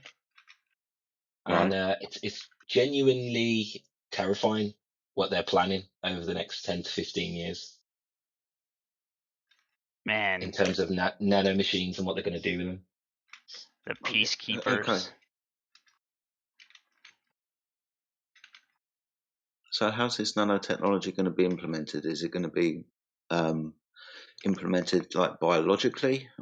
What are we talking about? Go outside and look up. Oh, chemtrails. No, it's like Elon Musk's. I've forgotten what he's got it called. Neuralink. Neuralink. So like Neuralink, they're going to be implants that people choose to have for certain benefits. Oh, okay. So we're going to be like an antenna. Well, we already are, but Yeah, I know that. So they're going to try and make us into a different antenna by putting nanotechnology into us, so we can have instant uplinks to the internet like the cloud. no. Here's the crazy part, right? It's non-invasive technology. It's not a what? Sorry, non-invasive. It's not nanotech. Non-invasive. Yeah. Okay. So you do a line of cocaine, right? You Yep. get a feeling. Yep. Imagine stimulating the same neural pathways that cocaine stimulates with electricity. It's called electroceuticals. Sorry. Okay. I've got in mind people sniffing electric sockets now, but please get that image out of my head. That's hilarious. There's a movie based around this sometime in the future. People Soma and all carry that on, stuff. mate. Yeah, but Yeah. it's essentially that, though. There actually is talk about using like magnetophoresis or like electromagnetic osmosis, which is basically, you know, you're using EMF to make your body more malleable, I guess, for the Yeah. drug lipids to basically pass into your skin. There's like bubble vaccines and stuff like that now. Like there's so many things to the subject, but that's just trying to give you like some context. The thing that's interesting about it all is that we've already have been aware of this stuff via optogenetics with rats. You know what I mean? Okay. You can control rats by stimulating a part of their brain. Yeah. Just like what they're talking about now, but what they had to say, and this was crazy, it was in 2012 about optogenetics, is that in order to manipulate something like a human, you would need to, and I quote, alter their DNA through some type of RNA modification for that to happen. Sound familiar? Yeah, very. And that was in About 6 years ago, familiar. Yeah.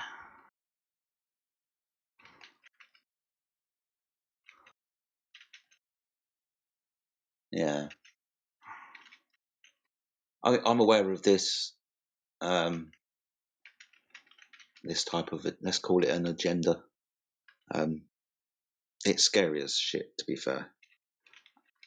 How much of it's real? Did you share the link, Beast? Because it's no, got a not yet. roadmap, and it's basically saying, step one, we're going to do REM sleep learning, so you can learn shit in your sleep. Step two will be there was more steps before that, but then it moves into like peacekeeping operations. Dude. Awesome. Can I download Kung Fu? No. That's how they're selling it. I mean, dude, it's so weird. The language they use in it. But give me a moment because I'm in the middle of a game that I can't pause. Yeah. Otherwise, I'd be on it. It's also sketchy, man. It makes me fucking not look forward to the next time I have to go to the dentist. Like I don't even want some Novocaine. I don't want nothing. No needles.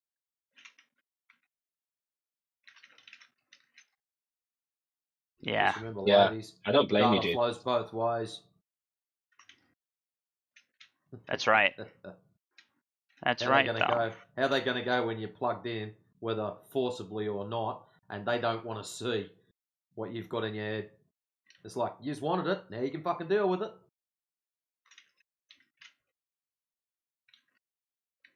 And even in there's loud too.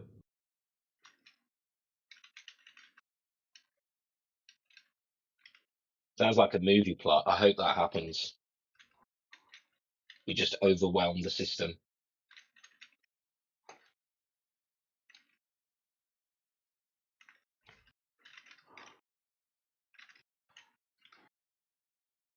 I try to stay away from this shit, even to the point where I don't have an Alexa, and the kids are pressuring me like crazy. Can we get an Alexa? Can we get an Alexa?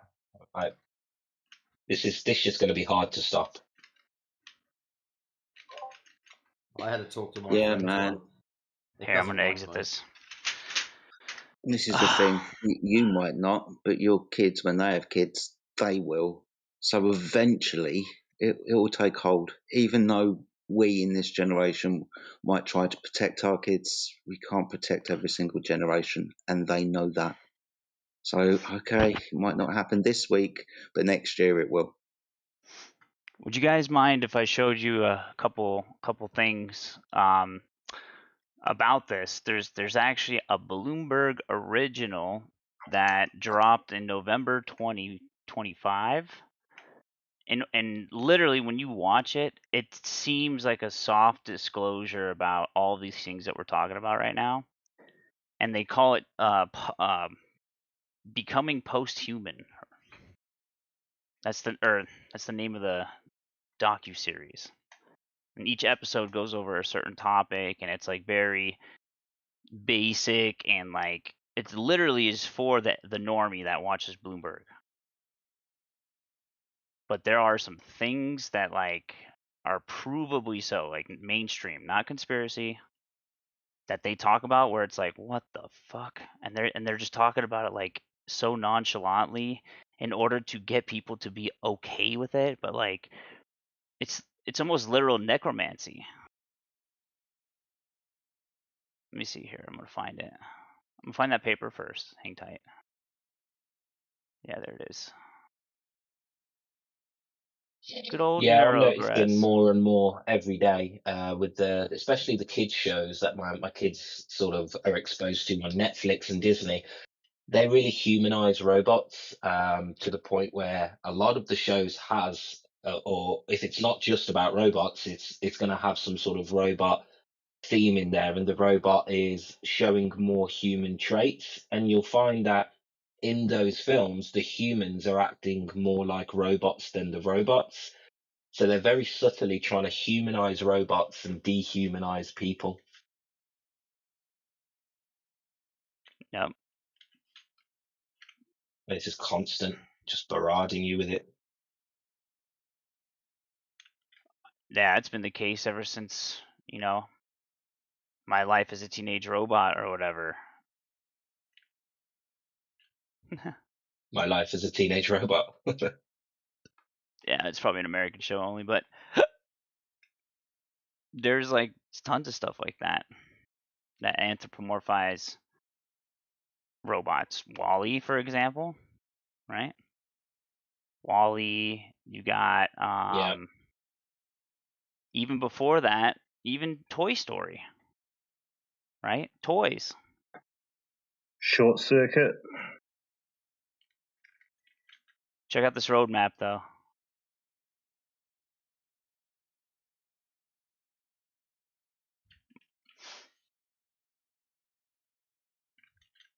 The last part of Oh this yeah. roadmap is called Singularity.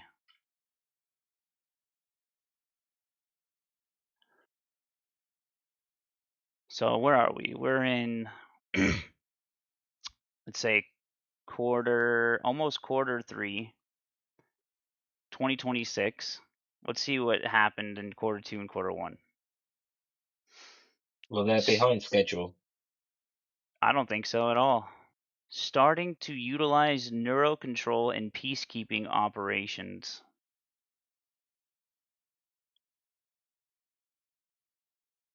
Yeah, creation of a device prototype for reverse learning. Holding the next year they want to hold a championship in reverse education. Beginning of studies in mutual thought-powered education. That's the last part. But even before that, I mean, you can literally line it up with the release of Quest from Meta or Facebook or whatever, or Oculus, before they bought them. Literally says in 2020, right?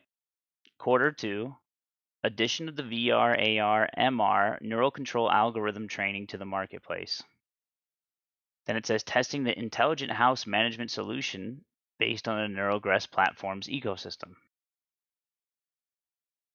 So smart houses, yep, with VR, AR, and MR, which is mixed reality. Then it says first industrial use of neural control for first neural control for industrial use, which is true.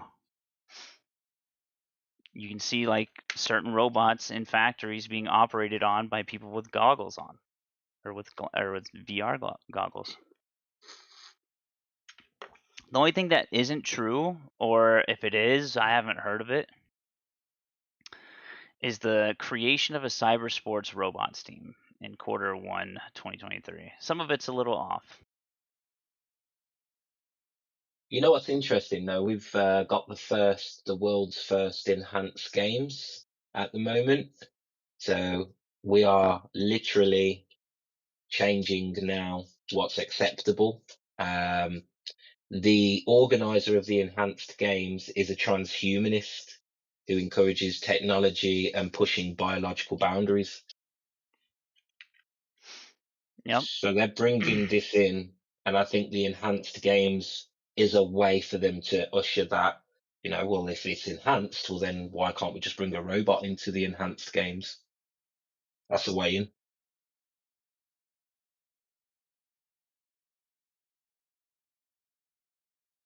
I'm aware how conspiratorial I sound, by the way. You're good, dude. We've been talking like this since we first met, and it's the same thing that's going on. But you've seen the transhuman thing, right?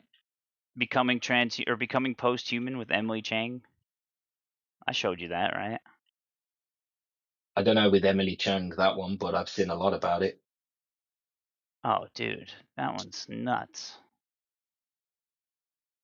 That's the one I was talking about. Like, it's like actually like a soft disclosure. Steven Spielberg thing now, disclosure.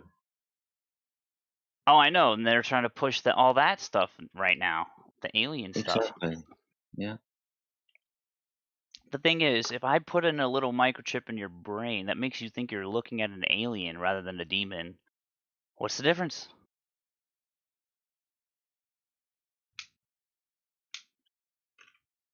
Right? If I can trick you into thinking you're seeing a different skin suit on something or someone else. Yeah. You know the film They Live, where the guy puts on glasses and he sees the truth? Mm-hmm. It's kind of like that, but they get to give us the glasses now. So they get to reprogram our DNA so that we get to, you know what I'm saying. What you just said, though, that's the difference, right? Is that they are giving us the glasses as well as, they're giving us the problem and the solution, and with a big smile. Yeah. And people want it. All right, check this out. I was going to say, they're not giving us the solution. We're begging for it. Mm-hmm. So this is a 4-part miniseries. And it doesn't really make too much sense why they would just release it like this, other than her. Makes perfect sense with her because she is someone who is fully in it and thinks that the earlier adapters or adopters of this technology will reign supreme, which is why she's totally cool with giving up all her information, her biometrics, and being like the first of the first people to use some of this technology. I'm just interpreting that from what I've seen, but like I don't understand how she has access like this other than that, because she's friends with like Mark Zuckerberg and stuff like that. Where is it? This is it right here. I want you guys to see this, and I'm gonna skip into it. So there is this thing. First of all, I could skip this pretty much, but essentially he has this thing, and this guy literally talks like he's Pinky in the Brain, by the way. Like, well, what are we going to do today? What are we going to do today, Pinky? It's like, we're going to take over the world. It's like, this guy literally sounds like a supervillain talking about, like, hey, we can control rats now with light and make them maneuver in any way that we want to. And then they just keep alluding to, like, well, what about people? Then you get the this section of it where it's like there's this company called, I'm not even kidding, called Motive, but it's MOTIF, where they put this little tiny I guess you would say microcontroller or chip, but it's like the size of like a thimble, right? Like about that size, and that's the section of skull that they remove out of your brain or out of your head, and then they replace it with that chip thing. And what it does is it emits, I guess, like destructive interference patterns, supposedly for the depressing, like, when people get into a big depression or whatever, apparently you can counteract it with like these waves. This is what they claim. But so you have that being sold, and then this one is the most interesting in my book. They talk about AI in the brain. They talk about brain-computer interface. This guy, Chris Henson, he's talking about, like, he was one of the founding fathers of a neural network, which is what led to like large language models to begin with. So he says that you'll never, ever, ever, ever be able to mimic consciousness, right? You'll never be able to actually fully emulate a human because we're constantly changing in variables. Like, always. Like, as soon as you move around a bit, like your body temperature changes, your skin, there's so many different variables. It's just impossible to emulate all of those things. And I agree with him. And then you have generative AI, and this is what I wanted to show you guys. Sorry, I just had to catch you guys up through this whole thing so you didn't have to watch it. It's called OpenBCI. So they're basically going to let it become open source, but imagine video games, movies, or television shows that don't have an ending. It basically writes itself. We got them now, haven't we?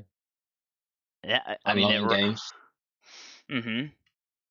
But like, in terms of like, it's writing the end of the story based on your emotional and physiological responses, like that kind of stuff. It's pretty wild, but yeah, we'll start from here. This is so crazy. See, like, they make it all like it's very well produced.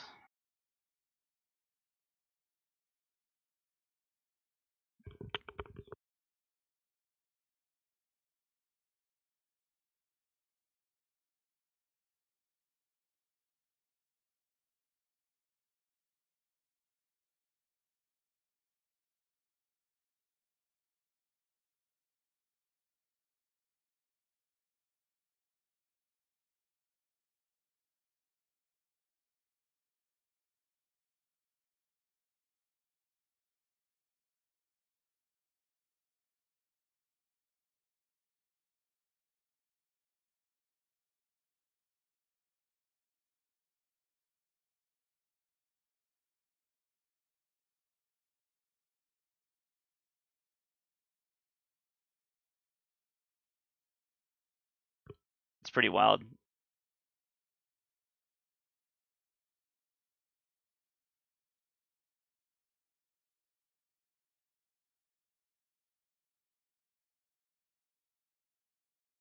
And then what he talks about with her right after it, it's so dystopian, like, just right in the open.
Wild.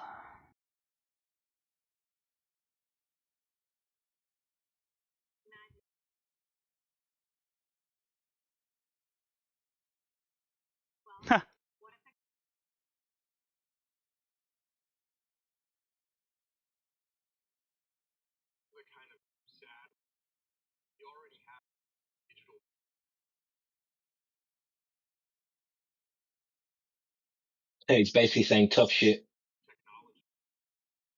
Yep.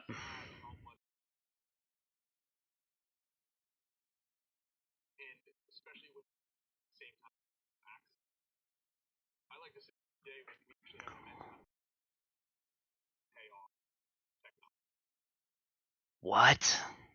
Roots, break that down, brother. He says we have to pay an ethical debt for technology. Dude. All right. This is my Tell, theory. tell, tell me it's not Satan's work without telling me. Bro. Here's my theory, right? Yeah. We have to pay off an immense amount of ethical debt with technology. How is this technology built in the first place? Off of the backs of slaves, literally, continuously today. Your smartphones, your microprocessors, your motherboard, like all the materials that have been sourced to make the computers that we all use and love today. How are they ethically sourced? Well, they're obviously not ethically sourced to a standard that would be considered altruistic or in balance, right? So, this is what he's talking about. That we've already lost access to our emotions in terms of digital representations of what makes us triggered, right? Inside the internet on servers and different computers and different corporations, right? They all have like an electronic profile of you as a customer, right? Or a consumer. They call it an advertising ID, right? But obviously we know you can derive so much more from just that information alone, right? But he said what is going to change is that what we consider to be a computer, and basically you're going to have your own like profile essentially baked into the computer itself, into the hardware. Like I think that's Yeah, what the digital computer's going to ID tell is. you. The computer's going to tell you how you're feeling and what you need to do that day. Right. But I think it's more like imprinting. Like this computer is yours and only yours. Type Yeah. shit. Yeah, like a personal AI assistant who runs your life for you eventually. Right. But that ethical debt is interesting to me because the only time I've ever come across ethical debt is in hiring. Well, not hiring, but within the workplace. And ethical debt is what leads to a toxic culture, and it's basically when a manager avoids conflict. Basically, but the payoff for that is you end up with a toxic culture and you lose staff. Mm. And I just think it's just interesting how comfortable he is in saying, "Oh, we're just going to have to go through an ethical debt," but that wouldn't be accepted in any other industry. Dude, he'll elaborate on it as well. But yo, what up, percentage? Yo, pop in this live stream. You got to see this, dude. I'm gonna rewind it just a bit, just for percentage's sake.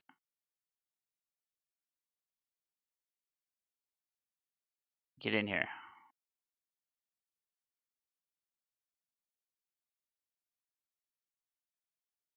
Or has he been in here for a while and you just fell asleep? Yeah, I don't think he's here.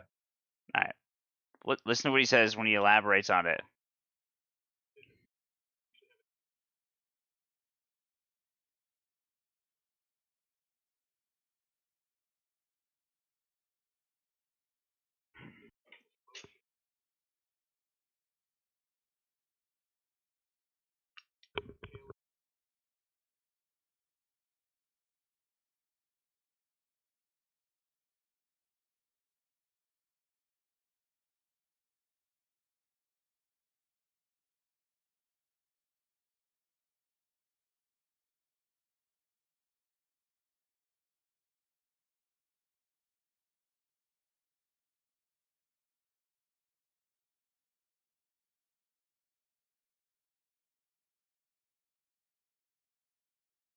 crazy, dog.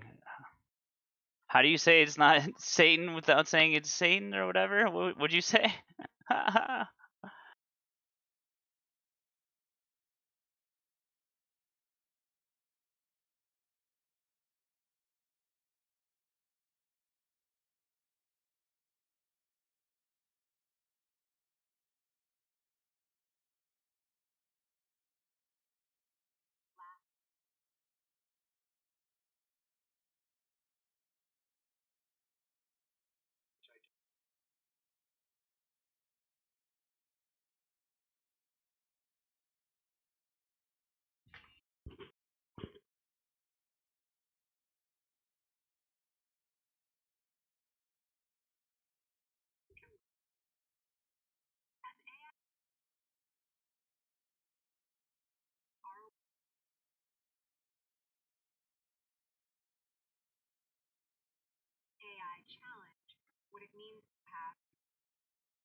Lol.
Huh.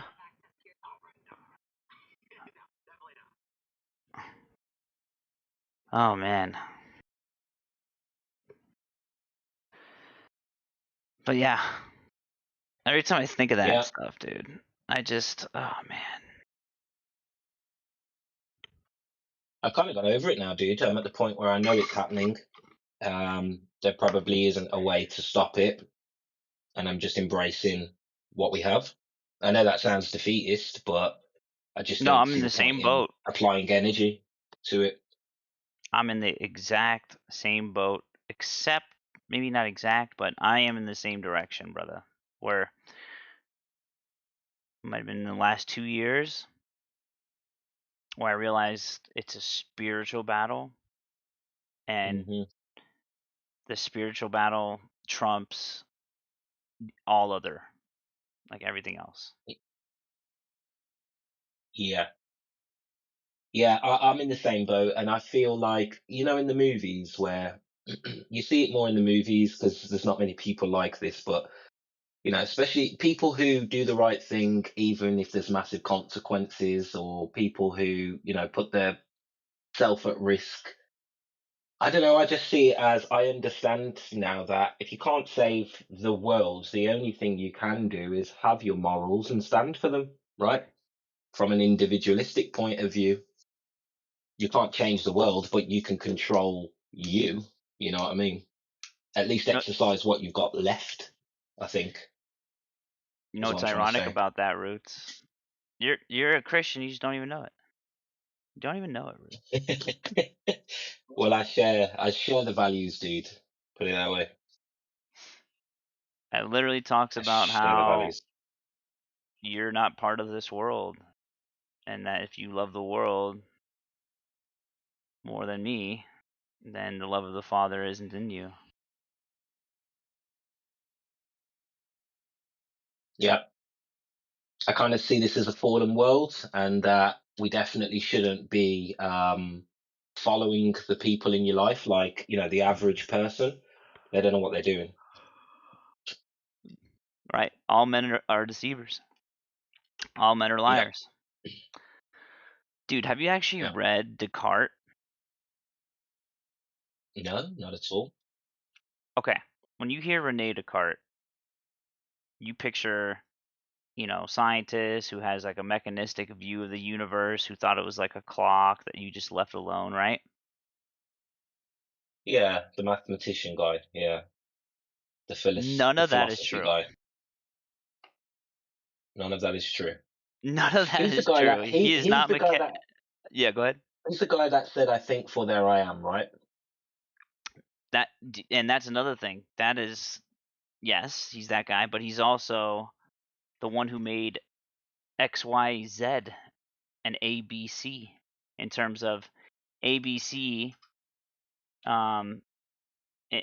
being like unknown quantities, and then like X, Y, Z being like unknown variables or whatever in Cartesian space. He made What Rene Descartes he cited Cartesian coordinates. Cartesian coordinates. Right, Really? Cart. Okay. That's where it came from. Cool. Yeah, I didn't know. Cool. Guess what also came from Rene Descartes, right? The scientific method, pretty much. I thought that was credited to Francis Bacon. It was credited to Francis Bacon, but check this out. He had these things called the Meditations of First Philosophy. That's what it's called. Something like that. Let me see. Hold on. It was called, let me make sure I get this. Yeah,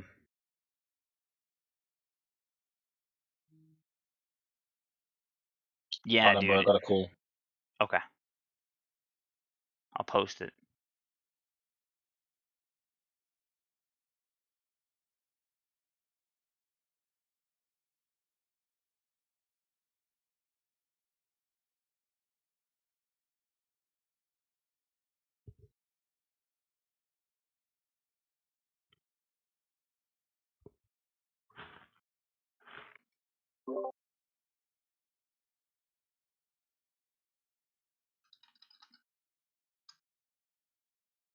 Oh, Ice JJ Fish.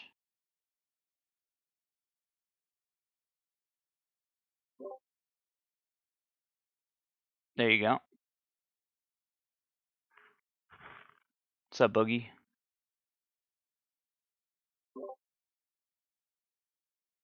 I don't know if you... I saw you unmute, but I couldn't hear you. Oh. Boogie's here. So Boogie. All right, check it out. I'm sure he's here. Grab that. Grab that link, because it's insane. The meditations, yeah. Yeah, because when you read this, I don't understand how a historian could literally say that Descartes has a cold and mechanistic view of the universe when he has written something as profound as this. All right, so check this out.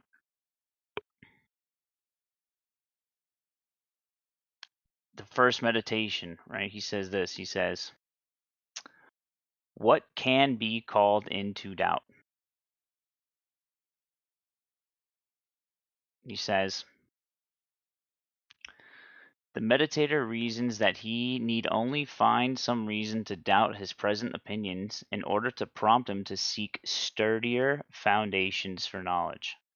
Rather than doubt every one of his opinions individually, he reasons that he might cast them all into doubt if he can doubt the foundations and basic principles on which the opinions are founded.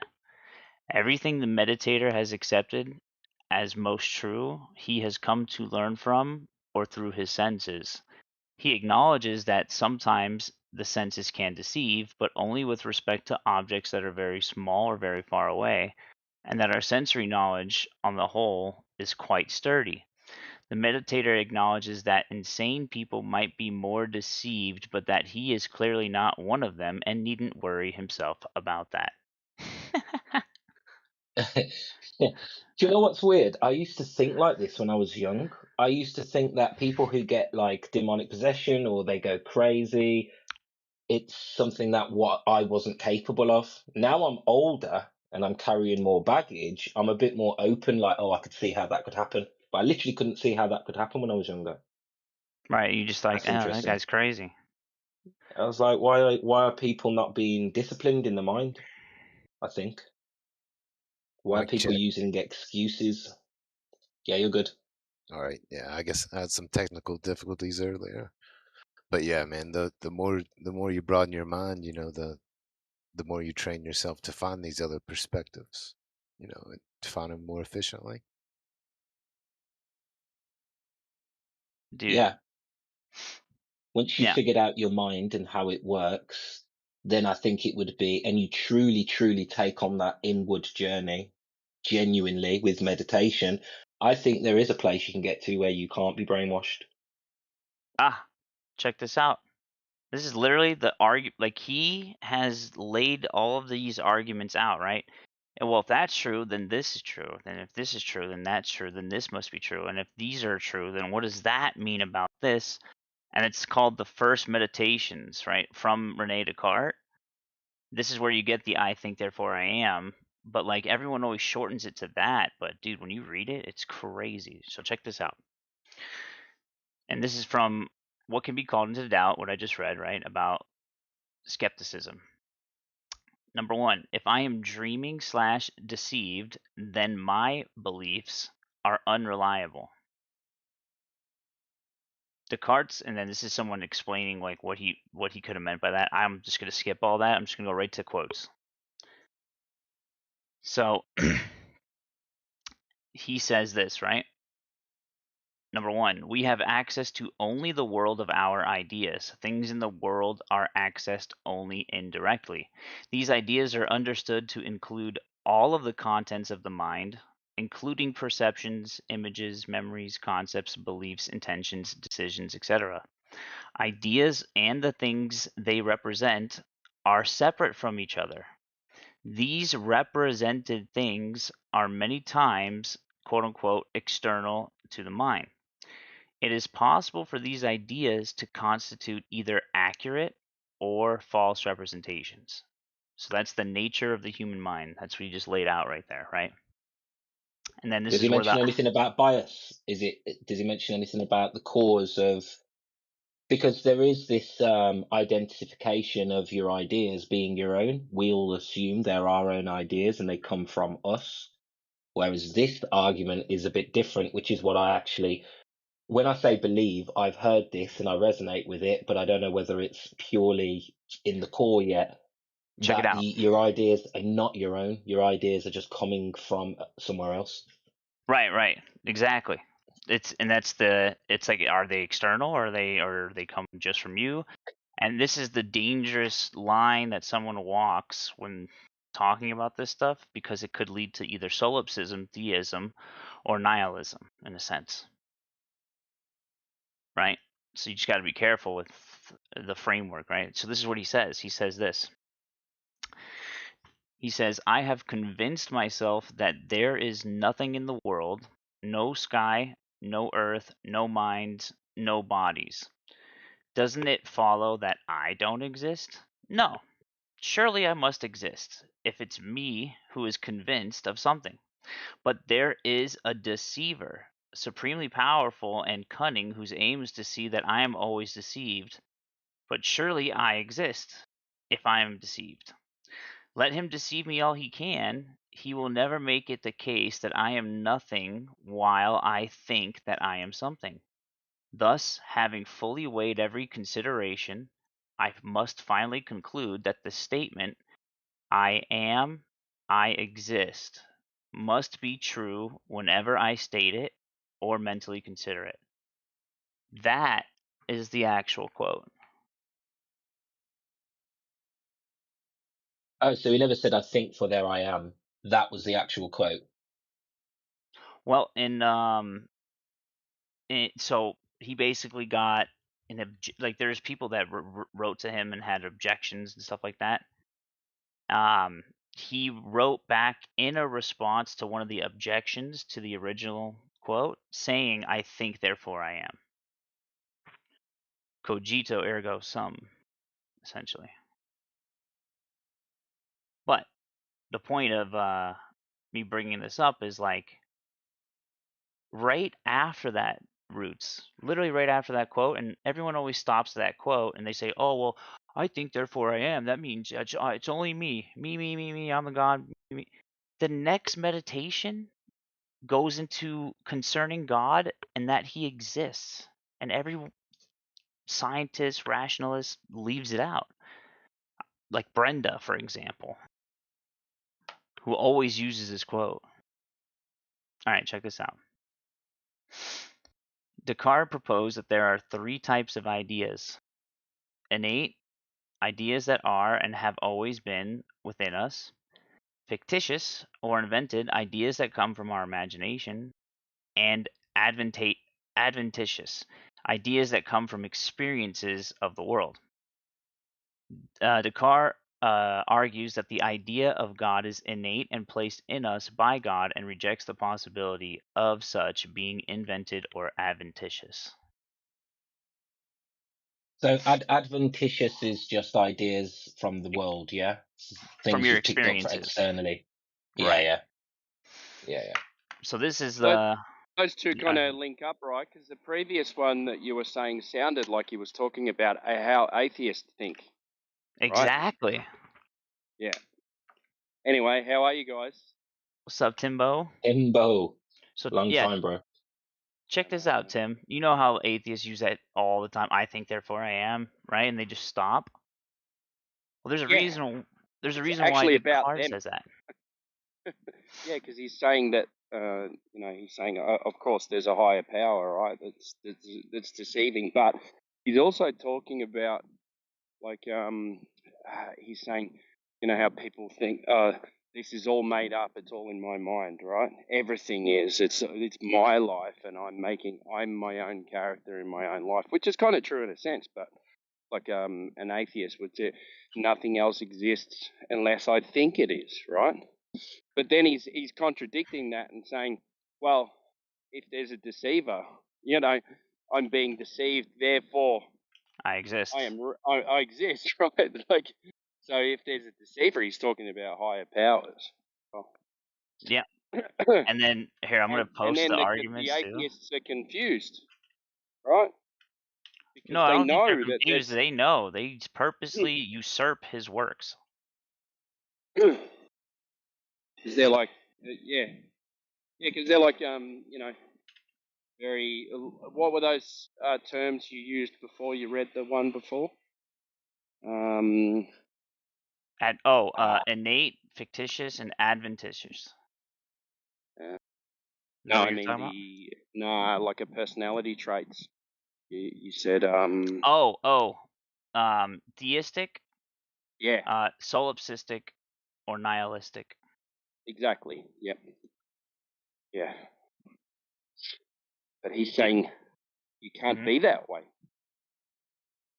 No, he says it's retarded. Yeah. And I'm about to post the arguments right here. But check this out. This is so awesome. I know you've heard this before in these servers, but like this guy was the OG. Who? Descartes. Oh, okay. Yeah. But like when you hear Rene Descartes, you think of like someone as like,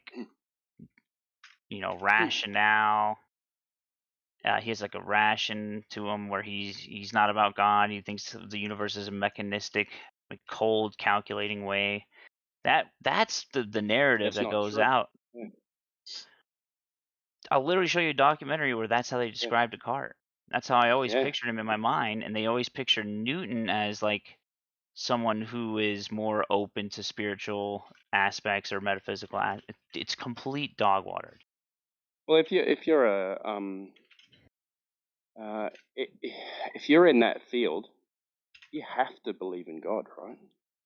Yeah, especially if you're part of the Royal Society. It means You you'd can't be be a going against the philosopher church. and not believe in a higher power. Exactly. Do you think there's been a bit of a spin job done on the history about him and where he's placed in history? Because it does seem like he was encouraging you to question everything. And if that's clearly not what they want, right? They don't want you to question everything. So do you think they've misrepresented him because his philosophy is, going to wake people up? Man, I don't know why, but it's provably so that they 100% misrepresent him in terms of his characterization. Because I was like, wait, what? When someone showed me the, I think it was Lion showed me this. I was like, wait, the philosophical underpinnings of the scientific method came from Descartes. And he's like, yeah, dude, look at this. And when I read this, I was like, what the I was blown away because I had no idea. And that also, like, dude, that reinforces our idea about what we should be doing in terms of science, in terms of like what's actually provable and whatnot, right? Like the guy that Sounds made like they Cartesian coordinates is saying the same things we are. sounds like they're cherry picking like they do with the globe, right? So they give you an idea of something without any evidence. Yo. And then they Noob, you're not wait going to your turn, last mate. long in here. And then they feed you things and expect you not to research it, right? Right. They just And expect then you everyone to. just believes.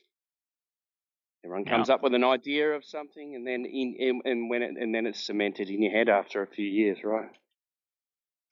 Exactly. I could name a few other characters in history, but I don't think the YouTube bot's going to like it. Hold on, I got right here. I think I can fit it all here. But yeah, these are his arguments. There's 2 arguments with like 7 to 8 premises. It's awesome. Boom. I'll read it though, it's in case you're driving or something. Yeah, you read because I'm walking the dogs, so you've got a good reading voice. Oh, thanks. Sometimes I feel like I sound like a little bitch, so I appreciate that. Yeah, I like that though.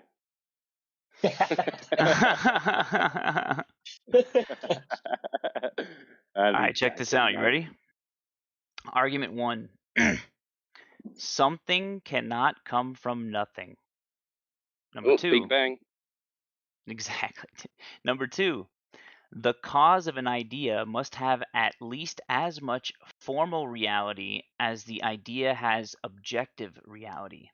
Formal as in actually existent, objective as in they can be represented to the mind. 3. I have in me an idea of God. This idea has infinite objective reality. Number 4. I cannot be the cause of this idea since I am not an infinite and perfect being. I don't have enough formal reality. Only an infinite and perfect being could cause such an idea. Say Number 5. that again. I need that. I need to hear that again. Okay. I have in me an idea of God. This idea has infinite objective reality. I cannot be the cause of this idea, since I am not an infinite and perfect being. I don't have enough formal reality. Only an infinite and perfect being could cause such an idea.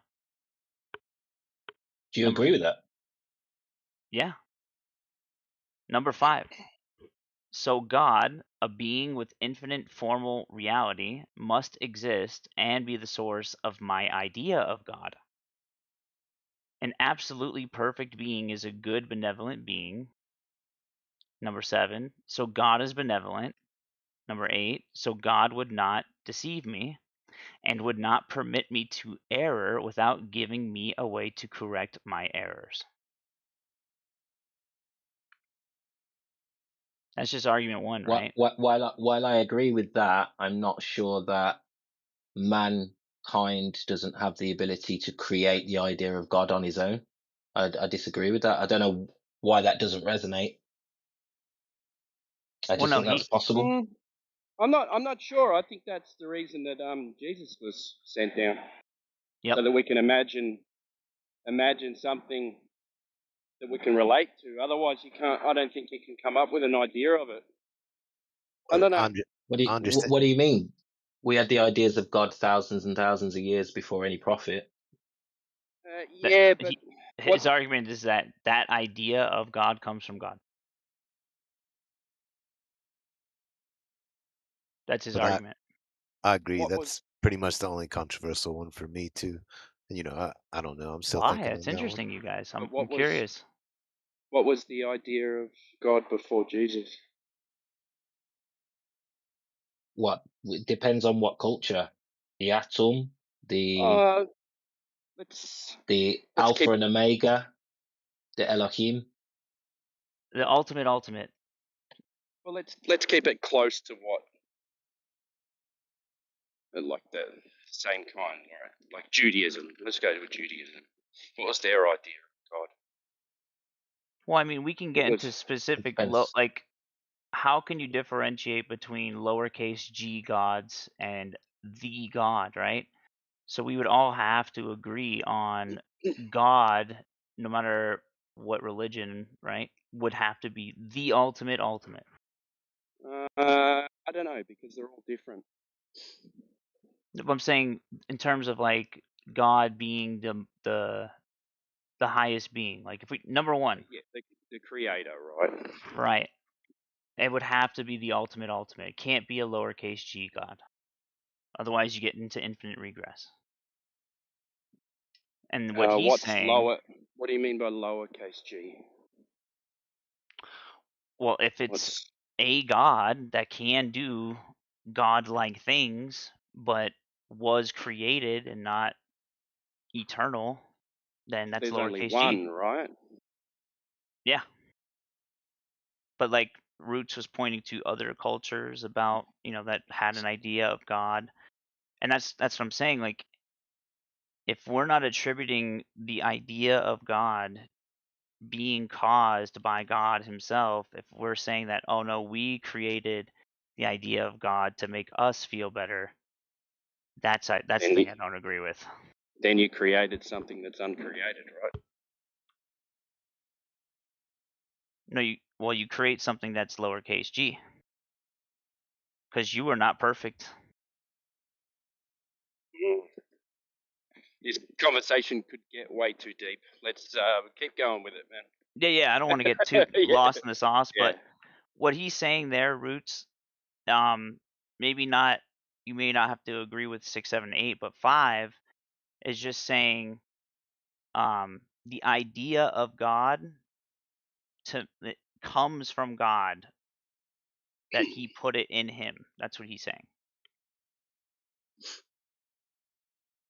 Yeah, I mean, I understand what he's saying. I just don't think I see a world where God is created by man because of circumstances of the human mind. I'm not saying God has been created by man, but to say it in the way that Descartes said it, which is God can only be created by the idea of God can only be created by God. I don't understand that. I don't see how that's the case. If you define God as infinite and perfect, then only something infinite and perfect could create the idea of infinite and perfect. No, but when we live in a dualistic world, right, then we can have a representation of extremes on each side, and you don't need God to be able to conceptualize that. Yeah, You just understand dualism, and you're able to create a top of that, an extreme version of that side. Yeah, that's what I was thinking, kinda. It's like, just imagine, perfect. You see something that's not perfect, and then you find something that's better, and you just to conceptualize of perfection, and it's not that I don't agree with it. It's just like it's a small step in logic. Just, I mean, that's the only thing I'd really have to say about it. I think you were right, Roots, about depends what culture you're from, right? Because I kind of agree with it just because of what I believe, right? But I can understand where you're coming from too. Yeah, I mean, So the dualistic nature. I'm just thinking in a world before God. I'm just thinking, we still have like power and wisdom and love. So where does that come from? No, when was the world before God? No, but I'm saying hypothetically. Obviously, I can't point to the first, idea of God. But what I'm saying is the idea of ultimate love would become a perfectly loving being. The idea of ultimate wisdom would be an all-knowing God. The all-powerful becomes an all-powerful God. So God becomes this representation of perfection. And I think that's a natural thought process of us humans. And then I see a complete different perspective on it too, to where you step back even further and say the creator created everything, including me, so he created the thought as well that I had, or anybody could have. Yep. That's so get this right. So like, you said, Roots, you were talking about like love, right? So I think the only way to experience something like love is with other people, right? You'd agree with that? Yeah. Relationality. I'd say most stuff. Yeah, I think that's the key to the Father, Son, and the Holy Spirit, right? Mm-hmm. So you have this ultimate love between three persons of the same entity, right? Otherwise, if you don't have those three persons of the entity, then you can't experience love, right? And if you're saying that and I'm going into the weeds a bit, but it's just something to think about, right? I only just came to that understanding recently, like in the past year or so, like profoundly. I'm so happy you said that, Timbo. It has to be shared, right? So and it has to be eternal. It has to be before, like we were like the idea of a relationship. That's why it makes sense to me. The Trinity makes a lot of sense to me that way. Yeah, it does. The Father, has a relationship with the Son. It's like, how can you honor your mother and honor thy father, right? Like, how can those be eternal moral laws in Christianity if there was no father or mother or parent for all time? Or soul, right? Or That's soul. the spirit. Yeah. But besides that, real quick, let me just finish this Descartes thing. I know we're getting off in the weeds there. Well, I love this stuff, but check this out. This is where he makes an argument for that idea of five. He says this. Number 1, I exist. Number 2, my existence must have a cause. Number 3, the only possible ultimate causes are A, myself, B, my always having existed, C, my parents, D, something less perfect than God, E, God. Not A, if I had created myself, I would have made myself perfect. Not B, this does not solve the problem. If I am a dependent being, I need to be continually sustained by another. Not C, this leads to an infinite regress. Not D, the idea of perfection that exists in me cannot have originated from a non-perfect being. Therefore, E. Then I burn it, motherfucker, and I spend this money, cause I earned it, you feel it? Shut up. Yeah. All right. Therefore, E, God exists. It's funny, he popped in, his name was King. Therefore, King.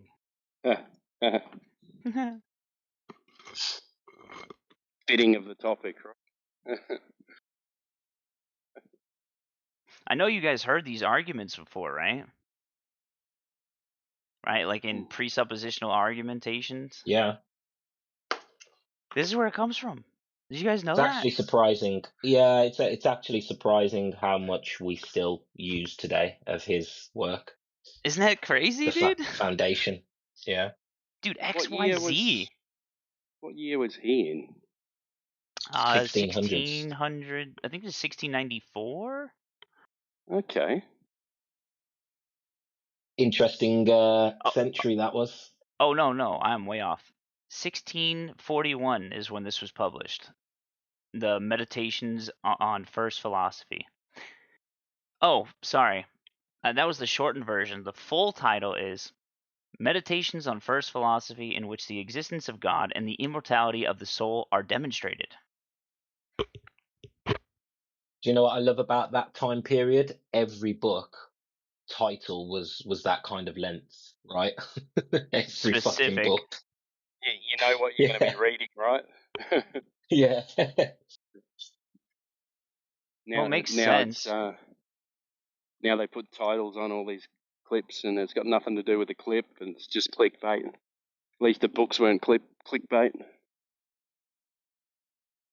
But it would make sense, like, why you'd be that specific, though, right? You know what I mean, Roots? Because, like, yeah, making a book in that time, that was expensive. You wanted to be very specific. That's so funny. Well, I feel like advertising has changed us to the point where, you know, books now that can be like, I don't know, let's say you write a book about the dimensions and it's like some Aristotle metaphysics analysis, you know, it's like the authority. That wouldn't be named like the way it was before. It'd be named like something like Exploring the Dimensions or something. Like advertising has really changed the way that. Yo, King, come on, bro. How's this guy unmuting himself? I muted him before he left. Maybe we clicked him at the same time, because I muted him too, so. Yeah. Right. Fingers on the triggers. Hey, AJ, what's up?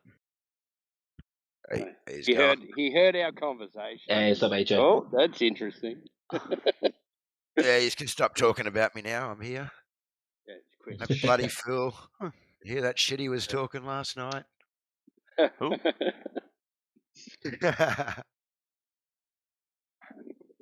Hey, let me ask you something, AJ.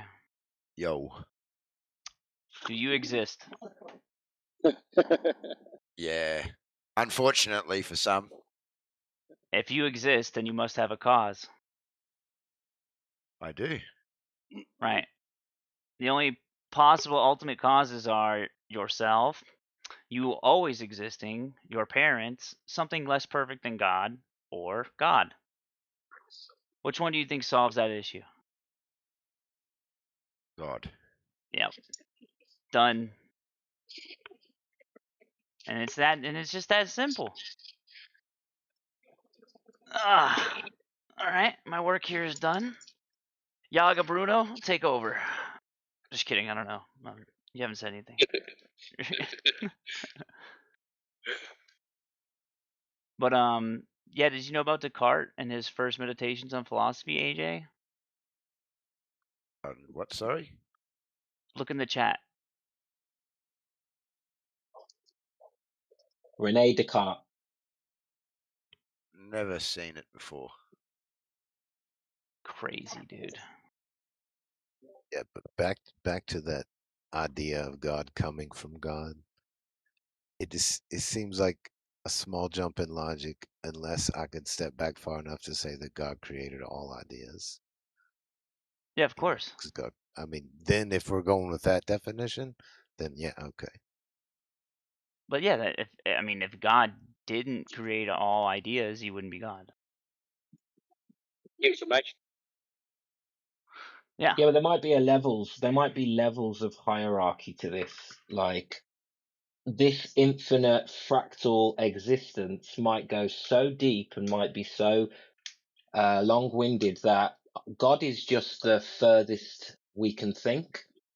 Maybe there is levels of authority above God, and maybe it's not personarized in the way that we do it.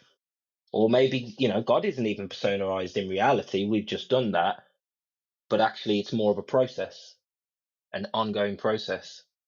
And that existence is God, You know what's funny? the true God. That you can't think about. I think that's what God is.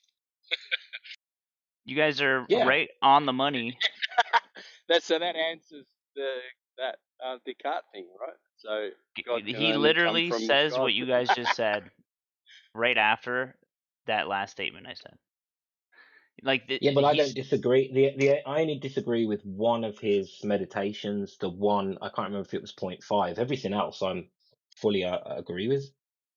But I think I only disagree because I can imagine how we could invent God, an idea of a God, and how that would be almost like not necessitative, but like it's definitely going to happen. I've forgotten the word, but inevitable.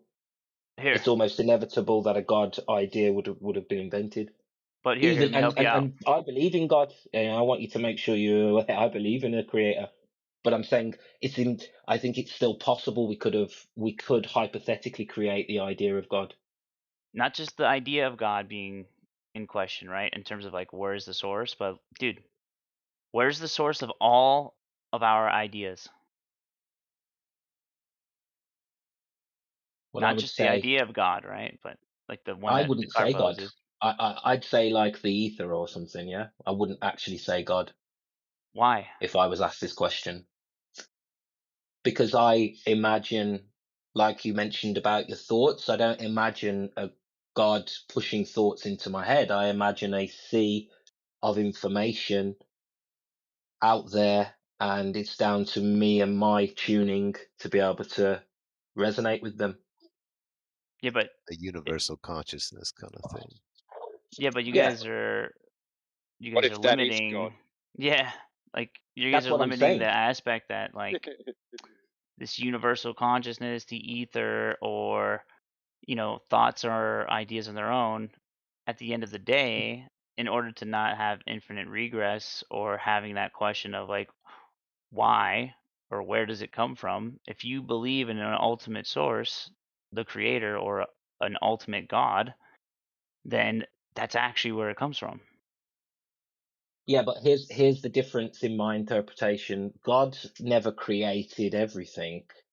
God became aware of a process, and that process gave him an identity in some way.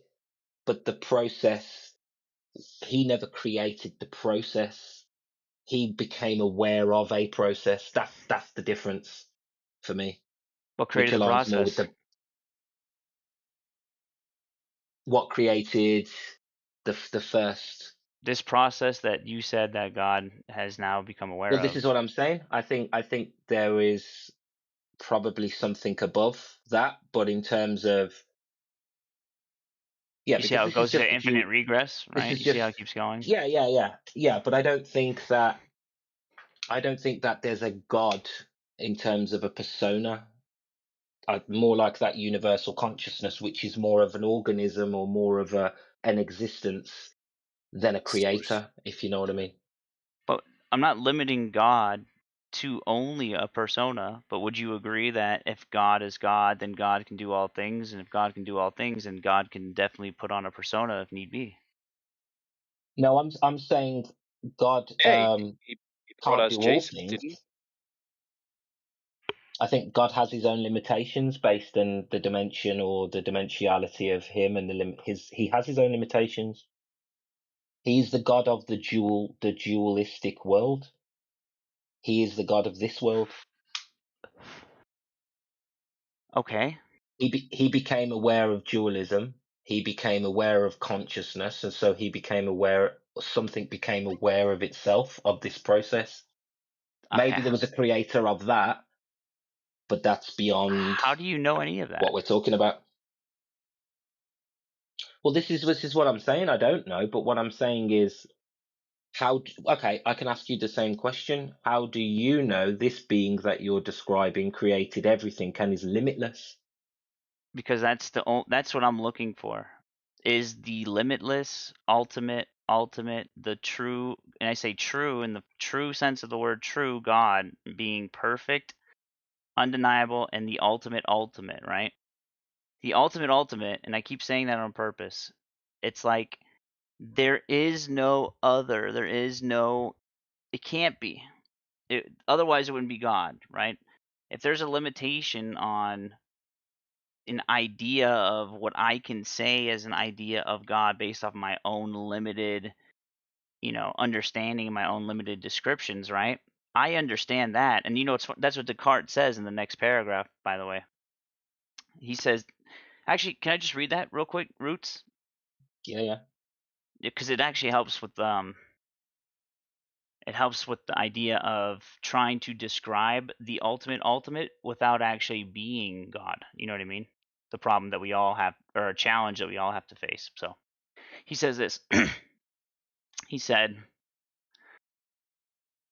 if I've got everything in me from God and he hasn't given me the ability to make errors, it doesn't seem possible for me ever to be in error. Because of free will, yeah?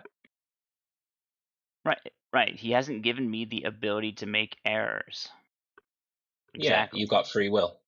That's where the error comes from. That's where what error comes from? The potential. I thought you just said he said there's no errors. No, he says, if I've got everything in me from God and he hasn't given me the ability to make errors, it doesn't seem possible ever to be in error. So this is the he goes into it though, but this is the title of the next meditation, which is concerning the true and the false, right? So he says this. He says, I find that I am, quote unquote, intermediate between God and nothingness, between the supreme entity and non-entity. Insofar as I am the creation of the supreme entity, there's nothing in me to account for my being deceived or led into error, but in as much as I somehow participate in nothing or non-entity, that is, insofar as I am distinct from the supreme entity itself and lack many things, it's not surprising that I go wrong. I thus understand that in itself, error is a lack rather than a real thing dependent on God.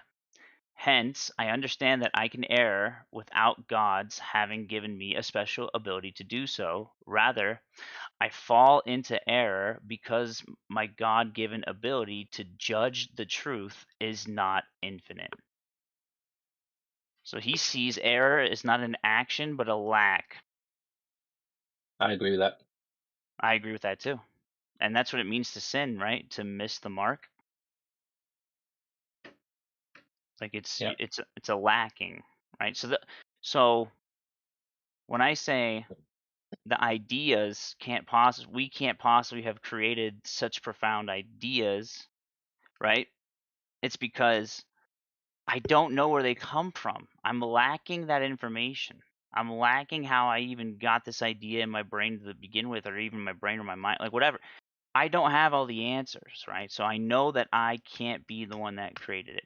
That's my only contention with what you said earlier about like creating the idea of God. Yeah, Like, I do see it similarly, but I see it as, we have all this information in the ether around us, and all of this can be accessed through your DNA. So I do agree with you, but I believe that we get inspiration and ideas from our history and our DNA and epigenetics and whatever else. right, and that all stems from something, right? Yeah, but what is that thing? Nobody knows, right? Nobody knows whether there is a being that's sitting judging us, or whether there is just a endless process that was set forth by an even higher being that has no interest in us as individuals, apart from, a general wish you well, enjoy yourself. We don't know. We don't know the difference. All we know is that our ideas, and I would agree, our ideas are not necessarily our own, and we are tapping into something else. You know what's funny? The next paragraph. I realize that I shouldn't be surprised that God's doing things that I can't explain. I shouldn't doubt his existence just because I find that I sometimes can't understand why or how he has made something. I know that my nature is weak and limited, and that God's is limitless, incomprehensible, and infinite, and from this I can infer that he can do innumerable things whose reasons are unknown to me. On this ground alone, I regard the common practice of explaining things in terms of their purposes to be useless in physics. It would be foolhardily of me to think that I can discover God's purposes. When asking whether God's works are perfect, I ought to look at all of them together, not at one isolation, for something that seems imperfect when viewed alone might seem completely perfect when regarded as having a place in the world.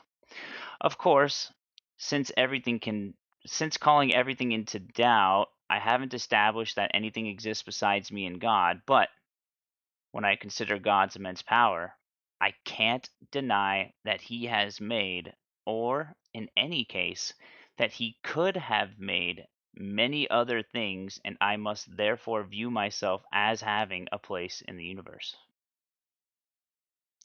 Super interesting guy, dude. Yeah, I like what he said there. I don't actually disagree with any of this. The only thing I'm questioning is it possible that man could create a perfect idea like a god?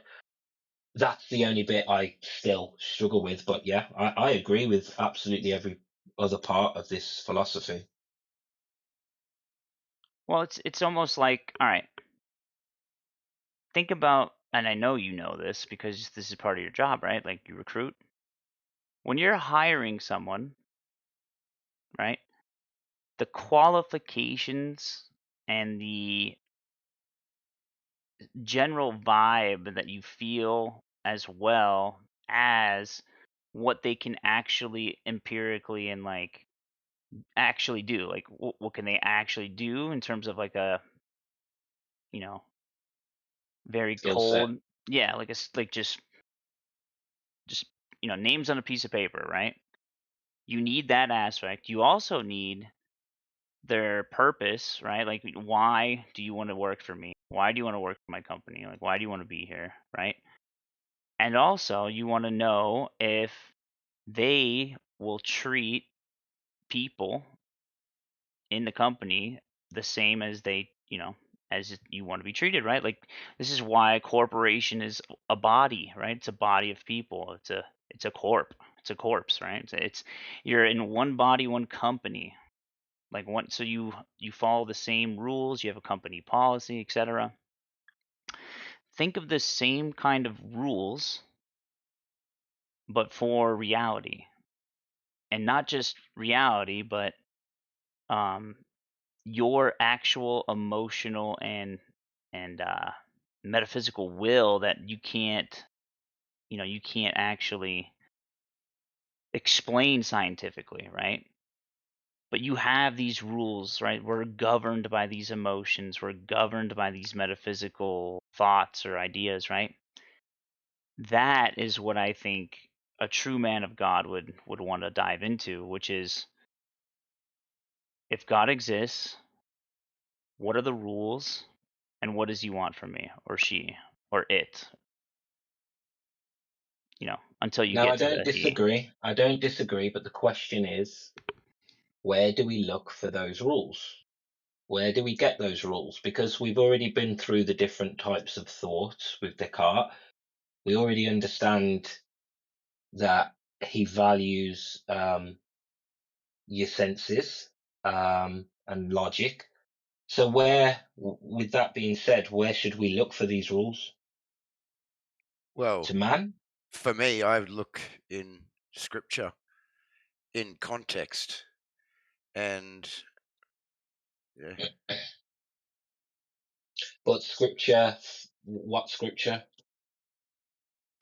Because All of that's all them. written by men, right? Yeah, but they're just written by men. So basically, you're saying look to your fellow man. Well, it's like playing Guess Who, right? Well, that's the claim is that the writings were inspired by God, yeah. So men were, I suppose you could say, possessed to write what they wrote. And I actually seen something really good on this actually the other day, where someone put the whole Bible through AI to have a look at the actual logic, and it came back that it is would you say congruent with actual eyewitness accounts, and the way that some of these eyewitness accounts are written in different ways from different perspectives, yeah. But all in all, it's supposed to be God's book, yeah, inspired by God. Right. Before we get there, though, to that step, because I want to get to that step, though, Roots, right? You have, like you said, which ones are correct? You have to play the game of Guess Who.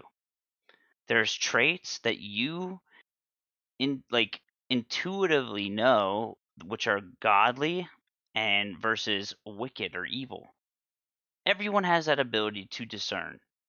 But the question is, am I supposed to improve my discernment in order to get closer to the truth? That's the question that you should have. I haven't stopped. I'll never stop. You know what I mean? Like, Yeah. I'll never stop. But let me tell you something. You hit biblical scripture, and you know what's funny? It's like, I know why God let me go amongst everything pretty much else first.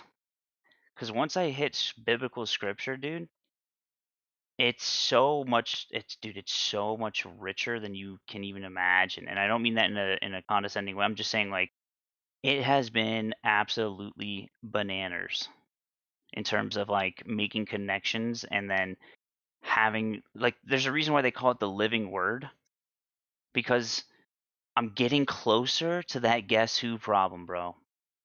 There's only a couple things I got to put down. You know Yeah, what I mean? that's fantastic. But what I'm saying is, you can do the same with the Quran. You can do the same with the But you Vedas. can't. You can do the same with other religious texts from other cultures. You can't do that with the Quran. Yes. I have to stop you right there. Well, you can definitely do that with the Vedas, because I've done it myself, and most of my breakthrough moments philosophically and spiritually have been looking With Vedic into the teachings. Vedas and Hinduism. Yeah. I agree. Listen, I agree with you wholeheartedly, but the Vedas and the Vedic teachings, the Eastern philosophies, are lacking one thing, right? It's one thing, and that is salvation. Jesus. Yeah, the Yeah, idea of I being knew it. yeah, because in samsara, right? Perpetual suffering, the wheel of suffering, right? Like, when I was first initially going down my journey, I used to think that that reincarnation, if it exists, is hell. That there's infinite hells, but only one heaven, or one actual way to connect with source, right? But I didn't have the I didn't have all this knowledge I have now about to describe that position. But that is what I felt in my mind, in my being, when I had my moments. Like, I'm not gonna bore everyone with it. But the point is, I've had my spiritual breakthroughs. That was the conclusion I came to, but I didn't know how the words for it, right? But that doesn't mean that there isn't some good fruits from Vedic teachings. But the problem is attribution, right? The gratitude, like the gratitude aspect was lacking. Like, who are you supposed to be grateful to in Eastern philosophies? Well, you've got like, they have their gods, right? And then you've got the Atman, which is the self, and then you've got the Brahman, which is the idea of, you know, this background reality, which is what I would say is closer to my idea of God, the Brahman.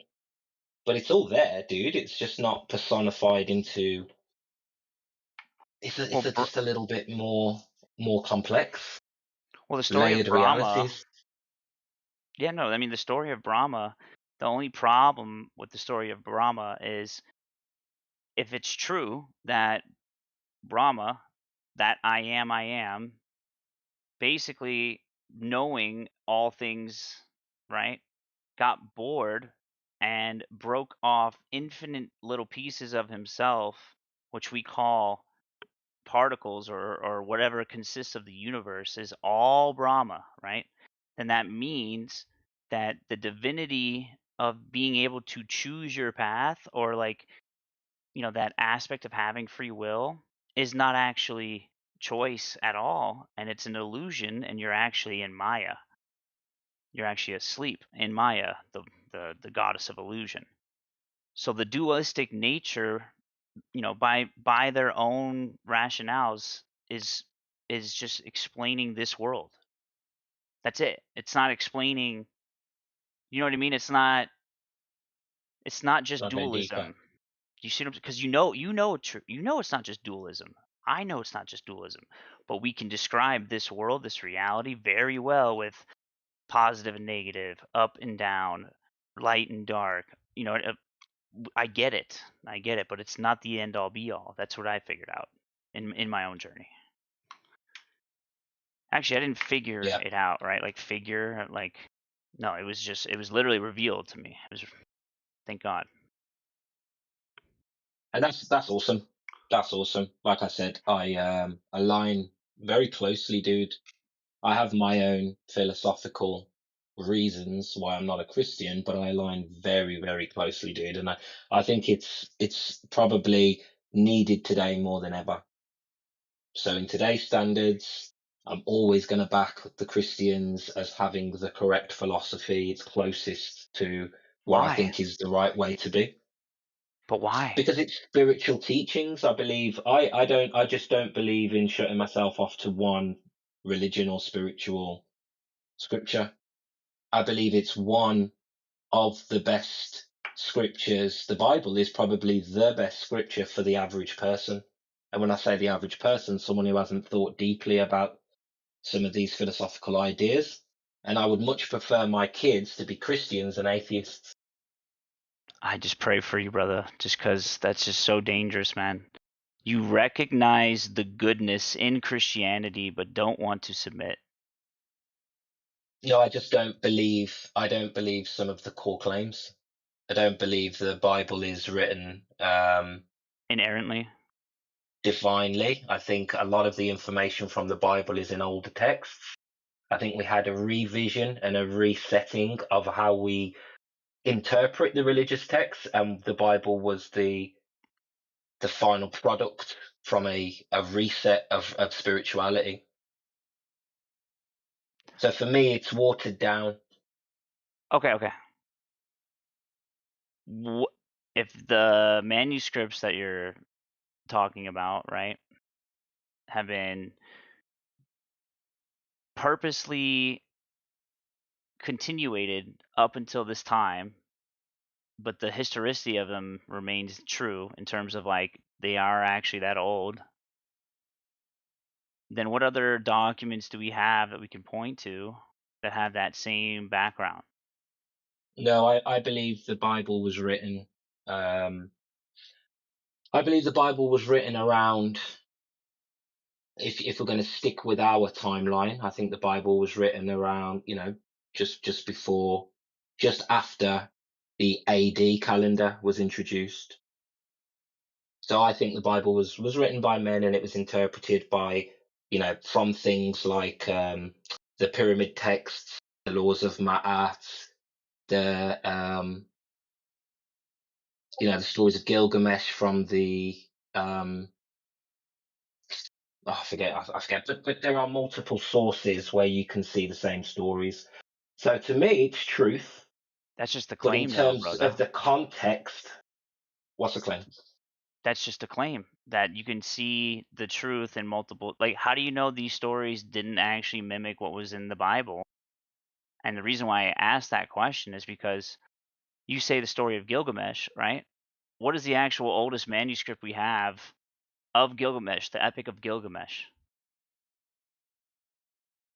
It's Babylonian. Was Babylonian before the Tanakh or after? I think after. I don't believe in the Dead Sea Scrolls. I think we don't have any direct evidence there was an Old Testament or the Ethiopian church, bro. A Zionist. I believe that the Jews were worshipping Yahweh, and Yahweh was a god in a pantheon of other gods, and then eventually Yahweh became Yah. But I believe that they were worshipping multiple gods, and they're keeping that from easy access for you to find out. But you can find it. You can find that the Jews were worshipping Yahweh, and Yahweh was in a pantheon of other gods at the time. You can also find the Ten Commandments in the laws of Ma'at.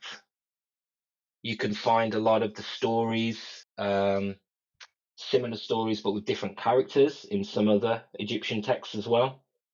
Okay. Let's just say I subscribe to those Egyptian texts. Does it tell me anything else? What? Well, yeah.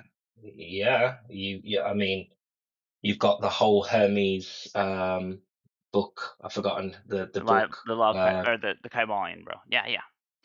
And Yeah, you got you've got all of that philosophy. right, but all that doesn't give me a reason for existing.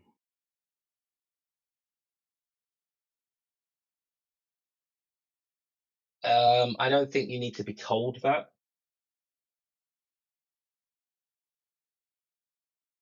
Yeah, like what does that mean? So there's a why aspect to having faith in something, right?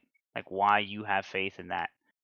I'm asking Roots, why do you have faith in a handful of like spurious Egyptian texts, right?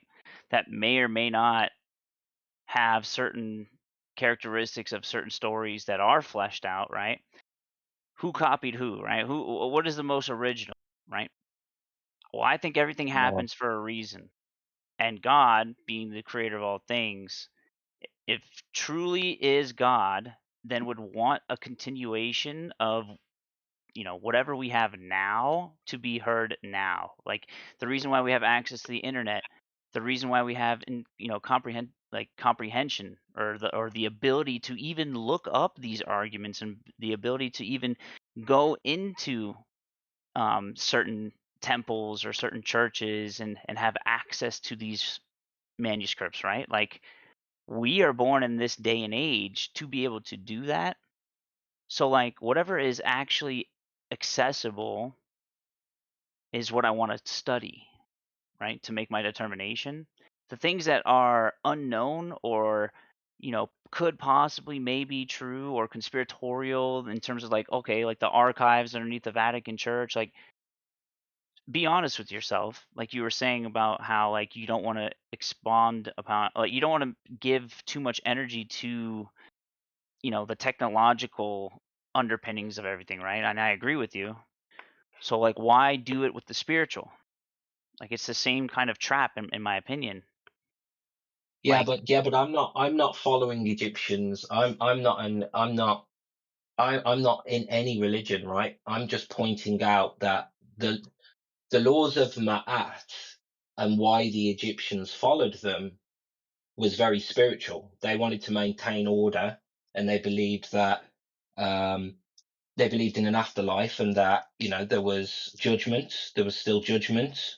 So it was very similar to Christianity in the sense it was about living right, and Ma'at represented truth, justice, balance, and you needed, if you don't live in that order, you're creating chaos, which can create chaos on the earth. But I don't see how that's relevant to whether it's true. It's just they had a purpose, and it was very similar. In fact, you'll find more similarities the more you research in the Egyptians and the way they lived and their spiritual beliefs to the Christians. They had a resurrection story. They had this idea of good being slain and then resurrected and rising again. They had all the same ideas, dude. yeah, I know no one doubts that Moses was basically, completely enveloped with Egyptian teachings. Like you can't argue. I agree with you. You can't argue about that. But like, yeah, so all I'm saying is I'm going to be open to the scriptures, and I'm going to be very mindful in the order of chronology and what direct evidence we have. And I'm not going to make assumptions that, oh, okay, just because they told us that the Torah existed, if we don't have that evidence, I'm not just going to assume that it did exist, right? And especially when I'm finding evidence to the contrary of that actually it was written and interpreted after the invasion of Egypt. They closed the temples, they created the Library of Alexandria, and then we get a Bible.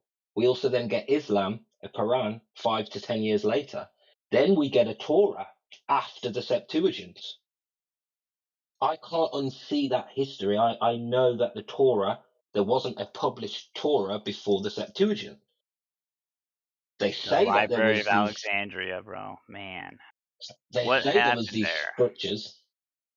I can tell you what happened there, dude. This is what I'm saying. When you learn the history of what happened in Egypt, and Alexander the Great took over Egypt, made Greek the lingua franca, there was arguments and problems because a lot of the ruling class were Greek, and a lot of the people were Egyptian, and in the temples they had a big dispute with the Greeks because they were saying that all the deities were black, basically, and they wanted to introduce somebody called Cyprus to represent the Greeks. The Egyptians said no, so then they shut down the temples. The Greeks shut down the temples, removed the scrolls, and put it in a repository that was called the Museum on the Bouchon, which later had an outhouse built on it called the Library of Alexandria. And that's where they confiscated all of the original scrolls. And then within 100 years, we have a Bible. And then the Library of Alexandria burned down. That is pretty much what happened when. Where are you getting this information from? I gotta see it, dude. So you can Google what Ptolemy did when he was given Egypt. Ptolemy closed the temples and created the first museum. The root word of museum is muson, and it was called the Museum on the Bouchon, and it was a place for people to go and debate and talk, and that's where all of the scriptures were moved under the stewardess of Ptolemy. Then we get a Septuagint Bible, which was supposed to have been translated from these Hebrew texts, but we didn't have a Bible, we didn't have a Torah until after the Septuagint. They just said they had these Hebrew texts, but we don't have any evidence of these Hebrew texts. Apart from in the 70s, in the 70s, they came up with this story that they found these original scriptures. It was 2 years before 1948 or something like that, supposedly. But I thought it was the 70s. no, you know what's crazy about the Dead Sea Scrolls? is the Enoch portions, bro. And they had other portions. Like I used to say the same thing.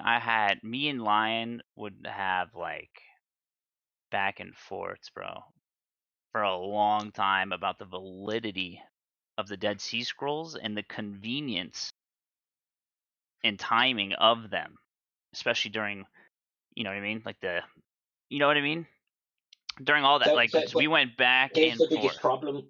But Beast, here's the biggest problem you've got.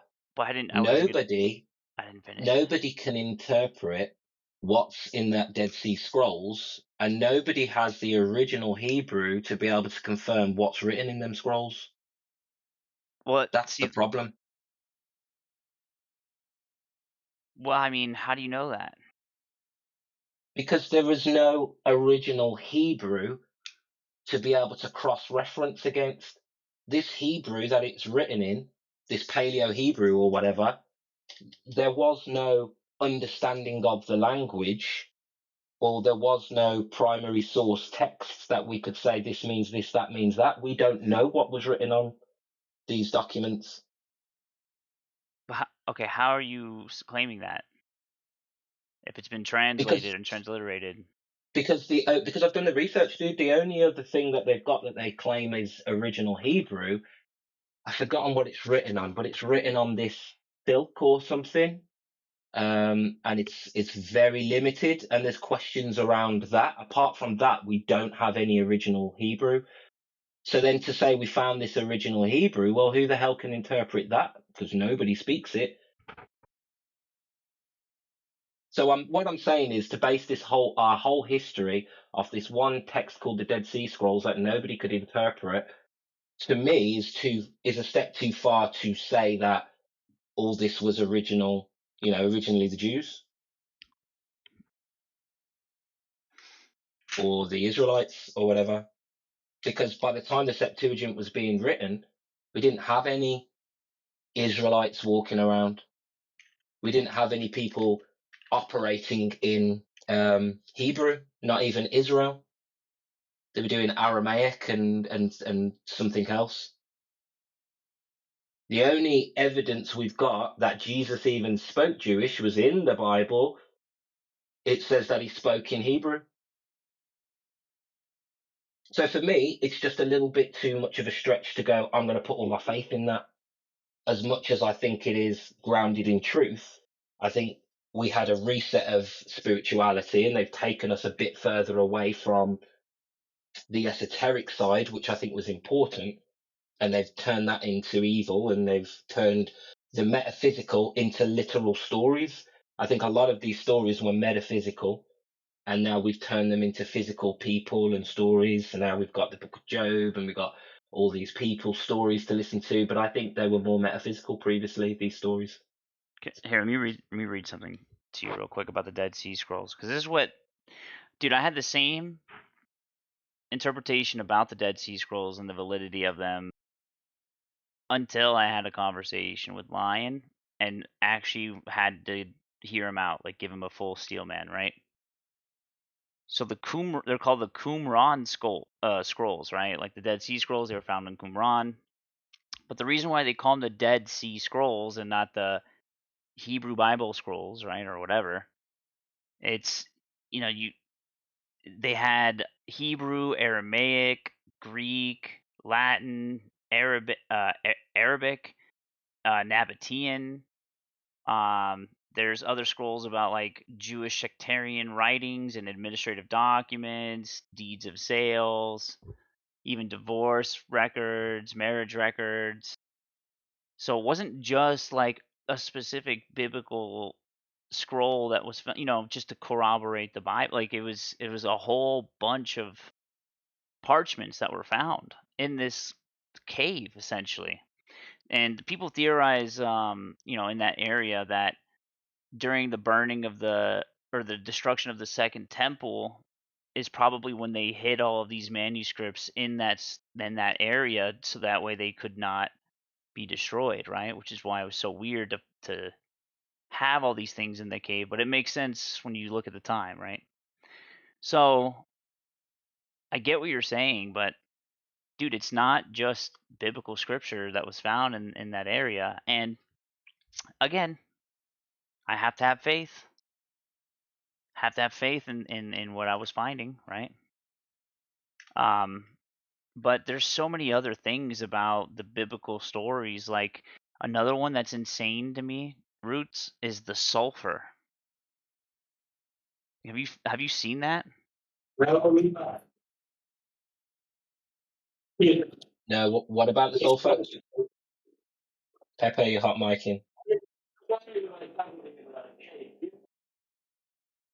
Yeah, so in the area where Sodom and Gomorrah are said to be historically speaking, based off of the description of Josephus, who described the areas of the time where he lived in, and you can basically kind of give your best guess of the area of where they thought Sodom and Gomorrah would be.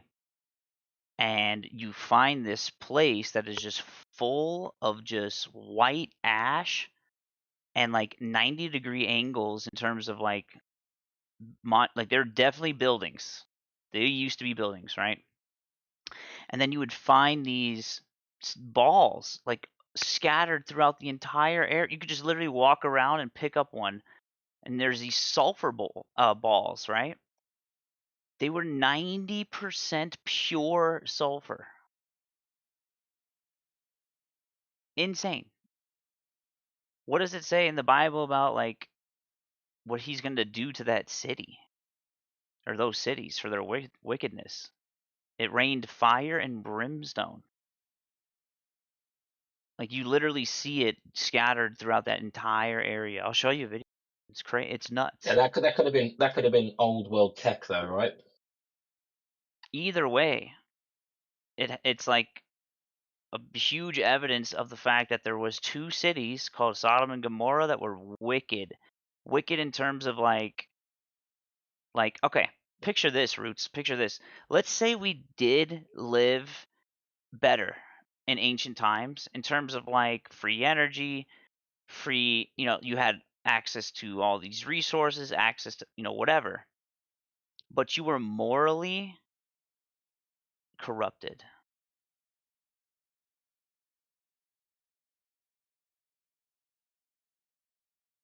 You see what I'm saying? What's your question? Well, back then, right? If you didn't have the struggle of scarcity, let's just say Antiquitech is real. Let's just say Tartaria and certain ancient technologies are real and that they actually did exist before they say in terms of like the timeline, How do we know that it was good? Like to me, it's like I feel like if you had if you gave the culture of today, right, like people of today, like people who come in and just blast music and just interrupt, like morally inept people, if you gave them access to literally anything, right, free energy, abundance, no consequences for their actions other than physical, like you would have a Sodom and Gomorrah. Like you would have a morally Yeah, but I think depraved that's society. impossible. See, I think that's literally impossible because I believe, and I'm aware Gilly's here now, and I was banned from your other server for talking about this, but I believe your morals are set by nature. And I believe by nature, you don't need a rule book. Human beings will, a percentage of human beings will get in line with the idea that there is an order, and that order is governed by nature, and that you are a human being, and it doesn't take a messenger from God to understand why murder has a knock-on effect, why hatred has a knock-on effect, and how that has a karmic kind of impression on you, and that you will carry the weight and guilt of certain actions. I don't think you need a God to tell you that. I think just by being in tune with nature can show you that. So I think even if you have a non-spiritual group, but they're just naturalists or something, I think they'll have a very civil society because of nature, because they're in tune with nature. I mean, would you agree that someone's like one's own nature can be changed or manipulated? Yeah, you change every day. Right. But I So believe you grow every day, right? You grow, and some people get disillusioned, so you don't see the growth. But I don't think it's a linear growth. I think more like we've all got a sphere to be filled, right? And part of your sphere is filled, but you've got one side filled up way more than me, and I may have the other side filled up way more than you. But until you fill that whole sphere, your work isn't complete. So yeah, it might be good to, be philosophical and be religious, but that's only a portion of your sphere that needs filling up. You also need to fill it up with life experience and making some choices. okay, yeah, no, I agree. But in terms of like the claim that you said, you don't need a book or something. You don't need God to Other tell you than about nature. morals other than nature. Okay. But if Yeah, nature is nature. always changing, then that means your morals are always changing. No, nature is cycling, but those cycles are predictive in the same way human behavior is predictive. We go through seasons as people, just like the nature does. And you can predict things. That's why I don't think prophecy is really that special, really much more than pattern recognition and foresight. Being able to connect the dots and recognize that what happens in the macro will happen in the micro eventually. I mean, there are definitely fractal-like, things in our world, but morally is a whole different that's a whole different can of worms, brother. Because morals have to be your guiding compass, essentially. It has to be something that you can always reference. It has to be. Otherwise, it wouldn't be moral, right? Like you wouldn't have a moral compass then. If you're just saying nature, like, well, in nature, like dolphins rape other animals and carcasses. Should I be doing that? Is that morally good? They don't in general. They But they don't in can general. do that. They can, but that's Right. not how dolphins live. If you was to just generalize, how does a dolphin live? I That's know, not but the normal. anomaly or the extreme or the exception breaks the idea that these are moral examples, right? Nature can't be a No, moral they also, example. yeah, but they also do the opposite. They show fairness, they show empathy. They even go cross species and help out, baby babies of other species. We see this in nature. Similar Uh-huh. moral behavior in animals. I just, I, And I think, they weren't taught that. It's nature. I think the golden rule is golden for a reason. You know, if you can't think of the very action you're doing and how it would affect you if it was done to you, I mean, that covers. I think that covers nearly everything. Nearly Well, everything. well, How that's nature. Yeah, but what do you do that's with part of evil it. people And then? and then I was also gonna say, like, I've also thought to myself before, I was, there's so much information, so many different religions and all this. And I've thought to myself before, I'm like, well, the only instructions, that I know for a fact to come from my creator are like, you know, my moral compass, like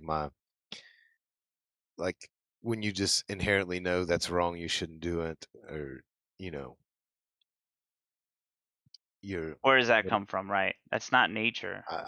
no, I mean, there's also an element of social conditioning and how you're brought up, and what's acceptable and everything. But there's like, I think there's once again, the golden rule covers almost everything, and then it's just about, staying true to self, and and following your inner guidance, man. Like what you know to be right, and what you know to be wrong, and it comes from everywhere. But But if all I men don't. are deceivers, right? Or if we're all capable of being deceived by our own desires, our own emotions, right? Where Of we course. choose to ignore the long-term effects that are ultimately bad in order to gain short-term pleasure.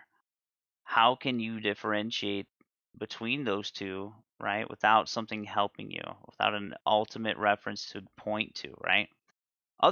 Yeah, Otherwise, but you it's could yeah, but say, hold on, that wait, reference is nature, dude. hold It's on, not the spiritual book. But dude, hold on, look I'm at not done. slavery. I'm not done. Christian countries allowed slavery, and then we decided to change, not because of Christianity. In fact, in the Bible, it kind of justifies it. No, people can manipulate the text in order to do evil things, and that has been talked about throughout time.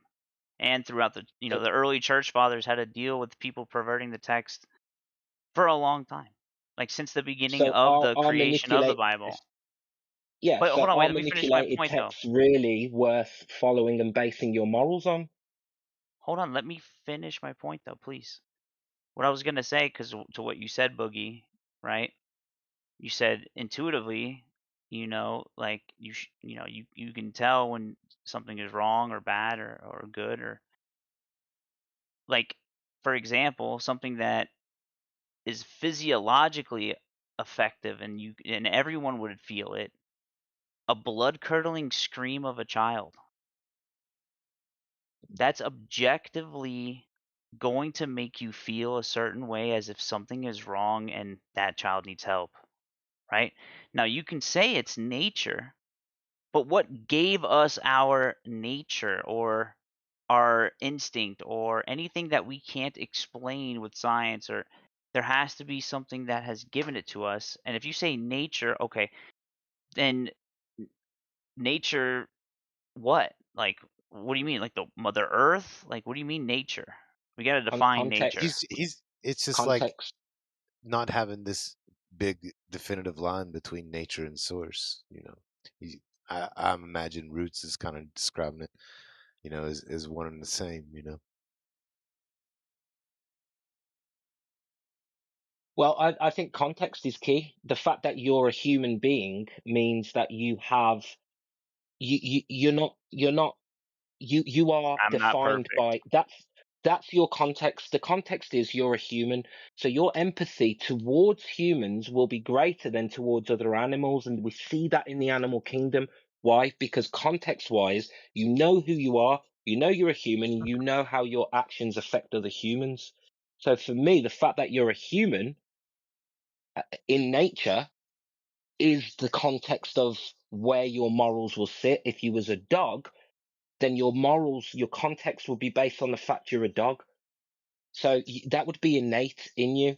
You as a dog would walk around, see another dog, same species or part of your family, and you'd be like, yeah, that's one of me. That's us. So that's the context. The context is you're a human. So then we're empathetic more to humans. So if you start hurting other humans, you're going to be able to feel that guilt. And I think you can with other animals as well, but it will be to a lesser extent because you're not that animal, you're a human. Yeah, but I've seen the opposite. I've seen people not give a fuck about babies and care more about puppies. That'd be free will, wouldn't it? Yeah, right. Right. We've got free will. Yeah. Right. You can Right. make those choices if you so choose. But you're going to carry that guilt though by default. And what I'm saying is somebody who tries to justify terrible behavior like abusing a child will live with a certain amount of guilt, and whether they have to reconcile that before death or whether they do it immediately is on them, but they're going Why to should they feel suffer. guilty? It's in their They're going to nature. suffer because even the biggest hitmen, the Iceman, mob hitmen, and you see them in documentaries and they tell you, I was traumatized by the murders that I did and I thought they didn't bother me. And now 20 years later, I need to confess. I've been living with this shit for 20 years and this is the coldest, hardest humans, mob hitmen. They all Right, say but the same thing, guilt, dude. So like it's about people guilty, becoming their mask. It's about people becoming who they're pretending to be. And not living with their true self. but they shouldn't feel guilty, Roots, based off your rationale. If it's natural to do evil shit, why would you feel guilty? Why should you That's not feel my guilty? rationale, Beast. Beast, you know that's not my rationale. Don't do that. My rationale is that you're a human being and that the context is you have to live within harmony in nature as a human being. Okay. Does the alligator feel harmony or is it harmonious when it eats a gazelle? Yes. That's in its nature. So just like a human, that based off of your rationale, it's natural to do good shit and it's natural to do evil shit because we have the ability to do both. So why should we feel guilty when we do one over the other? What I'm saying is that the crocodiles aren't eating each other in general, right? Because the context is they are a crocodile. They have empathy for their own. They have a connection with their own, and that's the context. So I'm saying your morals are built on context. The Okay, so context is you're a human being. where does So you're guilt come appealing to from? something metaphysical there. What's Right. context? Where do you get context from nature? Yeah, that's where I was going to jump in with the observation of the fruits of the Holy Spirit. Love, joy, patience, peace, long suffering. Against such things there is no law. And that to me is where we get the idea of being able to walk with free will when we choose to adhere to those virtues. Right. And guilt, I think this is just my personal opinion.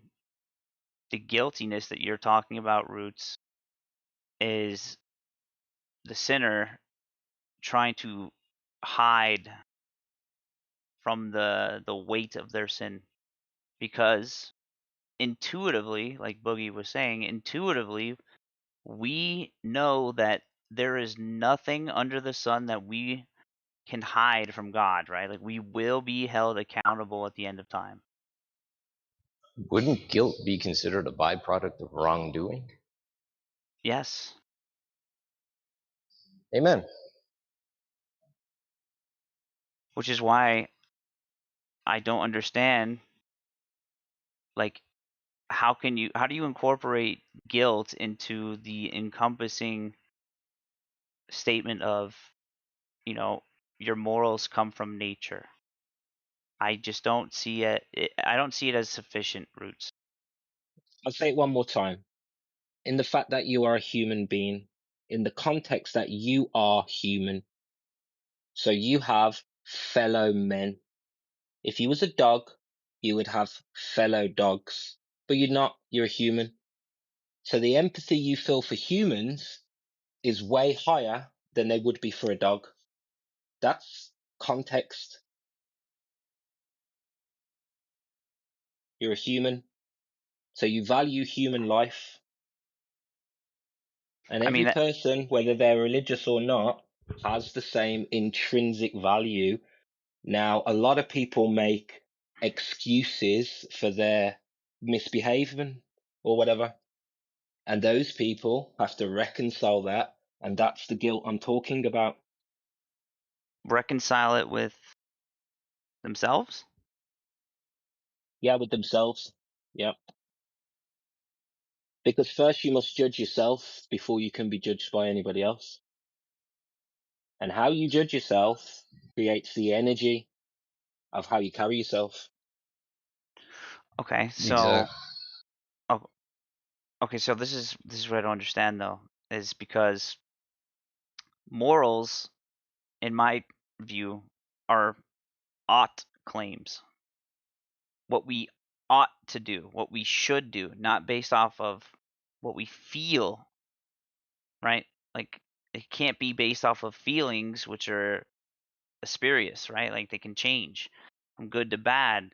One moment you're saying, like I missed you, Roots. We used to have a conversations back in the day to like, man, fuck you, you're a Christian. Like we can go from one extreme to another, bro. Just like in a blink of an eye, right? We have this emotional swing. Like I don't see the context of just being a human and you, my fellow man, as enough because of evil that I have seen personally perpetuated in the world, and those people are either continually doing that thing or worse, or like it doesn't explain why someone would want to just destroy a plant. Like, how is that in a human's nature to like just chop down a tree for no reason other than to like just do it? You know what I mean? Like, how can you explain those types of anomalies when it comes to behavior? To me, that's pretty easy. It's the same reason why we've allowed a bunch of tyrannical people to rule us and direct us, because of convenience, because of ease, because of technology. People want to be looked after. I actually have a new theory about psychopaths ruling over populations. I think they've always done that from all times, right? I think we've always had a ruling class of people who are psychopathic, and they've always been psychopaths because if you want to rule over people, you are a psychopath. So naturally, you are going to basically take the reins of society and try and guide society. But like, dude, that's that's why, like you said, it's a cyclical nature, right? We're fallen men, like you said, this is a fallen world. So when it comes to moral claims about like what you should or should not do, I can't just appeal to the very thing that we both agree is a fallen, like it's a fallen state, right? Like the world is fallen, like naturally speaking. Like, so I just don't think it's sufficient enough roots, but that's okay, bro. Like, it's fine. I need to Yeah, I have appreciate that, bro. on claims. Yeah. Yeah, I don't want to go back and forth with you on this. You know, I We're like I good. said, I value our friendship. But you've known, and I think everybody knows my position, Mm-hmm. and it's been like this since the beginning, right? This is just how I see things. But I value Christianity immensely. I think it's know, the most dude. important thing we have, humanity has today. But I wanted to just jump in hot to say, like, remember, we're in a world that's potentially, right, the adversary's season. And here we are discussing Christianity and it bringing potential division among us, which we're in a secular world and we shouldn't be using, items that would, no, sorry. We can discuss these things, but bringing division is not it. We're supposed to be a one body, one accord, if you will. One accord on Discord. I mean, as a member of the church meaning assembly, right? Or like fellow Christian, which is why I'm like, dude, roots. It's so wild to me because you're not the only one that I've heard say that like Christianity seems to be good and true, but I don't want to submit to it. Like, you're not the only one that I've heard say that who think this profoundly. The principles are true.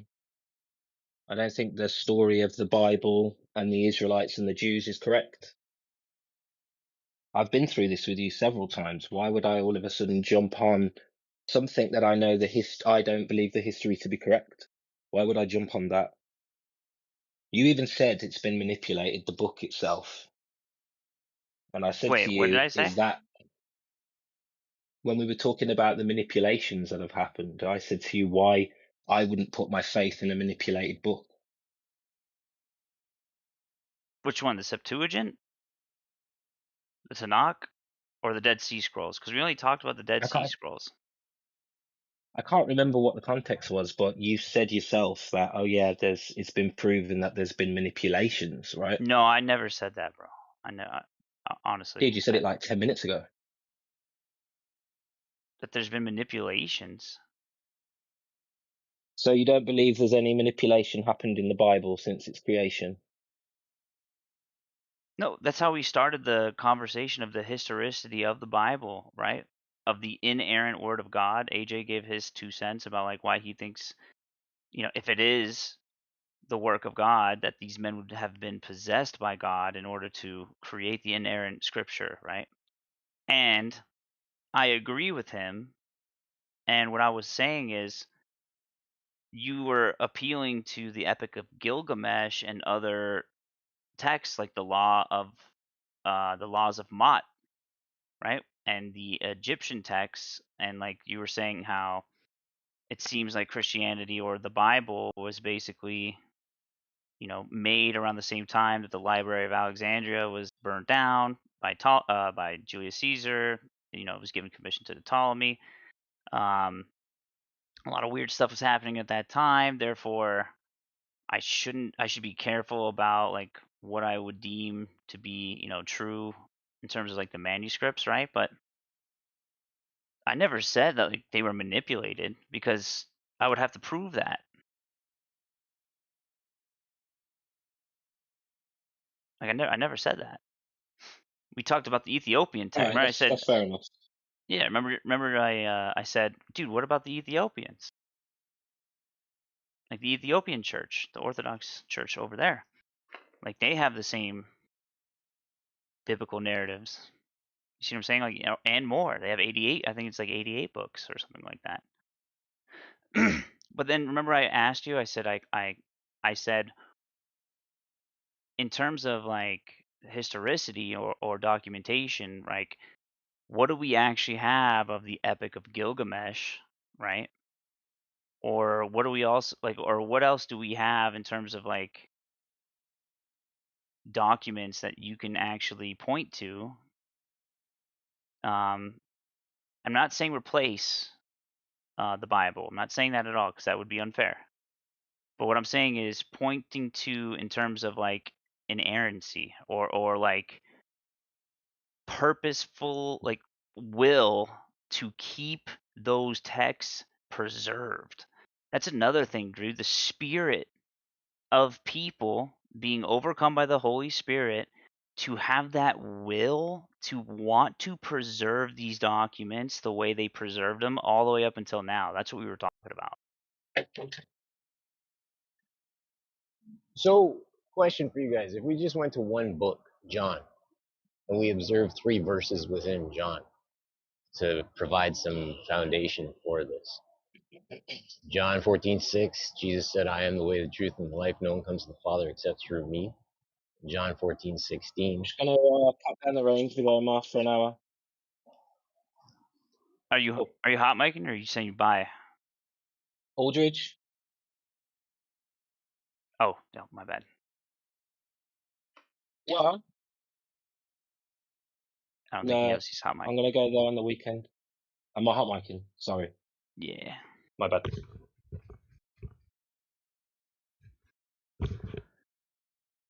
What were you going to say, Killian? Finish your thought. Thanks, brother. So yeah, I am the way, the truth, and the life. No one comes to the Father except through me. John 14:16 then says, Jesus will ask the Father, and he will send the Holy Spirit, the intercessor, counselor, advocate, to be with you.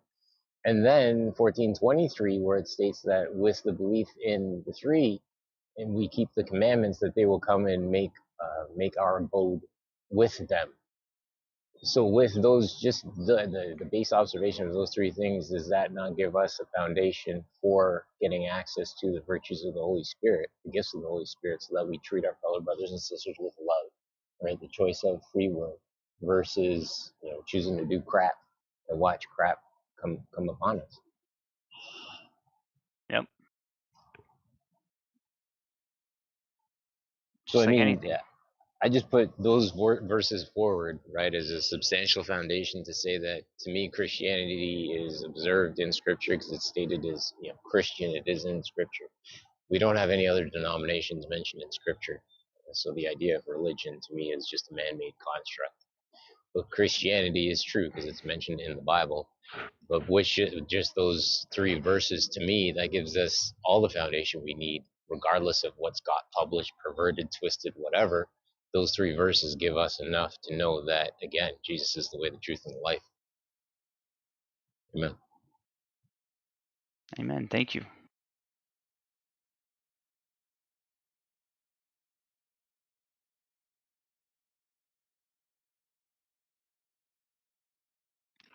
Missed you, Killian. How you been, man? Many returns, brother. Chilling. Work. Discord here and there. Community, still reading scripture. How's everybody your way, brother? Still in touch with the crew? Shane and those guys? Yeah. I mean, I've just been so busy. I haven't really been hanging out. I'm also working. Nice. What are you up to these days? Oh, I just I work at a restaurant in Vegas at the Venetian. Okay. Yeah.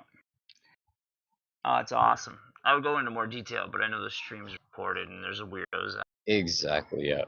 The room's clearing out, so we can. I'm gonna clear out too, to be honest.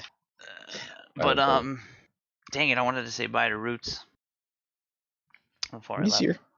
He's here. Yo, honestly, I've really enjoyed the chat, bro. We've been through some good shit. I know we disagree on the Christianity thing, but I hope you still value our chats, dude, because I do. Yeah, of course, dude. I absolutely do. And it's, the reason why I'm just like, man, that's dangerous in terms of like, you see the goodness, you see the fruits of Christianity, you see the spiritual, right? Like you see it as an overall good thing, but you don't see yourself as, submitting to it, which is interesting because there's an atheist named Richard Grannon that I I watched a bunch of his videos, and he's not defined as an atheist, right? No, he's a psychologist talking about like certain roots of narcissism and dependency and stuff like that. Like he has really great seminars, but even he said that the problem we have about psychologization, right, of identifying traumas and stuff like that, and giving us so many different descriptions and words about mental traumas, and then using that as a replacement for why I feel the need to have a spiritual connection or a reverence for something is because of this a simple psychological explanation. He said that is the reason why we're in the predicament we're in. We've lost reverence to things greater than ourselves. And like this was an atheist saying that. So it's a similar kind of thing. Yeah. I just want to reiterate, though, I am spiritual and I do believe in a creator, so that's not the same situation, dude. I'm just not convinced by the specifics and the historicity of Christianity. Apart from that, I believe in a creator, and I believe it's the same creator as being spoken about in the Bible, but I couldn't be a Christian because of the history, and that's all. Apart from that, you could call me a Gnostic if you want. I'm close enough, dude. But I'm just not a traditional Christian, and I would never be because of the history. No, fair enough. I mean, technically speaking, I'm not even a traditional Christian. If I'm non-denominational, right? Dude, the historicity of all of it, like being a Protestant or versus Catholic or Eastern Orthodox, or you know what I mean. There's so many flavors of it. But I'm probably the furthest from all yous. Oh yeah. Yeah. Which one? Well, if you wanted to give it a name, because I hate all these names as well, I'd say mid-ax dispensational. So the kingdom, I guess you would say the kingdom of grace then, right? Well, the gospel of grace, yeah. Or the gospel of grace, we're in the dispensation of God's grace, is what the Bible tells us. Anyway, the scriptures tell us. So But this is a very controversial doctrine, I suppose you would say. But I don't see it any other way. I can't see it any other way. I did a lot of searching on this one. So how do you feel about Calvinism? It's not biblical. Nice. Okay, cool. And Some of neither it, is Arminianism, yeah. Like, yes, there's points, but they add, yeah. Well, that's the So, thing about Scripture. You can twist and turn certain things and create your own doctrine out of a couple verses. But well, this is what everybody does, yeah. So if you're a Baptist, you believe that the church began with John the Baptist and your ministry's heavily focused on baptism. You know, if you're what would you say, an evangelical or I've lost the word. Protestant? Or Presbyterian? No. Hang on, I'm trying to think. Pentecostal, yeah. Then you believe that Pentecost is beginning of the church, and you focus your ministry on miracles and other things that occurred during Pentecost.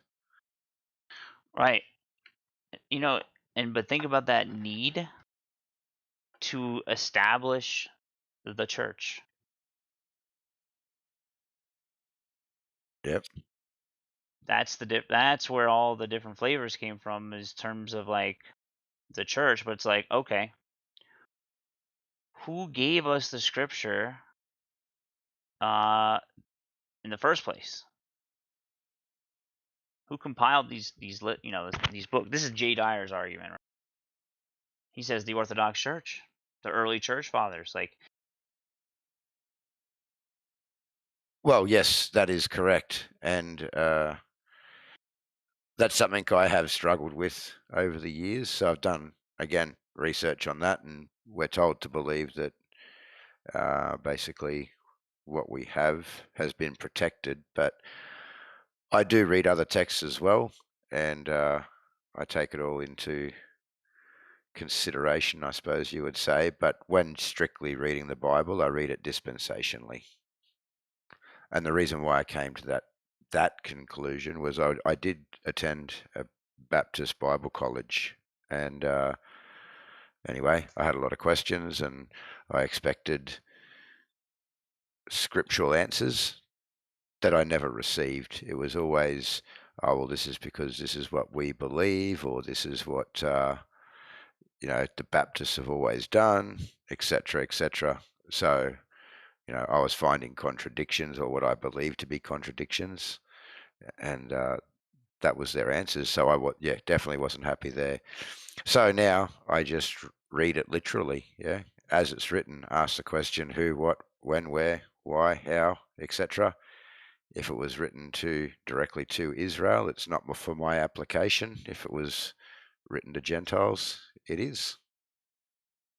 So you basically read the Bible in a way that's dispensed to you in terms of as a Gentile. So like Correct. anything that says, okay, I got you. I mean, that makes logical sense for now. I mean, but why do you see yourself as a Gentile? Like how? Well, because everyone one of the that tribes. I'm not a Jew, that's for How you sure. know? I'm not part of their tribes, and today, the Jews that claim to be Jews today, I don't believe that any of that is biblical. But anyway, we won't go down that path. But No, we don't have to go down that path. But anyone who wasn't Jew was a Gentile, and today, regardless, everyone is to believe the same. Yeah, so it says. That's what I was going to say. Yep. Whether So Jew or we all Greek have or the Gentile, same. right? That's right. Correct. So regardless, today we have instructions. Right. No, I was just worried for your sake in terms of like, I'm not saying leaving out scripture. I'm just saying like I take it all in wholeheartedly. No, I don't leave out anything, because okay. if you do, you don't understand where you are and how you got to where we are today. Yeah. Context. That's very important. Yeah. So the whole Bible is written for us. Yeah. But not all of it is written to us for our application. Prescriptively, right. I know what you mean. That's right. Now all Christians know that to a certain extent. Yeah, they say, no, that was the Old Testament. This is the New. That's not what we do anymore. Yeah, we're in the New Testament now. So if you're reading dispensationally, it takes it that little bit further. I can give you an example if you like. It's this can get pretty full on, but I'm about to leave right now. Actually, no it's 4 worries. a.m. But check it out, AJ.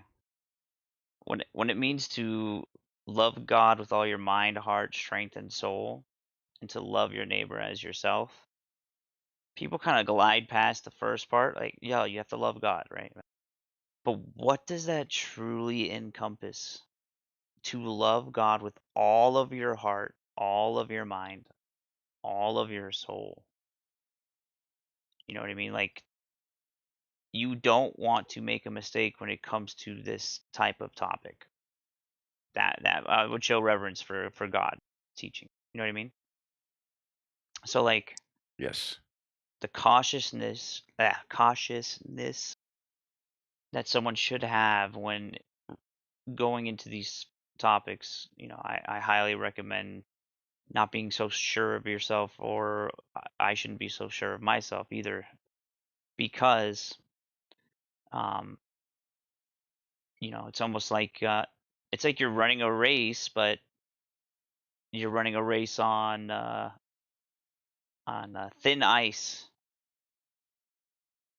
You just have to be careful. You know how Paul says you're running the race? Well, I think you're running the race on thin ice when it comes to like doctrines and reproving one another. Like, it should be through the Holy Spirit. And see, that's the thing. The Holy Spirit, that's the thing that people don't understand in terms of like an outsider, is like, that is why we have to point to something else other than our feelings or ourselves, which is the Holy Spirit. It's in the spirit of the conversation, fruits of. Anyway, I love you guys. I hope you all have a blessed day and blessed evening. I'm going to bed. When you return, No brother, be worries. well. Yes, sir. Later.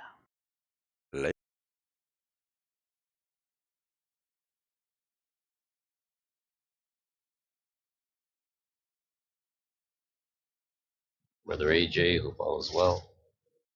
Yeah, everything's good. Just changing some rosters and listening into the conversation, jumping in here and there.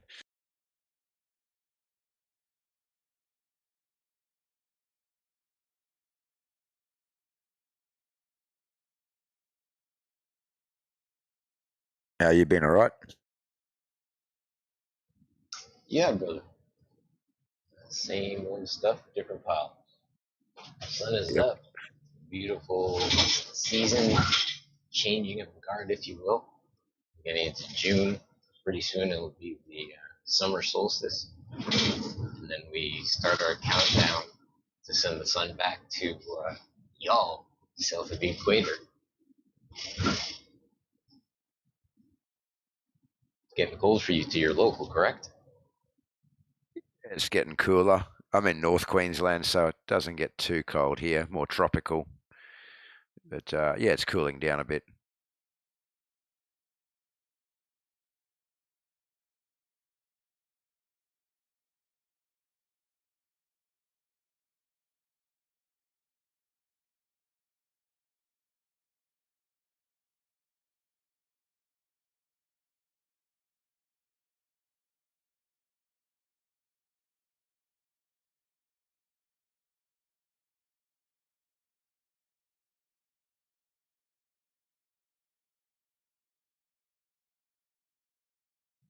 Alright, I gotta head out too, just getting home.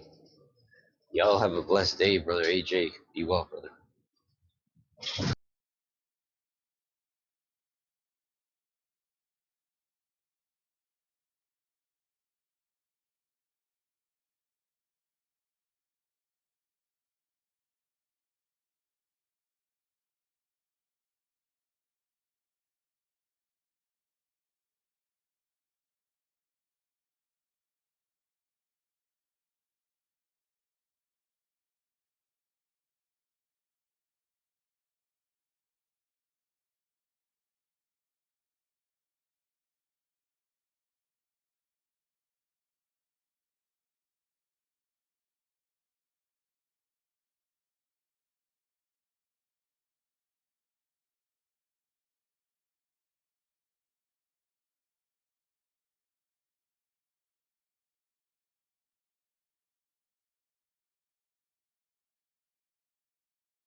Yo, who's this Foxtrot guy? What's going on, dude? You got a mic? I got a mic. I was How's just it going? chilling. I was doing all right. Haven't seen you in here. No, I was just curious. I was checking in. You're on the server, but not here often, I guess. Yeah, Got the yeah. good stuff. Good stuff. I Hey, always see Goblin. everybody pile into these chats, so I didn't know what was going on.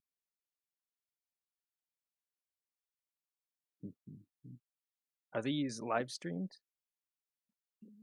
Yeah. Yeah, When this there's is on live stream. Yeah.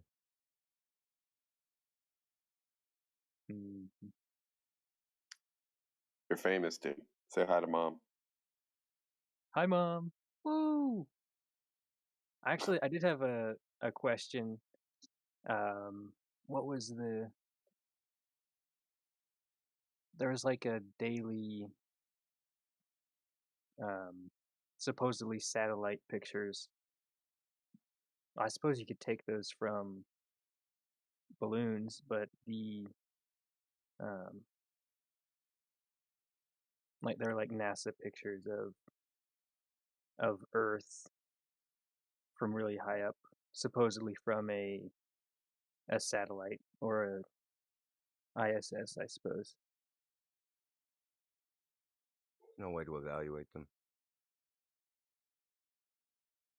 Yeah. Impossible.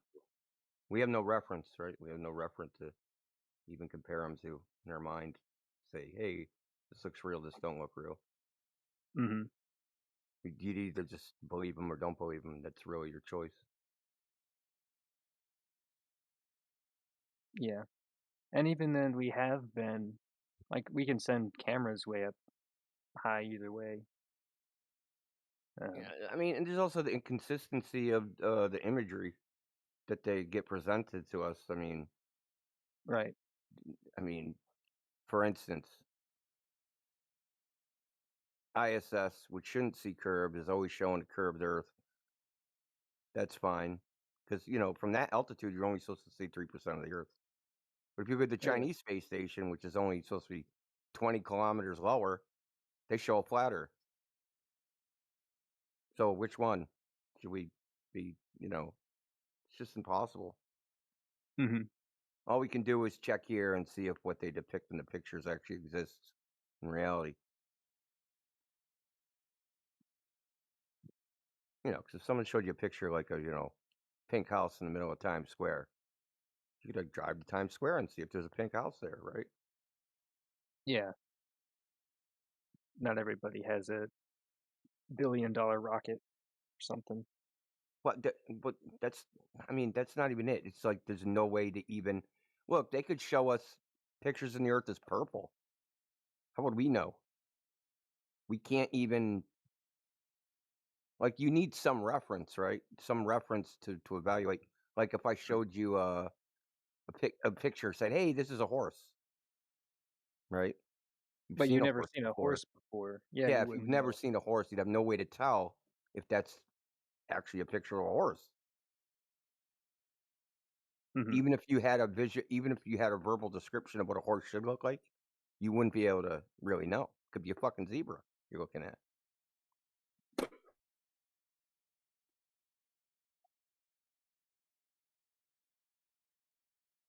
So there's a amount of faith that has to be taken. Now, what I say is, we know those pictures that show the Earth as a ball have to be fake, for a simple reason that if we go like all those pictures, they show the water of the world, the oceans are curving into a ball. So we should be able to go, just like I said with the Times Square example, we should be able to go to the ocean or some body of water and measure that curvature that they say exists. And you just don't see it. Well, I didn't say, well, I mean, you don't see it, but you also can't measure it. Like, it's not measurable.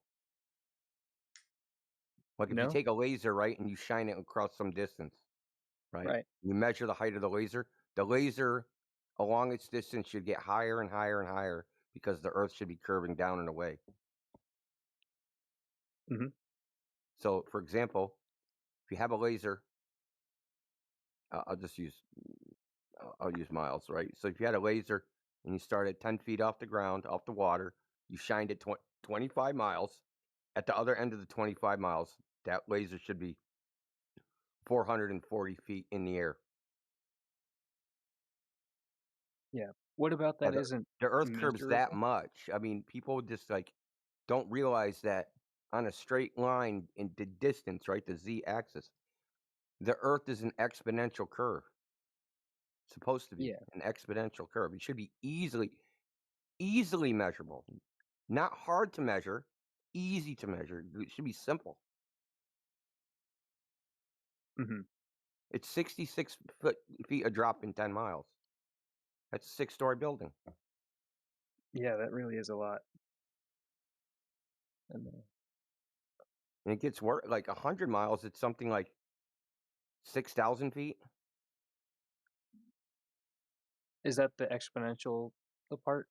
Yeah. Yeah. Because the Earth is curving down, right? So it's just like curving down like think you had the quarter of a ball, right? And you draw the tangent line. That curve down to like the equator is an exponential curve.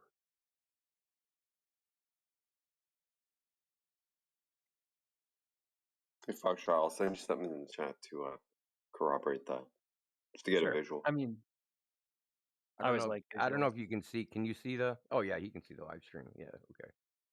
Yeah. Yeah. Okay. Cool. I mean, I agree with you there.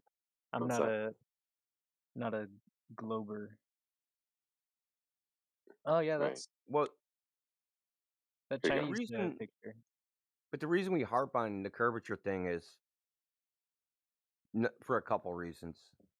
And people, I mean, I think people that oppose us don't like it